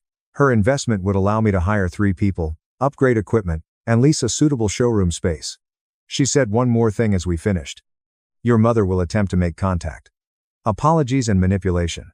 Whatever you decide, Remember that you do not owe them forgiveness simply because they are family. You owe yourself respect. I'll remember that. She squeezed my hand. Good day, man. The next 3 weeks were explosive. I hired 3 guys who were both skilled and hungry, set up proper workflows, organized inventory, and implemented systems for tracking commissions versus gallery pieces. Mid-January, my phone rang. Dad, I almost didn't respond, but I was curious. Hello, Callahan. It's your dad. I understand. A long pause. I'm calling because we need to talk about what happened over Christmas. How about it? You humiliated us in front of our whole family. You made accusations. I told you the truth. I cut in. There is a difference. Callahan, I understand you're upset, but you need to think about this practically. We're dealing with investor concerns and cash flow issues. Dad, why did you really want me to join the family business? Silence. I'm not stupid, I explained. You aren't offering this out of concern. What is really going on with Carter? More silence, then careful. The company is undergoing an audit. We are currently investigating some accounting irregularities. Irregularities. That's what we refer to as 3 years of embezzlement. We don't know for certain. Grandma does. And so does everyone else. I let it hang there. You intend to humiliate me into joining a company that is losing money because your golden boy stole from you, and you are too proud to admit it. That is not what this is about. Yes, it is. And the answer is still no. Handle your own messes. I hung up. February provided momentum. Following our successful initial meeting, the gallery and Tribeca scheduled an exhibition. My 3 guys stepped forward, 13-hour days with perfect joints and flawless finishes. Then reality struck. Manhattan client called to renegotiate $14,500 dining table price after delivery. The finish is not what I expected. $9,000 seems reasonable. I have the signed specifications sheet. Take 8, or I'll dispute the charge. Hung up. I called a lawyer. Certified letter threatening a breach of contract lawsuit. Client paid in full within a week, with a written apology. Running a business entailed fighting for what you had earned. 3 weeks before the solo show, things turned ugly. Carter arrived at my workshop unannounced. He just walked in as if he owned the place. I was just finishing up a walnut credenza when I heard the door open. I looked up, and there he was. Same smug expression, same expensive suit, same golden child energy radiating from him like a disease. Nice setup, he said, looking around. Quaint. Get out. Relax. I'm here to discuss business. He picked up one of my chisels and examined it as if he knew what he was looking for. He did not. The auditors completed their preliminary report. Dad is in full panic mode. Mom is on Xanax. Avery refuses to stop crying. It's still not my problem. He walked past my workbench, running his finger along the edge of a piece that I had been working on for 6 weeks, 900 hours of work. Be careful, I said, that is worth more than your car. His jaw tightened. It was the first time I had received a genuine reaction from him. Here is the thing, little brother. He set down the chisel and looked at me. It doesn't need to be ugly. Family cares for family. You bring me in as a 50/50 partner, and we're even. I handle operations. You do a little woodworking. I actually laughed. Are you serious? Dead serious. I have business experience. You do not have any connections. I can take this operation to a new level. You stole millions from the family company, and now you want half of my business? His expression hardened. I did not steal anything. There were cash flow issues. Accounting with a twist. Things became complicated. The auditors hold a different opinion. The auditors don't have the full picture. He moved closer. I'm offering you a lifeline here. Take it. Get out of my workshop. Think carefully, Callahan. You make me an enemy. Things become difficult. I know people, investors, and clients. I can make phone calls that will bury your little hobby in a week. Are you threatening me? I am giving you options. He smiled. The same patronizing smile as Christmas. 50/50. Final offer. I don't hire thieves and certainly don't make them partners. His smile vanished. You're going to regret this. Get out now. He left. But something told me it wasn't over. 4 days later, it began. A client called to cancel his commission. He stated that he had heard concerns about my business practices. Then, another cancellation. Then an unfavorable review appeared online. Someone I'd never worked with claimed that I had delivered damaged goods. The fake reviews became creative. One person claimed I showed up to a delivery drunk. Another stated I'd made a pass at some guy's wife. All of these accounts were created within 72 hours of Carter's visit. All with no history, no other reviews, And no credibility among anyone paying attention. But they appeared on Google. That's what mattered to him. I called Mason. Carter's going scorched earth, I said. Cancellations, fake reviews. He's trying to destroy my reputation. Document everything, screenshots, timestamps, the works. Already on it. Then the call started. Middle of the night, blocked numbers, heavy breathing, then disconnect 3-4 times a night. I started sleeping with my phone on silent. A week later, I came to my workshop and found the lock tampered with.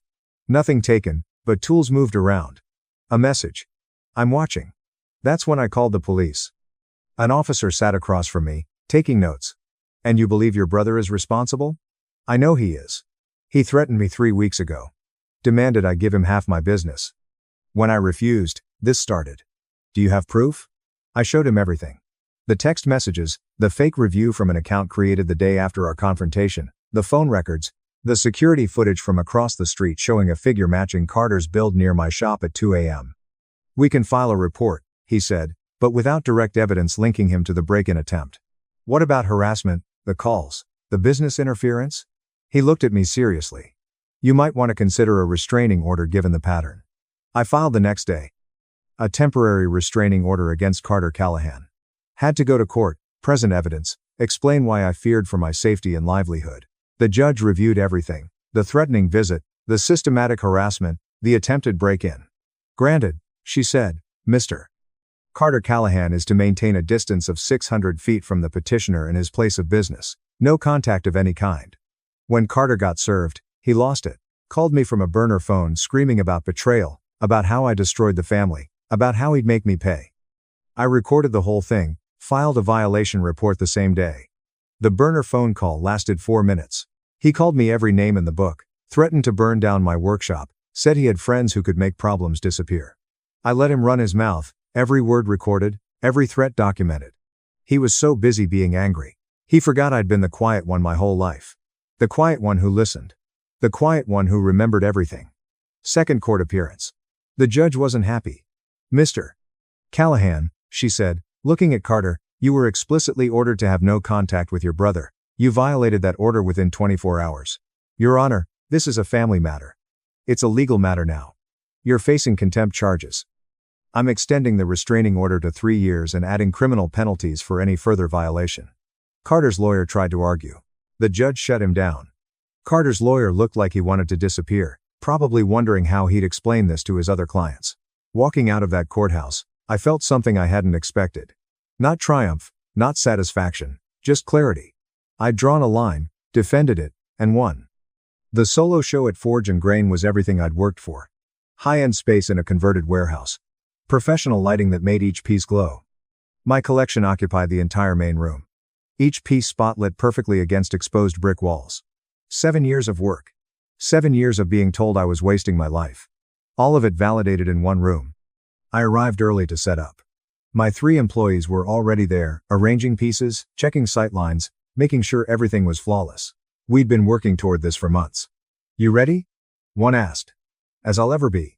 Guests started arriving at 7. Gallery owners from Manhattan. Collectors who'd flown in from as far as San Francisco. Design bloggers with cameras. Interior designers scouting for talent. The room filled fast. The energy electric with possibility. I worked it naturally. Talking about process, explaining techniques, connecting with buyers who understood what real craftsmanship meant. A collector from San Francisco bought 3 pieces on the spot. Paid asking price without negotiating. I've been looking for someone who still does real joinery, he said. Everyone else is just gluing IKEA parts together and calling it bespoke. We shook hands. That one sale covered my operating costs for 4 months. At 7:30, my grandmother walked in. Alone. She caught my eye and smiled. I walked over. Where's the rest of the family? I asked. Your father and mother decided not to attend. Too embarrassed after Carter's court appearance. Avery stayed with them. She looked around at the crowd. Carter is prohibited from being within 600 feet of you anyway, thanks to that restraining order.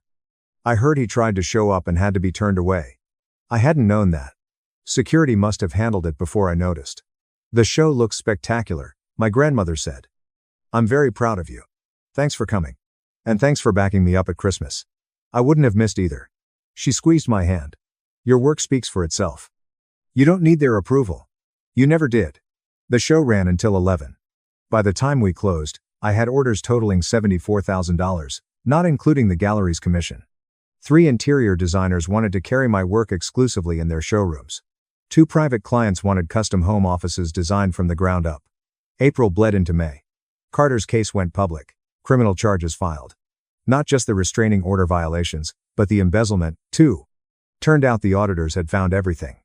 3 years of falsified records, shell companies, funneled contracts, the whole operation laid bare in court filings that became public record. I watched it unfold from a distance. The family firm hemorrhaging clients faster than they could count. Civil lawsuits from investors piling up. The perfect family image destroyed. And everyone knew exactly why. My cousin sent me the news article. Bergen County real estate exec charged with embezzlement. Carter's mugshot. Dad's company named $3.6 million in diverted funds. The golden child had been stealing for years, and they tried to use me to cover it up. Summer brought more commissions than I could handle. We hired 5 more people and started turning down projects. The brownstone job in Brooklyn led to referrals.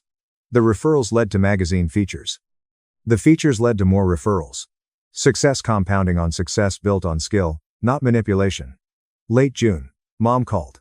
First time in 6 months. First time since I'd exposed them in front of everyone at Christmas dinner. I'd wondered how long it would take before desperation outweighed pride. I let it ring twice before answering. Hello, Callahan. It's Mom.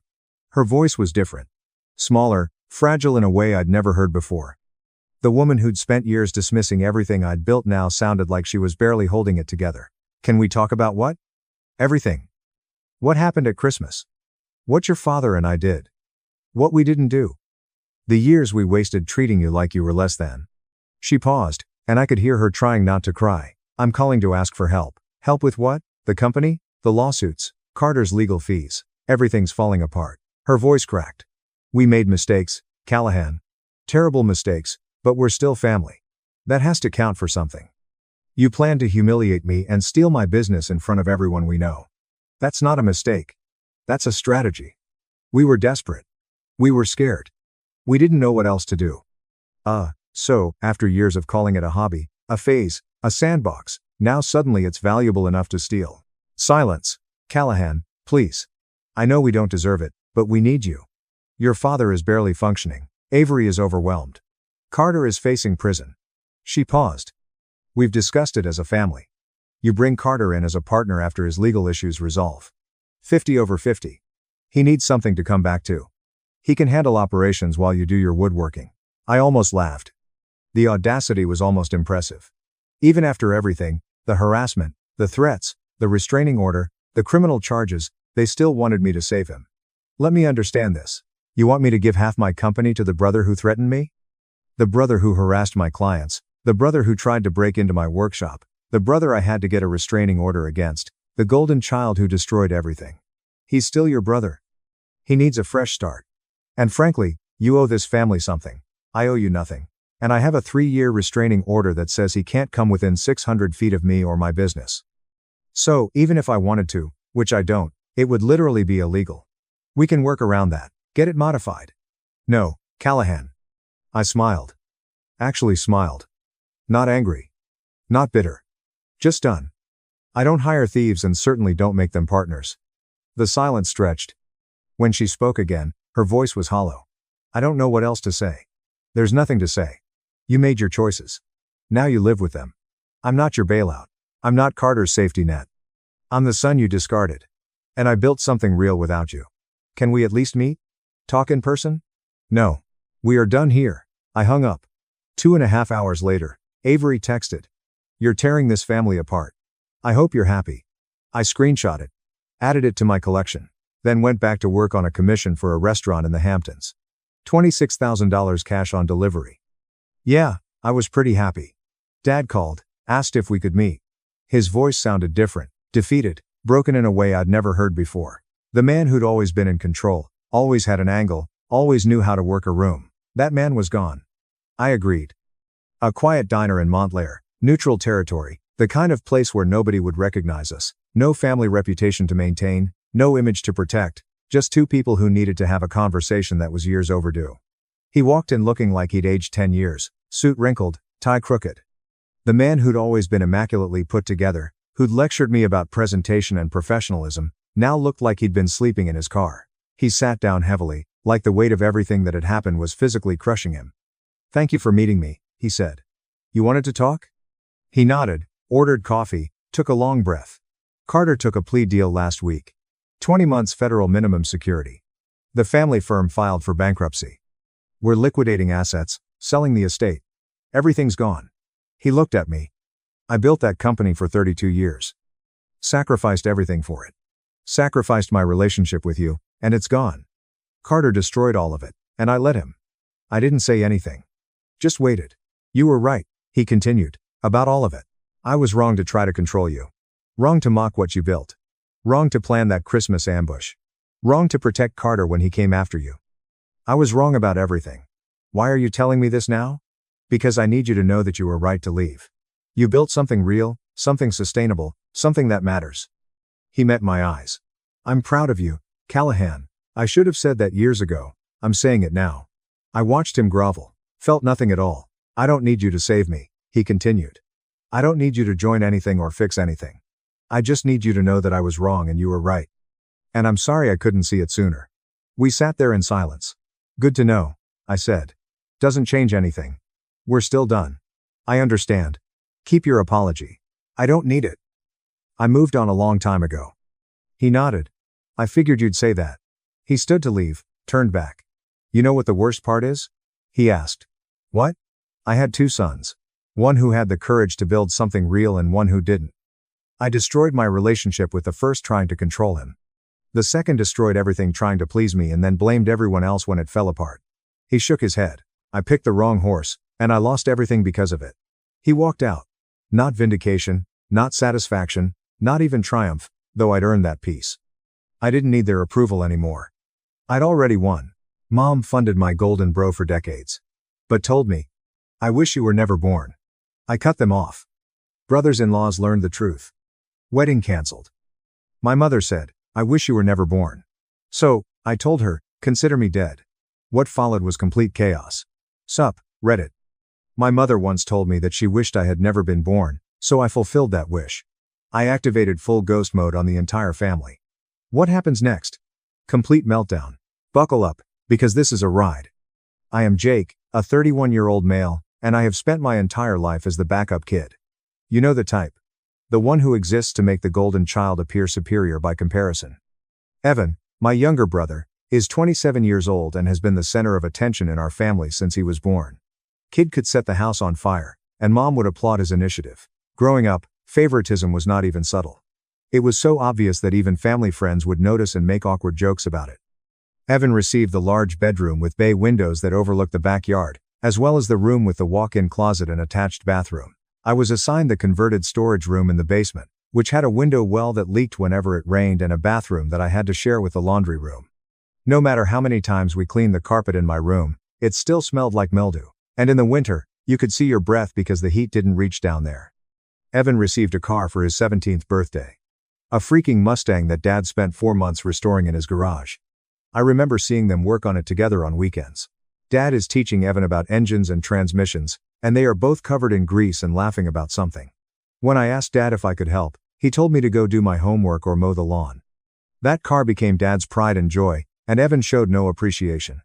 I crashed it twice in the first year, and Dad just fixed it up again without raising his voice. When I turned 17, I received a lecture on responsibility and bus schedules. Dad sat me down and explained that having a car was a privilege, not a right, and that I needed to show financial responsibility first. So I got a job at the local grocery store, saved for 9 months, and bought a 1,999 Honda Civic with 148,000 miles for $3,100. The thing barely worked and required constant repairs, but it was mine. Dad never offered to help fix it or teach me about car maintenance. I learned from YouTube videos in our driveway while he and Evan watched football inside. Evan barely made it through high school with a 2.4 gigapascals, so my parents threw him a graduation party with catering and a DJ. Not just any party. They rented out a banquet hall, invited 165 people, and showed a slideshow of Evan's high school experience that made a C- student appear like a scholar. The cake alone costs $450. They hired a photographer to document each moment. Evan wore a custom suit that Mom had tailored just for the occasion. Dad gave a lengthy emotional speech about how proud he was to see his son overcome obstacles and achieve his dreams. The obstacles are basic high school classes, and his dreams include graduating in 6 years because he failed junior year English. When I graduated 3 years ago with a 3.7 gigapascals, National Honor Society membership, and acceptance to 4 universities with partial scholarships, I received a card with $60 and a good job, while they were busy planning Evan's college dorm setup. No party, no photographer, and no speech. We went to a chain restaurant for a family dinner, and Evan complained about the menu the whole time, while Mom spent the meal asking him what color sheets he wanted for his dorm room. I remember sitting there in my honor courts, watching my parents plan my brother's future while mine was just an inconvenient distraction from their main priority. The next day, I asked Mom why Evan had a big party while I didn't. She said Evan needed extra encouragement because school was harder for him, whereas I was self-motivated enough to not require external validation. Self-motivated. That's what you call a kid who realized early on that no one was going to celebrate his accomplishments, so he needed to find motivation elsewhere. College was more of the same nightmare, but with bigger stakes. Evan attended State University, partied for 7 years, changed majors 5 times, and eventually graduated with a communications degree that he has never used. Dad wanted a doctor in the family, so I started out in pre-med. Following a failure in organic chemistry, I switched to business. Then he went to psychology because he liked a girl who was enrolled in that program, then came marketing because it sounded simple. And finally decided on communications after his advisor told him it was the only major he had enough credits to complete. My parents paid every penny. Tuition, housing, meal plan, spending money, spring break trips, fraternity dues, etc. Probably spent close to $195,000 during his extended adolescence. Mom justified it by saying Evan needed to focus on his studies without the added stress of working. Never mind that he spent more time at parties than in school. Me? I attended community college while working full-time at a warehouse, then transferred to a regional campus to complete my business degree, graduating with $34,000 in student loans that I'm still paying off. My parents contributed exactly $0, and I received numerous comments about how I should have worked harder to get scholarships like Evan. Evan did not receive any scholarships. Despite receiving a blank check from his parents, he took 7 years to complete a degree that normally takes 4. I worked the overnight shift at the warehouse from 10 p.m. to 6 a.m. and then went straight to class. I'd sit in the back of lecture halls, trying to stay awake, drinking gas station coffee and eating vending machine food because I didn't have time for proper meals. Other students would complain about being tired after staying up late gaming or partying. I had been loading trucks for 9 hours before arriving at campus, so I was tired. There were weeks when I would work 48 hours, attend 16 hours of classes, and still find time to study and complete assignments. I would see Evan's Facebook posts from football games, parties, and road trips with friends. Meanwhile, I was calculating whether I could afford to buy textbooks and groceries that week. Usually couldn't afford both, so I'd share textbooks with classmates or borrow older editions from the library. My parents were aware of all of this. They'd see me exhausted at family dinners, falling asleep on their couch after not sleeping in my own bed for 4 days. They never offered to help with tuition or reduce my hours by covering some expenses. But Evan mentioned that he wanted to join a fraternity. They received $900 in dues within a week. After college, I got a job in supply chain management. Started from the bottom, worked odd hours, and dealt with irate clients and impossible deadlines.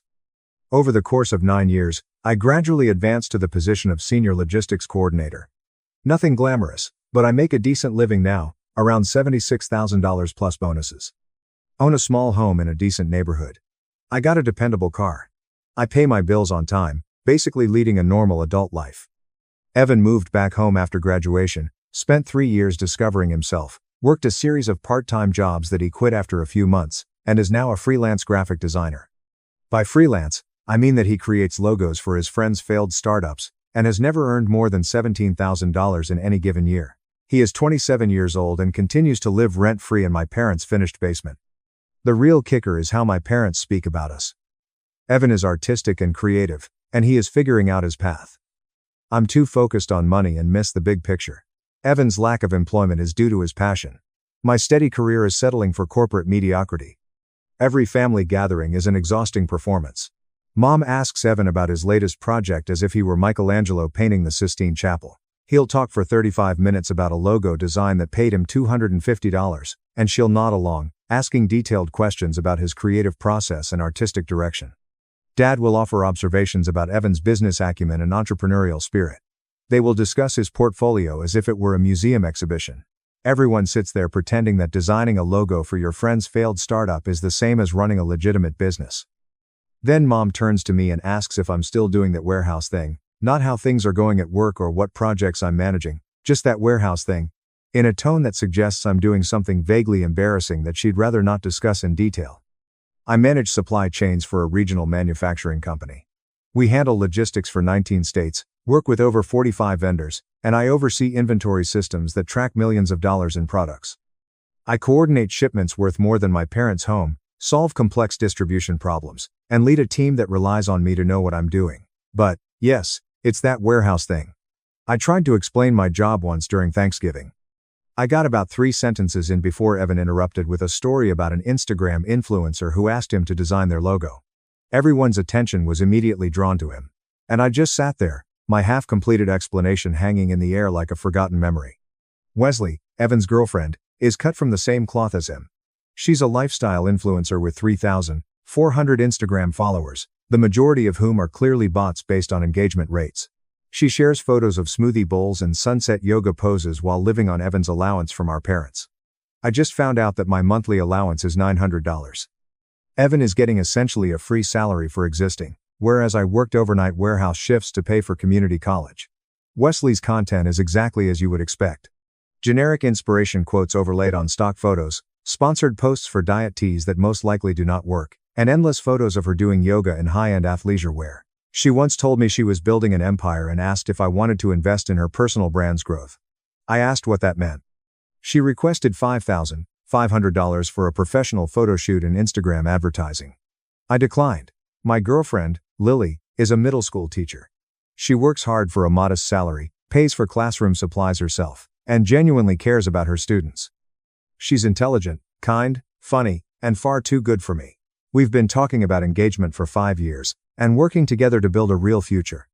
But, according to my family, Wesley's Instagram lifestyle is more impressive than Lily's actual career in education. Mom constantly asks when I'll find someone as ambitious as Wesley. The irony would be amusing if it weren't so frustrating. The breaking point happened 4 months ago. Evan announced that he was proposing to Wesley, and my parents immediately began planning an engagement party. Not a small gathering, but a full production with an 85-person guest list, catered food, open bar, and the works. Dad called and asked me to contribute to the party fund. They planned to spend around $9,000 on this thing and asked me to contribute $2,500 because I was doing so well financially. Meanwhile, Evan was not contributing anything because he was saving for the ring with the money our parents had given him. I laughed. Actually laughed on the phone.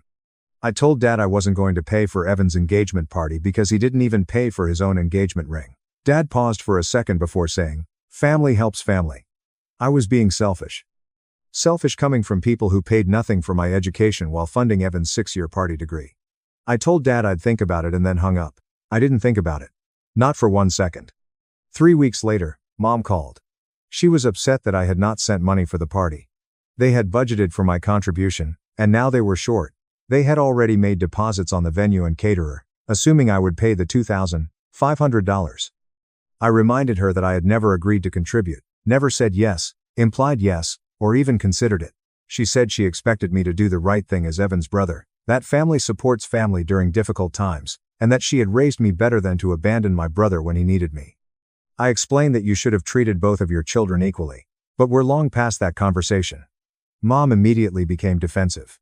They had always treated us the same, she insisted. Her voice had that edge that comes when she realizes she's wrong but refuses to accept it. Any differences arose because Evan's creative nature necessitated additional support.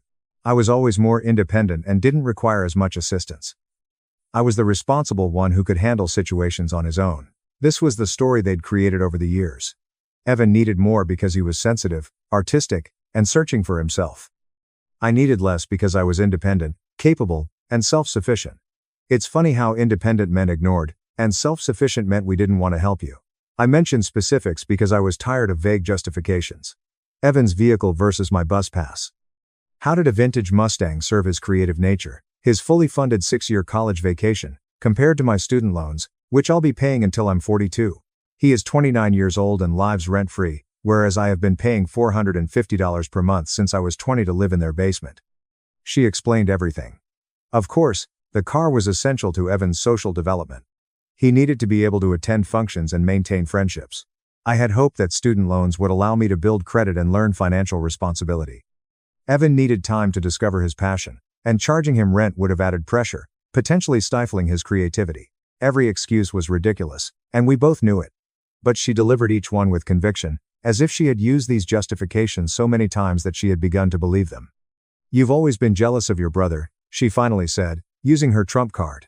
That was when I realized we had entered territory from which we could not return. I was not jealous of Evan. I pity him. He was 29, living in our parents' basement, earning poverty wages, and totally unprepared for real life.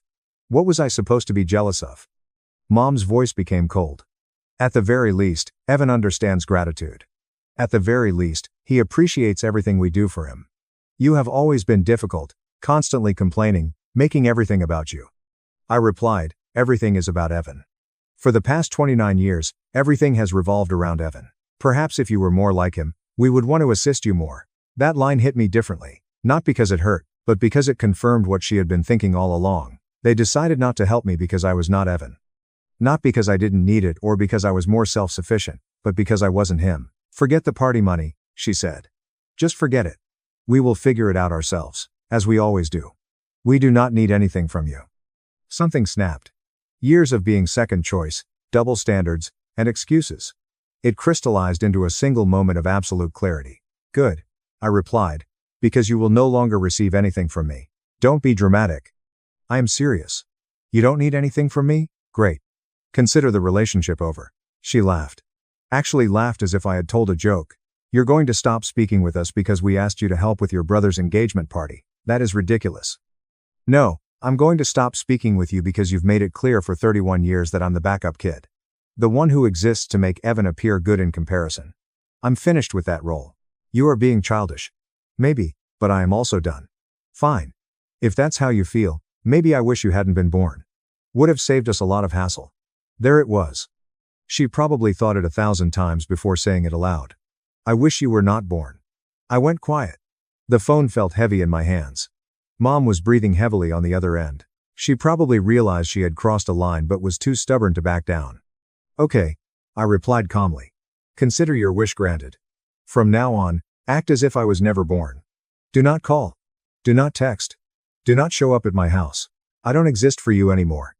Jake, don't be. I hung up, immediately blocking her number, then Dad's number, and finally Evan's.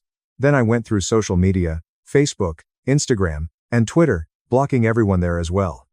I removed all family members from my contact list who I knew would try to relay messages or act as a mediator. Cousins who would support my parents, aunts and uncles who would try to make things better, and family friends who had been witnessing this dysfunction for years without saying anything. The blocking process had a therapeutic effect. Each number I blocked felt like severing another thread that had been tying me down. By the time I finished, I had removed 19 contacts, or people who were linked to that toxic system. Lily arrived home from work an hour later to find me sitting on the couch, staring at nothing. She teaches 7th grade English, and Fridays are always difficult because the students are agitated and disorganized. She appeared exhausted, her teacher bag stuffed with essays she'd need to grade over the weekend. But after one look at my face, she dropped everything. What happened? She inquired, sitting down next to me without even removing her coat. I told her everything. The party fund demand, the heated conversation with Mom, and every excuse she'd made for treating me as if I didn't matter for the previous 31 years. The remark about me being jealous, and the final insult of wishing I had never been born. Lily listened without interrupting, her expression hardening with each detail, her teacher's patience wearing thin as she heard how my own mother spoke to me. When I finished, she was silent for a long time. Then she grabbed my hand and looked me directly in the eyes. I'm proud of you, she stated firmly. Not, are you certain about this? Or maybe you should reconsider, or give them time to cool off. Just, I'm proud of you. There were no qualifications, doubts, or suggestions that I was overreacting. That's when I realized I'd made the right decision, both in cutting off my family and in choosing Lily. She recognized what had taken me 31 years to accept. The relationship was toxic and one-sided. I deserved better than being the backup kid. And some bridges needed to be burned. The first week was quiet. I kept expecting angry phone calls or texts, but my blocks held. There was no contact from anyone. Part of me wondered if they'd noticed, or if they were simply relieved to have one less obligation. Then Evan's engagement party occurred. I knew the date because it had been mentioned multiple times before I blocked everyone. That Friday, I took Lily out to dinner, saw a movie, returned home, and played video games until midnight. I didn't think about the party once. My doorbell rang at 8:30 a.m. on Saturday. I opened it to see my Aunt Iris standing there, looking uncomfortable. Iris is my mother's younger sister. She's always been the sensible one in the family, the one who actually listened when I complained about favoritism. She would nod sympathetically but never do anything about it. "Your mom asked me to talk to you," she said. "Not interested. Jake, please just hear me out." Against my better judgment, I allowed her in. Lily was still sleeping, so we sat in the kitchen while I brewed terrible coffee. Iris explained that the party had been a disaster. Not because I wasn't present. They barely noticed it. It was a disaster because without my $2,500 contribution, they would have had to drastically reduce their operations. Instead of the fancy venue they had envisioned, they chose my parents' backyard. Mom and her friends prepared the food themselves rather than hiring a catering company. Instead of an open bar, they had a cooler of beverages. Wesley was infuriated. Iris expected a big fancy party, but it was basically a barbecue. She and Evan had a major fight in front of everyone. She accused him of not caring enough to throw her a proper engagement party. "It sounds like a personal problem." "Evan feels terrible," Iris said. "He thinks you sabotaged his party on purpose." I actually laughed. I sabotaged his party by refusing to give him money that I had not agreed to give. That's some creative reasoning. Iris appeared uncomfortable. "Your mother is very hurt." She did not mean what she said over the phone. Yes, she did. She meant every word. She wished I was never born. So I am making that wish come true. She was angry. When people are angry, they say things they do not mean. "Iris, I've had 31 years to compare how my parents treat me to how they treat Evan." That was not a slip of the tongue. It was the truth finally being revealed.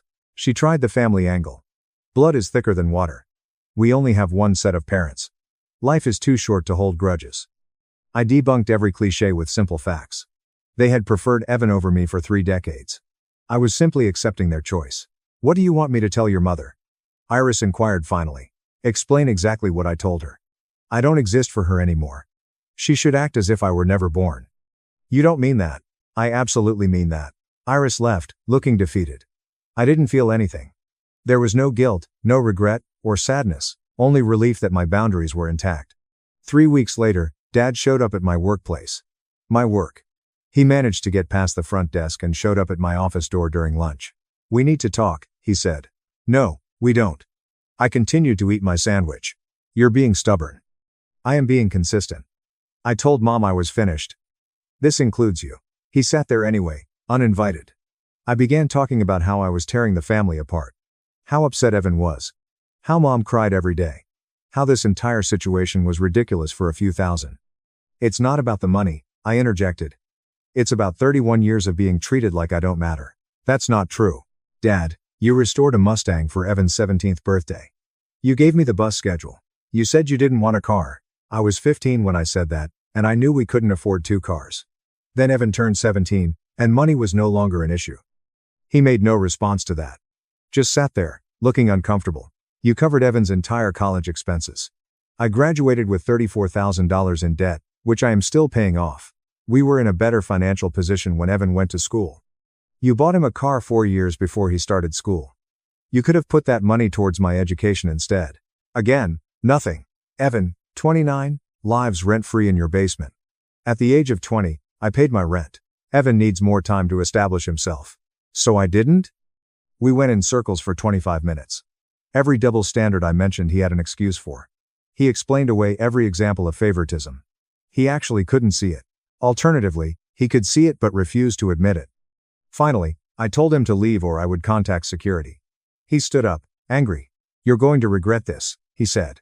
"Family is all you've got in this world. Then I guess I don't have much." He left. I finished my sandwich and returned to work. That evening, my boss summoned me to his office. "Your father was here today," he explained carefully. "I understand. I am sorry about that." He told me some concerning information. "You stated that you were experiencing a mental health crisis and may be unreliable at work. They wanted me to keep an eye on you." My blood became cold. "I'm not having a crisis. We had a disagreement, so I cut contact."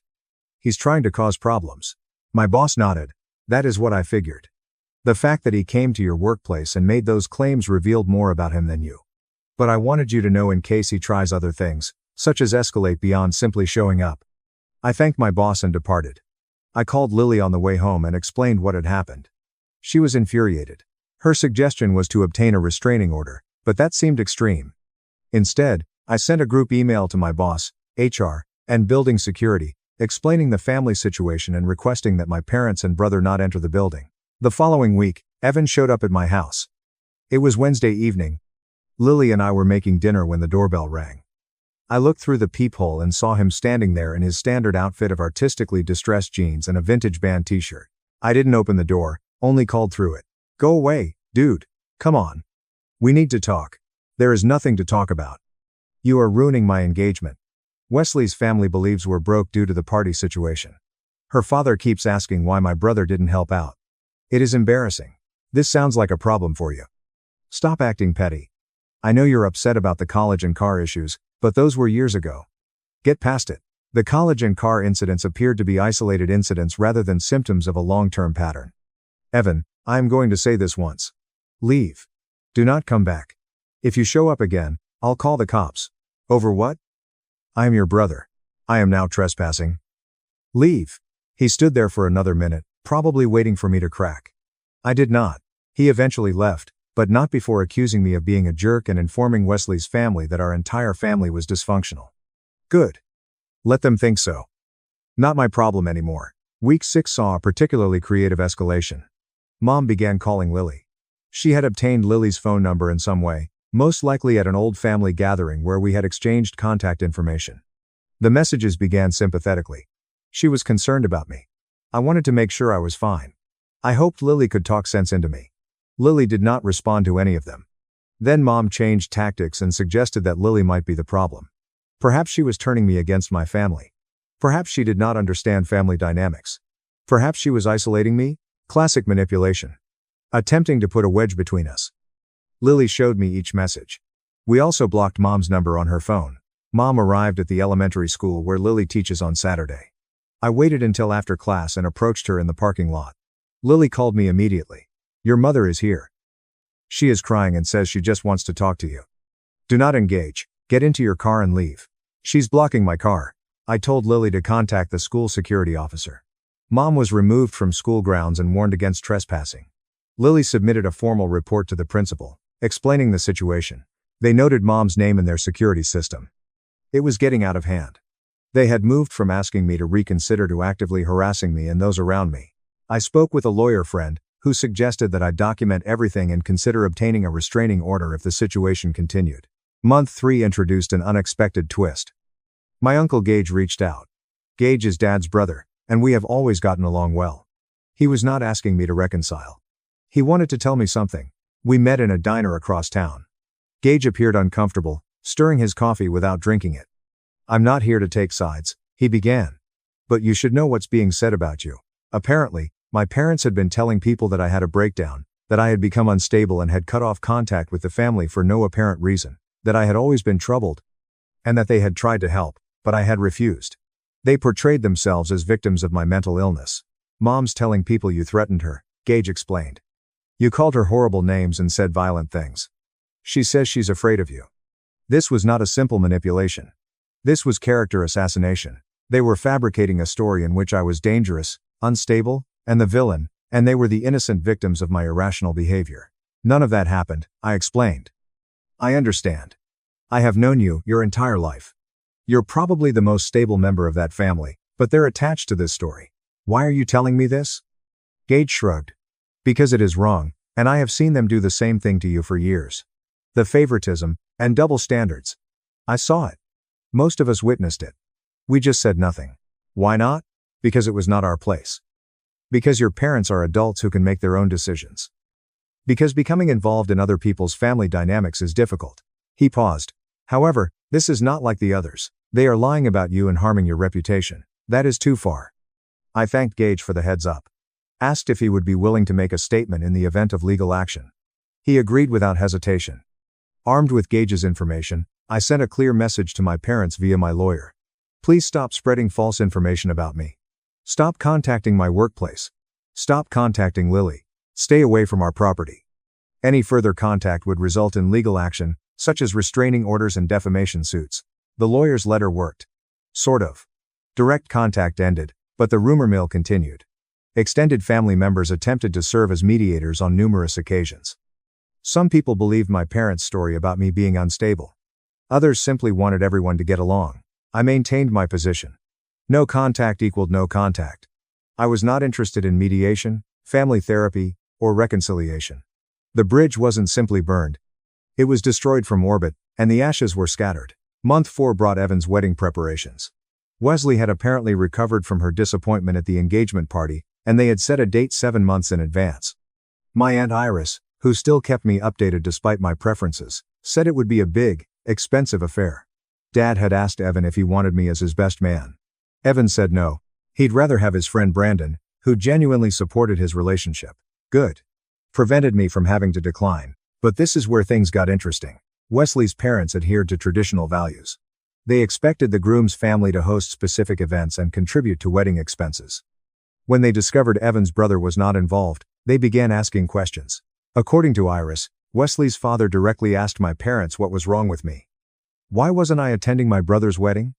Was I in prison, on drugs, or estranged over something serious? Mom apparently tried her mental illness story.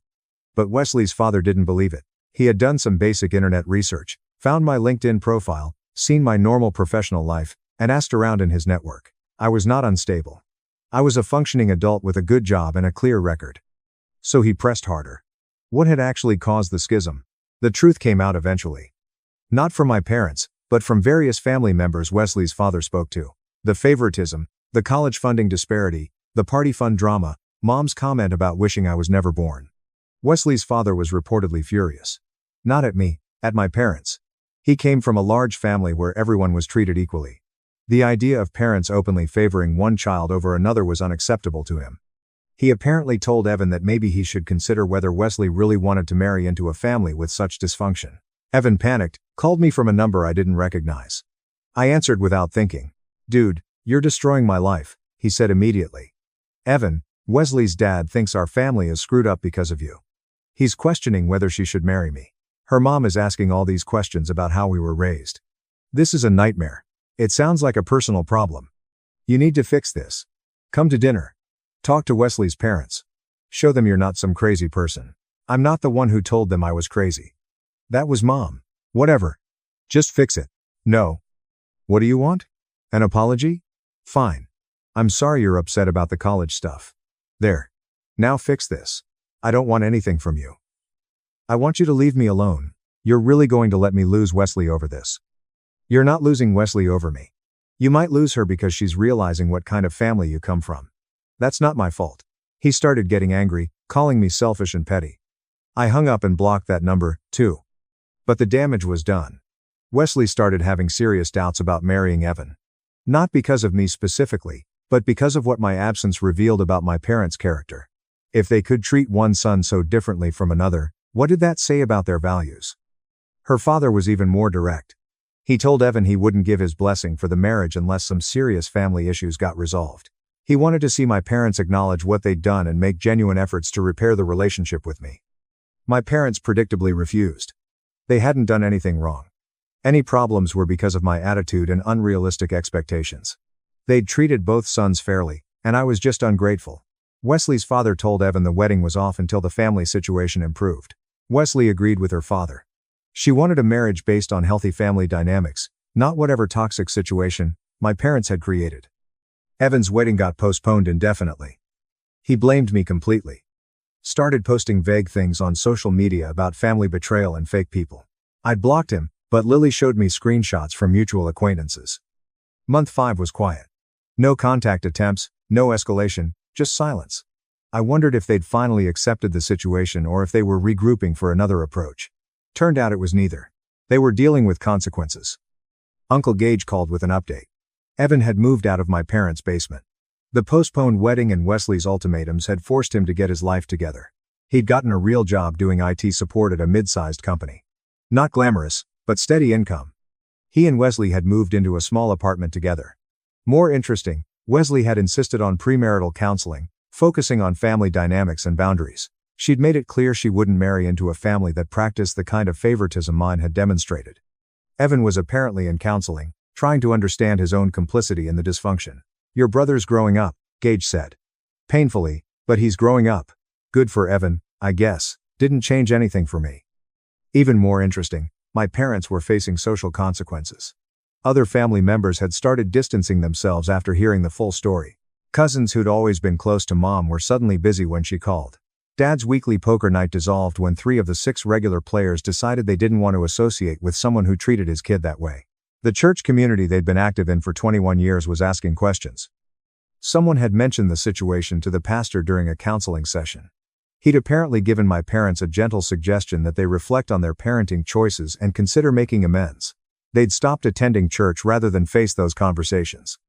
"They're becoming social pariahs," Gage said. "Not completely, but people are treating them differently now. They're facing consequences for the first time." Month 6 brought the letter. Not a text or email. An actual handwritten letter delivered by certified mail from Dad. It was 4 pages long. Started with a lengthy explanation of their parenting philosophy, how they'd tried to meet each child's unique needs, how they'd always loved both of us equally, even if they expressed it differently. Then it shifted to justifications. The car situation was about Evan needing social opportunities I didn't care about. The college funding was about their financial situation changing. Evan living rent-free was temporary help during a difficult time. Page 4 finally got to something resembling an apology. They were sorry I felt hurt. Sorry I'd misunderstood their intentions. Sorry our relationship had deteriorated over a misunderstanding about the engagement party. The letter ended with an invitation to family counseling with a mediator of my choosing. They wanted to repair the relationship and help me understand their perspective better. I read it twice, showed it to Lily. She summarized it perfectly. "That's not an apology, that's a justification with an apology filter." She was right. The entire letter was about them, their intentions, their perspective, their pain. The only thing they were sorry about was that I'd misunderstood them. They weren't sorry for what they'd done. They were sorry I'd reacted to it. I didn't respond to the letter, just filed it away in case I needed documentation later. 3 weeks later, Evan reached out through LinkedIn of all places. Professional network messaging seemed like a weird choice, but maybe he figured I couldn't block him there without looking petty to professional contacts. His message was different from the phone call. More measured, less demanding. "I've been in counseling like Wesley wanted. Talking about family stuff, realizing some things I didn't see before. You were right about the favoritism. I didn't see it because I was the one benefiting from it. That was wrong. I'm sorry." I wrote back one sentence. "Good luck with that." Not mean, not encouraging, just acknowledgement. He'd apologized. I'd acknowledged it. That's all our relationship could be. Last week, Aunt Iris texted one final time. Mom had asked her to reach out about the engagement. Apparently, they'd heard through mutual Facebook connections. "She wants to come to the wedding. She's very hurt, she wasn't told," I replied. "She told me she wished I was never born. I'm making that wish come true. She doesn't get to participate in the life she wished didn't exist." Iris didn't respond after that. So, here I am, Reddit, planning a wedding without the people who raised me, building a life with someone who actually sees me as more than a backup option, creating a family based on choice rather than obligation. At 3:19 a.m. Stepson kicked down my door, screaming "I want that room now." Wife defended him. I packed up, canceled my card and let cameras expose them. It's 3:19 a.m. And I'm Michael Carter. My stepson kicked my door until it burst inward on the 16th floor of a hotel in Honolulu. Then my spouse entered the splinters and muttered as if I were the issue. Simply give him what he desires. I was immobile for a moment. Not because Tyler frightened me. Tyler Knox was 30 years old, loud, and not tough, but something inside of me was affected by the sound of that door breaking. It was more than wood. It was a boundary. A line. In a marriage that was constantly trying to change, I had spent years trying to stay straight. In that unique hotel manner, the hallway outside was completely silent. Soft air conditioning, carpeted quiet, and the far-off hum of an elevator. Then Tyler filled it with anger and his inebriated breath. "Now I want that room," he yelled as if he controlled the entire floor. He sported a cheap black tank top from a tourist shop and board shorts. He had red eyes. I knew he hadn't been sleeping, but his hair stood up as if he had. He had a bar odor that I could smell. Beer, a sugary beverage, and the acerbic tequila bite. The kind of odor that creeps into your nose and alerts you to impending trouble. Behind him, Allison stood in a robe, barefoot, her hair in an untidy knot. Her face was pinched, worn out, and irritated. I'm irritated, not him. Michael, she said in the tone she reserved for when she wanted something from me but didn't show it.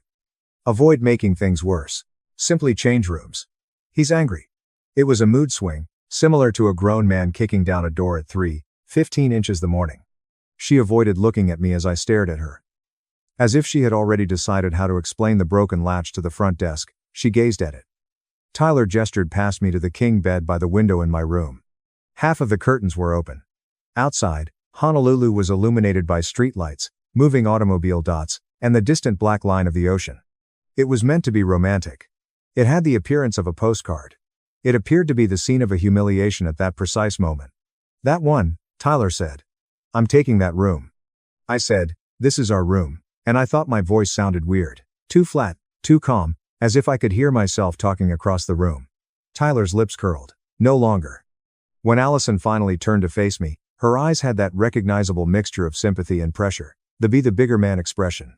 Act like an adult. Michael, she said again, softer, almost begging, pay the price so we can all go back to pretending. He's been struggling, you know. Avoid being self-centered over a bed. Self-centered. It wasn't about a bed, so that word came as a slap. It covered everything I had been ingesting for years. Tyler was unable to pay the short-term loans that never returned the tickets or the rent. Tyler's actions weren't really his fault, but Allison could always find an excuse. And for some reason, I was always supposed to take it in. I didn't respond. The cool air hit my legs as I stood there in my t-shirt and pajama shorts, feeling the floor remain firm beneath my feet while everything else moved. Down the hall, a door behind Tyler was opened. The head of a man appeared, his eyes narrowed, and then vanished once more. A latch clicked and I heard it. No one wanted to get involved. I examined the splintered door frame. Where the latch had been, the wood was split clean. A piece of oak hung loosely like a tooth. The pressure of the door hanging incorrectly caused the hinge to creak, and my brain did what it always does without intending to. The scene began to be arranged like a file. Not just a noise complaint, but damage, liability, and forced entry. Security would file an incident report if they were called. They would keep track of the room's registered occupants. They would examine the cameras. They check cameras all the time. I had read the fine print of accidents that people insisted weren't their fault for 32 years. I had audited claims related to kitchen fires, hurricanes, and trips and falls in supermarket aisles. People were free to shout and cry all they wanted. The paperwork was unconcerned. I went to the top drawer of the dresser and took out my small black notebook. It wasn't large. My jacket pocket accommodated it. I had carried something similar since the early 1990s, when I learned the importance of documenting events as soon as they occurred from my first boss. My father gave me an old silver Parker pen when I was promoted, so I clicked it and started writing, 319A. Allison was there when Tyler kicked in the door and demanded a room.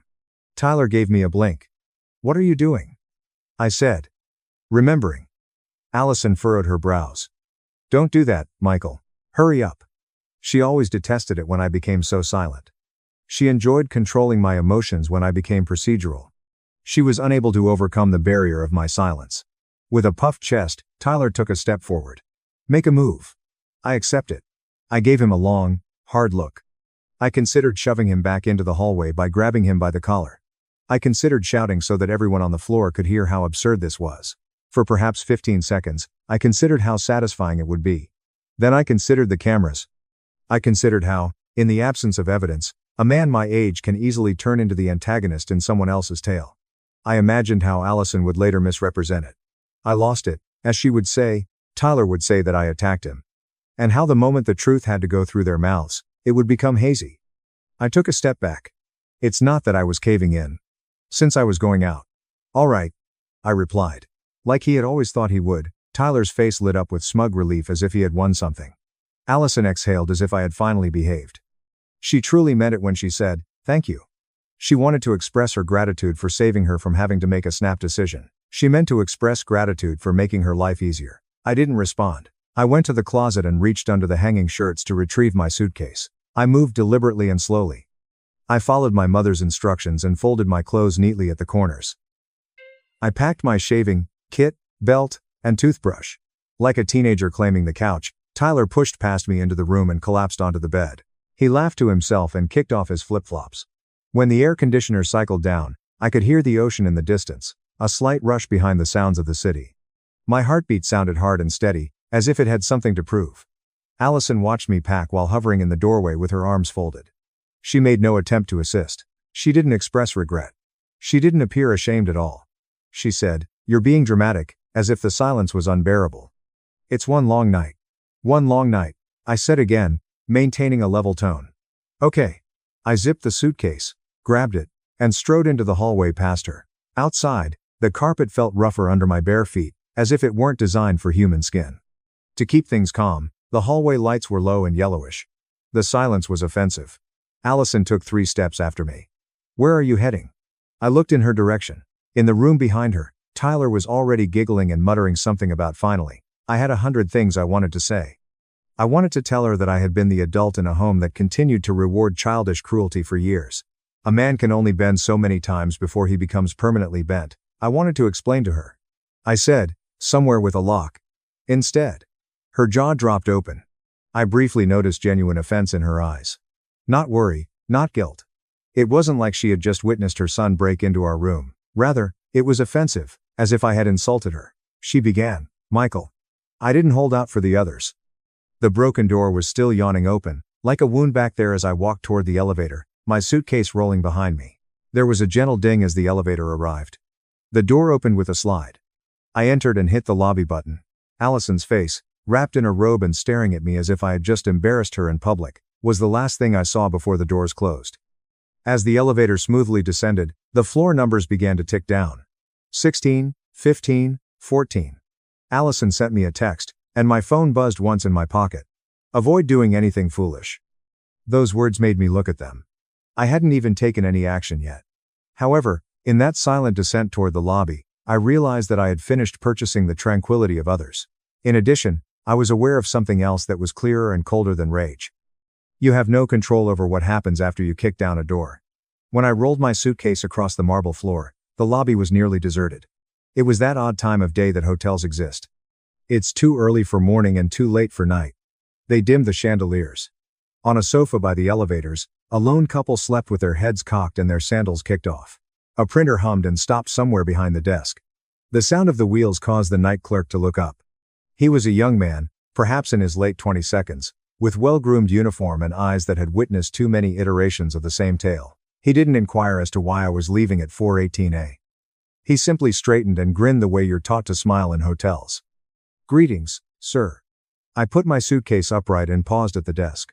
It was a tangible reminder that I still had something to carry, and I could feel its weight in my hand. I said, "I need to make a change to my account." "Indeed, sir." I spoke slowly and clearly, "I need to split the folio." With immediate effect, he blinked once, recalibrating, not confused. "Of course," he said. "Could you tell me the number of your room?" I mentioned 1618, but as of right now, my card is no longer connected to that room. He hesitated, his fingers over the keyboard. "Are you checking out, sir?" "Indeed. The remaining visitors will be responsible for their own expenses." Professionally, he nodded. "Just a second." I stood back and watched his screen. My profession teaches you how to observe without gazing. I watched as fields filled up, and the pointer moved. Names, dates, authorization codes, and the silent accountability machine starting up. "Could you please confirm? All future incidentals for room 1618 should be removed from your authorization." He continued, looking up. "That's right. As well as harm." "That's also true." There was a brief moment of hesitation on his part. There was a, "Sir." "I know," I answered.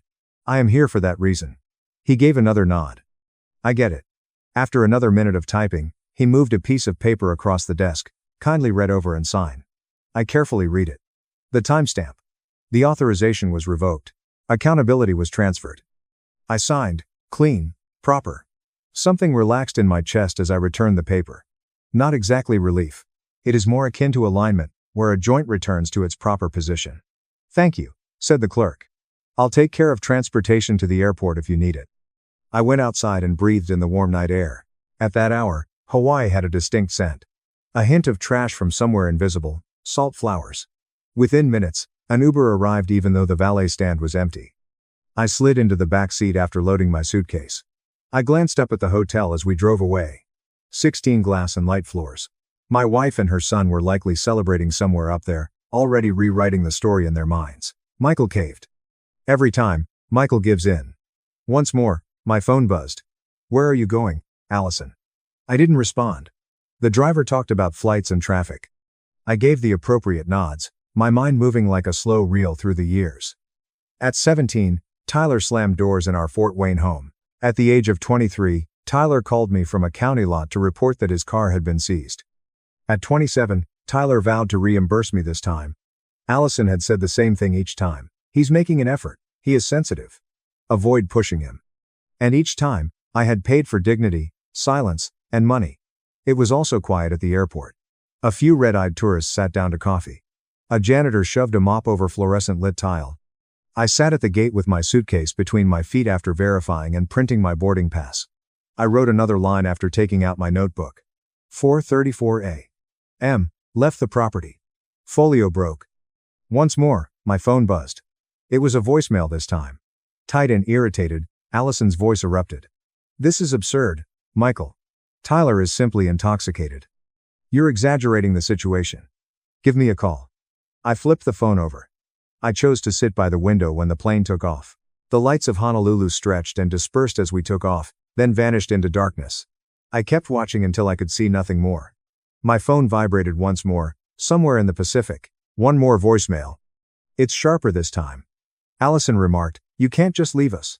I closed my eyes and inhaled until the engine ceased to be a pressure in my skull and instead became a steady roar. "You're acting like a child." I had a constricted chest. "It's a warning, not a panic. The kind that, at my age, you don't overlook." I reminded myself to drink water and undid my collar. I had already decided on one thing by the time we returned to the mainland. I had no intention of arguing. The air felt familiar, cooler, and heavier back in Fort Wayne. I left my suitcase at the house and drove directly to the credit union. I was known by name to the teller. "If I wanted my usual," she asked. "Yes," I replied. "Additionally, I have to temporarily suspend a card." She didn't inquire as to why. My phone lit up again while she was working. This time, a text. "Allison, Tyler must pay for the door, according to the hotel. Make this right." For a long time, I gazed at the message.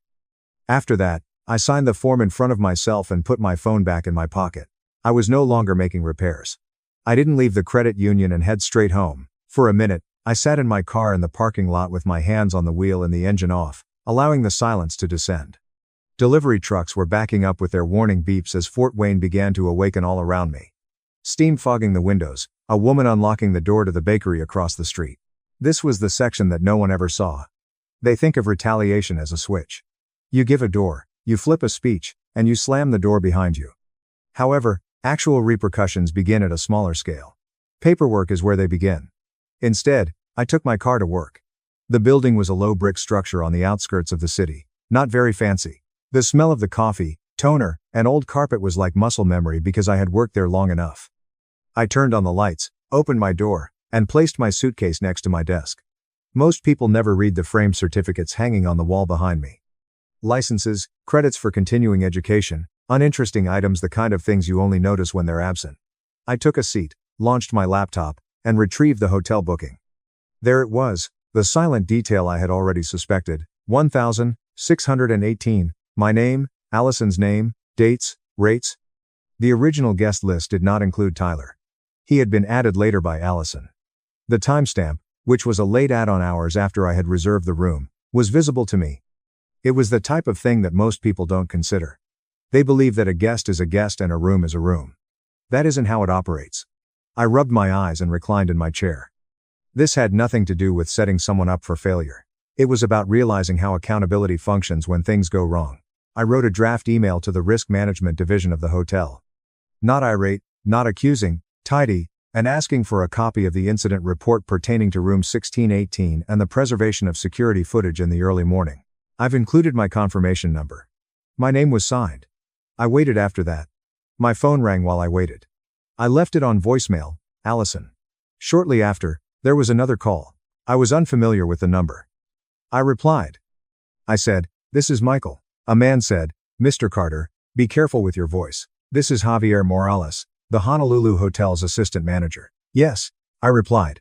"I'm phoning to inquire further about this morning's incident." I shut my eyes. It was right here.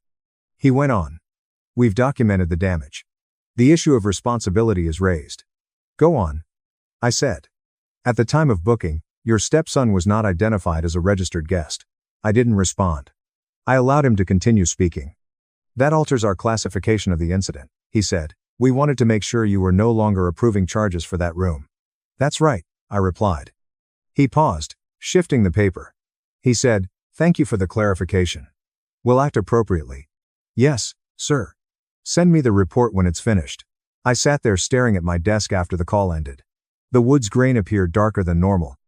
Before the email notification appeared, my reflection gazed back at me from the blank computer screen for a brief moment. Room 1618 of the Risk Management Hotel in Honolulu is the subject of the incident documentation. I cracked it open. The report was there. Timestamps, staff statements, damage assessment, a note about security footage showing a male subject forcing entry. Just the facts, with no reference to provocation or a struggle. Once more, my phone buzzed. This time, Tyler texted. You think you're smart, Tyler? You can't simply walk away from us like that.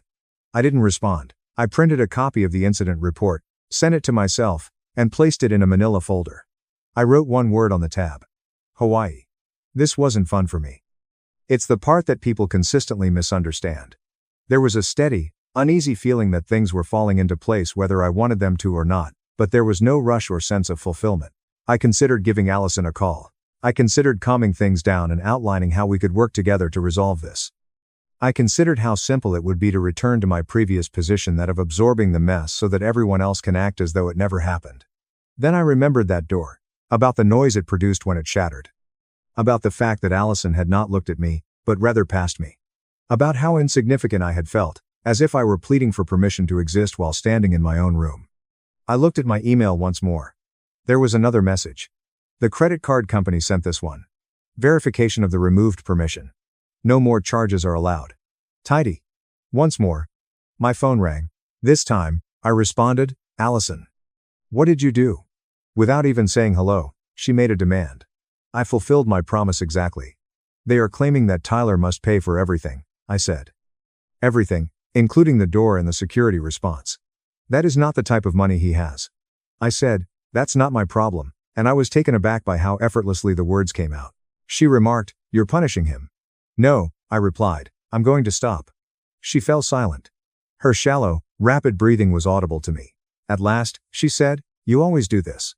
You hide behind paperwork, I said, glancing at the tidy lines and dates in the folder on my desk. I conceal myself behind the truth. There's a difference, I said, and she hung up. After that, I sat there and stared at the phone for a long time. I wasn't upset. I wasn't victorious. I was worn out.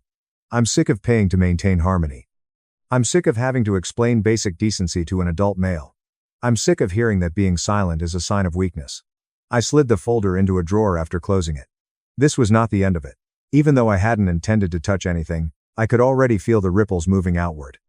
The places where stories take root are work, church, and community. However, I wasn't attempting to stop them for the first time in years. I was standing in my kitchen that night, staring at the refrigerator without really seeing it, when the phone rang a little after 6:15. Less than an hour had passed since I got home. As if it didn't trust me to stay, my suitcase was still sitting by the door. I glanced at the screen. I waited for it to ring twice before responding, Allison. Now what? Not gentle, not sharp, just flat, I said. Her voice sounded tight and thin, as if she was using her teeth to keep it together. We have an issue, Michael. I reclined against the counter. Our issue has persisted for a while, she said hastily. This is different. Tyler is going crazy. There was a pause before the hotel said, I know what the hotel says. I could see her pacing on tile in that Hawaiian room, one hand on her hip, the other gripping her phone as if it were her lifeline. She claimed that they are handling it like vandalism. It wasn't a visitor incident. They claim that the original booking did not include his name. Clears throat, I said, that's because it wasn't. Her voice jumped, you knew. You anticipated that would occur. I said, I knew how it would be classified. I didn't make the decision. She let out a deep breath. Michael was intoxicated. It wasn't his intention. I said that at 3:15 inches the morning, he kicked in a door. It's not a miscommunication. Another voice, louder and closer to the phone, interrupted her before she could respond.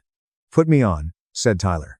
Tyler's breathing filled my ear after there was a scuffle and the muffled sound of Allison objecting. Quick, irate, and too near. He fled and locked accounts, saying, "You think you're real clever. I can't be subjected to this." I said, "I did nothing to you." He yelled, "You left us. You made us feel ashamed." I held out. "If you know how to use it, silence can be a useful tool. I owe you." His voice rose as he went on. "I have always been owed by you. You wed my mother. This is what you signed up for." Above the stove, I glanced at the wall clock. The second hand clicked steadily and patiently. Finally, I said, "Do you know what the cameras show, Tyler?" His laughter was brittle and sharp. "Which cameras?" I explained what had transpired. "Yes," I replied. "You informed them." The chuckles ceased. I went on, "They show you alone in the hallway. You can be seen kicking the door. They don't show you being touched." Another pause, this one longer. He began, "That's not." I added, "And the incident report notes you weren't a registered guest, which changes how responsibility works." He said, "You're threatening me." "No. I'm telling you," I said. Allison's voice returned. "Please. Michael." He was not sure what he was doing.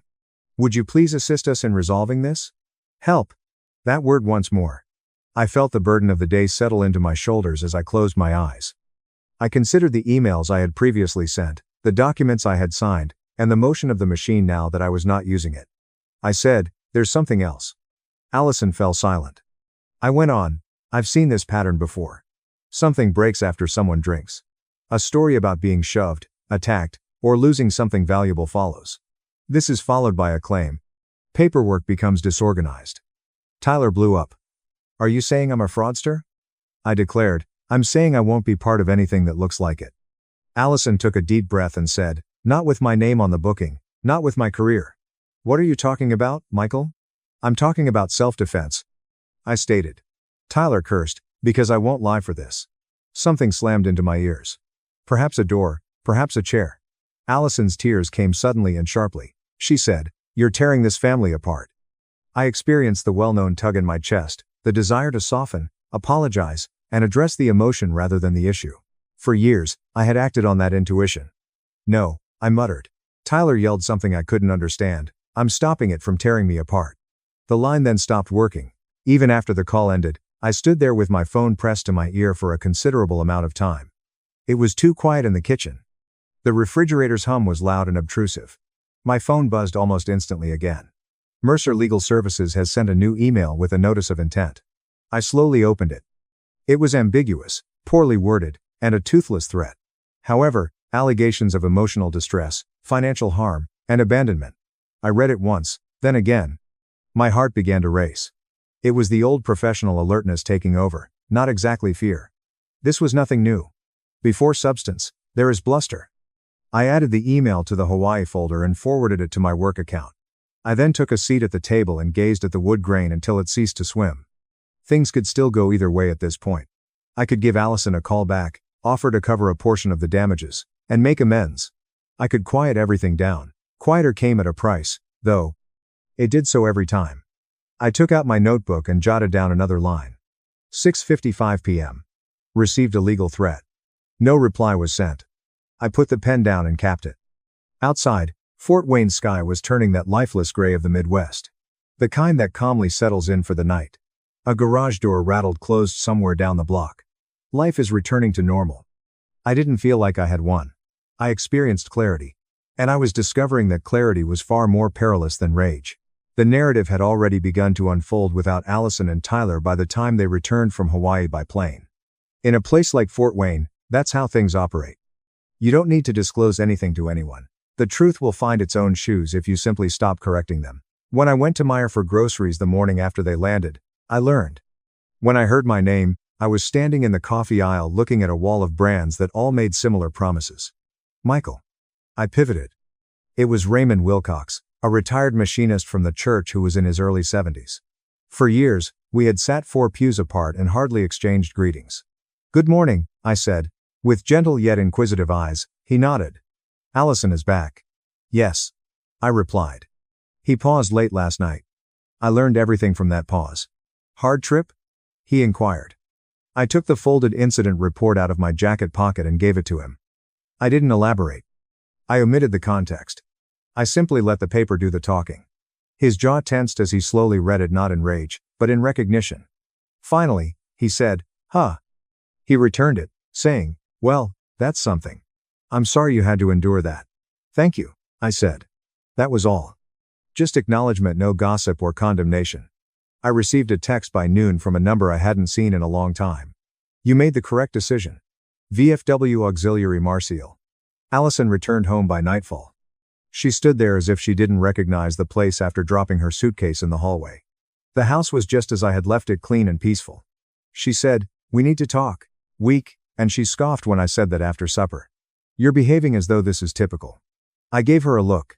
Honestly, gazed at her. She appeared older than she had in Hawaii, worn out and exhausted. I said, "This is normal." What took place there wasn't. With her arms folded tightly across her chest, she trailed me into the living room. "Are you aware of what people are saying?" she inquired. I answered, "I know what the paper says." "That's sufficient." "We were embarrassed by you," she said. "The board of the church called." Regarding the travel fund, they inquired. That was novel. A tiny, chilly click occurred in my chest. "What is the travel fund?" I inquired. She took a while to respond. Her eyes flicked toward the window. "The youth retreat one?" "At last," she said. "Some of the money was used for the Hawaii trip. Temporarily. Tyler was supposed to pay it back." I sat down slowly. "How much?" I asked. She shook her head. "Michael, don't do this." "How much?" I repeated. $4,750. She whispered. I exhaled through my nose. Not loud, just steady. "And whose name was on that account?" I asked. She didn't have to say it. "Mine." I stood up, walked to the desk, and opened the Hawaii folder.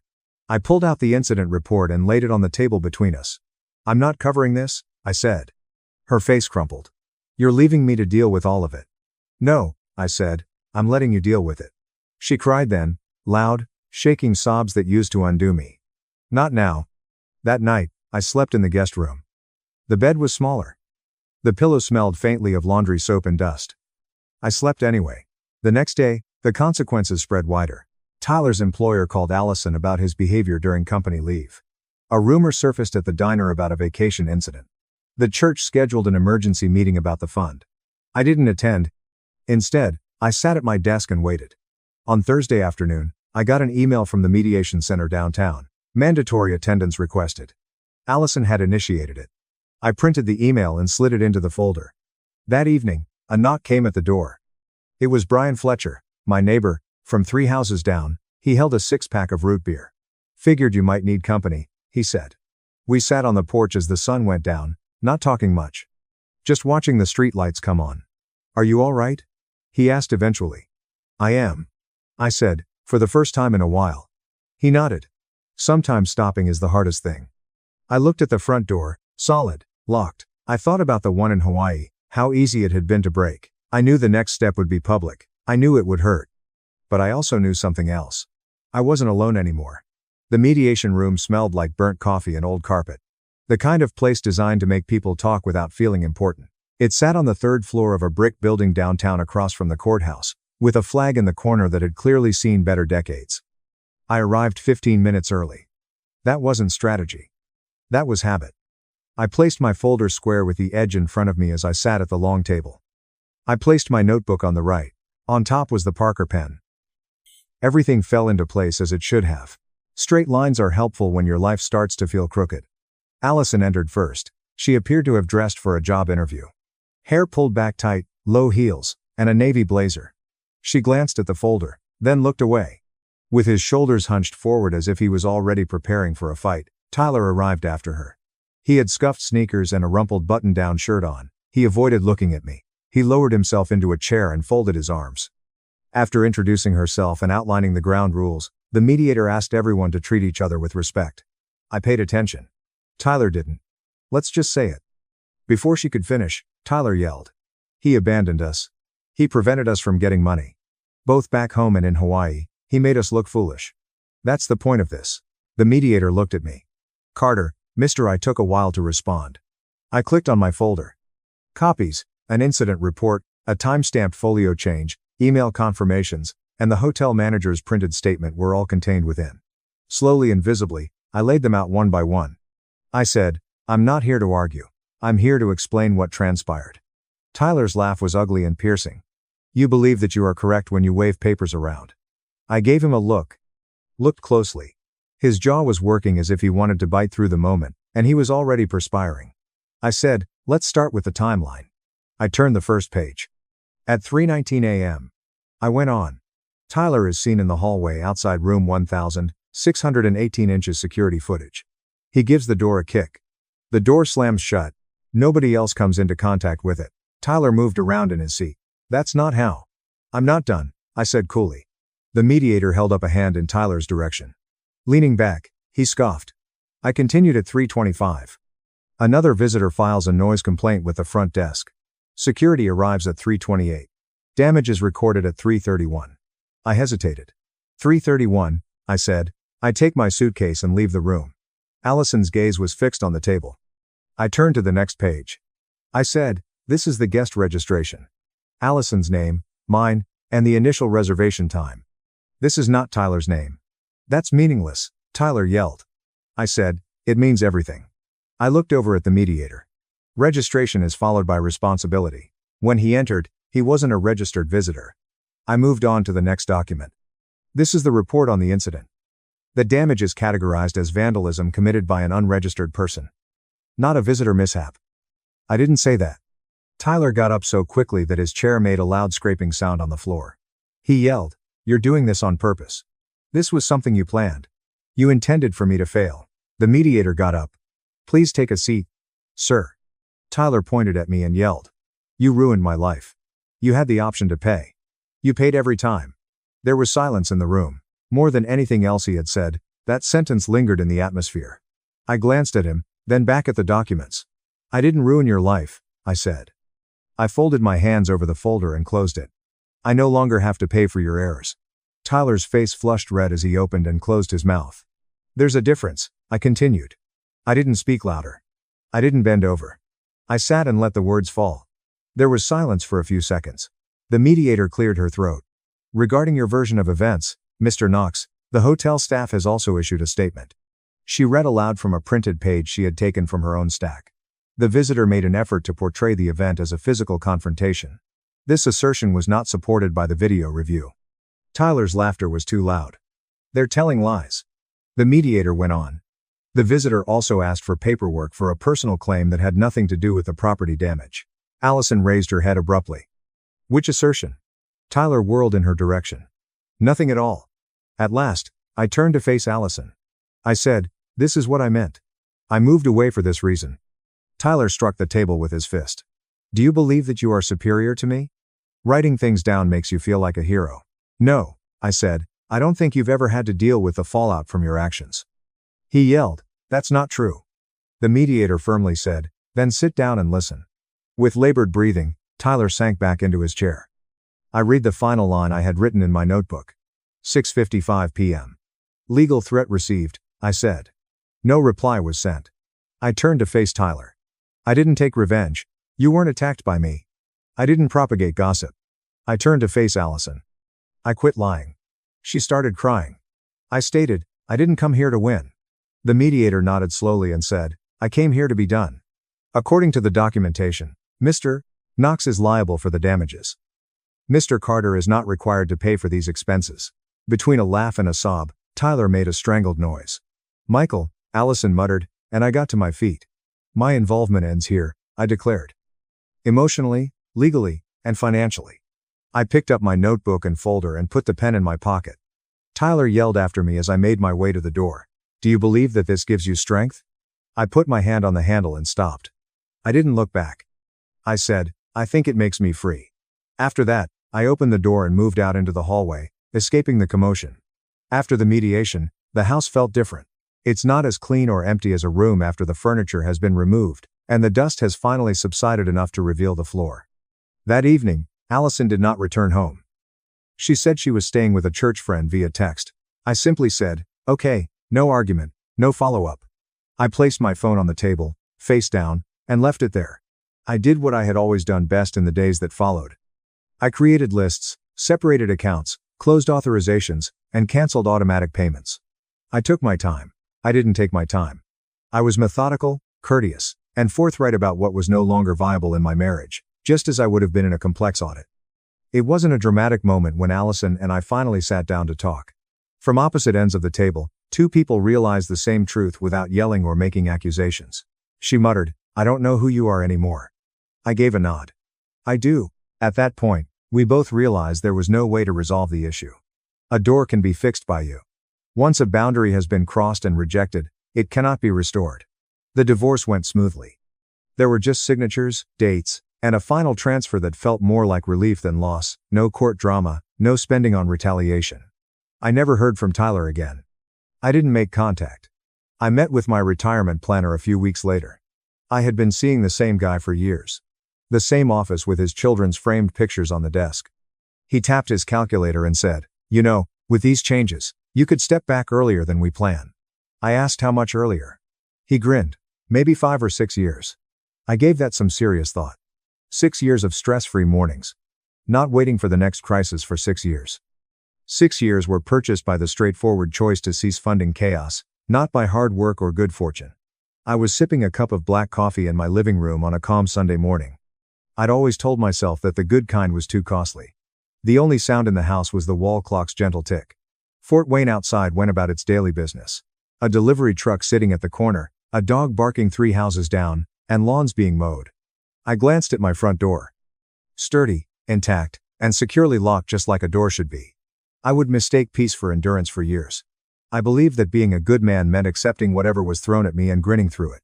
I was mistaken. There is a price for peace. Silence also does. Who makes the payment makes a difference.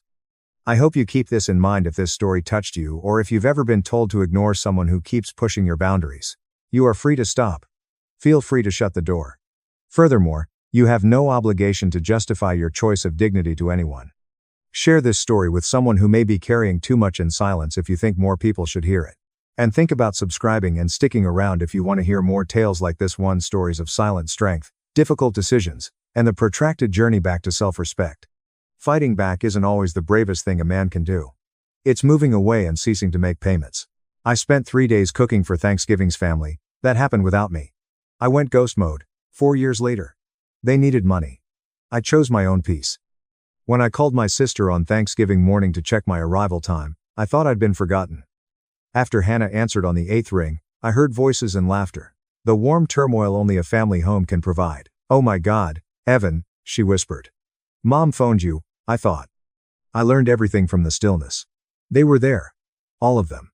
The whole family was at my parents' house, but no one told me. Called me about what? Despite knowing, I asked. Hannah struggled to speak. As she moved to a quieter room, the crowd silenced. We celebrated Thanksgiving early this year. Like the weekend before, Mom hoped to avoid the holiday grocery shop rush. Thanksgiving was the weekend before last. Yet no one mentioned it to me in all the planning, preparation, and group messages. My phone was silent all week. No dish bringers were announced. No worries about my arrival time. No schedule updates. Everyone was busy preparing, I thought. I spent 3 days creating my grandmother's legendary sweet potato dish. The recipe takes 7 hours because you roast each potato and make the praline coating from scratch. Warm and foil wrapped, it was on my kitchen counter. Why was I not informed? I asked. I heard my nephew screaming in the background during Hannah's stillness. I heard my brother-in-law advise him to relax. She said, "I really thought Mom had called you." Eventually. "Evan, I'm sorry. Quite awkward. Want to come over now? We have leftovers. It isn't friends to the special. Leftovers." As compensation for Thanksgiving without me, they offered me leftovers. "No," I answered. "I'm fine. Enjoy your day." "Enjoy your day." I hung up before she replied. In my apartment at 34, I stared at a sweet potato dish I made for individuals who had forgotten me. My reasonable brain thought it was a simple error, a miscommunication, and could be forgiven. The rest of me knew better. This happened before. It was the most evident time. The definitive proof of a pattern I'd been ignoring. I took the casserole to my old widow neighbor, Mrs. Halverson, who lived alone. Surprised to see me, she opened the door in her bathrobe. "Evan, what's this?" she asked. "Thanksgiving meal," I said. "I earned too much. I thought you'd like it." "I thought you'd like it." Her expression brightened up, making my chest hurt.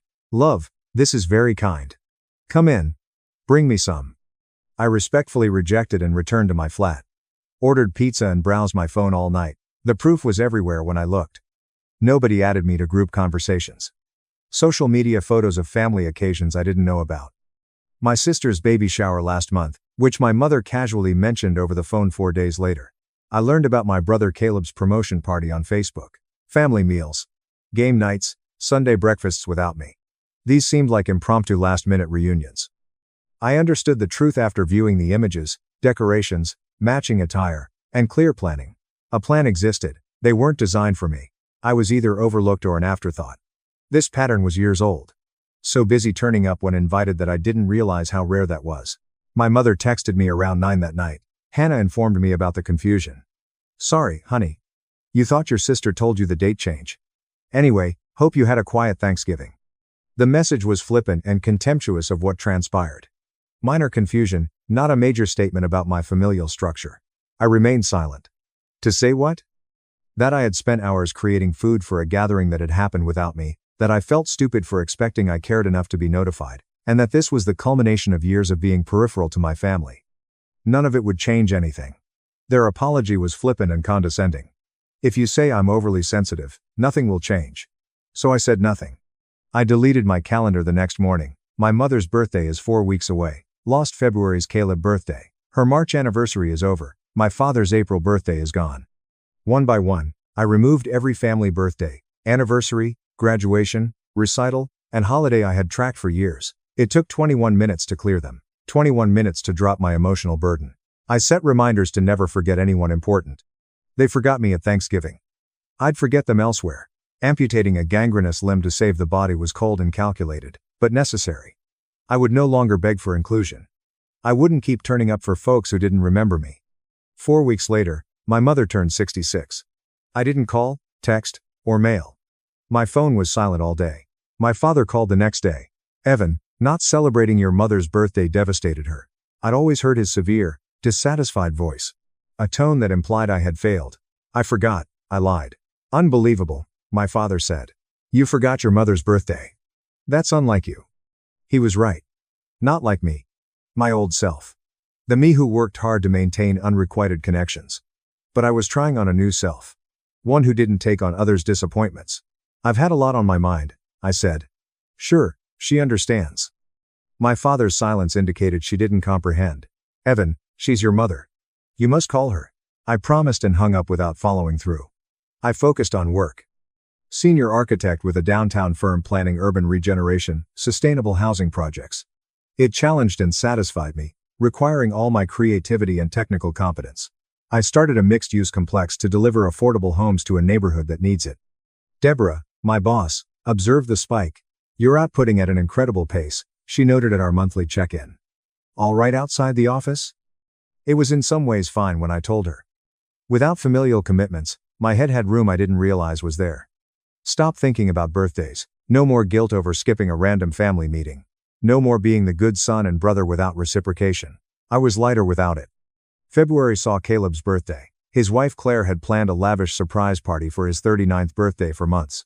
Since she texted me in December to help set up the venue, I knew. Naturally, I agreed because the old Evan would have. However, I didn't show up, didn't cancel, didn't explain, and let my obligation disappear like it never existed. Claire phoned me 4 times at the party. I remained silent. Caleb left a bewildered and angry voicemail the next day. Dude, what the hell? Claire was expecting you. Everything has to be set up quickly. It's unlike you. That phrase again, this is unlike you, as if my known self was the only one. As if I couldn't change, disengage, or defend myself.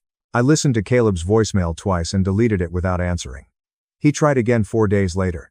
This time, he sounded worried, not angry. Evan, truly, are you okay? Mom claimed you didn't call on her birthday. People worry. He appeared to be checking a box rather than caring. If he was worried, he might have noticed my absence before I stopped coming. Might have asked why I never joined the family group chat. He could have invited me instead of depending on our parents to coordinate. Caleb had never considered possibilities beyond his immediate requirements. No one was. Despite their repeated denials, they believed I was in their family bubble. Anniversary for Hannah in March. 16 years married to Mark, whom I never loved but was courteous to for her. They held a big celebration at a winery 2 hours outside the city. Before everything changed, the invitation arrived by mail 3 months before Thanksgiving. A magnet held it on my refrigerator, reminding me of old duties I was abandoning. My party day was spent hiking. I drove 3 hours north to a trail I wanted to investigate. I spent 7 hours in the winter woods alone with my thoughts and frozen leaves crunching under my boots. My phone rang in my backpack, but I didn't check. I returned to my car around sunset with 15 missed calls and 24 texts. Concerned, furious, and guilt-tripping texts. Hannah, where are you? People are inquiring about you. Dear Mommy, today is Hannah's wonderful day. You must attend. Caleb, stop playing and go to the winery. My father, your behavior is hurtful. Surprisingly, Mark. Hi, Guy. Hope you're well. Hannah worries. As the parking lot darkened and the temperature decreased, I read them all in my car. After turning off my phone, I drove home quietly. Childhood and improper behavior allegations were hollow. These individuals failed to invite me to Thanksgiving, hosted a family celebration without me, and blamed confusion. Their sudden concern over my absence was more like annoyance that I wasn't doing my job. My mother left a voicemail when I turned my phone on that night. Her rage was contained in her voice. Evan, I don't know what's wrong with you, but stop this. You and your loved ones. Hannah cried during her anniversary party because her brother didn't come there. You were better raised by your father and myself. Call me. I stored the voicemail but didn't call. The term, people who love you, felt like a coercive tool. Have they loved me? Did they like the me that arrived when called, assisted when requested, and never demanded? As I thought about it, I doubted I was ever liked for who I was rather than what I did. April has many occurrences. My father's birthday on the 6th, my nephew's 7th birthday celebration on the 13th, and a family dinner on the 19th, that my cousin accidentally added me to on Facebook. I never attended or acknowledged them. I lived in a self-made bubble, away from my family. My mother stopped phoning after I missed my father's birthday. Hannah repeated her messages, growing more desperate. Evan, I don't get it. Talk to me. Tell me our mistake. The fact that she couldn't pinpoint their mistake was an answer. Explaining it would be worthless if they couldn't see the pattern or recognize years of marginalization and casual disregard. I started therapy in May. My girlfriend Maya had been proposing it for months, gently observing that I seemed aloof and troubled. Alan Chen was a family systems therapist who treated adult children of broken homes. We discussed Thanksgiving, the deleted calendar, and the activities I stopped attending in our second session. He listened without judgment, taking notes. He was silent when I finished. What you're describing is parentification and invisible labor, he added. You had to keep family connections, remember important dates, and show up.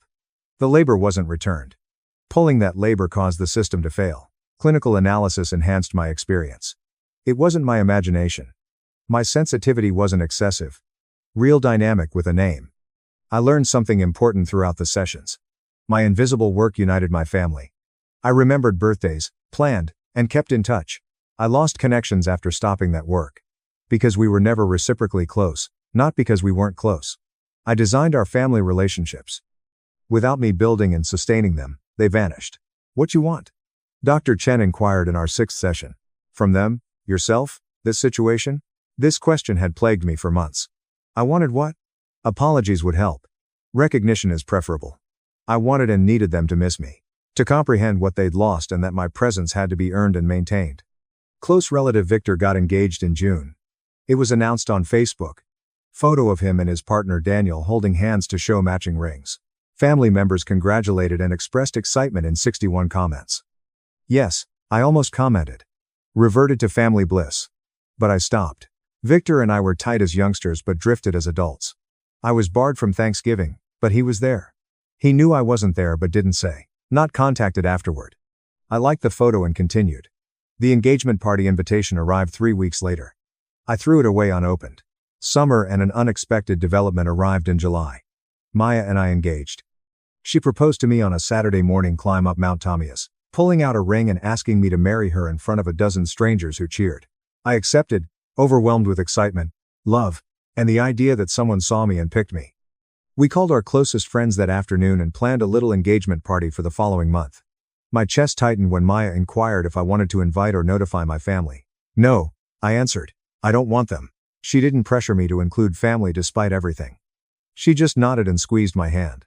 Then it's just us and our supporters. Overwhelming relief. The engagement celebration was great. 21 people who cared, supported us through life's hardships, and loved us unconditionally. Maya's family welcomed me like family.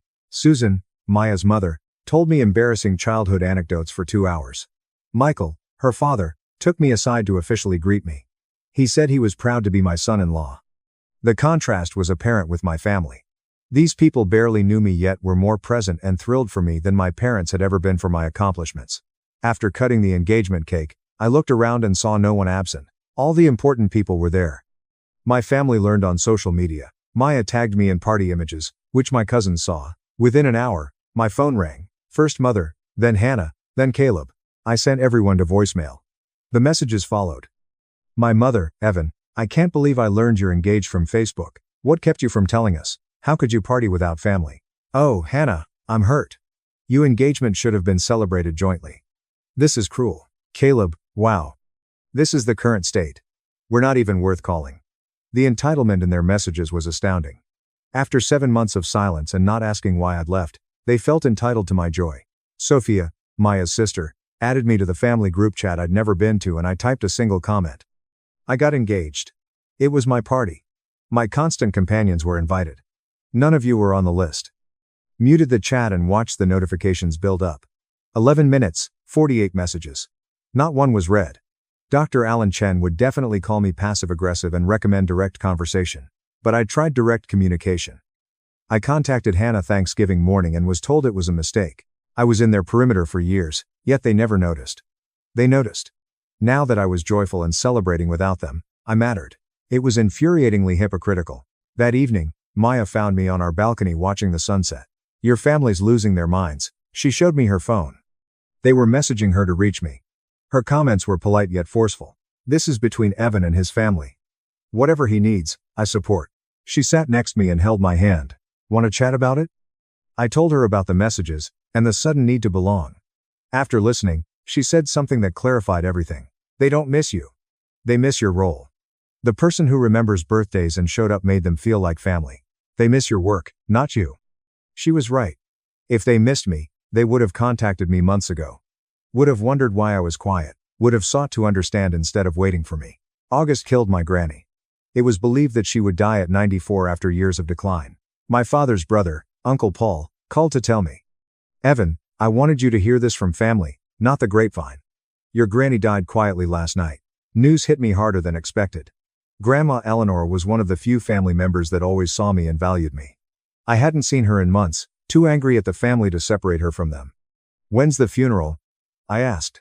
Uncle Paul explained. 4 days from Saturday morning at her 61-year-old church. I hung up after promising to be there and regretted it. She found me staring at nothing, processing. Do you want me with you? She asked. I nodded, glad for the offer. I couldn't imagine facing my family alone during a funeral with strong emotions. The following 4 days blurred. I took time off work, helped Maya arrange her schedule to come with me, and mentally prepared for the eventual confrontation.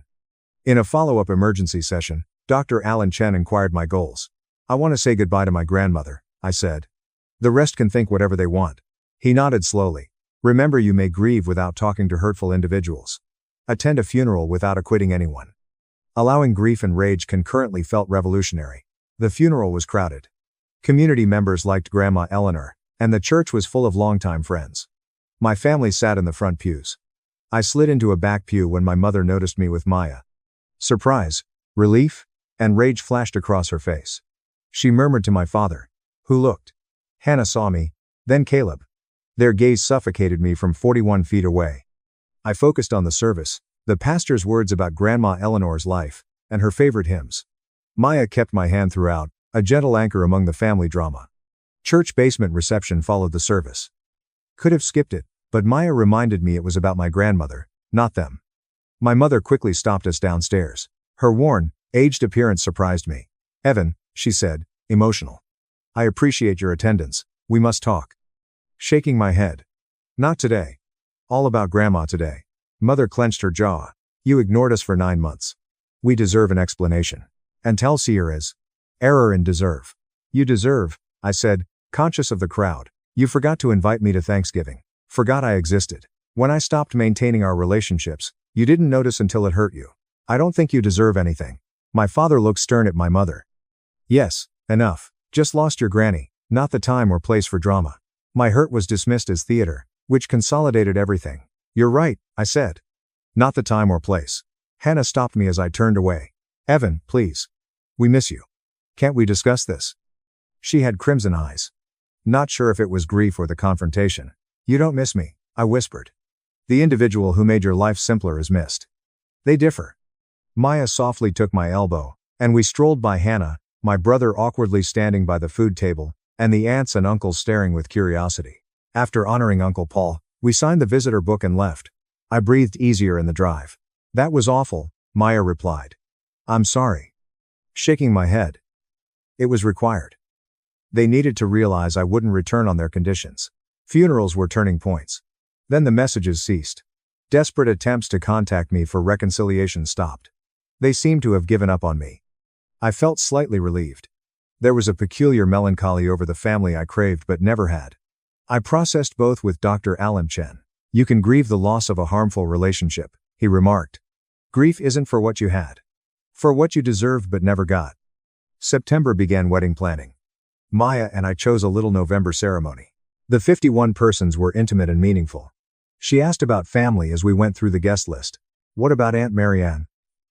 You said she was nice. I'd think, then decline. Marianne was kind, but she attended Thanksgiving. I knew I wasn't there and didn't say anything. No, I'd say. Your family and our friends. I invited 44 people who I knew would show up and not forget me when I left. The difference was apparent from my family events, where I was always an afterthought.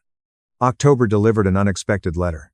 It arrived in my mailbox with a scribbled address and no return label. A 4-page letter from my mother was inside.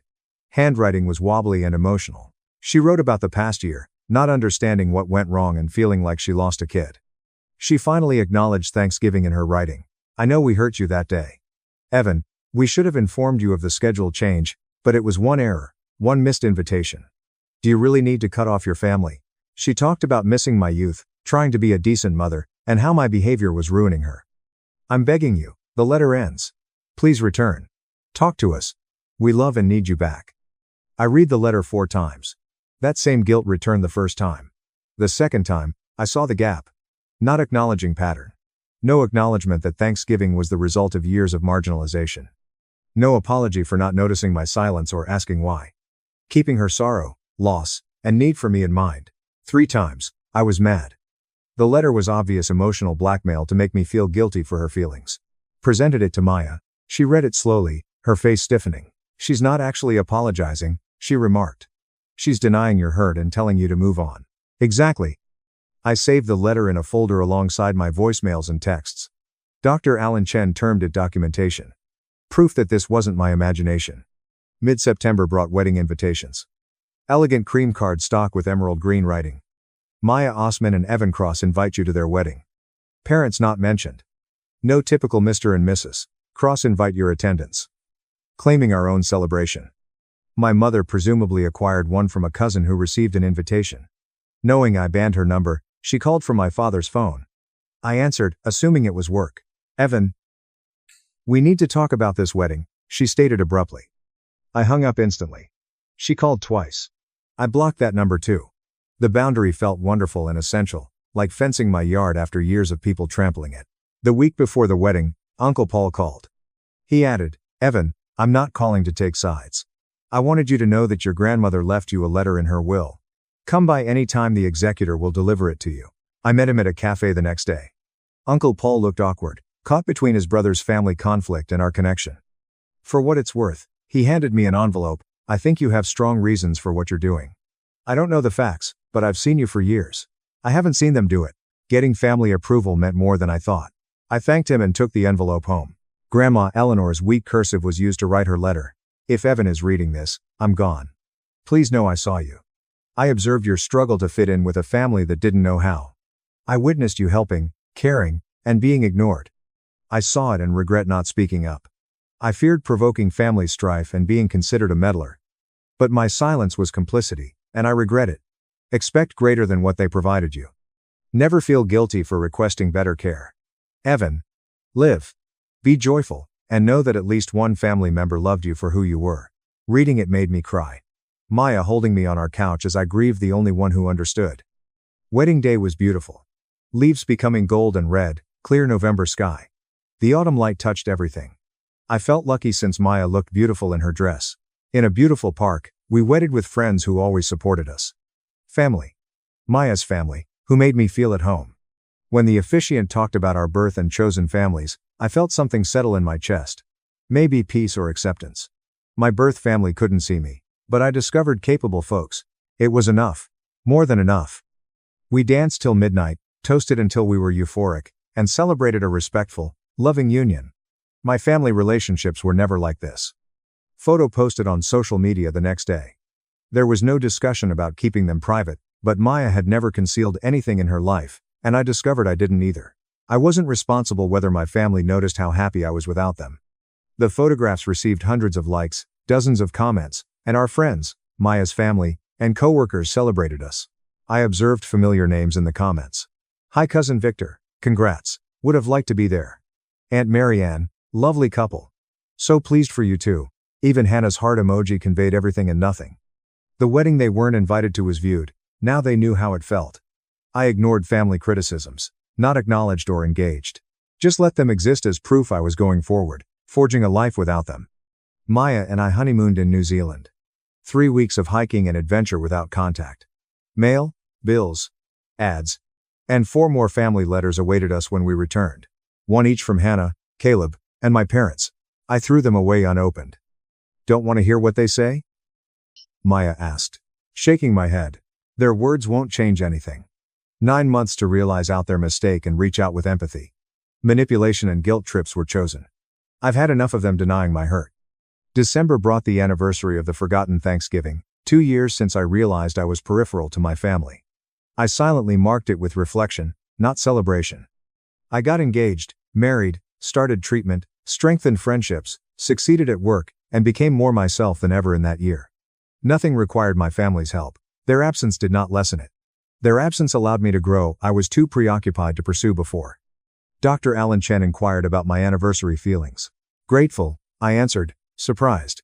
That day was the worst, but I started choosing myself. He grinned. That's big growth. Feelings regarding potential reconciliation? Thought about it. I'm fine with it, but on very different terms. Understand what went wrong, take responsibility, and show consistent change. I'm not interested in old ways. An unexpected event occurred in January. Dad suffered a heart attack. Hannah texted mild. He's stable for hospital surveillance. I thought you should know. The message was impartial, not urging me to visit or guilting me. I felt complicated for hours after hearing the news. I didn't want my father to die, but I didn't want to rush to his bedside and pretend.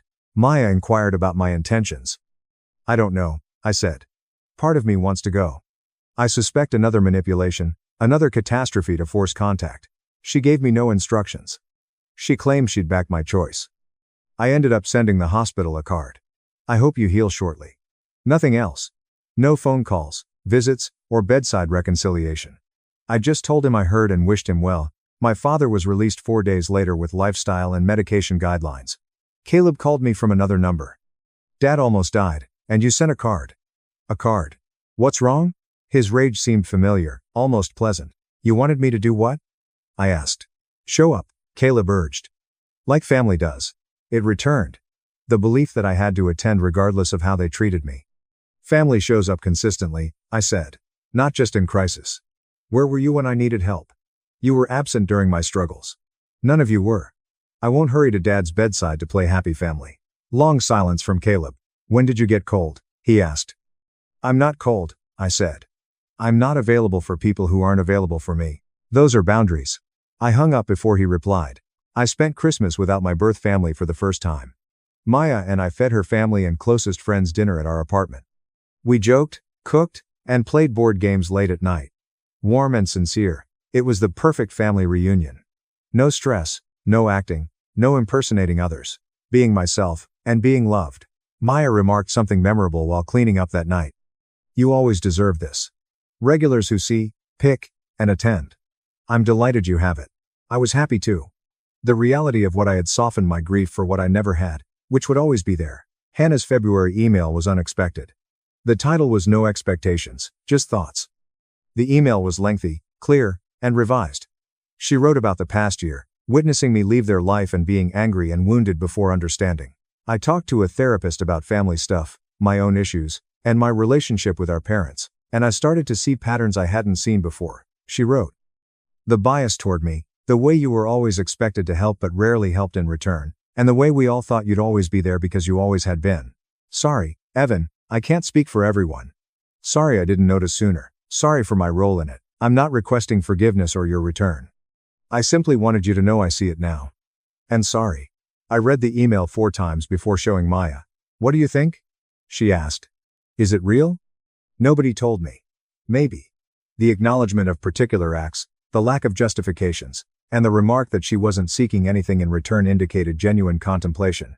However, family members had influenced me previously and stated what they felt I wanted to hear. I think I want it to be genuine, I said. But I'm not ready to trust it.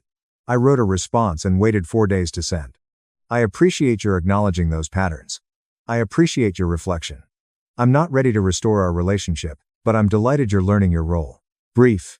Truthful. Bound. Hannah replied instantly. Yes, I understand. Take your time. It's your call. Then nothing. Respect my boundaries without demands or guilt trips. It started. March was calm. New work began on a low-income neighborhood community facility. Complex and fascinating design issues demanded my whole attention. Her talent and hard work earned Maya a promotion at her marketing agency. We toast to new beginnings and prosperity with dinner at our first date spot. My life felt complete without my family. Although incomplete, it was satisfying. I stopped expecting them to approve, see, or pick me. Instead, I picked myself. I made room for folks who wanted to be in my life. The math was straightforward. Subtract your detractors and add your supporters to balance the equation. Uncle Paul called again April. Evan, I wanted to warn you before you hear it elsewhere. Your parents sell their house and move to a condo. The estate sale is next month. Someone else would own my childhood home, filled of pleasant and bad memories. I replied, okay, unsure of his response. Your mother invited you to get anything before the sale. Your room is generally fine. Childhood memories, yearbooks, etc. And this why. Thought about it. Was there anything I wanted from that house? Anything bodily from a childhood of feeling invisible? No, I answered. I need nothing. Uncle Paul remained silent. You sure? It could be wonderful to have some photos, mementos. I appreciated his concern but was sure. It took me 2.5 years to let go of that family. Returning for souvenirs felt pointless. After understanding, he told me to take care of myself and hung up. That decision seemed correct, final. May marked my 36th birthday. A surprise party from Maya was one of my first. She coordinated with our friends, got a private room at our favorite restaurant, and organized everything wonderfully. I felt overwhelmed with affection when 41 people yelled surprise when I entered. These folks took time to celebrate me. The contrast was apparent from past birthdays, where my family's attendance was at best mandatory. After everyone went and we cleaned up, I told Maya how much it meant to me. You deserve to be celebrated, she replied. Always have. Thank goodness I got to do it. Her surety, her unwavering belief in my worth, still surprised me, but I was growing to embrace it and think I earned the love being offered. June marked 19 months since Thanksgiving changed everything. Dr. Alan Chen asked if I wanted to continue therapy or go solo. I think I'm good, I said. I'll come back if I need to, but I think I've processed enough.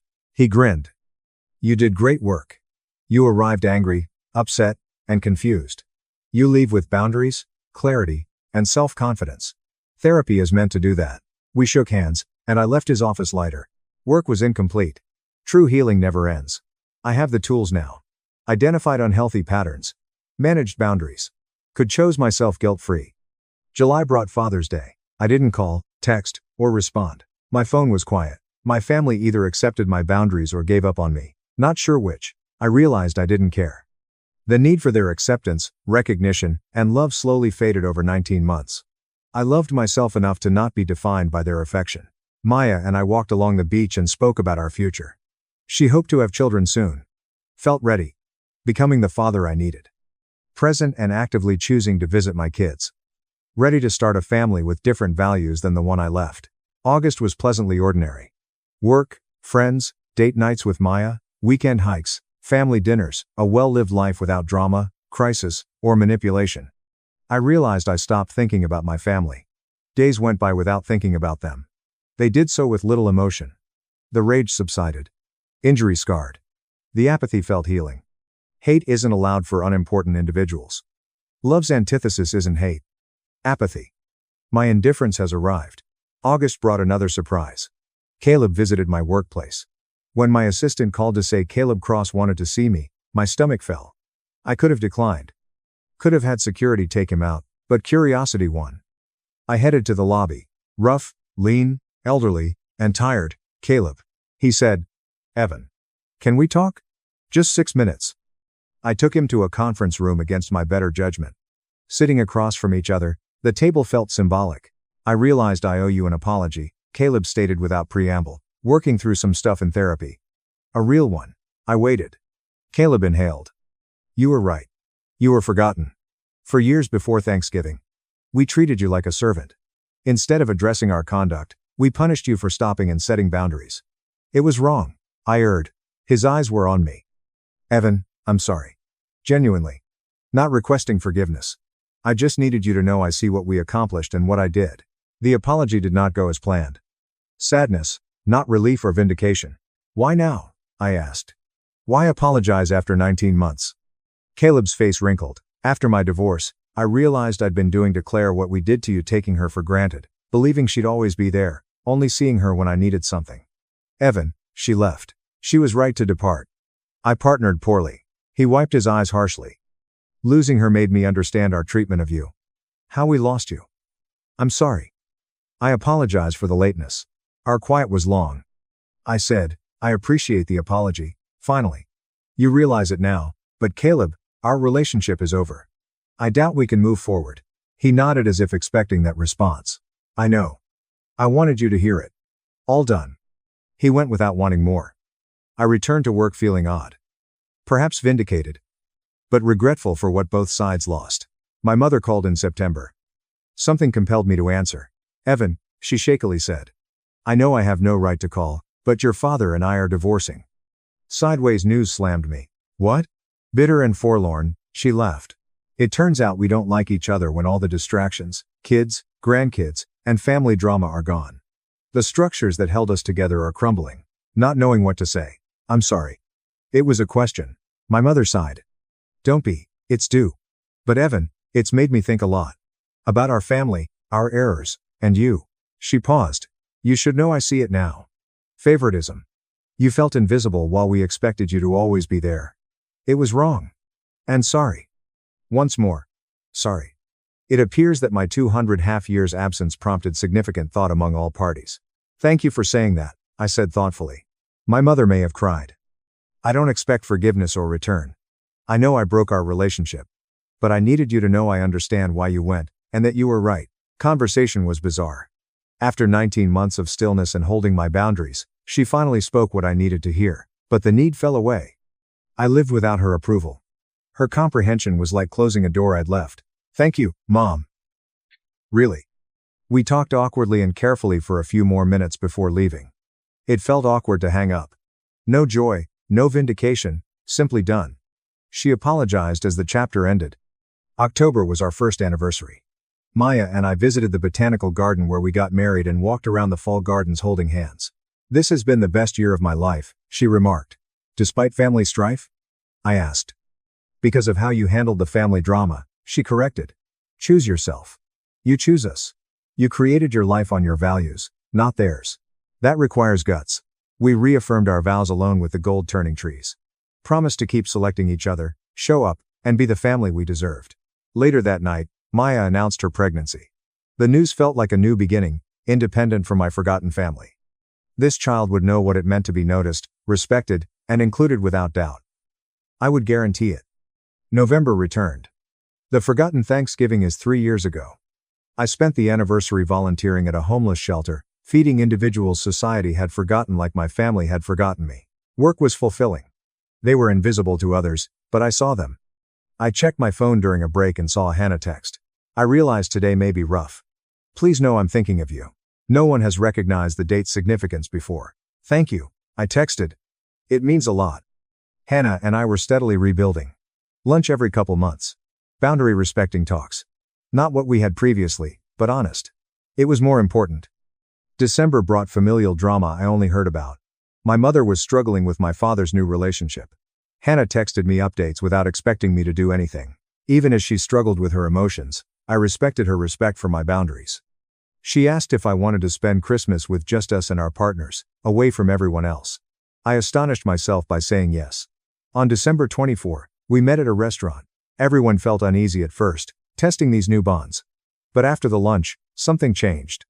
Hannah and Mark were talking to me like a real person, sharing their lives. Maya fit in well, and I realized family might be this. Chosen, boundaried, reciprocal, imperfect, but real. A pregnancy progressed. Maya's belly swelled, and we prepared expecting a daughter. Painted the nursery, bought little clothes, took parenting classes. This baby shower was joyous and genuine since Maya's family was involved and eager.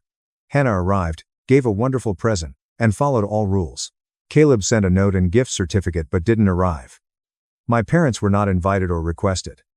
Clear boundaries felt good. Now I was developing my family independently. My birth relatives may be involved. They chose that, by action. One dreary April morning, we had our daughter, Lily Eleanor Cross Osman, named after my grandma and sharing our surnames. She was little, perfect, mine. Within 2 hours, Maya's parents arrived at the hospital. Hannah gently embraced her niece and grieved the next day. Evan, she's lovely. You'll be a great dad. When I saw Lily, this tiny creature who would never doubt her worth, I felt fully settled. This was family as intended. Choosing. Consistent. Built on love. Not duty. I found it with Maya, built it with friends, and made it with our daughter. My family had forgotten me at Thanksgiving, and I stopped remembering them elsewhere. But in forgetting and pausing, I regained myself and built something better than what I lost. That sufficed. My parents gave me a $3 lottery ticket, sister a $15.5 cruise. I won $120 million. That night I had 94 missed calls. I blocked them, and kept every penny. I am Claire Whitmore, 34 years old.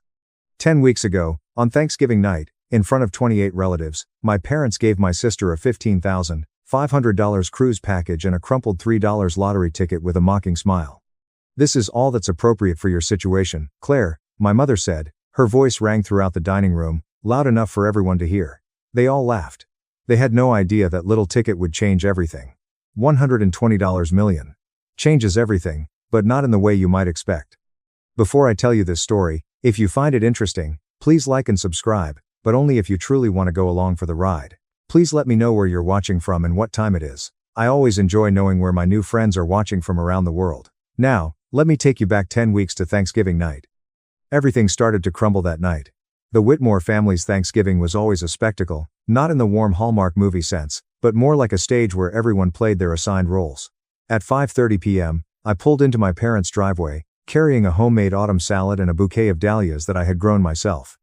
The flowers were a deep burgundy, ideal for the season.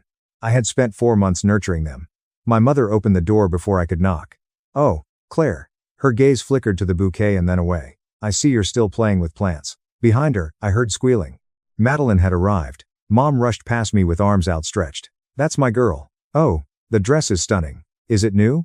I stood in the doorway, holding my flowers, and watched my mother embrace my sister as if she hadn't seen her in years. It had been 12 days. Inside, the house was bustling with relatives, aunts, uncles, and cousins I barely recognized. Dad sat in his leather recliner, deep in conversation with my brother-in-law, Grant. He didn't get up when I walked in. Just a nod, a quick glance. "Claire, good, you're here," Dad said, keeping his gaze fixed on Grant. "We need assistance setting the table." Of course, I was here for work. The living room formed a semicircle around Grant as he discussed his most recent real estate consulting deal. Everyone leaned in, captivated. I knew better.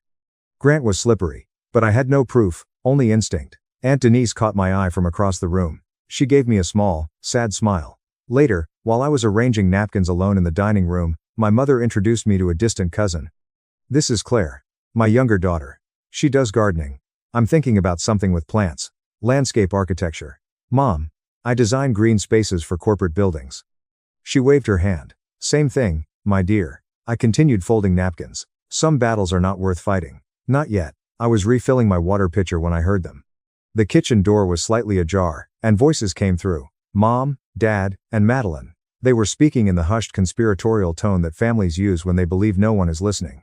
Mom was saying that the cruise leaves on December 19th. 12 days in the Caribbean. The entire family. You, Grant, the kids, your father and I, and Grandma Eleanor, if she feels well enough. My hand froze to the pitcher handle. "What about Claire?" Madeline asked, unconcerned, simply acknowledging my existence. Silence. Then Dad cleared his throat. "She's preoccupied with work." Besides, a trip like this is costly. We do not want to burden her. They didn't ask if I was busy. They had not asked if I could afford it. They had simply decided I was not worth including. I pushed open the door. I am not invited. 3 heads turned. Mom's smile tightened. Dad became extremely interested in his coffee cup. Sweetheart, Mom began. This trip is to celebrate Grant's promotion.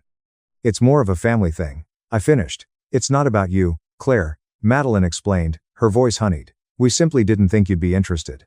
You're always so independent. Independent? They used this word to refer to an outsider. I was about to respond when I noticed motion behind me.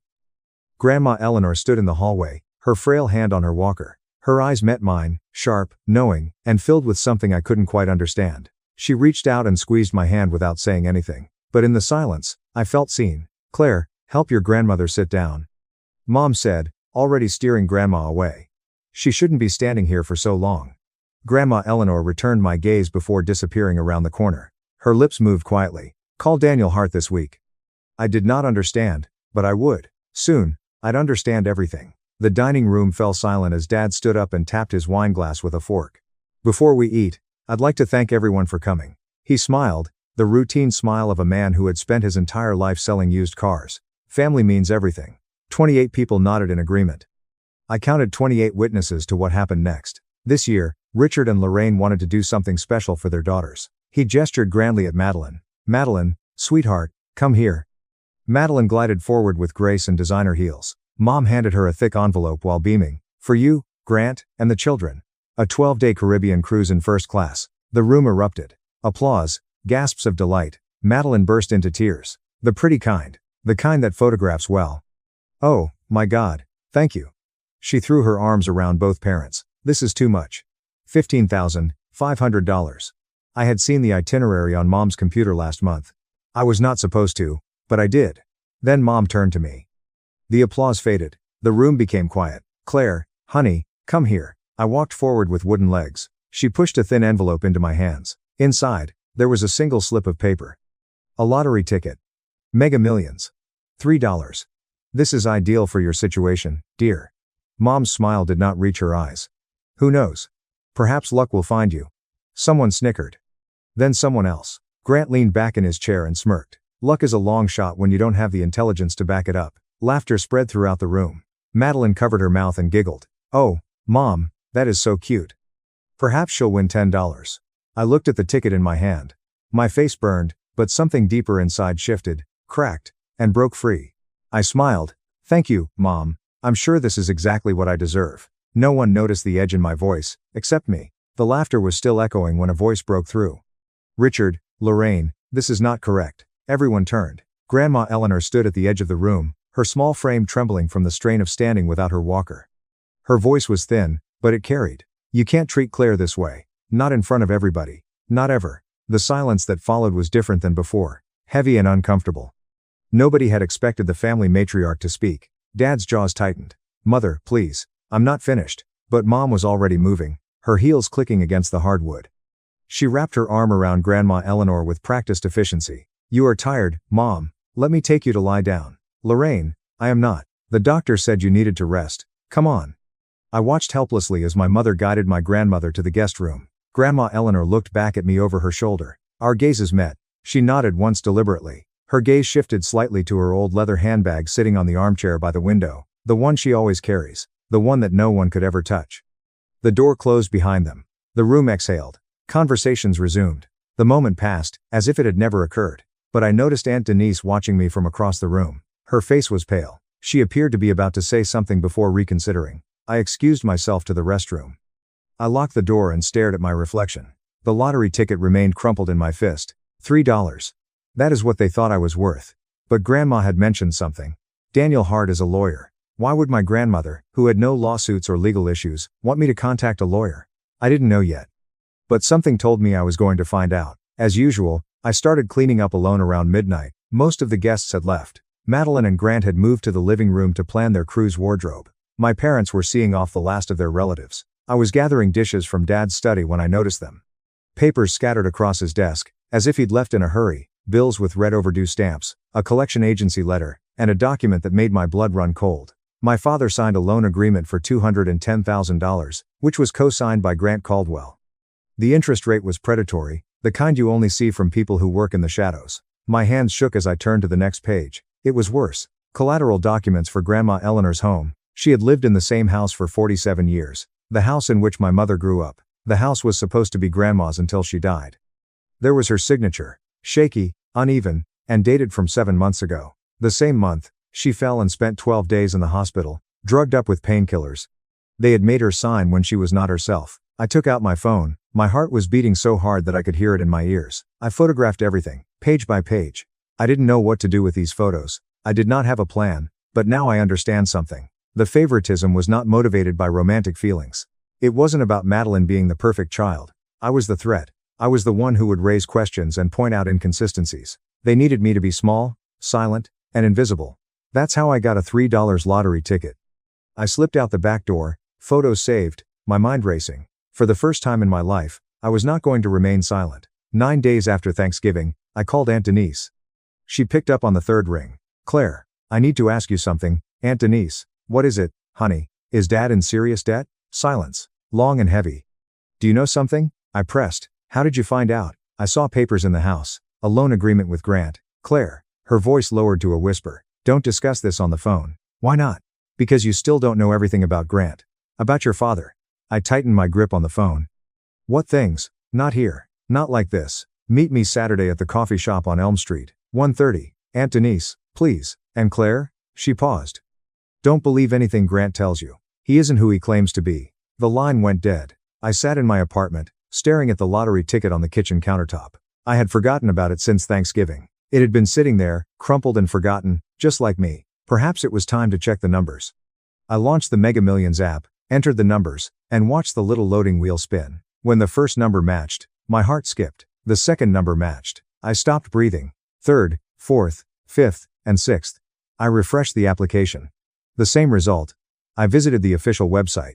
The same numbers produced the same result. $120 million. I did not scream. I did not cry. I just sat perfectly still for what seemed like hours. Then I did the first thing that occurred to me. I looked up what to do first after winning the lottery. Then I remembered Grandma Eleanor's words. Daniel Hart. It was time to make the call. I did not tell anyone. Not one soul. For 4 days, I lived my life as if I were a ghost disguised in human form. I went to work, answered emails, and smiled at clients while keeping a 9-figure secret in my pocket. Every time my phone vibrated with a message from Mom or Madeline, I felt nothing. They couldn't have predicted how much money would be in my bank account once it cleared. But that was not what consumed me. It was the power. Not over them, but over myself. For 34 years, I had been the invisible one, the afterthought, the gardener. Now I had options that they couldn't take away. I did not call my parents. I did not call Madeline. I didn't use social media, buy a sports car, or do anything else that lottery winners are expected to do. Instead, I phoned Daniel Hart. Miss Whitmore. His voice was friendly yet professional.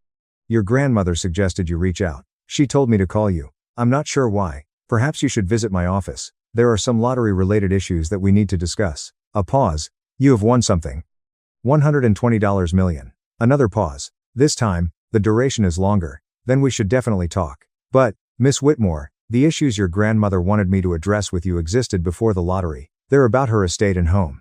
My stomach sank. How about her house? It's best if I show you in person. Can you come tomorrow? Yes. Miss Whitmore, please do not tell anyone in your family about this call. Not yet. I hung up and stared at my reflection on the dark phone screen.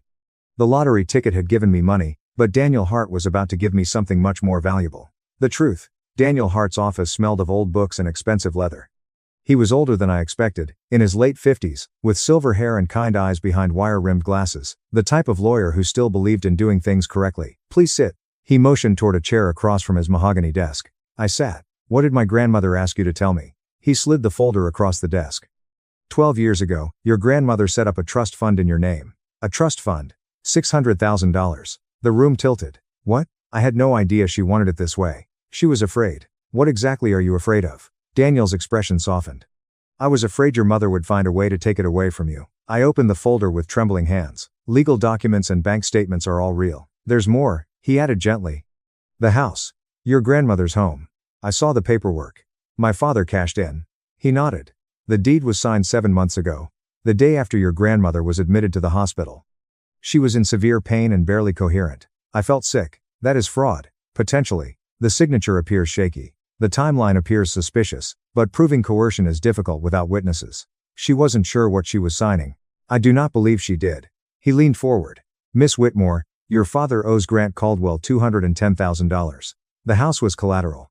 If he defaults, Grant inherits the property. Gavin, the pieces clicked into place. The favoritism, exclusion, and $3 lottery ticket. I wasn't meant to find out. What can I do? With your current resources, you have options. The deed can be challenged. We can repay the debt and remove the lien. We can protect your grandmother. I reviewed the trust fund documents. $600,000 from Grandma Eleanor. A crumpled lottery ticket yielded $120 million. Let us protect her. Okay, let me pause for a moment. I know what you are thinking. Claire, what are you planning to do? Are you going to exact revenge? However, this is not a revenge story. This is a story about the truth. If you want to know what happens next, leave a comment below. Have you ever been mistreated by your own family? If you agree with me, hit the like button. Now, let me explain what Aunt Denise revealed. Aunt Denise arrived to find the coffee shop nearly empty. She looked older and more tired than she did at Thanksgiving. She slid into the booth across from me, clutching her purse as a lifeline. Thank you for meeting me, I said. I should have said something years ago. Her voice barely rose above a whisper. But Lorraine, you know how she is. Tell me about Grant. Denise's hands trembled when she reached for her coffee. He is not a consultant. Not really. He lends money to desperate people at interest rates that would make any loan shark blush. I had a suspicion. There is more. She pulled out her phone and began scrolling through her gallery. At your parents' anniversary party 11 weeks ago, Grant left his phone unlocked on the counter. I was not snooping. I was just searching for mine. She turned the screen to face me. Grant and someone named Brooke exchanged text messages. The language was explicit, romantic, and damning. I can't wait until this is over. I'll be leaving once the house deal is completed. What about Madeline? She fulfilled her purpose. Divorce papers have already been drafted. I stared at the screen. He is cheating on her. Brooke has been his assistant for the past 9 months. Denise's eyes welled up. I wanted to tell Madeline, but I was scared. Grant is not someone to cross. Does Madeline know? I do not think so. She's so focused on being the perfect wife and daughter. She does not see what is right in front of her. I sat back, processing. My sister was not my enemy. She was another victim. She just didn't realize it yet. Thank you, Aunt Denise. I reached across the table to squeeze her hand. You did the correct thing. She wiped her eyes. Claire, I'm sorry I waited so long. I'm very sorry. It isn't too late, not yet. The nursing home smelled of antiseptic and faded flowers. Grandma Eleanor's room was small but sunny, with windows looking out onto a garden in desperate need of professional help. My professional assistance. She looked smaller and frailer than I remembered. But when I walked in, her eyes lit up with the same sharpness I'd always seen. Claire, she reached for my hand. Did you come? Of course I arrived. I moved a chair closer to her bed. Grandma. I spoke with Daniel Hart. Her grip tightened. Good. He is a good man. Why haven't you told me about the trust? Because your mother would have found a way to get it. Her voice was firm, despite its weakness. You were the only person who never asked me for anything, never expected anything. That's how I knew you were the person who deserved it. Tears burned my eyes. She went on to say more about Grandma and the house. They had me sign papers. I don't remember it well. Everything was foggy. I was in pain. I understand. Daniel explained. We are going to fix it. She examined my face. There is something else. Something you aren't telling me. I paused. I then told her about the lottery. $120 million. Her own daughter gave me the ticket as a joke. Grandmother Eleanor laughed. Actually laughed. The sound of rustling paper. Karma, she whispered. I've always believed in karma. I'm going to buy back your house, I announced. I'll make sure you can live there again. Whatever it takes. Her hand touched my cheek. I don't need you to exact revenge on anyone, Claire. I only need you to be free so that I can protect what is important to me. I will. Promise me something. Anything. Do not become like them. Don't let money influence who you are. I kissed her forehead. I promise. Certain promises are easy to make. This one I plan to keep. 17 days after Thanksgiving, the Whitmores gathered again, this time for a farewell dinner before the big cruise. I was invited to help rather than as a guest. Claire, could you please arrange the centerpieces? You are good with plants. Claire, the caterer, needs direction. Can you handle that? Claire, make sure Grandma Eleanor's nurse is aware that we will be gone for 12 days. I did everything with a smile. I played my part. They expected a quiet and beautiful daughter. Nobody was aware that the lawyers were working overtime on my behalf. Nobody knew about the LLC I had formed to claim my winnings anonymously. Nobody realized that in 4 weeks, I'd be worth more than everyone in this room combined.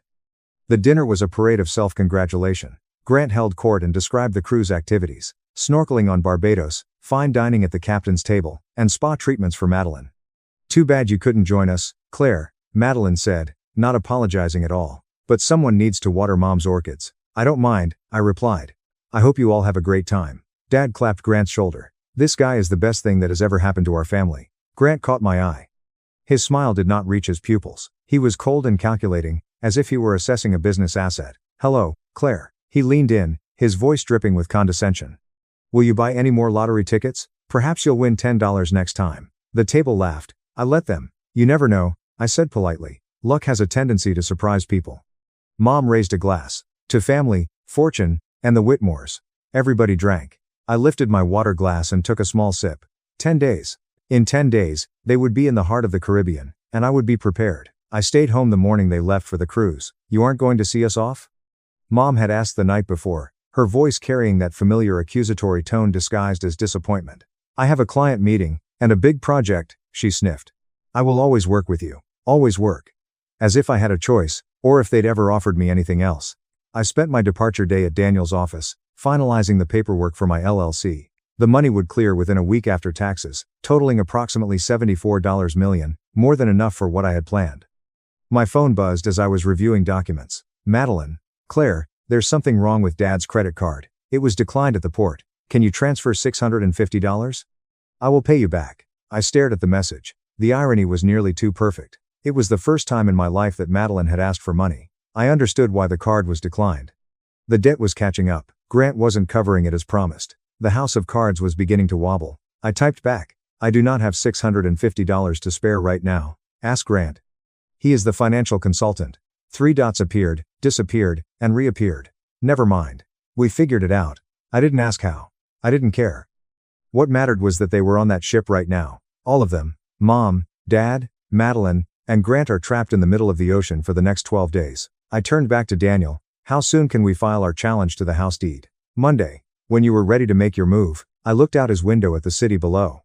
A cruise ship was sailing toward the Caribbean somewhere out there, while I was preparing for my own voyage. Day 4 of the cruise, I shared a single Instagram story, which featured me standing in front of Grandma Eleanor's house, the house that was allegedly no longer hers. The caption was simple. The home renovation project will begin soon. I knew Dad would see it. He was constantly checking social media. It was his only way of discovering what his daughters were up to.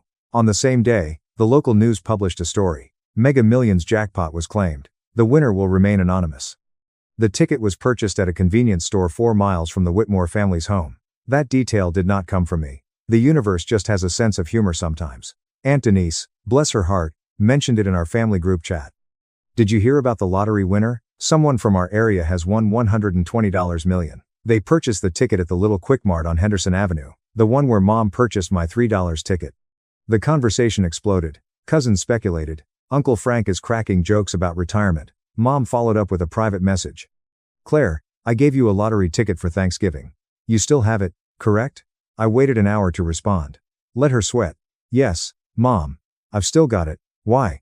Just curious. No reason. The emoji. She only used emojis when she was nervous. An hour later, my phone started buzzing. One call leads to another, and so on. Mom, Dad, Madeline, and Grant. I let them all go to voicemail. By the evening, I had missed 51 calls. By midnight, 94.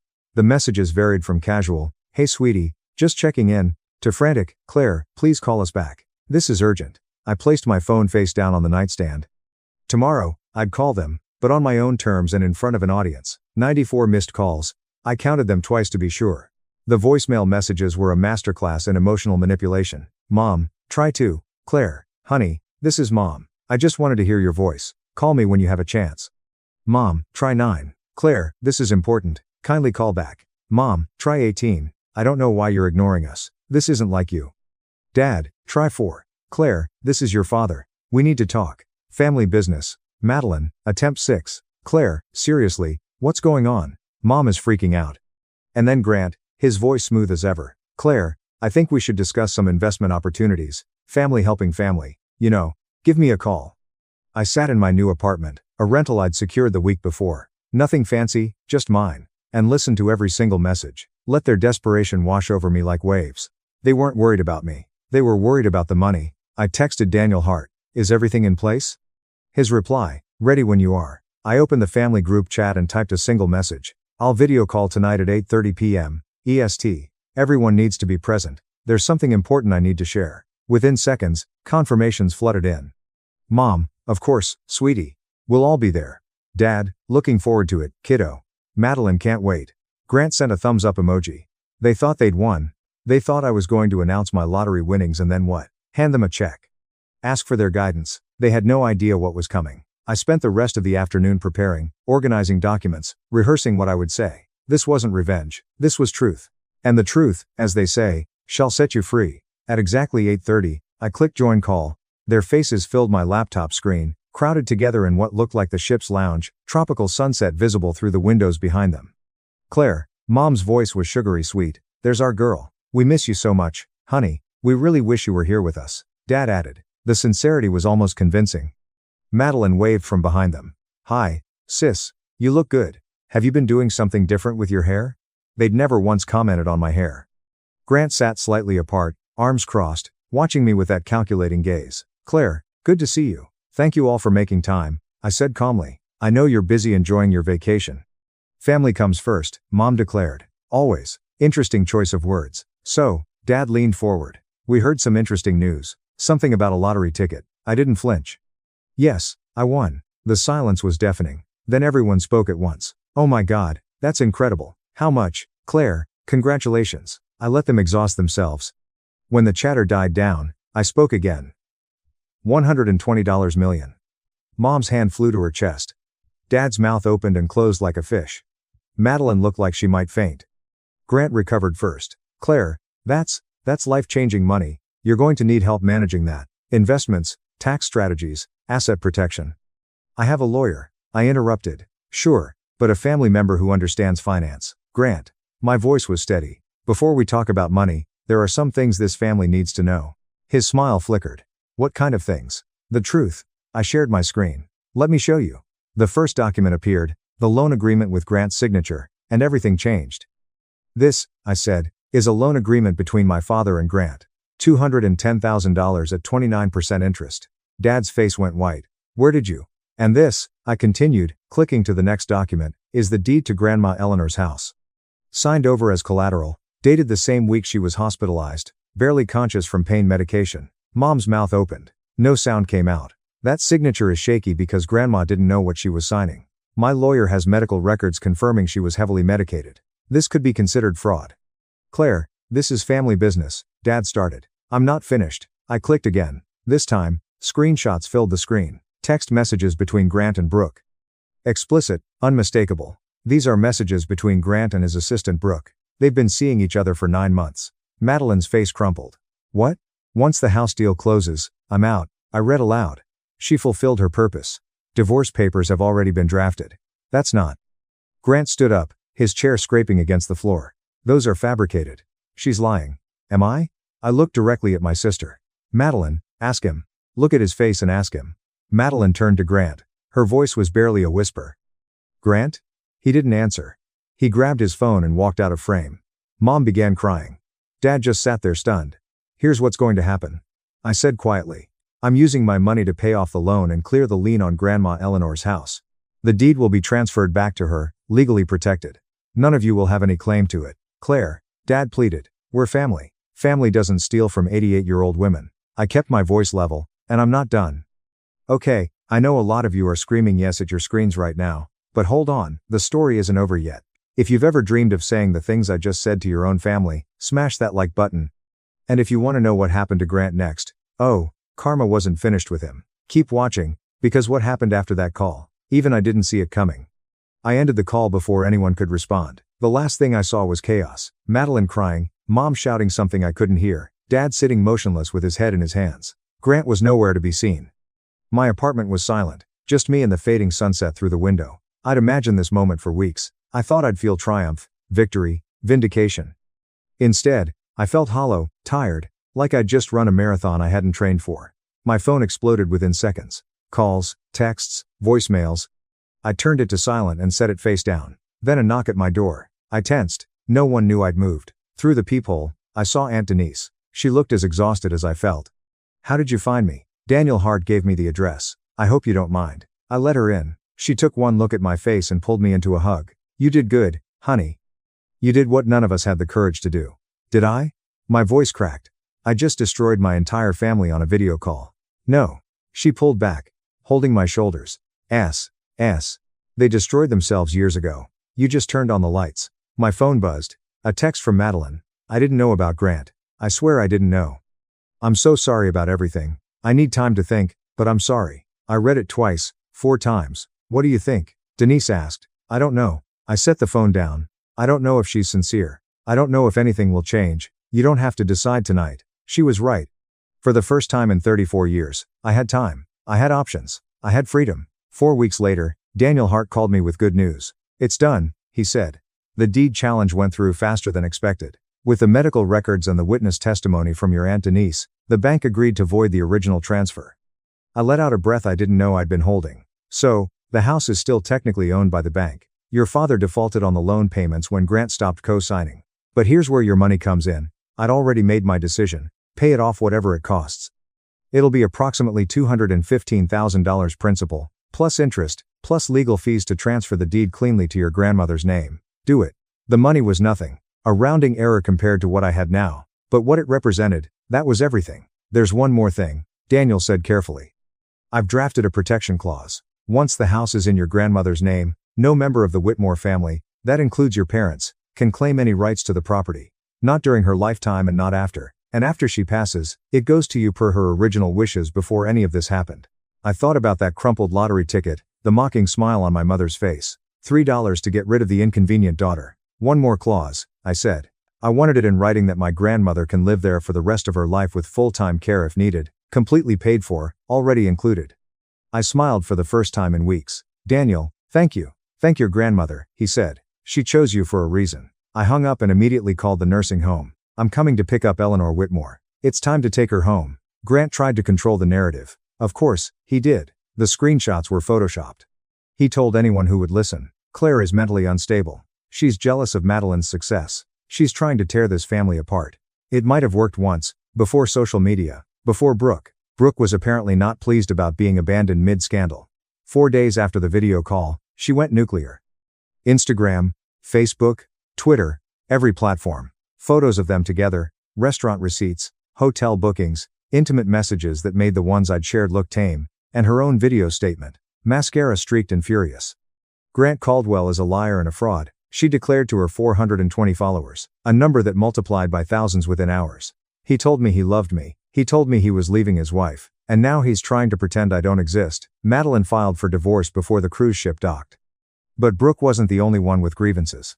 Within 10 days, 2 of Grant's business associates came forward to the state attorney general's office with complaints about predatory lending practices. The interest rates he'd been charging weren't just unethical, they were illegal in 3 states. I didn't lift a finger. I didn't have to. The dominoes fell on their own. Dad declared bankruptcy 6 weeks later. The car repair shop he'd owned for 27 years gone. Liquidated to pay debts that had been accumulating long before I found those papers.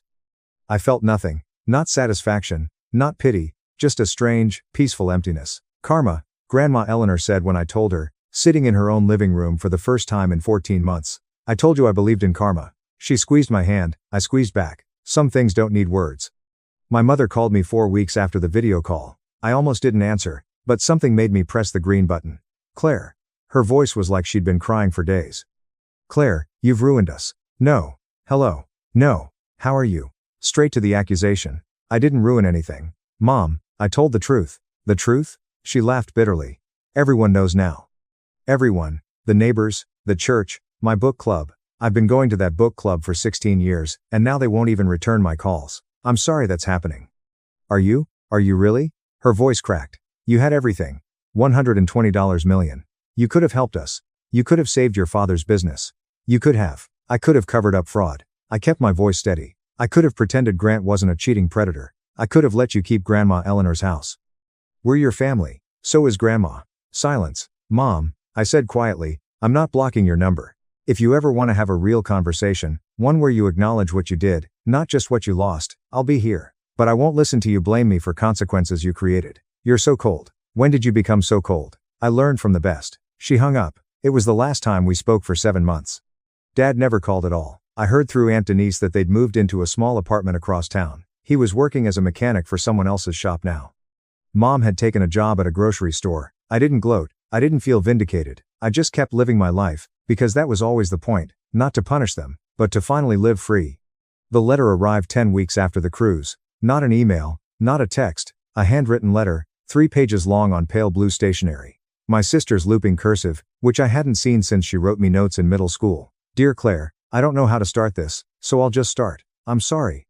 Not because I want money from you. Not because I'm trying to get back on your good side. I'm sorry because I should have said it years ago, and I didn't. I knew Grant had problems. I didn't know about Brooke, but I knew something was wrong. I ignored it because admitting it meant admitting my whole life was a lie. I knew Mom and Dad treated you unfairly. I told myself it wasn't my business. I told myself you were fine. You were always so independent, so capable. You didn't need me to defend you. That was a coward's excuse. You were my little sister. I should have defended you anyway. The divorce is finalized. I'm starting over. I don't know what that looks like yet, but I know it has to be different. You don't have to forgive me. You don't owe me anything. I just wanted you to know. I see you now. I see what I missed for 34 years. I'm very sorry. Love, Madeline. I read the letter 4 times. Then I folded it carefully and put it in my desk drawer. I didn't write back. Not yet, but for the first time, I felt something shift. A door that had been locked for years creaking open just slightly. We met for coffee 6 weeks later. It was awkward, stilted. Neither of us knew how to be sisters anymore, but we were trying, and that was a start. Grandma Eleanor came home in May. I was there when the nursing home transport van pulled into her driveway, the same driveway where I'd skinned my knee, learning to ride a bike. The same driveway where she'd stood, waving goodbye after every visit, shrinking in the rear view mirror until she disappeared. She was smaller now, frailer, but when the attendant wheeled her up the ramp I'd installed, her eyes found the garden, overgrown, neglected, but still there, and she smiled. It needs work, she said. I'm going to fix it, I promised. That's my specialty, remember? I'd spent the previous month preparing the house, new accessibility features, a hospital bed in the master bedroom, round-the-clock nursing care on standby, the best of everything money could buy, because for once I had money to spare. We sat in the sunroom that afternoon, watching goldfinches at the feeder I'd installed. You did all this? She asked, gesturing at the renovations.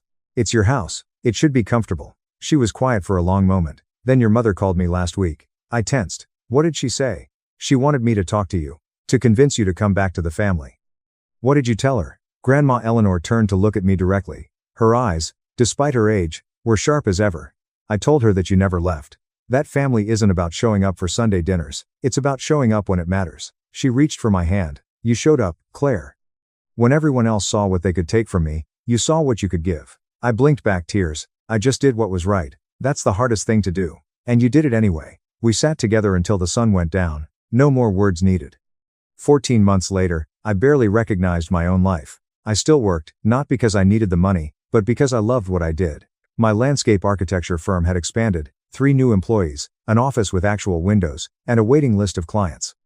I'd designed 4 public gardens in the past year alone. The lottery money sat mostly untouched in diversified investments. I'd bought a modest house near Grandma Eleanor. Nothing flashy, just enough space for me and the dog I'd finally adopted. A rescue mutt named Daisy who loved to dig in my test gardens. The foundation was my real legacy. The Eleanor Whitmore Foundation awarded scholarships to young women pursuing careers in the arts, painting, music, design, anything creative. Women from families who didn't understand them. Women who'd been told their dreams weren't practical. Their talents weren't valuable. Their voices didn't matter. Each acceptance letter I read felt like a small act of defiance. Take that, universe. Take that. Every parent who ever said, but how will you make money? I visited Grandma Eleanor 6 days a week. Some days she was sharp, full of stories about the past. Other days she was tired, and we just sat together in comfortable silence, watching her garden grow. Your tulips are coming up, I told her one afternoon. You planted those? She reminded me, they're still yours. She smiled. You can after. Your tulips are coming up. Everything good I have is because I shared it with people who appreciated it. Remember that. Yes, I would. I was living proof of it. The money didn't make me happy. It gave me options. Freedom from other people's expectations. Room to breathe. Happiness came from somewhere else entirely. From work that mattered. From relationships built on truth. From the simple act of being exactly who I was. People ask me about my family sometimes, where they are, if we've reconciled. The honest answer is complicated. My parents live in a small apartment across town. Dad works as a mechanic. Mom works at a grocery store. They're stable, but struggling, not destitute, but nothing like the life they once imagined for themselves. We communicate occasionally, Dad sends a text on my birthday. Hope you're well. Love, Dad. I respond, thank you. Hope you're well, too. That's the extent of it. Mom never apologized. She has called a few times, usually to complain about her situation or to indicate that she could use some assistance. I listen politely and then change the subject. Sometimes she hangs up in frustration. Sometimes we can have a few minutes of civil conversation before resentment creeps back in. I am not ready to let them back in. Maybe I'll never be. That is okay. Forgiveness is not something you owe those who have hurt you. It is something you give yourself when and if you are prepared. Madeline is unique. We have had coffee together 8 times now. Lunch 3 times. We text occasionally, not every day, but often enough. She is rebuilding her life. New apartment, new job, and a new therapist to help her figure out how she ended up with someone like Grant. We are not close. Not yet. Maybe not ever, but we are trying. I didn't realize how dysfunctional our family was until I left. She told me last month. I assumed that was normal. I thought I was lucky. We both believed whatever we needed to believe to survive. She nodded. I did not cry for once. Progress. I don't know where Grant is, and I don't care. Some people do not deserve to be in your thoughts. I have made my peace. I am moving forward. That is enough. People repeatedly ask me the same question. Has $120 million changed your life? The answer surprises them. No, not really. What changed my life was a single, defining moment when I realized I'd spent 34 years waiting for others to recognize my worth. And they never will. Not because I was unimportant, but because they were not looking. The lottery ticket was a gift, not because it was valuable, but because of what it revealed. The people who should have loved me were only interested when they thought I had something they wanted. That revelation was more valuable than any jackpot. If you're watching this and your family doesn't see you, I'd like to tell you something. You do not need $120 million to set yourself free. You do not need luck. You do not need permission. You only need to make one decision to stop allowing others to define your worth. Set your boundaries. Walk away from tables where you are only asked to serve. Build your own table if necessary. The money gave me choices, but the power was always mine. I didn't realize it until someone handed me a $3 lottery ticket with a smirk and said they'd put me in my place. They put me in my place. All right, just not the one they were expecting. I am Claire Whitmore, a 35-year-old landscape architect, dog mom, granddaughter, philanthropist, and, most importantly, a woman who has finally chosen herself. That is the real jackpot. At my brother's birthday, Dad said, "You exist to pay his dreams." I replied, "Fine." Then canceled $197,000 in support by morning, 29 missed calls. I blocked them. I pulled at my parents' driveway in Scottsdale, my dear wife Lila beside me, her hand resting on my knee. More than 36 cars lined the street. Postino's catering van sat in the driveway, its back doors open and crew unloading trays. I could see new patio furniture through the living room window, including a teak wood set with navy cushions and a matching umbrella. A photographer was unpacking equipment near the side gate. I completed the math automatically. Catering for 36 persons costs $34 per plate, with a minimum of $1,350. Patio furniture costs $1,650. Photographer's starting charge is $575. I could envision an open bar put up in the backyard for an additional $680. The total is at least $4,240. Last Tuesday, I sent my folks $3,750 for what Dad described as an urgent property tax matter. The county threatened a lien. He had stated that it had to be paid immediately. I took out my phone and texted Dad. The party appears to be quite pricey. Remember how important the property tax was? Sent. No response. You ready? Lila asked. No, but let us leave. We walked up the driveway. The front door opened before we got there. Logan stood there, champagne flute half empty, wearing a linen shirt that most likely cost $135. He was 27 today and still lived in Mom and Dad's basement. Grant, I didn't expect you to show. Did the corporate slave get some time off? Happy birthday, Logan. Have you brought the Sony 85mm lens, the one I texted you about? I said no. He turned to face his companion, who stood behind him. See, I told you. Mr. Six Figures cannot spare $1,950 for family. Before I could react, Mom appeared, wiping her hands on an apron. Finally, there is Grant and Lila. No hug, no grin. The turkey is nearly ready, but the gravy requires attention. You're really skilled at mending stuff like that. Not. Thank you for attending. Not.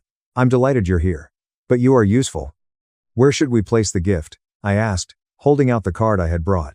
Oh, anywhere. Kitchen counter, perhaps. I strongly want you to check the oven thermometer. I believe it is reading incorrectly.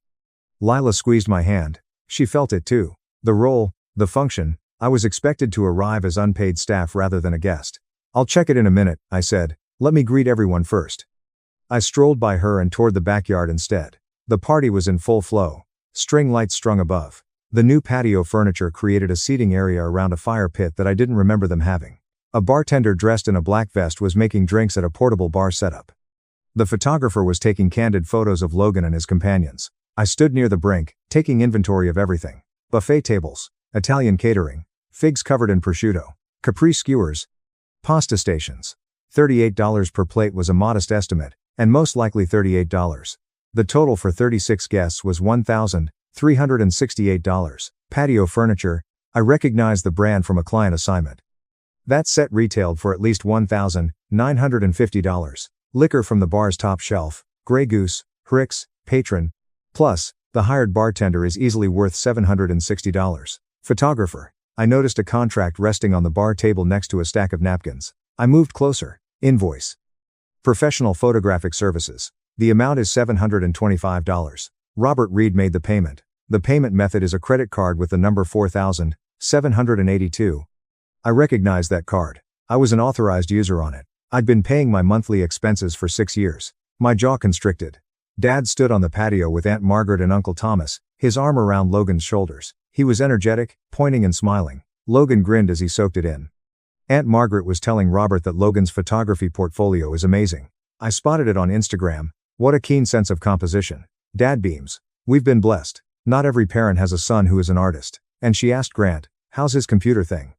Dad glanced my way and found me standing there. Oh, he is fine. Makes good money, has a solid job, and works on technology for Adobe. There was no emotion in his voice, no pride, only recognition that I existed and served a purpose. I thought about my 29th birthday 2 years ago. Olive Garden. We would split the check 3 ways. I had paid $52 for my half. Logan celebrated his 24th birthday that same year with a hired event venue at a winery, a DJ, 72 people, an open bar. I found out 7 months later that I had funded it. Dad called in February and said they needed $4,600 for emergency roof repairs. The roofing was good. The celebration had occurred in March. Uncle Daniel broke away from the group and approached me. Grant, it's been a while. How is Adobe treating you? Good. Senior engineer presently. His eyebrows rose. Senior? That is wonderful. Congratulations. He paused. Your father stated that? Not that I've heard. Huh? Uncle Daniel turned back to face Dad, who was still talking about Logan. He spent 18 minutes informing me about Logan's Instagram followers. It appears that there are 12,000 followers. We both looked at Logan. He was snapping selfies with his birthday cake. Phone raised high, face angled at the familiar posture of someone who'd done this 1,000 times. Logan noticed me watching and approached, drink in hand. So let's get real, Grant. I need the lens for a client shot on Monday. Do you have a client? Potential client?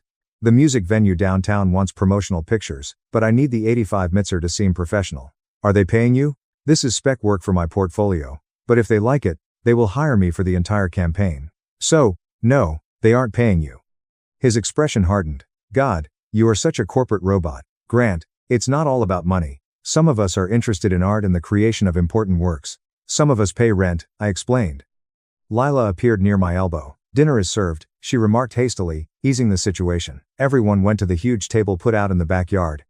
Grant and Lila were sat at the far end, away from the head table. Logan sat in the center, with Mom and Dad encircling him like royalty. Dad stood there, tapping his champagne glass with a knife. The sound interrupted the talk. Everyone quieted. Thank you all for coming to celebrate my son Logan's 27th birthday. Applause. Logan's pals give him high praise. Susan and I were blessed with a child 27 years ago who has a unique perspective on the world. Logan isn't after money or status. He seeks beauty, art, and significance, things that go beyond a wage. More applause. I kept my expression neutral. Not everyone understands the artist's path, Dad continued. It is challenging. It will take sacrifice, not only from Logan, but from everyone who loves him and believes in his vision. My jaw was locked. Susan and I are happy to support his endeavor, regardless of the expense, since certain things are more important than money. I did the calculations in my head automatically. The gallery failed, and they took out a second mortgage of $110,000 in 2021. Monthly mortgage support of $550 over 30 months earned $16,500. Logan's Jeep car payments are $395 per month for 30 months, or $11,850 in total. Emergency requests, conservatively estimated at $28,500 over 6 years. The total investment in Logan is $197,650. The whole investment in me was $1,800 for textbooks freshman year, which I paid back in 2019. Uncle Thomas, 3 drinks in, yelled from the middle table, "What about Grant? He's here, too. Say something about your other son." The awkward quiet echoed around the guests. Dad's smile tightened. "Grant, come up here. Share a few words about your brother." Trap. I recognized it right away, but 36 people were watching and waiting. The phones were already out. I stood and moved to the front of the head table. "Happy birthday, Logan. I hope 27 is wonderful to you." I turned to walk back. Dad's hand gripped my shoulder. "Stopped me. Hang on, while you're up here." He turned to face the audience, resting his hand on my shoulder like if I were a prop. "Grant is our practical son. He is in charge of ensuring that tasks are completed. The dependable one, the one who keeps the lights on." Scattered and uneasy laughs. My face got frigid. "Robert, may we just talk inside for a minute?" I replied quietly. Dad waved his hand dismissively. "Later, son. We are celebrating the property tax payment I made on Tuesday." The laughs faded. Guests leaned forwards. Dad's face clouded. "Not now. Or the mortgage payment, which I've been covering since 2021. Logan stood up. "What the heck, dude? It is my birthday." Mom raced from her seat. "Grant, please, this is not proper." "When is proper, Mom? When you text me at midnight with another fabricated emergency?" Phones were definitely out now. Recording. I could see the small red spots. Dad's voice became loud. "We are presently inside." He grabbed my arm and pulled me towards the house. Mom and Logan followed. The kitchen door banged behind us. Dad spun around and pointed at my chest. "How could you shame me in front of my whole family? Embarrassing you? You just told 36 people that my role in this family is to pay Logan's lifestyle since it is your purpose. Do you want the truth? Fine. Here is the truth." He moved closer. I could smell scotch on his breath. "Grant, you and Logan are not built alike. You're logical, practical, and emotionless. You don't need help. You simply execute. You handle things. That is who you are. Logan too. Logan is an artist. He is sensitive. He requires mentoring, financial support, and time to explore his talents without the stress of bills, rent, and other routine tasks that stifle creativity. On my money. Regarding family money. We are a family, Grant. Your success fosters his creativity. This is how families work. Say it again." Dad did not hesitate. "Your job is to work. His job is to create. That is how this family functions. It is balanced." I got out my phone, opened the Notes app, and began typing. "What are you doing now?" Mom asked. "I'm documenting this chat for my records." "You're making a scene over nothing," Dad replied. "We requested you for assistance. That's what the family does. We aid each other." I looked up from my phone. "How much aid have you given me?" "We raised you. I paid for my own college. $72,000 in school loans. Paid them off by 2019. I purchased my own automobile. I pay my own rent. You gave Logan a shiny new Hyundai for his high school graduation. You paid the art school deposit. You took out a $110,000 mortgage to open a gallery for him, which failed within 10 months. He needed those items. Mom started, but I didn't." Silence, only the hum of the refrigerator. Dad's face turned purple. "Listen to me, Grant. You exist to pay for his dreams. That is your duty in the family. You make the money, Logan creates the art. We help with both. That is the system." The words remained in the air. You exist to pay for his dreams. And if I didn't like the system, I inquired. Dad pointed at the door. "Then there is the door. Leave." Mom gave a gasp. "Robert, no." Dad's voice remained still. "If he wants to play the martyr, if he wants to hold his success over us as if we were charity cases, he can leave." Logan crossed his arms. "Honestly, yes. If you're going to throw money in our faces every time we beg for aid, simply leave."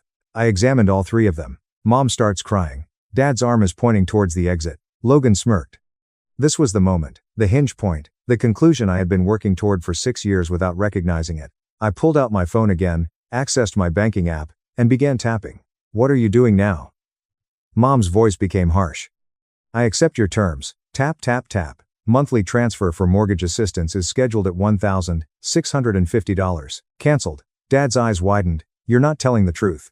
I rotated the screen to show him. Confirmation message. Transfer cancelled. Cancellation occurred 12 seconds ago. Tap, tap, tap. Logan's Jeep Wrangler requires payment. Due on December 1st, 11 days from today, $395. You are on your own. What's going on, Grant? Logan started.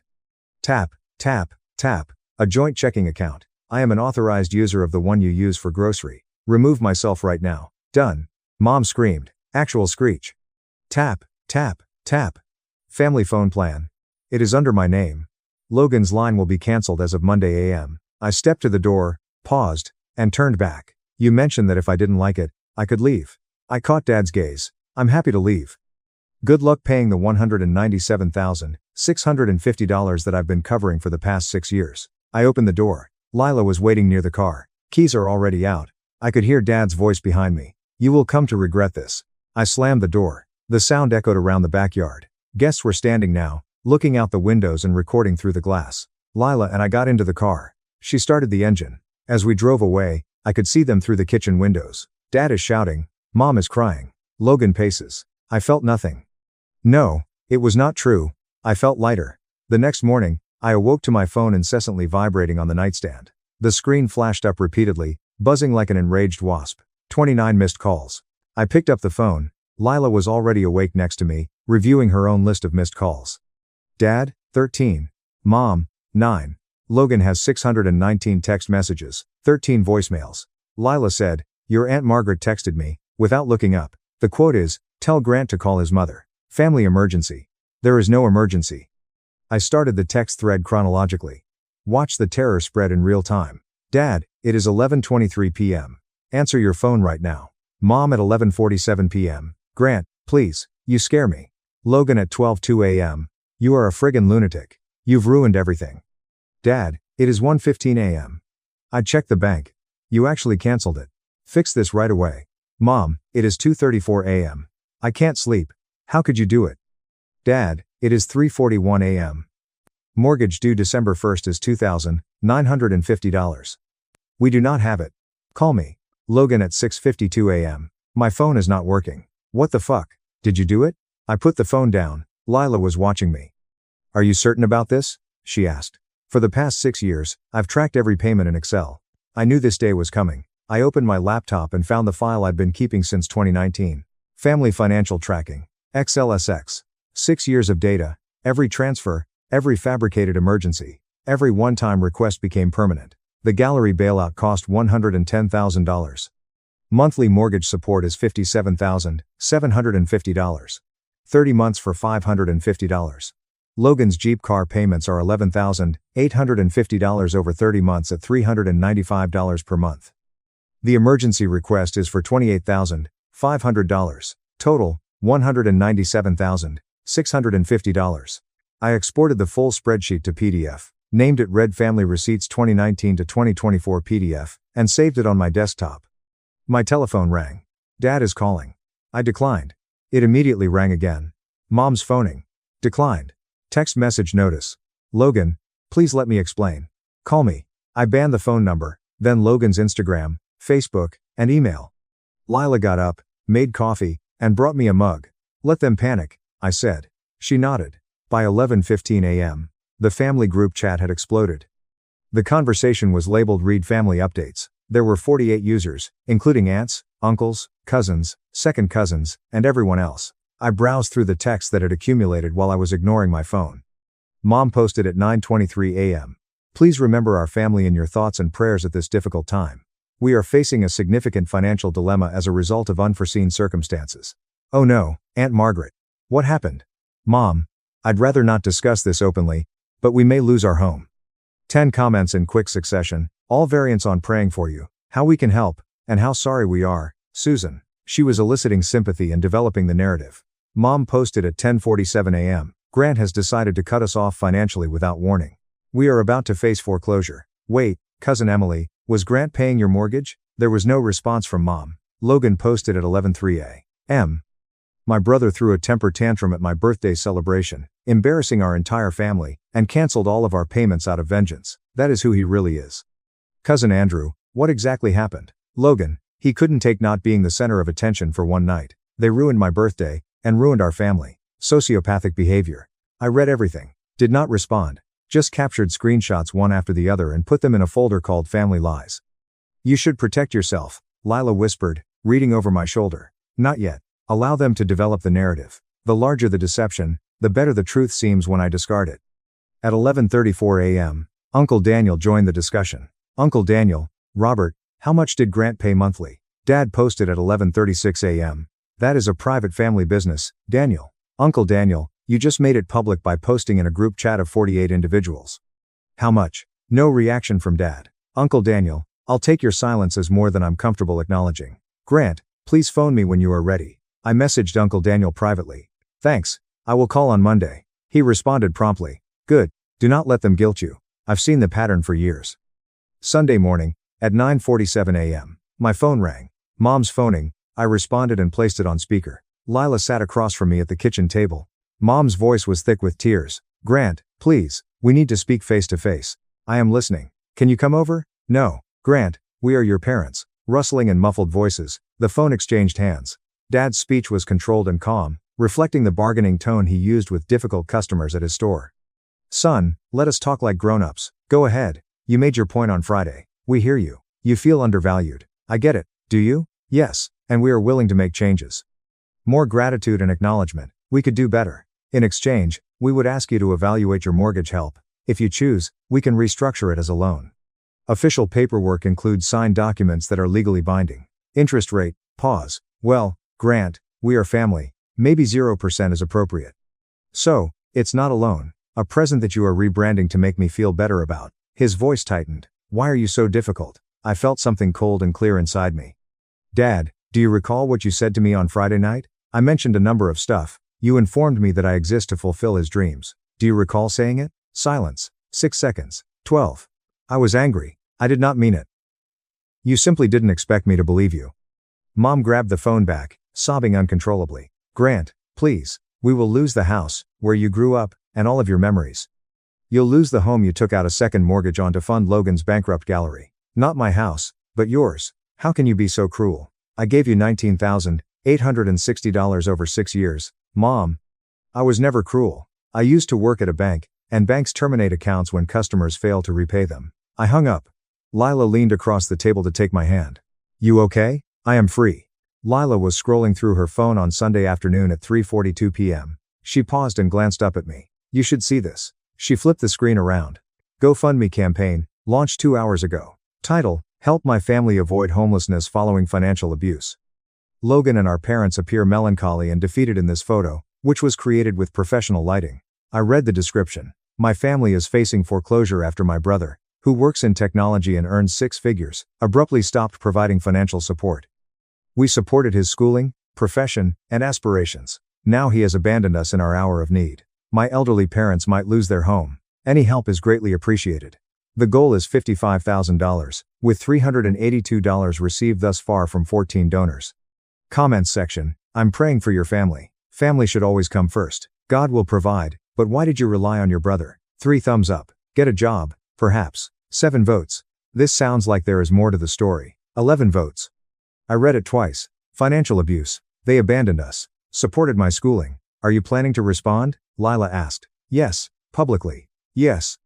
I opened my laptop, navigated to the GoFundMe website, logged in, hit the comment button, and typed Grant Reed here. The 6-figure tech job brother mentioned earlier. These are the facts.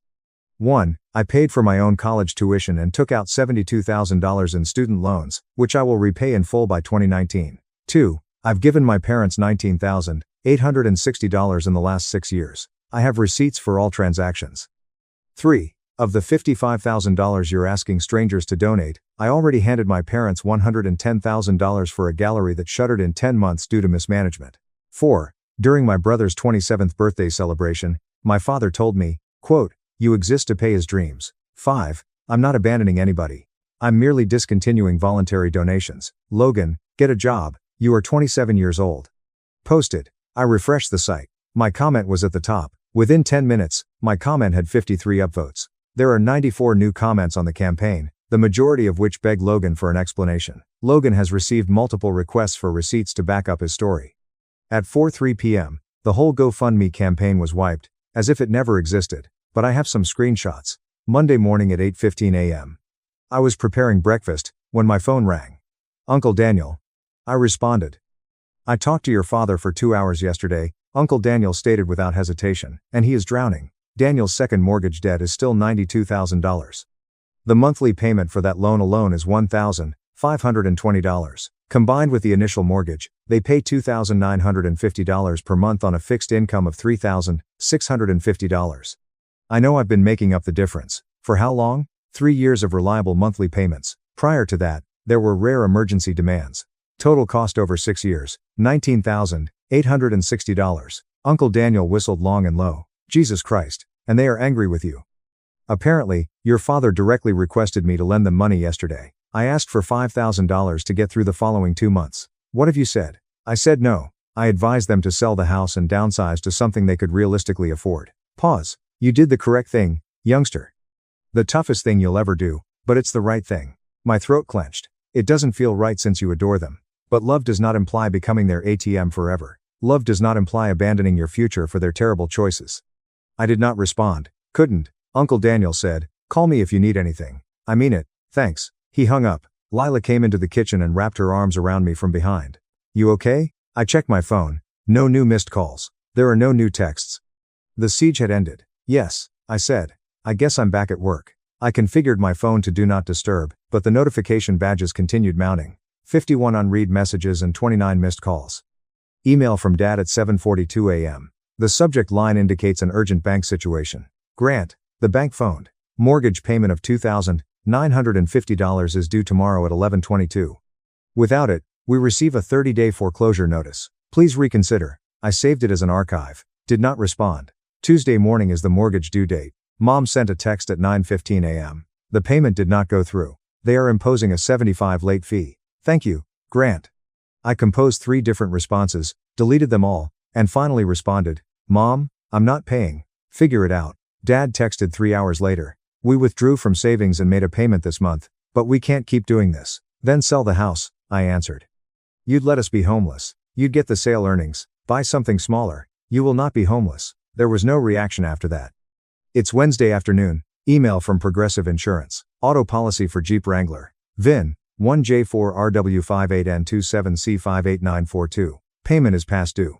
Policy will be canceled without payment on December 1st. Logan's automobile. I'd been paying for his insurance for 6 years, $14 per month. Another expense I had failed to cover. I forwarded the email to Dad with a single line. Logan's car insurance expires in 8 days. Not my problem. Thursday was Thanksgiving. Lila's family invited us to their home in Tempe. Her family includes her parents, 2 sisters, brother-in-law, and 3 nephews. It was normal, warm, and useful. People passed around meals and laughed. No one asked for money. Lila's mother asked me midway through supper, "How is your family, Grant? We aren't conversing right now." Her face fell. Oh no, what happened? I discontinued sponsoring my brother's life. They did not take it well. Lila's father looked up from slicing the turkey. Good on you, son. Boundaries are healthy. Family does not imply being a doormat. I realized I had never heard that before.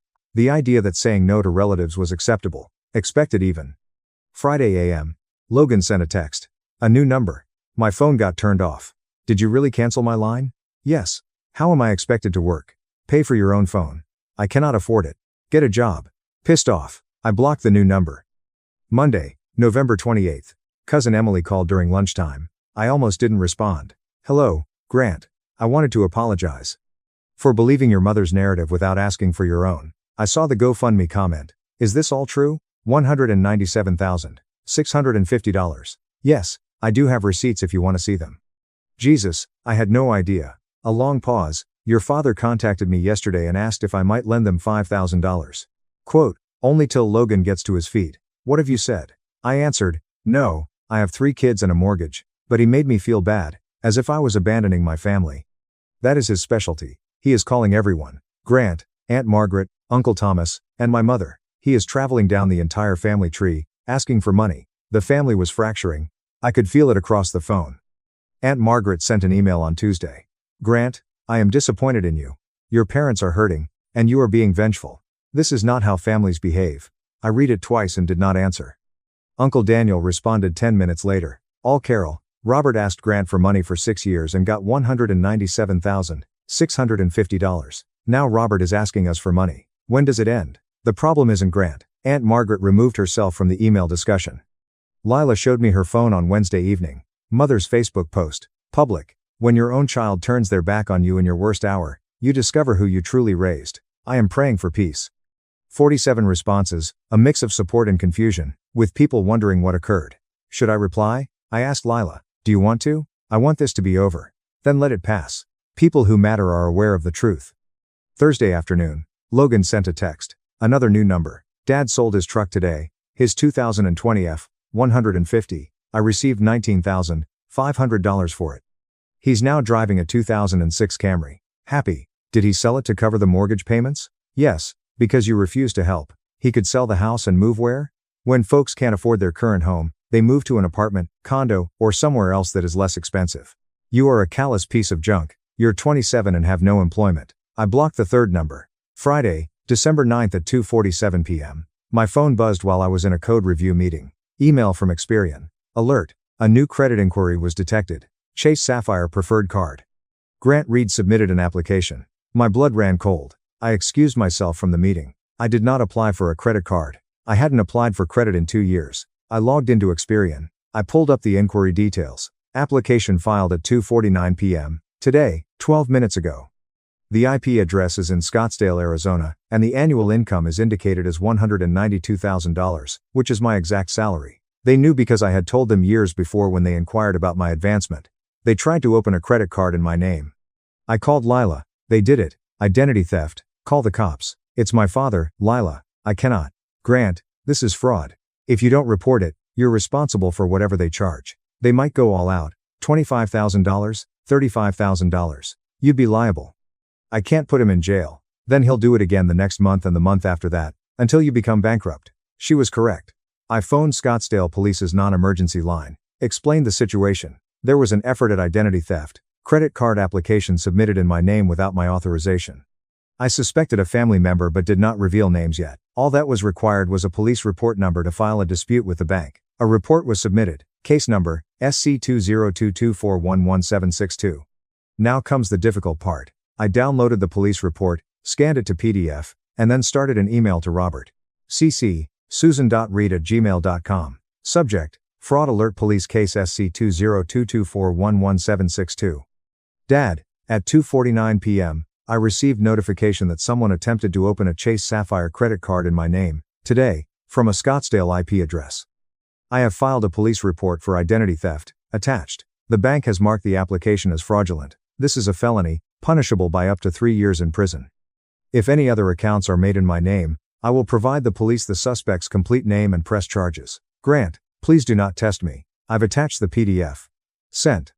5 minutes later, my phone rang. Dad is calling. I let it go to voicemail. I listened to it an hour later in my car. Dad's voice was broken and sobbing, which I had never heard from him before. We're desperate, Grant. We do not have any food. The refrigerator is empty.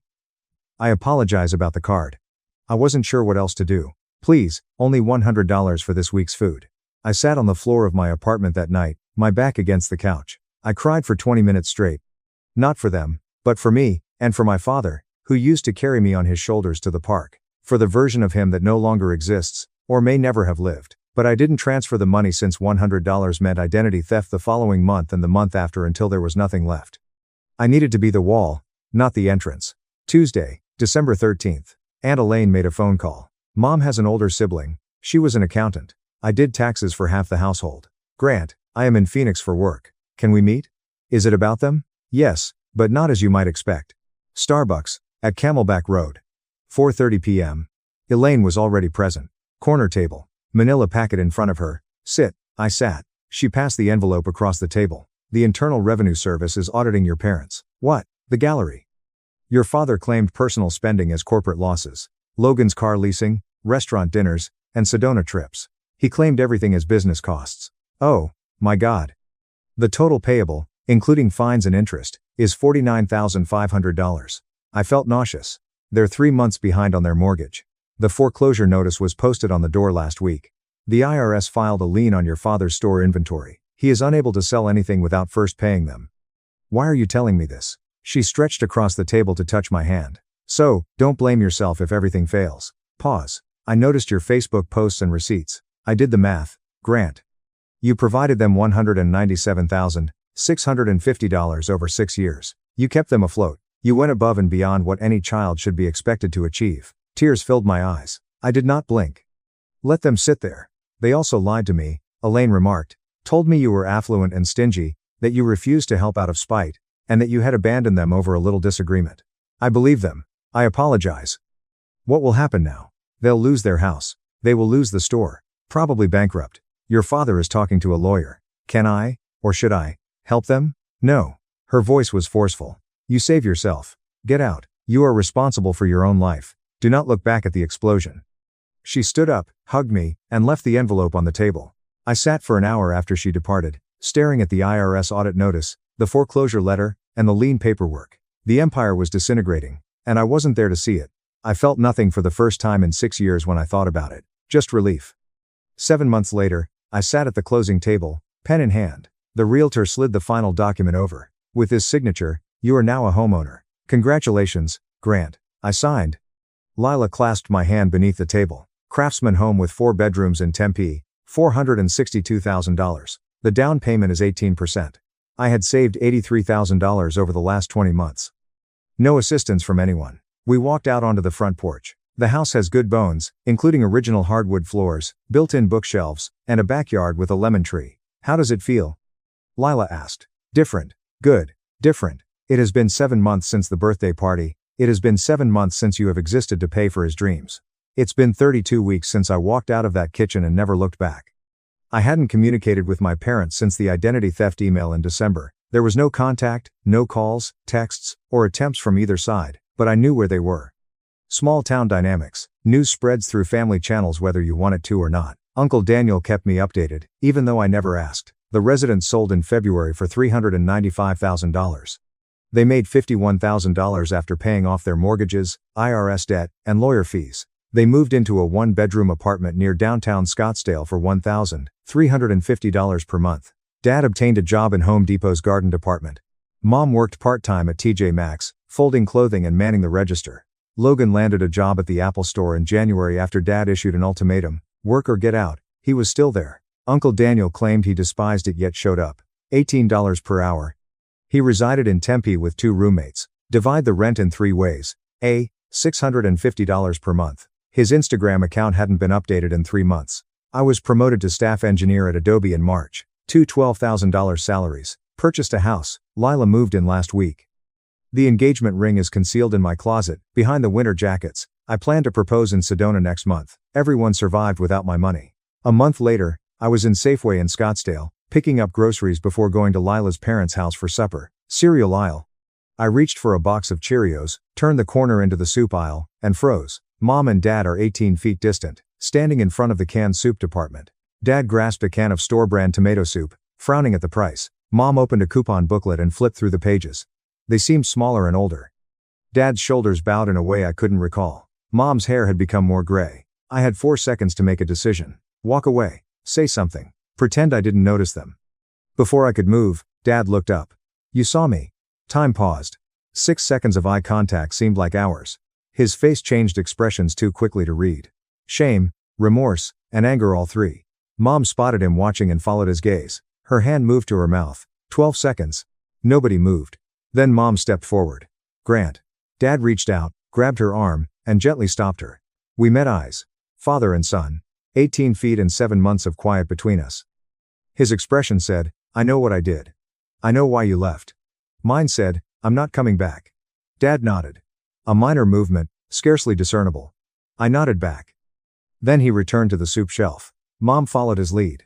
They returned to examining labels and comparing prices as if I hadn't been there. I walked to the checkout, paid, and departed.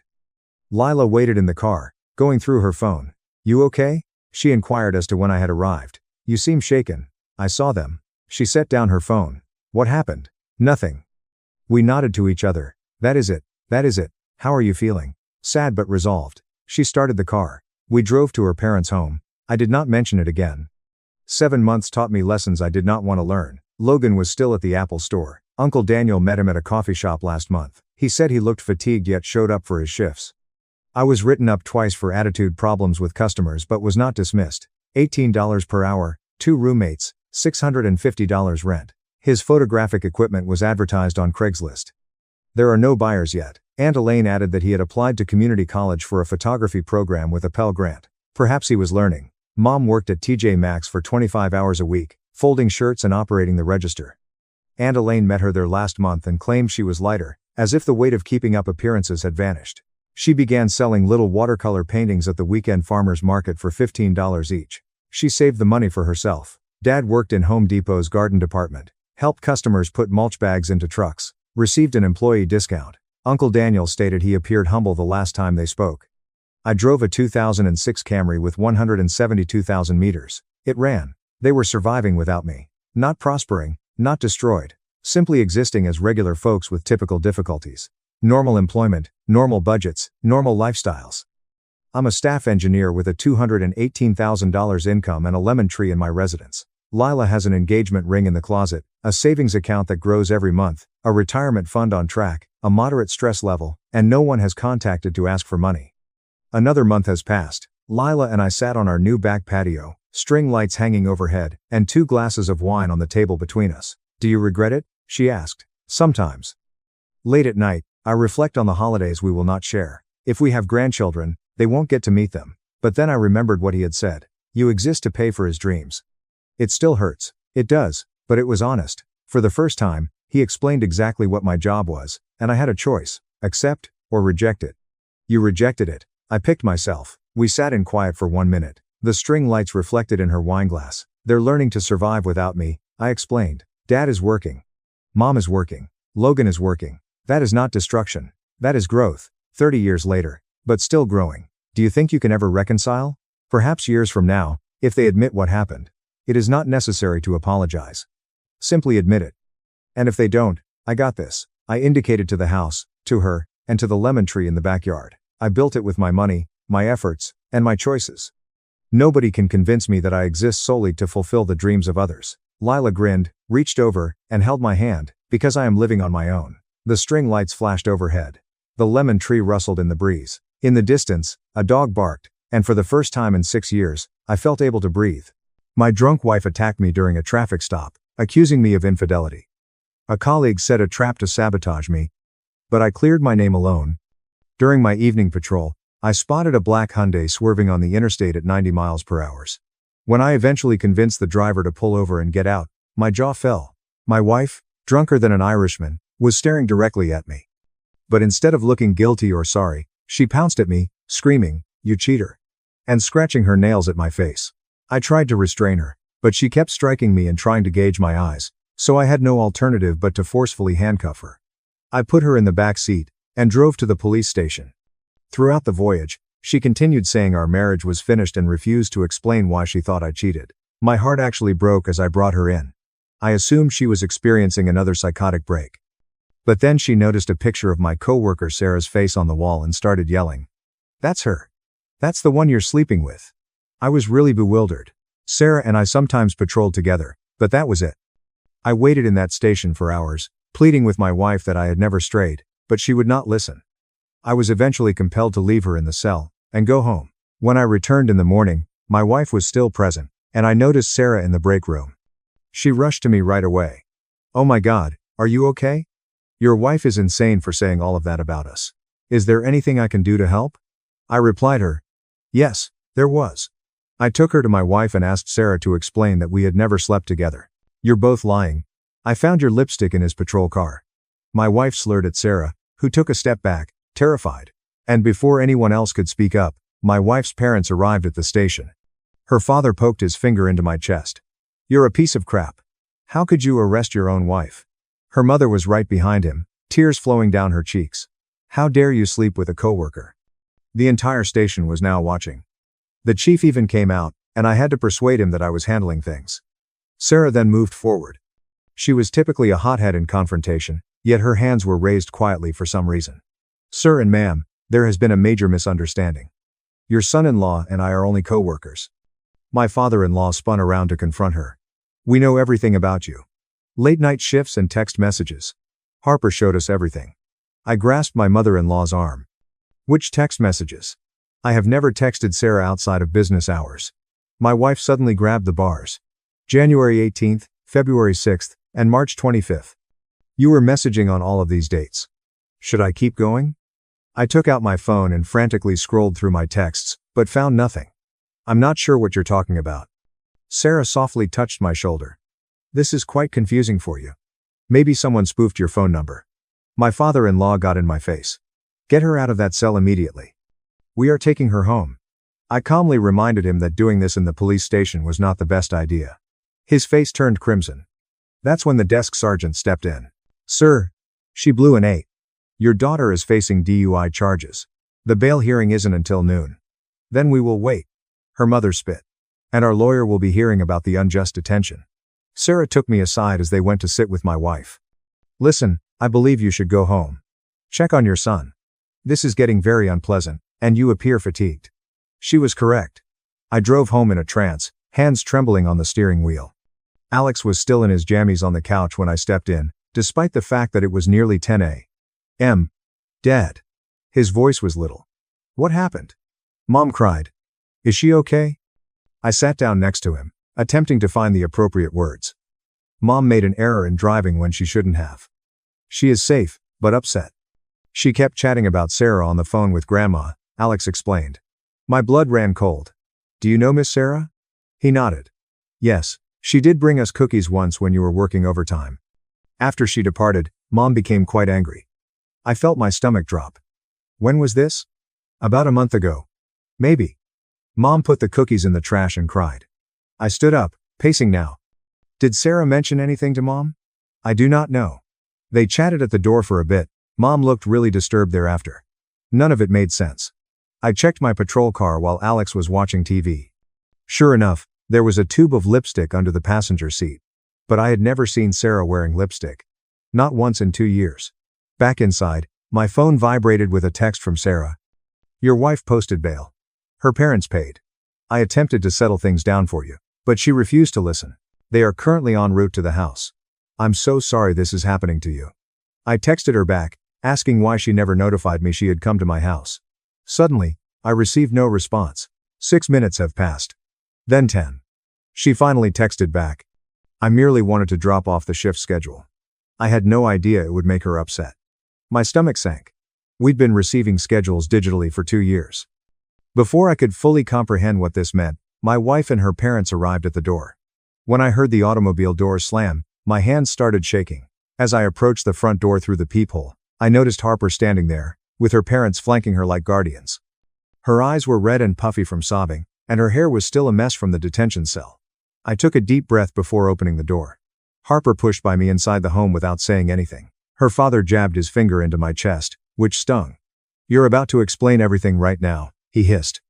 I took a step back, attempting to keep things quiet for Alex, who was still on the couch. Harper noticed him and dashed over, dropping to her knees and pulling him into a tight hug.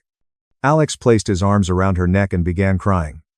"Mommy," she said, holding him close and staring at me over his head with hatred in her eyes. I ordered Alex to go to his room and watch cartoons, but he held to Harper tighter. "I'm scared." He sobbed into her shoulder. My mother-in-law walked forward and began counting with her fingers. She listed the text messages, the lipstick in my car, and Sarah's visit to our house with cookies. I tried to explain that I hadn't sent any texts and had no idea about the lipstick. They would not allow me to finish a single statement. Harper's father kept interrupting, and her mother shook her head as if she didn't believe what I said. Harper rose up, still holding Alex, and took out her phone with her free hand. She scrolled through it and then pushed the screen into my face. There were screenshots of text messages that appeared to have originated from my phone number and addressed Sarah. The messages were flirtatious and suggested meeting up after work. One stated he couldn't wait to see her again, and another thought she looked stunning. My stomach fell when I realized I had never written any of those messages. I took out my own phone and checked my text history with Sarah. There was nothing there save a work schedule from months ago. Harper spotted my screen and exclaimed that I had clearly removed them to cover my tracks. Her father stated that he would contact the phone provider directly in order to obtain the correct information. Alex cried harder the whole time, burying his face in Harper's shoulder. When I began working late nights, my mother-in-law often stated that she knew something was wrong. Harper quickly grabbed a glass from the coffee table and threw it against the wall. It shattered into bits, and Alex began screaming. I realized things were spiraling out of control, and our son was going to be scarred. I told them I'd stay somewhere else tonight to allow everyone time to relax. Harper claimed that if I stepped out that door, I would be confessing my guilt. Her parents agreed, saying that leaving would indicate I was a cheater. But I could see Alex shaking and crying, and I knew one of us had to think straight. I walked to my bedroom and grabbed a suitcase, packing some clothing and my phone charger. Harper pursued me, yelling that I was ruining our family for a lady at work. I informed her again that nothing had occurred to Sarah, but she would not listen. Her father stood in the doorway, trying to prevent me from leaving. I had to squeeze by him while he called me whatever term he could think of. As I approached my car, Harper screamed from the porch that our marriage was ended. I drove away, my hands shaking on the wheel, unsure where I was heading. I pulled into a parking lot and contacted James Carter, the department's union representative. He answered on the third ring, and I told him what had happened. He ordered me to document everything and not tell anyone at work about it. He stated the department would probably put me on desk duty after they learned about the arrest. He also suggested that I write down every recent interaction I had with Sarah. I thanked him and drove around for an additional 25 minutes, trying to think. Finally, I stopped into a cheap motel off the highway and booked a room for the night. The room smelled like old cigarettes, and the bed groaned when I sat down. I grabbed a notebook from my purse, and began writing what I remembered. I described how Sarah usually caressed my shoulder when she spoke to me, how she found out about Harper's arrest before anybody else did, and how she arrived at the station just as her parents did. She volunteered for every overtime shift while I was working. She always sat next to me during briefings, even when other seats were available. She once delivered coffee to my car without asking.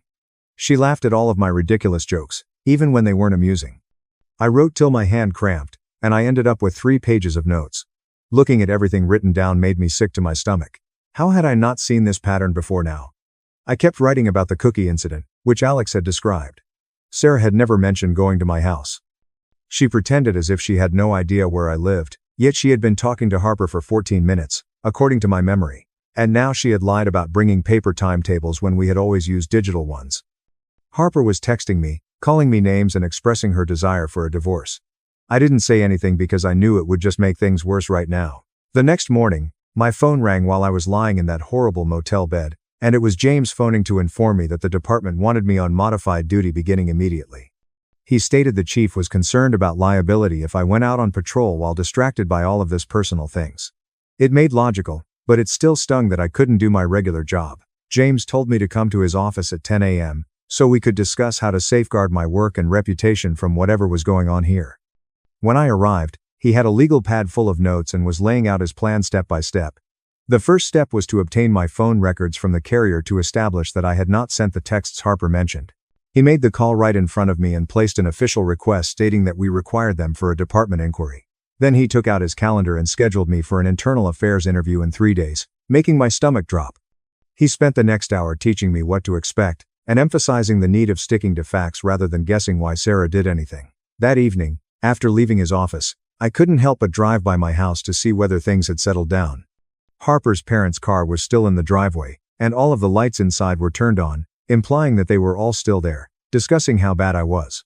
I took out my phone and texted Harper, asking if I could contact Alex to say goodnight because I hadn't. I had not seen him in more than a day. She didn't respond for 6 whole hours, and when she finally did, it was only 2 words: he was asleep. I looked at the clock, and it was only 7 p.m., so I knew she was lying. But calling her out on it would just make matters worse. Back at the motel, I took my notebook and began creating a thorough timeline of every occasion I'd worked with Sarah in the previous few months. I wrote down how she routinely volunteered for overtime shifts when she knew I was also working them. She always sat next to me during briefings, even when there were plenty of other unoccupied chairs in the room. She brought coffee to my patrol car at least once a week, without me asking. She knew my favorite sandwich from the deli down the street and would occasionally get one for me. Looking at all of these small details written down revealed a pattern so obvious that I felt dumb for not noticing it sooner.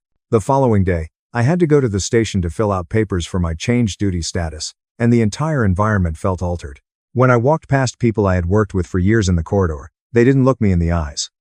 The desk sergeant, who typically joked with me, simply nodded and handed me the forms without saying anything. Harper's arrest and charges against me and Sarah were widely publicized. 3 days later, I sat in the internal affairs interview room across from David Thomas, whom I had only met once at a department barbecue. He questioned me repeatedly about my working connection with Sarah and whether we had ever breached professional limits.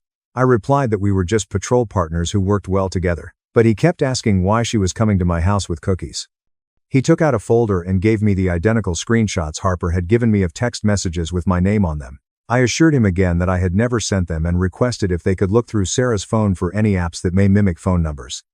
David Thomas wrote everything down, but his face remained blank, so I couldn't tell if he believed me or thought I was lying. After 2 hours of inquiries, I was about to leave when I remembered what Alex had mentioned about Harper and Sarah conversing at the door for a long time. I took out my phone in the parking lot and called James Carter, explaining that we wanted to find out exactly what Sarah had said to my wife that day at our home. James contacted me back within 6 minutes and suggested that we investigate to see if any of our neighbors had doorbell cameras from when Sarah stopped by with the cookies. It was worth a shot, even if 1 month is a long time to keep footage. I drove directly back to my neighborhood and began knocking on doors. The first 2 neighbors either did not have cameras or had previously removed old recordings. Mr. Johnson owned the 3rd residence and worked in IT, so everything was backed up to the cloud. He welcomed me in, and we sat at his computer while he went over old footage from February. After about 25 minutes of searching, he discovered it. Sarah stood at my front door, clutching a container of cookies. The timestamp indicated she stood there for 14 minutes, which made little sense for simply dropping something off. Mr. Johnson continued to watch videos until he came across one that showed someone leaning into my police car, which was parked in the driveway. The person's face was not visible, but they were clearly tampering with something inside the car. I begged him to send me both clips right away and thanked him around 50 times. My hands were shaking as I forwarded everything to James, along with a message outlining what we'd discovered. He wrote back, saying this was exactly what we needed and that he was sending it directly to Internal Affairs with an official request to investigate Sarah. For the first time since this disaster began, I felt like someone might believe me. That night, around 9 p.m., my phone rang. It was Harper's father. He began ranting before I had even said hi. He threatened to call every news station in town if I didn't stop talking about Sarah and let Harper come home. He described me as a corrupt cop who arrested his own wife to cover up an affair. I put him on speaker and started recording, as James had instructed. Harper's father started making threats for 6 minutes straight. When he eventually hung up, I saved the recording and forwarded it to James. The next morning, I received a call from the station stating that Internal Affairs wanted to see me immediately. When I arrived, David Thomas informed me that they had summoned Sarah in for interrogation based on the film I had provided. They also required to conduct a comprehensive forensic sweep of my patrol car, which meant I had to turn it in immediately. Without a patrol car, I couldn't even perform desk duties. So, I was effectively suspended without being officially suspended. David stated that it would take at least a week to process everything. I left the station, feeling bewildered, and called James, who advised me to seek a family lawyer immediately. He recommended Charlotte Morgan, a specialist in custody issues involving law enforcement. I met her that afternoon at her downtown office. She reviewed all of my data and concluded that Harper's emotional state and false charges justified our request for supervised visitation. The thought of having supervision to see my own son made me nauseous, but Charlotte explained that it was the only way to ensure that I could see Alex on a regular basis. She began preparing the paperwork straight in her office. We filed everything with the court the next day, requesting supervised visits twice a week. Charlotte claimed Harper's drinking and unstable conduct made her unreliable around Alex. The court clerk claimed we'd have a hearing date within 3 weeks. 4 days later, James called to tell the forensics team had finished with my police car. They discovered that the lipstick tube contained no definite fingerprints, only blurred partials that could belong to anyone. However, they discovered traces of a scent on it that did not match anything Harper owned. When I asked how they knew what perfume Harper used, James explained that they had obtained a warrant to test objects from our residence. The whole thing was becoming more invasive by the day. The best news came about a week later, when the phone company records arrived. James called me almost roaring with enthusiasm. The data showed that no texts were ever received from my number to Sarah's on any of the dates Harper claimed. Someone had undoubtedly falsified those texts, implying that someone was purposefully attempting to damage my marriage. James thought this was significant because it demonstrated I was being set up. We now had actual proof that someone was lying, and it was not me. He quickly filed copies with Internal Affairs and forwarded them to Charlotte for the custody proceedings. Harper's lawyer attempted to prevent the evidence, claiming it was obtained fraudulently, but the judge permitted it. Things were finally turning in my favor. The doorbell footage, bogus texts, and placed lipstick all pointed to someone attempting to frame me. Sarah was still working, although she had been assigned to a different shift pending the investigation. According to other cops, she was telling everyone I was crazy and blaming her for my marital difficulties. But the evidence spoke louder than her words. Internal Affairs broadened their inquiry and began looking into Sarah's employment history and any more complaints. Charlotte stated all of this evidence would be useful in family court since it demonstrated I was the victim, not the cheater. She was putting together a compelling case for why I needed equal custody after everything was settled. But for now, all I wanted was to see my son. The supervised visitation hearing was scheduled for the following Monday, so I spent the whole weekend preparing what I wanted to say. Monday morning, I stepped into the courthouse in my nicest suit, attempting to keep my hands firm. The judge reviewed the documents as Harper sat with her parents on the opposite side of the room. The hearing lasted less than 25 minutes, and the court granted me supervised visits twice a week to the community center. Harper's lawyer got up and handed the court another bundle of papers. He was seeking an immediate protective order, saying that I was harassing Harper by investigating her claims about Sarah. Charlotte rushed up and handed the court all of our proof, including the phone records that proved the texts were phony. The court read everything and dismissed the protection order, stating that I had the right to defend myself against false claims. Harper's parents spoke angrily to their lawyer as we exited the courthouse. 3 days later, we all gathered for mediation in a small conference room at the courthouse. The mediator attempted to encourage Harper to talk, but her father repeatedly interrupted and answered for her. Harper's mother would grab her arm whenever she tried to say anything on her own. The mediator ended the discussion after 40 minutes, noting that Harper seems unable to speak freely with her parents there. She suggested Harper go to individual counseling without family members. Sarah texted me that afternoon, stating she was sorry for everything and hoped we could chat soon.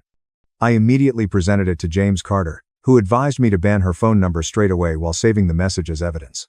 I screenshotted everything and gave it to him before blocking her. The next morning, David Thomas called to give me an update on the inquiry. Sarah was examined by Internal Affairs, and she denied having any romantic feelings for me, claiming she was simply being nice with a colleague. David claimed her explanation had severe flaws since she kept changing specifics about why she came to my residence. Friday finally arrived, and I traveled to the community center for my first supervised visit with Alex. The supervisor brought me into a bright room filled with toys and books, where I waited uncomfortably. When the door opened, Alex rushed into my arms, crying and wondering when I was coming home. My chest tightened as I told him I didn't know yet, but I loved him very much. We sat on the floor, playing with Legos, as the supervisor took notes in the corner. Alex added that Mom had been sobbing a lot lately, and Grandma had been saying negative things about me. He claimed that Grandma had labeled him a rotten man and informed him that I no longer loved them. I jotted this down in my notebook, but I didn't ask him any further questions because I didn't want to offend him. We spent the remainder of our 2 hours building a massive Lego castle and reading his favorite books. When time was over, Alex clung to me, pleading with me not to leave. The supervisor had to gently draw him away as he cried for me. I sat in my car in the parking lot for 25 minutes, trying to collect myself before going home. David called me that evening with big news concerning Sarah. He noticed she had accessed the evidence room and printed old paper schedules 4 days before she came to my house with cookies. The computer log revealed that she printed schedules from 7 months earlier, which completely undermined her claim of dropping off current schedules. This was definitive indication that she had planned something and lied about it. Monday morning, the chief summoned me to his office directly. He sat behind his desk, looking fatigued, and stated that the matter was becoming a significant issue for the department. He pledged to be fair, but warned that if Sarah did something wrong, there would be ramifications for everyone involved, including potential policy changes. He stated that the department's credibility was at danger, and the municipal council was asking questions. I exited his office feeling even more agitated than before. Harper was arraigned for DUI on Wednesday at the courthouse.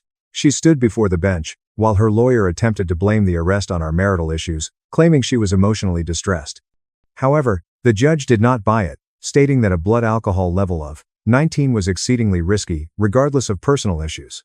Harper was required to complete an alcohol assessment and attend treatment as part of her plea deal. Her lawyer continued to argue, but the judge interrupted him, saying that intoxicated driving endangers innocent people regardless of what was going on at home.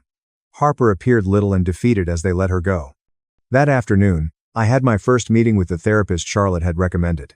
I sat in her office, uncomfortable about talking to a stranger, yet after an hour, I felt lighter.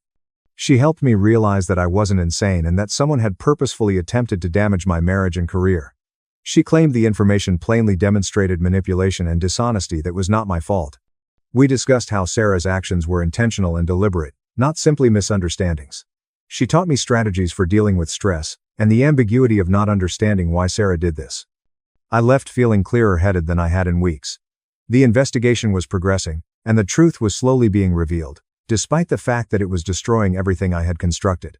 3 days later, my neighbor knocked on my door, holding his laptop and appearing concerned. He opened it to show me another doorbell video from the morning Harper was arrested, and there was a white Honda Civic parked outside our house at 6 a.m., 2 hours before Sarah's shift even began. I focused in on the license plate, and my hands began to shake because I knew the numerals from the parking lot at work. The timestamp indicated that woman sat there for 25 minutes just viewing our house before driving away.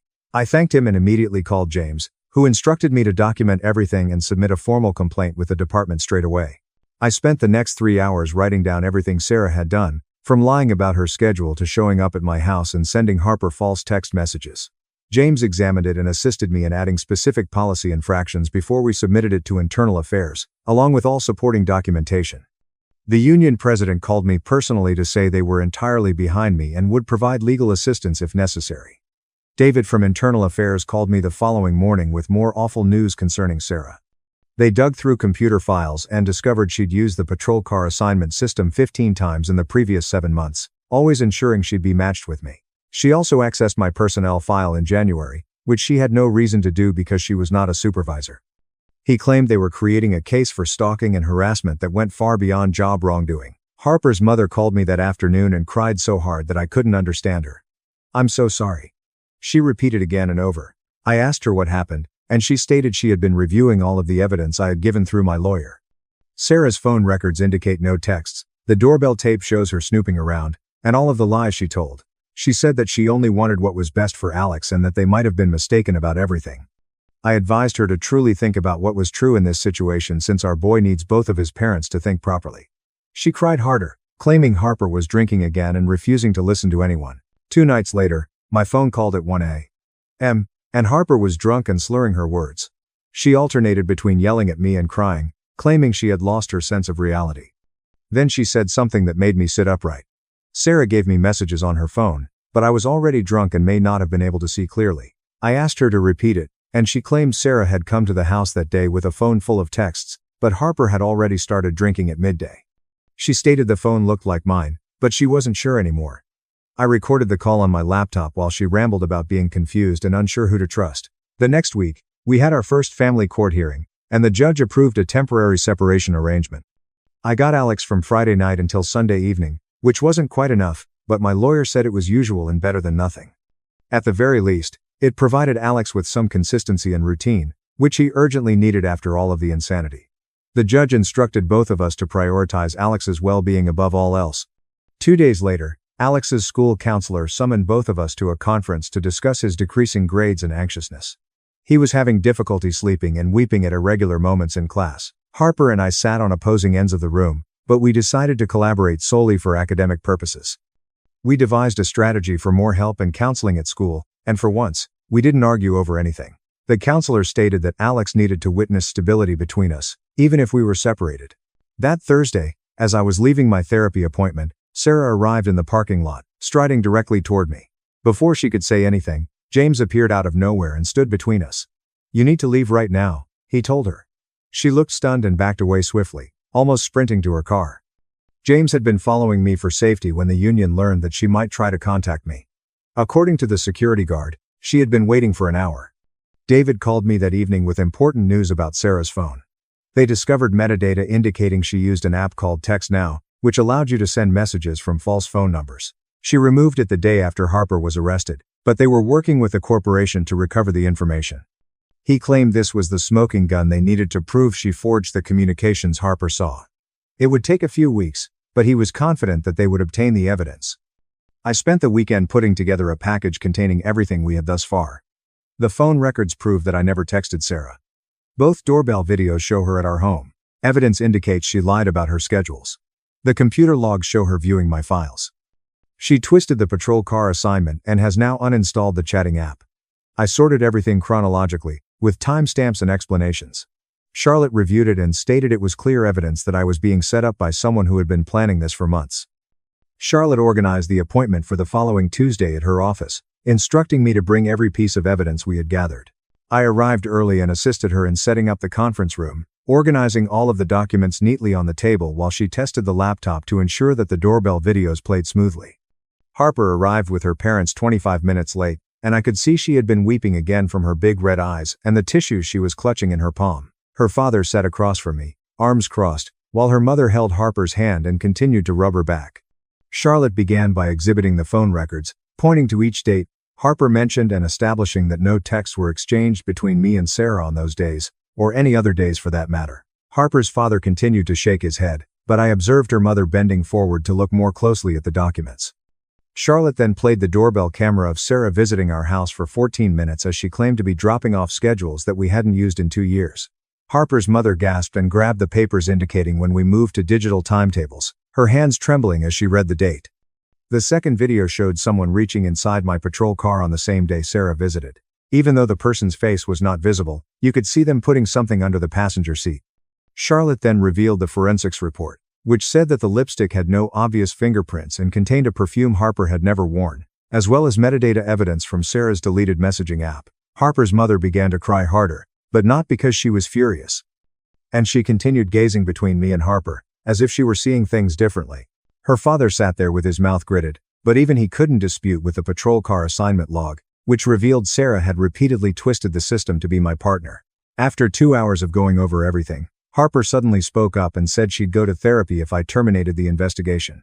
Charlotte swiftly stated that this was not the case, because Sarah's case was handled apart from our family problem by internal affairs. Harper's mother abruptly rose up and moved around the table to where I was sitting, and I stiffened up, expecting her to punch me or yell. But instead, she just caressed my shoulder and apologized for not believing me. Her father did not apologize, but he did tell Harper that they should focus on getting her help rather than battling me, which was more than I anticipated from him. Harper agreed to join an intense outpatient program that would meet 3 times a week and vowed to stop telling people I was cheating while the probe was ongoing. It wasn't an apology, and she still looked at me suspiciously, but at least Alex wouldn't have to listen to his grandparents calling me names any longer. 3 days later, I received a call from David informing me that Internal Affairs had completed their preliminary investigation and found no evidence of any illicit interaction between me and Sarah. However, they strongly advised that I be switched to day shift to avoid future contact with her. I accepted quickly because I simply wanted to get back to normal job and quit being the guy everyone talked about in the hallways. That same afternoon, the chief summoned Sarah to his office and issued her a formal reprimand, as well as an immediate reassignment to the North Precinct pending the completion of the full inquiry. And news traveled throughout the station within an hour that she was effectively done with our department. She cleared out her locker while I was on patrol to avoid crossing paths. But guys later informed me that she didn't say goodbye to anyone and just went out with a box of her belongings, looking straight ahead. Harper began her treatment program the following Monday, and appeared to be taking it seriously, attending every session and participating in group discussions, according to what her counselor informed me during our check-in call. About 3 weeks in, her therapist contacted me and asked if I'd be ready to participate in some joint sessions to improve our co-parenting communication. Even though I didn't want to sit in a room with Harper after everything, I consented because I knew Alex needed us to be functional parents. During our third combined session, with both therapists present, Harper finally acknowledged that Sarah had been to the house that day and shown her phone messages, claiming I was bothering her and wouldn't leave her alone at work. Harper claimed she was already inebriated by midday that day. And when she read those texts with my name at the top, she immediately trusted them without checking to see if the number matched mine. The therapist encouraged her to reflect on why she was so fast to believe it. Harper burst into tears, stating she had been separated from me for months due to all of my overtime shifts, and she was already concerned that I was drifting away from the family.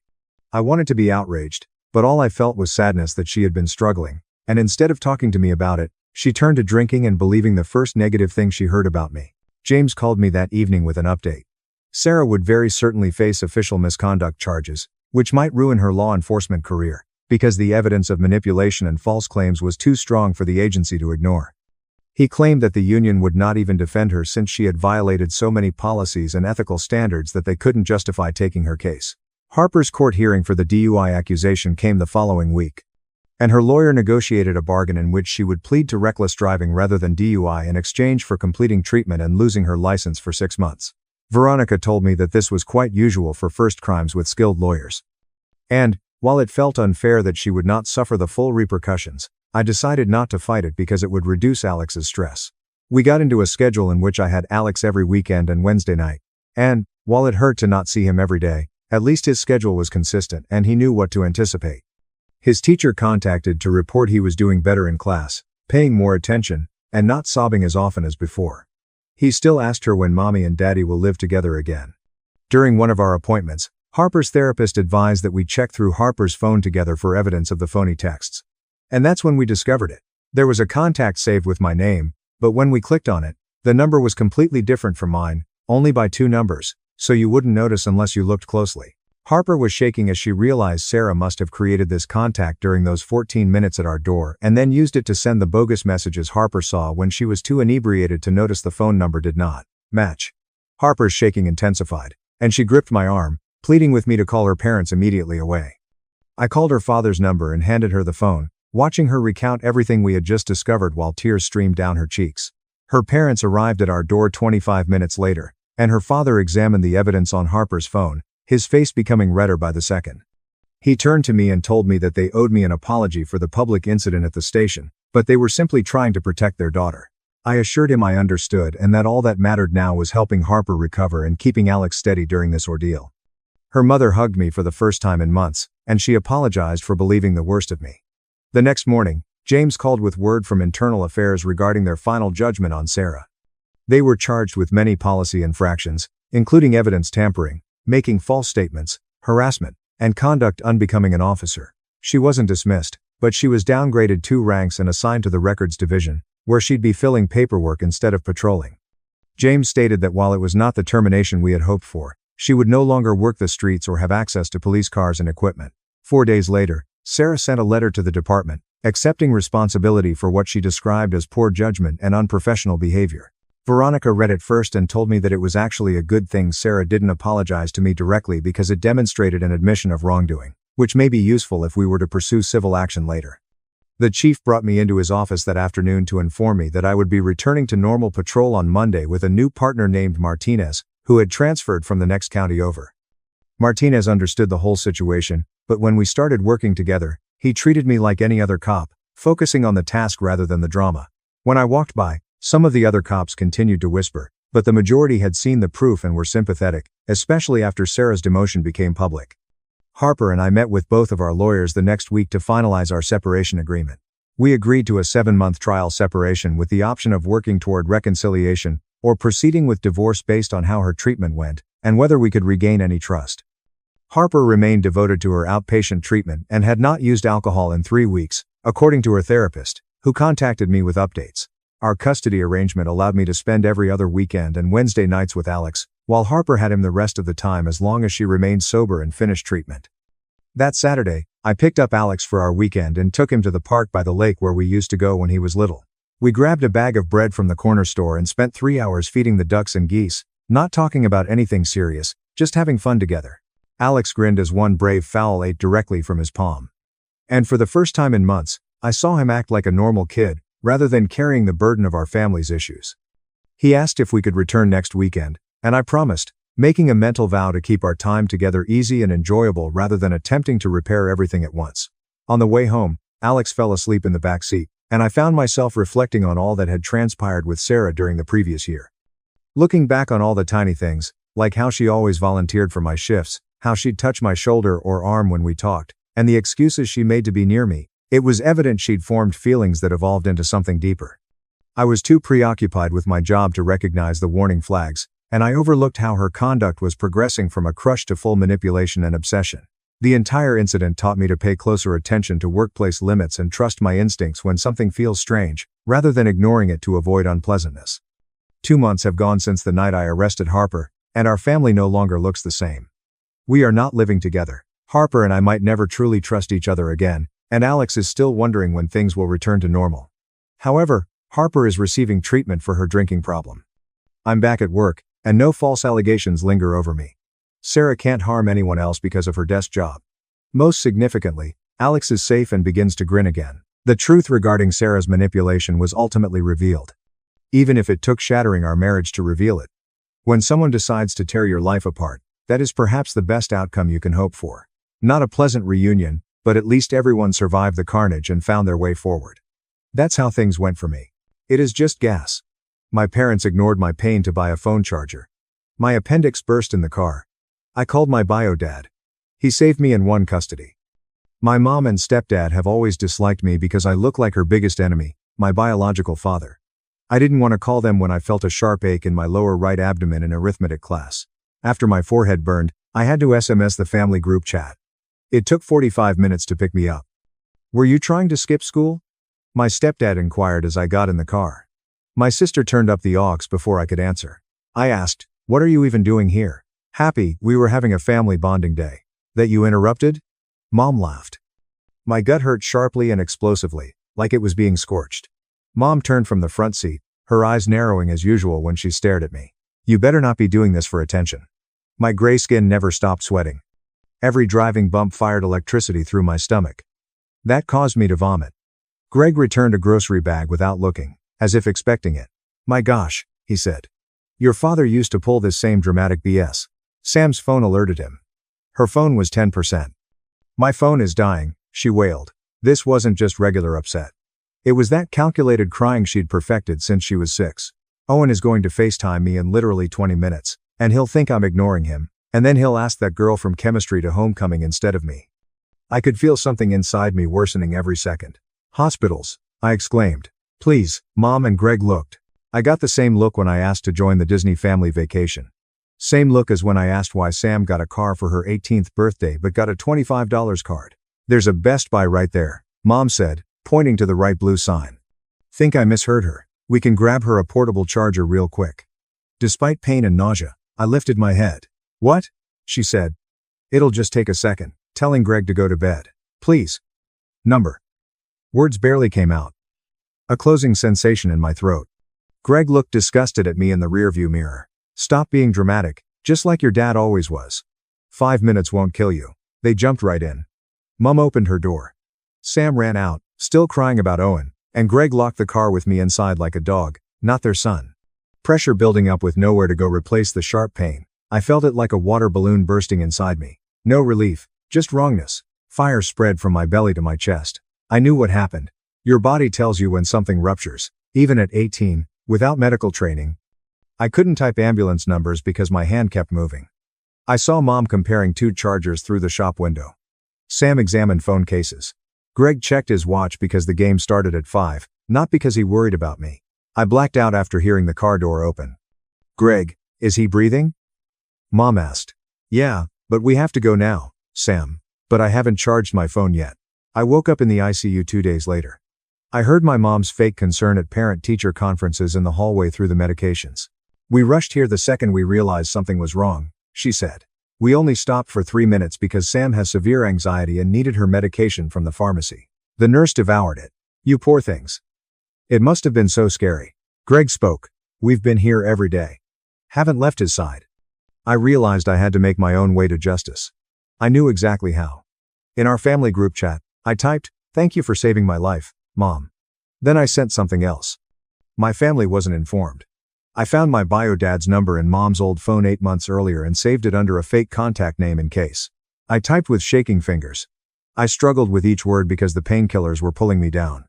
I almost died because Mom wouldn't take me to the hospital. I'm in ICU. Please help. After sending, the message turned blue before my eyes got too heavy to open. I dropped the phone on the blanket, and it went dark again.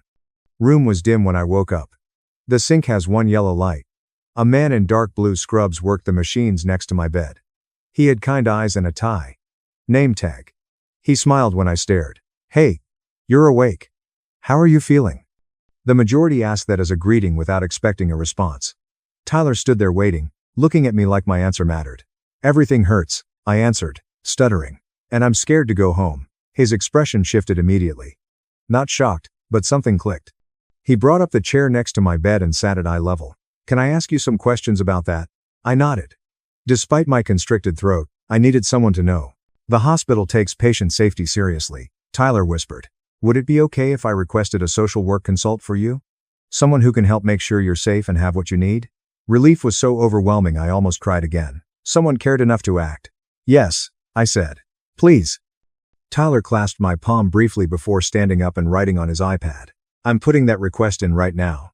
Someone will come talk to you tomorrow morning. He examined my IV and adjusted something that eased my stomach pain. Try to get some rest. I'll be here all night if you need anything. I went asleep feeling safer than in years. The next morning, a woman with dark hair and a bun entered my room with a tablet and a nice smile. Her tag reads Samantha Burns, Social Services. She sat on the chair by my bed. Good morning, I'm Samantha. The nursing staff asked me to come check on you and see how you're doing. Her pleasant, professional voice made you feel like you could tell her anything. Can you walk me through what happened before you got to the hospital? Told her everything. About messaging the math class family group chat when the agony started. About waited 45 minutes for pickup. About Greg questioning if I was skipping school. About Sam's phone dying and Mom stopping at Best Buy for a charger as I vomited in the back car. About locking me in the car while shopping. Concerning my appendix burst and inability to call for aid. Samantha's expression was calm and friendly, but her fingers quickly scanned her tablet, taking notes on everything I said. She looked up with gentle eyes when I finished. The medical team documented your condition when you arrived. You had critical sepsis from a ruptured appendix, which means there was a significant delay in getting you treatment. She stopped before asking the crucial question. Do you feel safe going home? Wanting to say no hurt more than my incision. But I also understood what happened to youngsters who thought home was unsafe. Perhaps foster care or forced family therapy, where Mom would blame me for everything. Finally, I responded, I don't know, honestly. Samantha nodded like that explanation was enough. Her business card was placed on the table next to my bed when she rose up. If you need anything or remember something else you want to tell me, you can call that number anytime.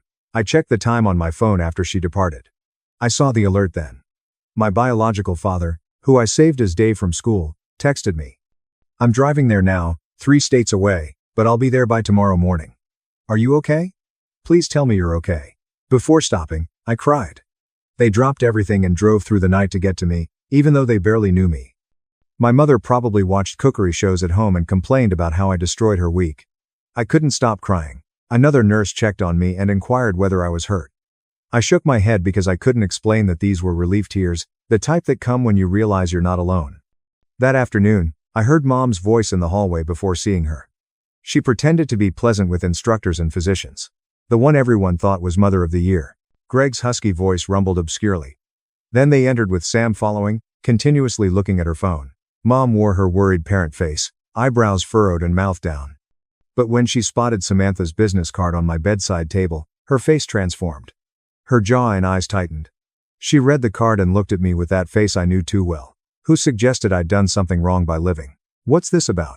She asked sharply, although trying to sound casual. Greg looked annoyed as he crossed his arms behind her. I maintained a neutral expression and speech.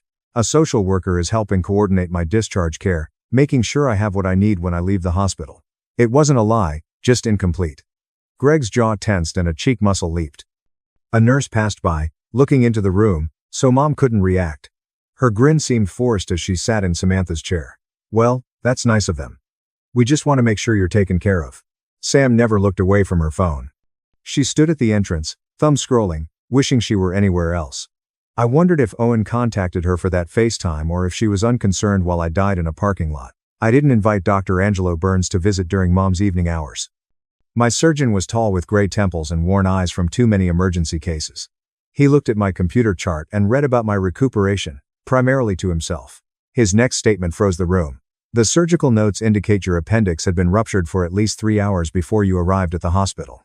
He looked up from the screen, alternating between me and my parents. How long were you experiencing symptoms before you came in?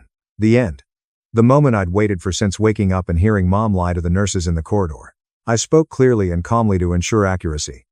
I texted them from the school when the pain started. It took 45 minutes for them to pick me up. Then I asked to go to the hospital, but we stopped at Best Buy first so Sam could get a phone charger. They locked me in the car while they shopped. That's when my appendix ruptured. I observed Mom's face change color while I talked, then return red and angry. Greg held fists at his sides. Sam finally looked up from her phone, wide-eyed. Dr. Thompson's eyes changed despite his professional neutrality. He spent a long time typing notes in my chart. Still typing, he replied. I'll be coordinating with social services regarding your case. He went without telling my parents anything else. The deep, menacing stillness after he left seemed alive. Mom opened her lips to speak, but another nurse checked my vitals. Greg tugged Mom to the door, grumbling about coffee. Sam followed silently. She glanced at me before leaving. Her face changed briefly. Maybe guilty or afraid. Then she left, leaving me alone with the equipment beeping, my heart racing, and the realization that I'd started something irreversible. The machines beeped steadily as I counted the small holes in each ceiling tile square.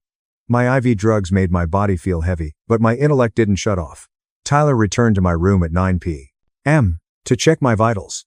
He softly adjusted things on the bed and wrote notes on his iPad. After finishing, he sat down in Samantha's chair like he had something important to say.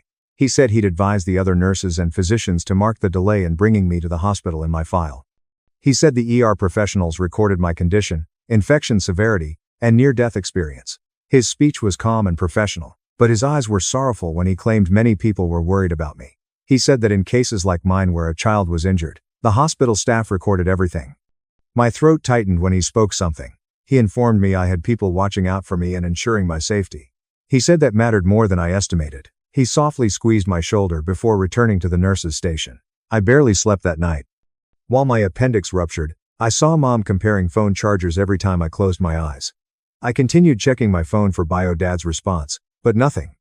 Part of me wondered if he'd come or decide I wasn't worth the hassle, like Mom usually said. Morning came slowly, the sky outside my window changing black to gray to pale blue. Around 7, a nurse brought me breakfast I couldn't eat because my stomach was still upset from surgery. While eating basic bread, I heard voices in the corridor and the door opened. Tall, maybe 6'2", the man who entered had dark hair with gray sides. After driving all night, his clothes were wrinkled, but his face was like looking in a mirror 20 years from now. Same nose, jawline, and dark eyes that Mom always said made her sick to look at. He stopped just inside the doorway and stared at me, his eyes getting wet. He crossed the room in 3 long steps and hugged me carefully, avoiding all the tubes and wires. His voice cracked when he asked if I was okay, and I couldn't answer because I was crying too hard. He smelled like coffee and the highway, and his hands were shaking when he looked at my face. We talked for almost 2 hours. He pulled the chair up next to my bed and held my hand while he explained everything. He told me how he and Mom met in college, how things fell apart after I was born, and how she blamed him for everything wrong in her life. He claimed she had applied for full custody and told the judge he was dangerous and had hurt her, but he couldn't prove it. The court granted her custody and supervised visitation once a month, but she relocated 3 states away without notifying him. When he found out where we went, she'd filed papers saying he'd abandoned me, and the new court terminated his rights. But here's what made my chest feel like it was caving in. He pulled out his phone and showed me 18 years of bank statements. Every month, he'd sent child support payments through the state system. He'd been sending money every month for my whole life, but Mom said he never paid. She'd bought Sam a car with my money, taken family vacations, and left me home with my money. I looked at those bank statements and realized my whole life had been a lie. He showed me dozens of letters he'd sent to Mom's address asking to see me, but she'd never responded. He'd hired lawyers twice to request visitation rights, but the courts wouldn't help without proof of the lies. He said finding me was like finding a part of himself he thought was gone forever. Samantha returned mid-morning and asked to speak with Dad privately. They left, and I sat alone with my thoughts for 45 minutes that felt like hours. I could hear their serious, low voices in the hallway. When they returned, Dad's posture had changed. He stood straighter, his jaw set in a determined way that reminded me of how I felt when I told Dr. Anderson the truth. Samantha sat down and said in her calm, professional voice that she and Dad had reviewed my post-discharge living possibilities. Given my medical care delay and safety concerns at home, she advised me not to return to Mom's house right away. Dad had agreed to stay in town, and she would arrange for him to be my temporary guardian during my recovery. She used words like home evaluation, child protective services, and family court. Each one felt like another brick in my wall between Mom and me. Samantha said a CPS investigator would need to visit Mom's house and interview everyone, which would take time. She promised to keep me safe, and I believed her. Dad took my hand again and I held on tight. Mom arrived for afternoon visiting hours and found Dad sitting next to my bed. I watched her face go through 5 different expressions in 3 seconds. Shock, anger, then this fake pleasant look she used when others were watching. She asked what he was doing here in a sweet voice that didn't match her eyes. Dad stood up and said he was visiting his son, and Mom's fake pleasant expression cracked. She started yelling about how he had no rights, how he'd abandoned me, and how dare he show up now. Dad's voice stayed level when he cited bank statements showing he'd been paying child support for 18 years. Mom went red and screamed that he was a liar, that the courts had terminated his rights, and that she'd call security. 2 security guards arrived, but not to remove Dad. Instead, they asked them to meet in a private conference room away from patient areas. Mom looked like she wanted to argue, but the guards didn't ask. They took my parents out, leaving me with Greg and Sam. The silence was thick and uncomfortable. Greg stood by the window with his arms crossed, not looking at me. Sam stayed near the door, thumb scrolling on her phone, but she glanced up and we met for a moment. Her voice was faint and little when she said she was sorry. She didn't glance up from her phone, so I wasn't sure if she meant sorry for the Best Buy stop or 18 years of watching them treat me like crap. Greg didn't say anything. Dad stayed at a nearby hotel and visited every day during loud hours for 3 days. Dr. Anderson came by on the 4th day after I woke up and said I was healing well enough to go home. He gave me a long list of wound care instructions, including keeping the incision clean and dry and watching for infection. He also wrote prescriptions for pain medication and antibiotics, and explained activity restrictions. He also discussed diet, starting with small, bland meals and slowly adding foods back in. Samantha arrived with discharge papers and a plan, arranged with BioDad and the hospital social work department. She said it was to ensure I got proper post-surgical care and supervision during recovery, but we all knew it was to keep me away from Mom. She wrote down official words like adequate support and medical supervision needs in her reports. Samantha stated that Mom would get copies of all the paperwork and have the right to object legally, but for now, this was occurring. Mom objected loudly and promptly, showing up as I was getting dressed to go and threatening legal action. She said BioDad had no custody rights, that she'd sue the hospital, and that she'd call the police. BioDad remained calm while she yelled, telling her that he'd been paying child support for 18 years without visitation, that he had legitimate concerns about my safety, and that the hospital social worker's report supported his position. He said the medical documentation showing the delay in treatment was clear and she should talk to her lawyer before making threats. Mom's face turned purple and she looked like she might hit him. A nurse intervened and suggested Mom leave before security got involved again. Greg pulled her toward the door while she yelled about how this wasn't over, how she'd fight it, and how I was tricked. I sat on the hospital bed in BioDad's clothes and watched my mother walk away screaming. Sam followed them looking at the floor. BioDad had rented a clean, quiet hotel room with 2 double beds with blue comforters, a small table by the window, and a wall-mounted TV. He'd stocked the mini fridge with ginger ale, crackers, and plain bread that Samantha had said would be easy on my stomach. He placed pillows behind me and made sure I was comfortable on the bed closest to the bathroom, then set up all my medications on the nightstand with his phone alarm system, programming reminders for each dose. He gave me the remote and told me to watch anything, but we ended up watching a cooking competition show we didn't care about. His checking on me every 20 minutes, asking if I needed anything, if I was in pain, or if I was hungry, getting up to get me more ginger ale without asking. And the way he adjusted my pillows when I was shifting around trying to get comfortable mattered. For the first time in 18 years, someone cared about me. I fell asleep that afternoon feeling safer than I'd ever felt at home. Kevin arrived that evening with a backpack full of homework and school gossip. BioDad let him in, and they shook hands. Kevin looked nervous meeting my real father. Kevin dumped his backpack on the other bed and started pulling out folders and papers, explaining what I'd missed in each class. He stopped mid-sentence and looked at BioDad, who was helping me adjust my pillows again. Kevin's eyes widened and he leaned closer to me, whispering, asking if this was my dad. When I nodded, his whole face broke into a huge grin. He said it was about damn time something good happened to me.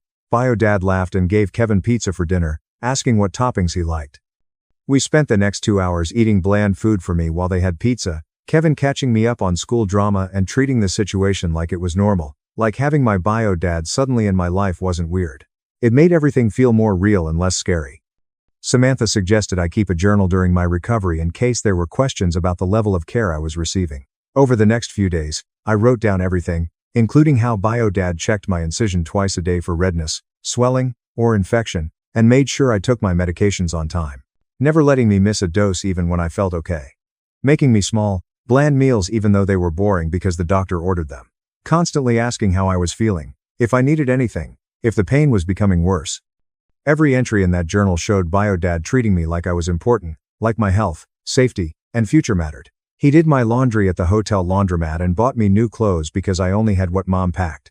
He set up a tutoring schedule so I wouldn't fall behind in school and researched the best doctors for follow-up care. Reading back through those entries, I saw exactly what Samantha wanted me to see: the difference between neglect and actual parenting written out in my own words that no one could argue with. A week later, a thick envelope arrived at the hotel addressed to BioDad. While I did homework on my bed, BioDad opened it at the small desk and read. Mom's lawyer had delivered a formal demand letter demanding I return home immediately, saying BioDad had no legal right to retain me. BioDad made 3 phone calls that afternoon. An emergency custody modification petition was filed with the family court, and 3 days later, another court-sealed letter arrived. The judge had ordered a temporary hearing in 2 weeks to determine where I should live. BioDad showed me the letter and asked if I was okay with this, if I really wanted to sue my mother. I looked at my nightstand journal, the medication bottles he'd organized, and the mini fridge he kept stocked with safe foods for my recovering stomach. Then I looked at him and answered yes. 3 weeks after surgery, BioDad brought me back to my old school for the first time. My incision still pulled when I moved wrong, and I tired faster than before. By third period, I was struggling to stay awake in history class. The teacher noticed me nodding off and sent a note to the counselor's office. I'd never met Jasmine Ford, who had an office near the front entrance with plants everywhere and a comfortable couch instead of the usual hard plastic chairs. She asked me to sit down and offered me water, then waited until I was settled before asking how I was doing. I tried to give her the usual answer about being fine and catching up on schoolwork. But she just looked at me with a patient expression, and said she'd heard from my teacher about me falling asleep and knew I'd been hospitalized. Requested Reds is on Spotify now. She asked gently, which made me tell her about the appendix rupture and the Best Buy stop when I was dying in the back car and waking up in the ICU and hearing Mom lie to the nurses. I told Jasmine about Bio Dad showing up and how I'd never felt safer in my life than I did with him at that hotel. I also told her about the custody battle and how scared I was that the judge would send me back to Mom's house. When I stopped talking, she was quiet for a minute. She then explained that she was a mandatory reporter, meaning she had to report any child abuse or neglect to the authorities. I immediately gave her permission to write down everything I said and include it in the court case. Jasmine called Samantha that day. Samantha texted Bio Dad that evening, saying it was helpful to have school staff back up her concerns. Having a counselor from my actual school confirm that I'd been neglected strengthened the case. Jasmine also gave me extra time on all my assignments until I was fully recovered. For the first time, school felt like a place that cared about me. She printed everything out and gave me copies, then sent the same information to all my teachers. For the first time, I was allowed to leave class and go to the nurse's office if I was in pain. A week later, I was doing homework at the hotel when someone knocked on the door. Bio Dad was out getting groceries, and I saw Sam in the hallway with messy ponytail and no makeup, which never happened. I opened the door and she stood there for a second before asking if she could come in. We sat on opposite beds and she stared at her hands. She said she'd been thinking about the Best Buy stop every day since it happened, seeing me in the back seat turning gray while she cried about her phone charging. She realized I could have died while looking at phone cases. She looked at me with red eyes and asked if I hated her. Part of me wanted to say yes to make her feel as bad as I'd felt my whole life, but I knew she was 17 and had been raised by the same parents who taught her that her problems mattered more than mine. I told Sam I was angry at her for being selfish, at Mom for hating me, and at Greg for treating me like garbage, but I also understood she was just a kid raised in a really bad environment. Mom and Greg had spent our entire lives teaching her that she was more important than me, so of course she believed it. That wasn't her fault. Sam started weeping, but it wasn't her normal phony, dramatic crying. These were real tears that made her cheeks blotchy and her nose run. She said she wanted to tell the truth to help my case. She said she'd testify in court about the Best Buy stop and how Mom and Greg had always treated me differently. I nodded because I didn't trust myself to say anything else. A few days later, Bio Dad took me to a follow-up appointment with Dr. Anderson. Walking through those doors scared me, but Dr. Anderson was nice about checking my incision. Then he had me step on a scale and asked how much I weighed before the surgery. When I told him, he wrote something in my chart and said I was underweight for my height and age. He then checked my skin, nails, and sleep habits.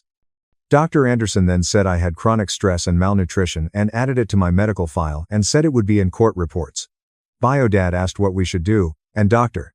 Anderson gave us a meal plan and vitamin supplements, and scheduled another follow-up in 6 weeks. Sam texted me when the CPS investigator arrived at Mom's house on a Tuesday afternoon. She interviewed Mom first, then Greg, then Sam in separate rooms. The investigator asked Sam how long we stopped at Best Buy, if they noticed I was seriously sick, and how Mom and Greg usually treated me compared to Sam. Sam told her everything, including how I was throwing up in the car and they still went shopping. She also described how I got a $25 birthday card while shopping.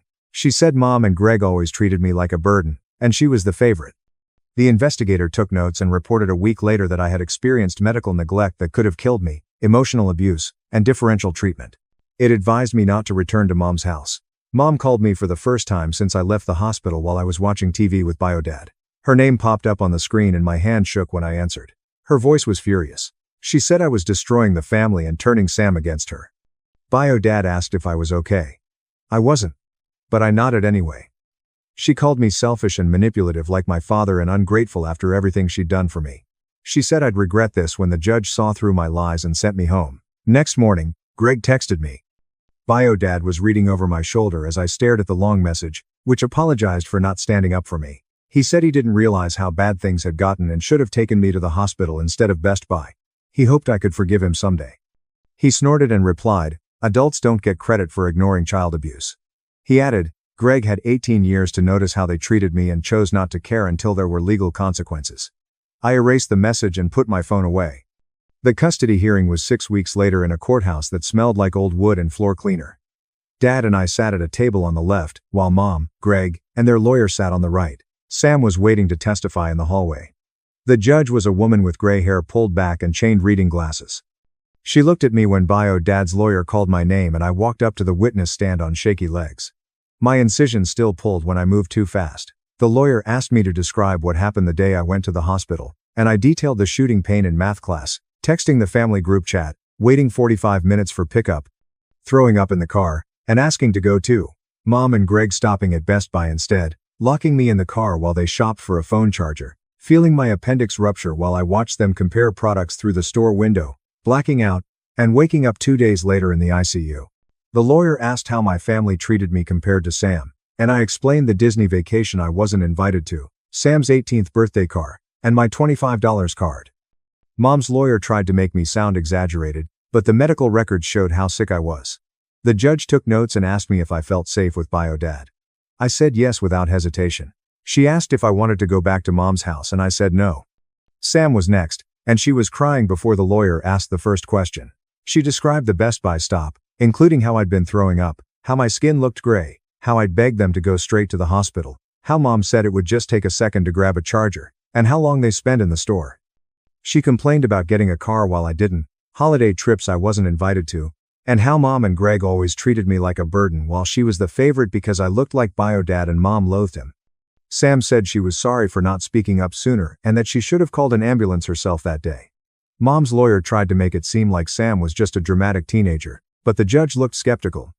After lunch, Dr. Anderson testified about my emergency room visit, critical sepsis from a perforated appendix, severe dehydration, dangerously high temperature, blood pressure plummeting. He indicated another 45 minutes may have been fatal.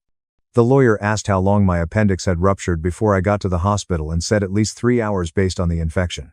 He described the emergency surgery and the 2 days I spent in a coma.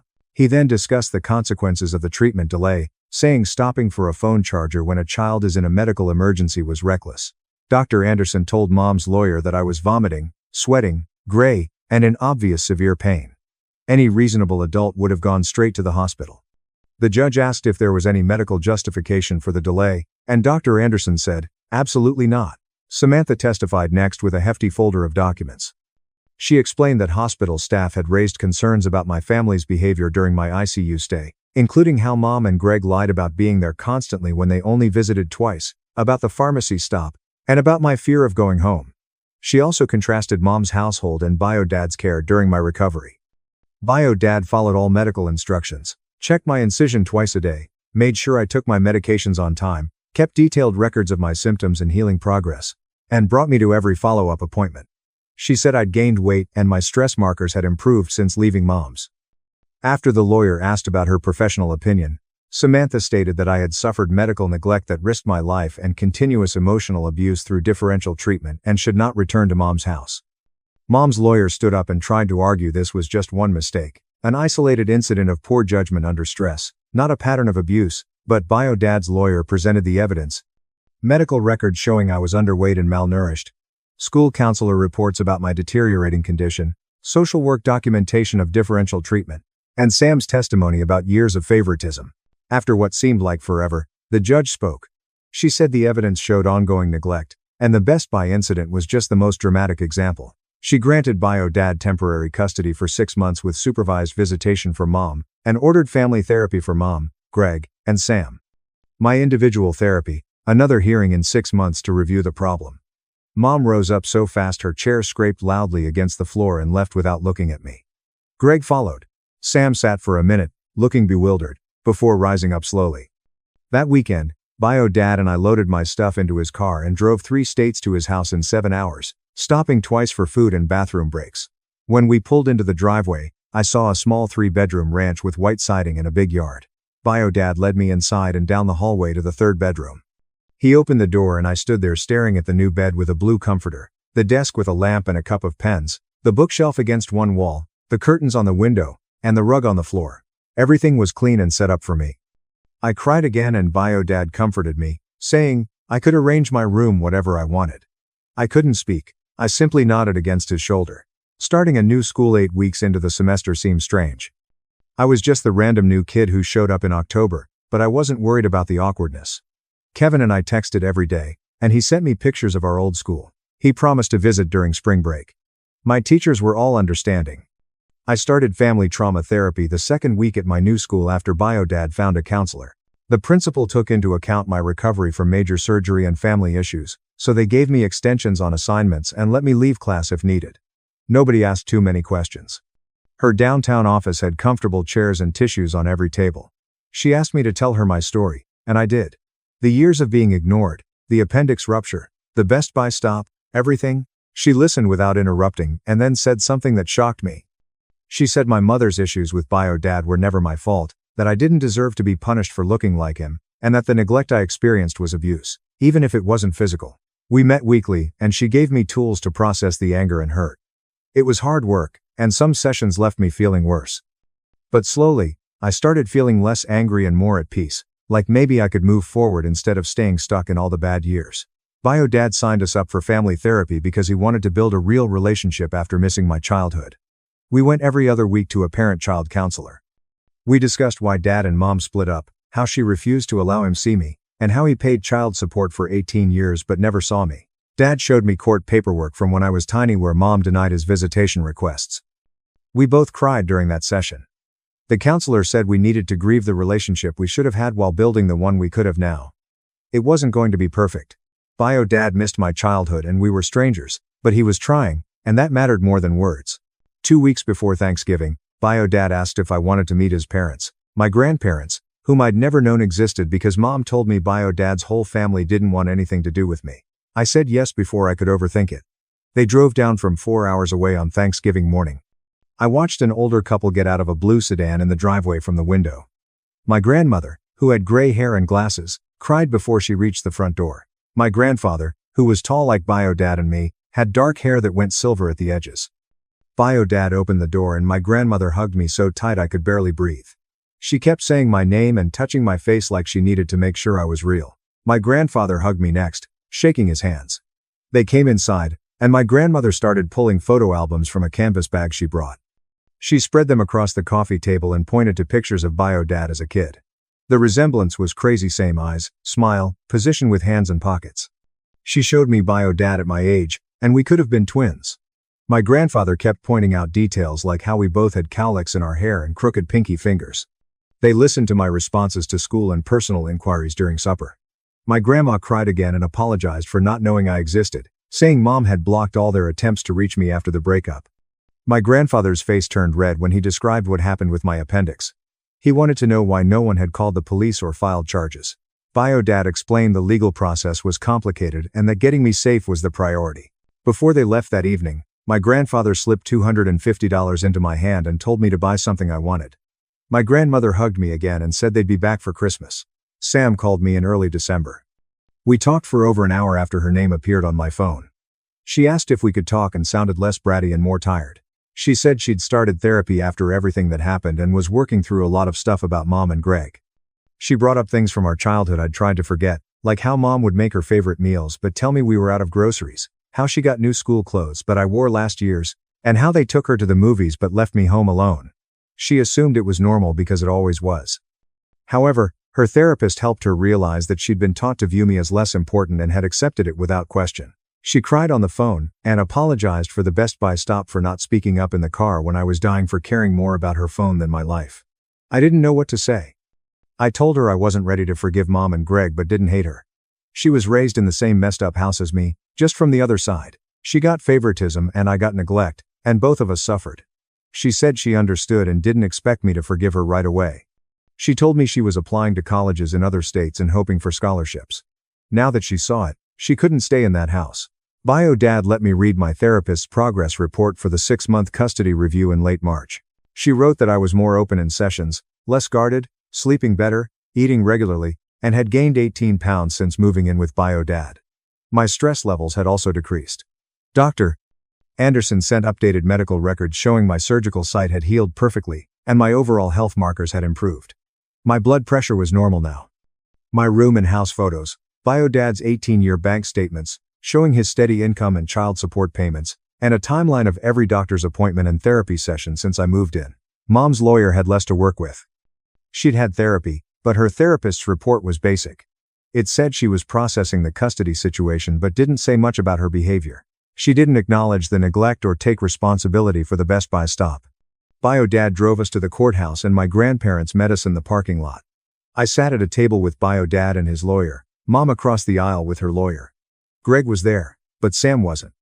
The judge, a 50-year-old woman with short gray hair and reading glasses, reviewed all the submitted documents first, taking her time with each report. Then she asked for testimony. Bio Dad's lawyer called me first. I swore to tell the truth and felt more confident than at the temporary hearing.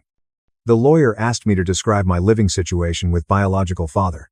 I said I had my own room that I decorated. Bio Dad made sure I ate 3 meals a day, had clean clothes, and got to school on time. He took me to all my doctor appointments and therapy sessions. He helped with homework and asked about my day. I felt safe there. The lawyer asked about my health, and I said I'd gained weight and no longer had headaches. I also slept through the night without nightmares. I glanced at the judge and said no to returning to my mother's house. She then asked if I'd be willing to see her, and I answered, I didn't know. Mom's lawyer asked me about missing my family and old school, but I said I was happier, healthier, and safer now. The judge took a 15-minute recess to evaluate everything. She returned and granted Bio Dad full legal and physical custody, saying that at 16, my preferences mattered and that I was thriving in his care. She noted that Mom had failed to acknowledge the seriousness of her neglect, which made her think it could happen again. She was worried about the medical evidence of delayed treatment. She said I could have contact with Mom if I wanted, but no forced visitation. Mom could petition for supervised visits in the future if she completed more therapy and showed progress. For now, I get to stay with Bio Dad permanently. Mom turned red and left before the judge finished speaking. Greg stayed in his seat, looking at the floor. Bio Dad squeezed my shoulder and my grandparents were crying happy tears behind us. The lawyer shook Bio Dad's hand and congratulated him. We signed some papers and left. Sam texted me after we left the courthouse to say Mom was at home devastated and crying, blaming Bio Dad, the lawyers, the judge, and everyone except herself. Greg was in the back row, but he didn't talk to me or look at me. She kept saying I'd been turned against her and poisoned by Bio Dad's family. Sam tried to tell Mom that none of this would have happened if she'd taken me to the hospital that day, but Mom wouldn't listen. I texted back that I was sorry Sam had to deal with that it wasn't her job to make Mom see reality. Sam said she was counting down the days until she could go to college. I felt sad reading her messages, but I didn't feel guilty. This was Mom's choice. The years of treating me like I didn't matter. The Best Buy stop. The hospital misinformation. The refusal to take responsibility. She could have fixed this at any time. Kevin visited for 4 days during spring break in April. Bio Dad picked him up from the bus station and gave me a huge hug in the parking lot. He kept looking around like he was taking notes. The first day, we went on every roller coaster twice at a theme park. Kevin kept saying how different I looked. He said at our old school, I always looked tense and tired, like I was waiting for something bad to happen. Now I looked like a normal teenager having fun. The second day, we played video games and ate pizza at home. Kevin met my grandparents for dinner. After that, he told me I was lucky to have them and that it was cool that adults cared about me. On the third day, we went to the movies and walked around downtown. Kevin talked about our old school, which felt like hearing about a different life. On the last day before Kevin left, we sat in my room and he said he was glad things worked out, that he'd been worried about me for years but didn't know how to help. I told him that texting me every day after the surgery and visiting the hospital meant more than he knew and that having one person who cared made a huge difference. Bio Dad drove Kevin back to the bus station and we promised to stay in touch. Watching him leave made me sad, but mostly I was grateful that I had a real friend, Bio Dad, and my grandparents, and then I got out of that house before it destroyed me. After the custody case, I looked at my report card differently. My grades went from mostly C's and D's to straight B's with a few A's.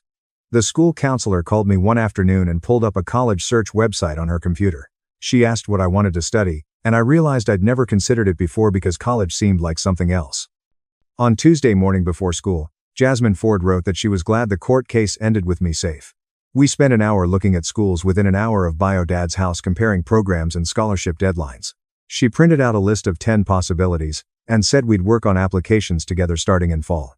She told me she'd presented my situation at a district-wide training on family neglect and student reports, which made me feel better. My worst experience could help another kid. I wrote back to thank her for believing me when it mattered most. In late May, Bio Dad helped me write a resume even though I'd never worked before. The bookstore downtown had a help wanted sign in the window, And the manager hired me on the spot to work the register and restock shelves 4 days a week. My coworkers were mostly college students home for summer. Sam's graduation was in early June, and she texted me a photo of herself in her cap and gown standing between Mom and Greg. I was making real friends with people who didn't know my background unless I told them. She sent another message saying she got accepted to a state university 8 hours away from their house. When she called that night, her voice was lighter, and she asked if she could visit me and Bio Dad before college started in August. I said yes without checking with him first because I knew he wouldn't mind. Bio Dad delivered it to me without criticism and stated the option was mine. I sat with it for 3 days before bringing it up in therapy. My therapist asked what I wanted from seeing Mom, and I couldn't answer. I wrote back through Bio Dad's lawyer that I wasn't ready and might never be. Sam arrived on a Saturday in late July with 2 suitcases and a nervous smile. Bio Dad shook her hand at the door and invited her in like a normal guest. They sat in the living room while I made sandwiches. Sam's voice cracked when she apologized for all the years she put up with how Mom treated me. Bio Dad told her she was just a kid and shouldn't feel guilty for her parents' choices. When I brought the food out, Sam's eyes were red, but she looked calmer than I had seen her in months. The second week of August, Bio Dad drove us 3 hours north to meet my grandparents at a state park with tents and sleeping bags. We camped near a lake and spent 2 days swimming and hiking. My grandfather told stories about Bio Dad's childhood around the campfire. He said, "I got my stubborn streak from both sides of the family." He looked at me seriously and said that stubbornness saved my life because I refused to let Mom's neglect go unnoticed. My grandmother squeezed my hand and said she wished she'd known about me sooner but was grateful for every day. Senior year began the Tuesday after Labor Day, and I walked into school with confidence for the first time. I chose my own classes instead of those that fit around Sam's activities. I made the honor roll first quarter and my teacher started writing college recommendation letters. In October, my therapist noticed my progress over the past year and asked if I wanted to reduce our meetings from weekly to every other week. I agreed because I was happy most days instead of just surviving. Sam called from her dorm room in late September. She said college was harder than high school but better because nobody knew her as Mom's perfect daughter. She started seeing a campus therapist twice a week. She asked if we could be real siblings without our parents' dysfunction. I replied that we could try. In March, I received college acceptance letters from 3 nearby schools with good financial aid packages. One offered enough scholarship money to cover small loans. I brought the letters home and spread them on the kitchen table. Bio Dad read each one carefully and got wet. I chose the school with the best financial aid package and drove there the next weekend to tour the campus and submit my enrollment deposit. I felt right about my choice when I clicked submit on the enrollment form. The acceptance letter was printed and hung on the fridge next to my last report card. My grandparents called that evening to offer college assistance and transferred money into Bio Dad's books and supplies account.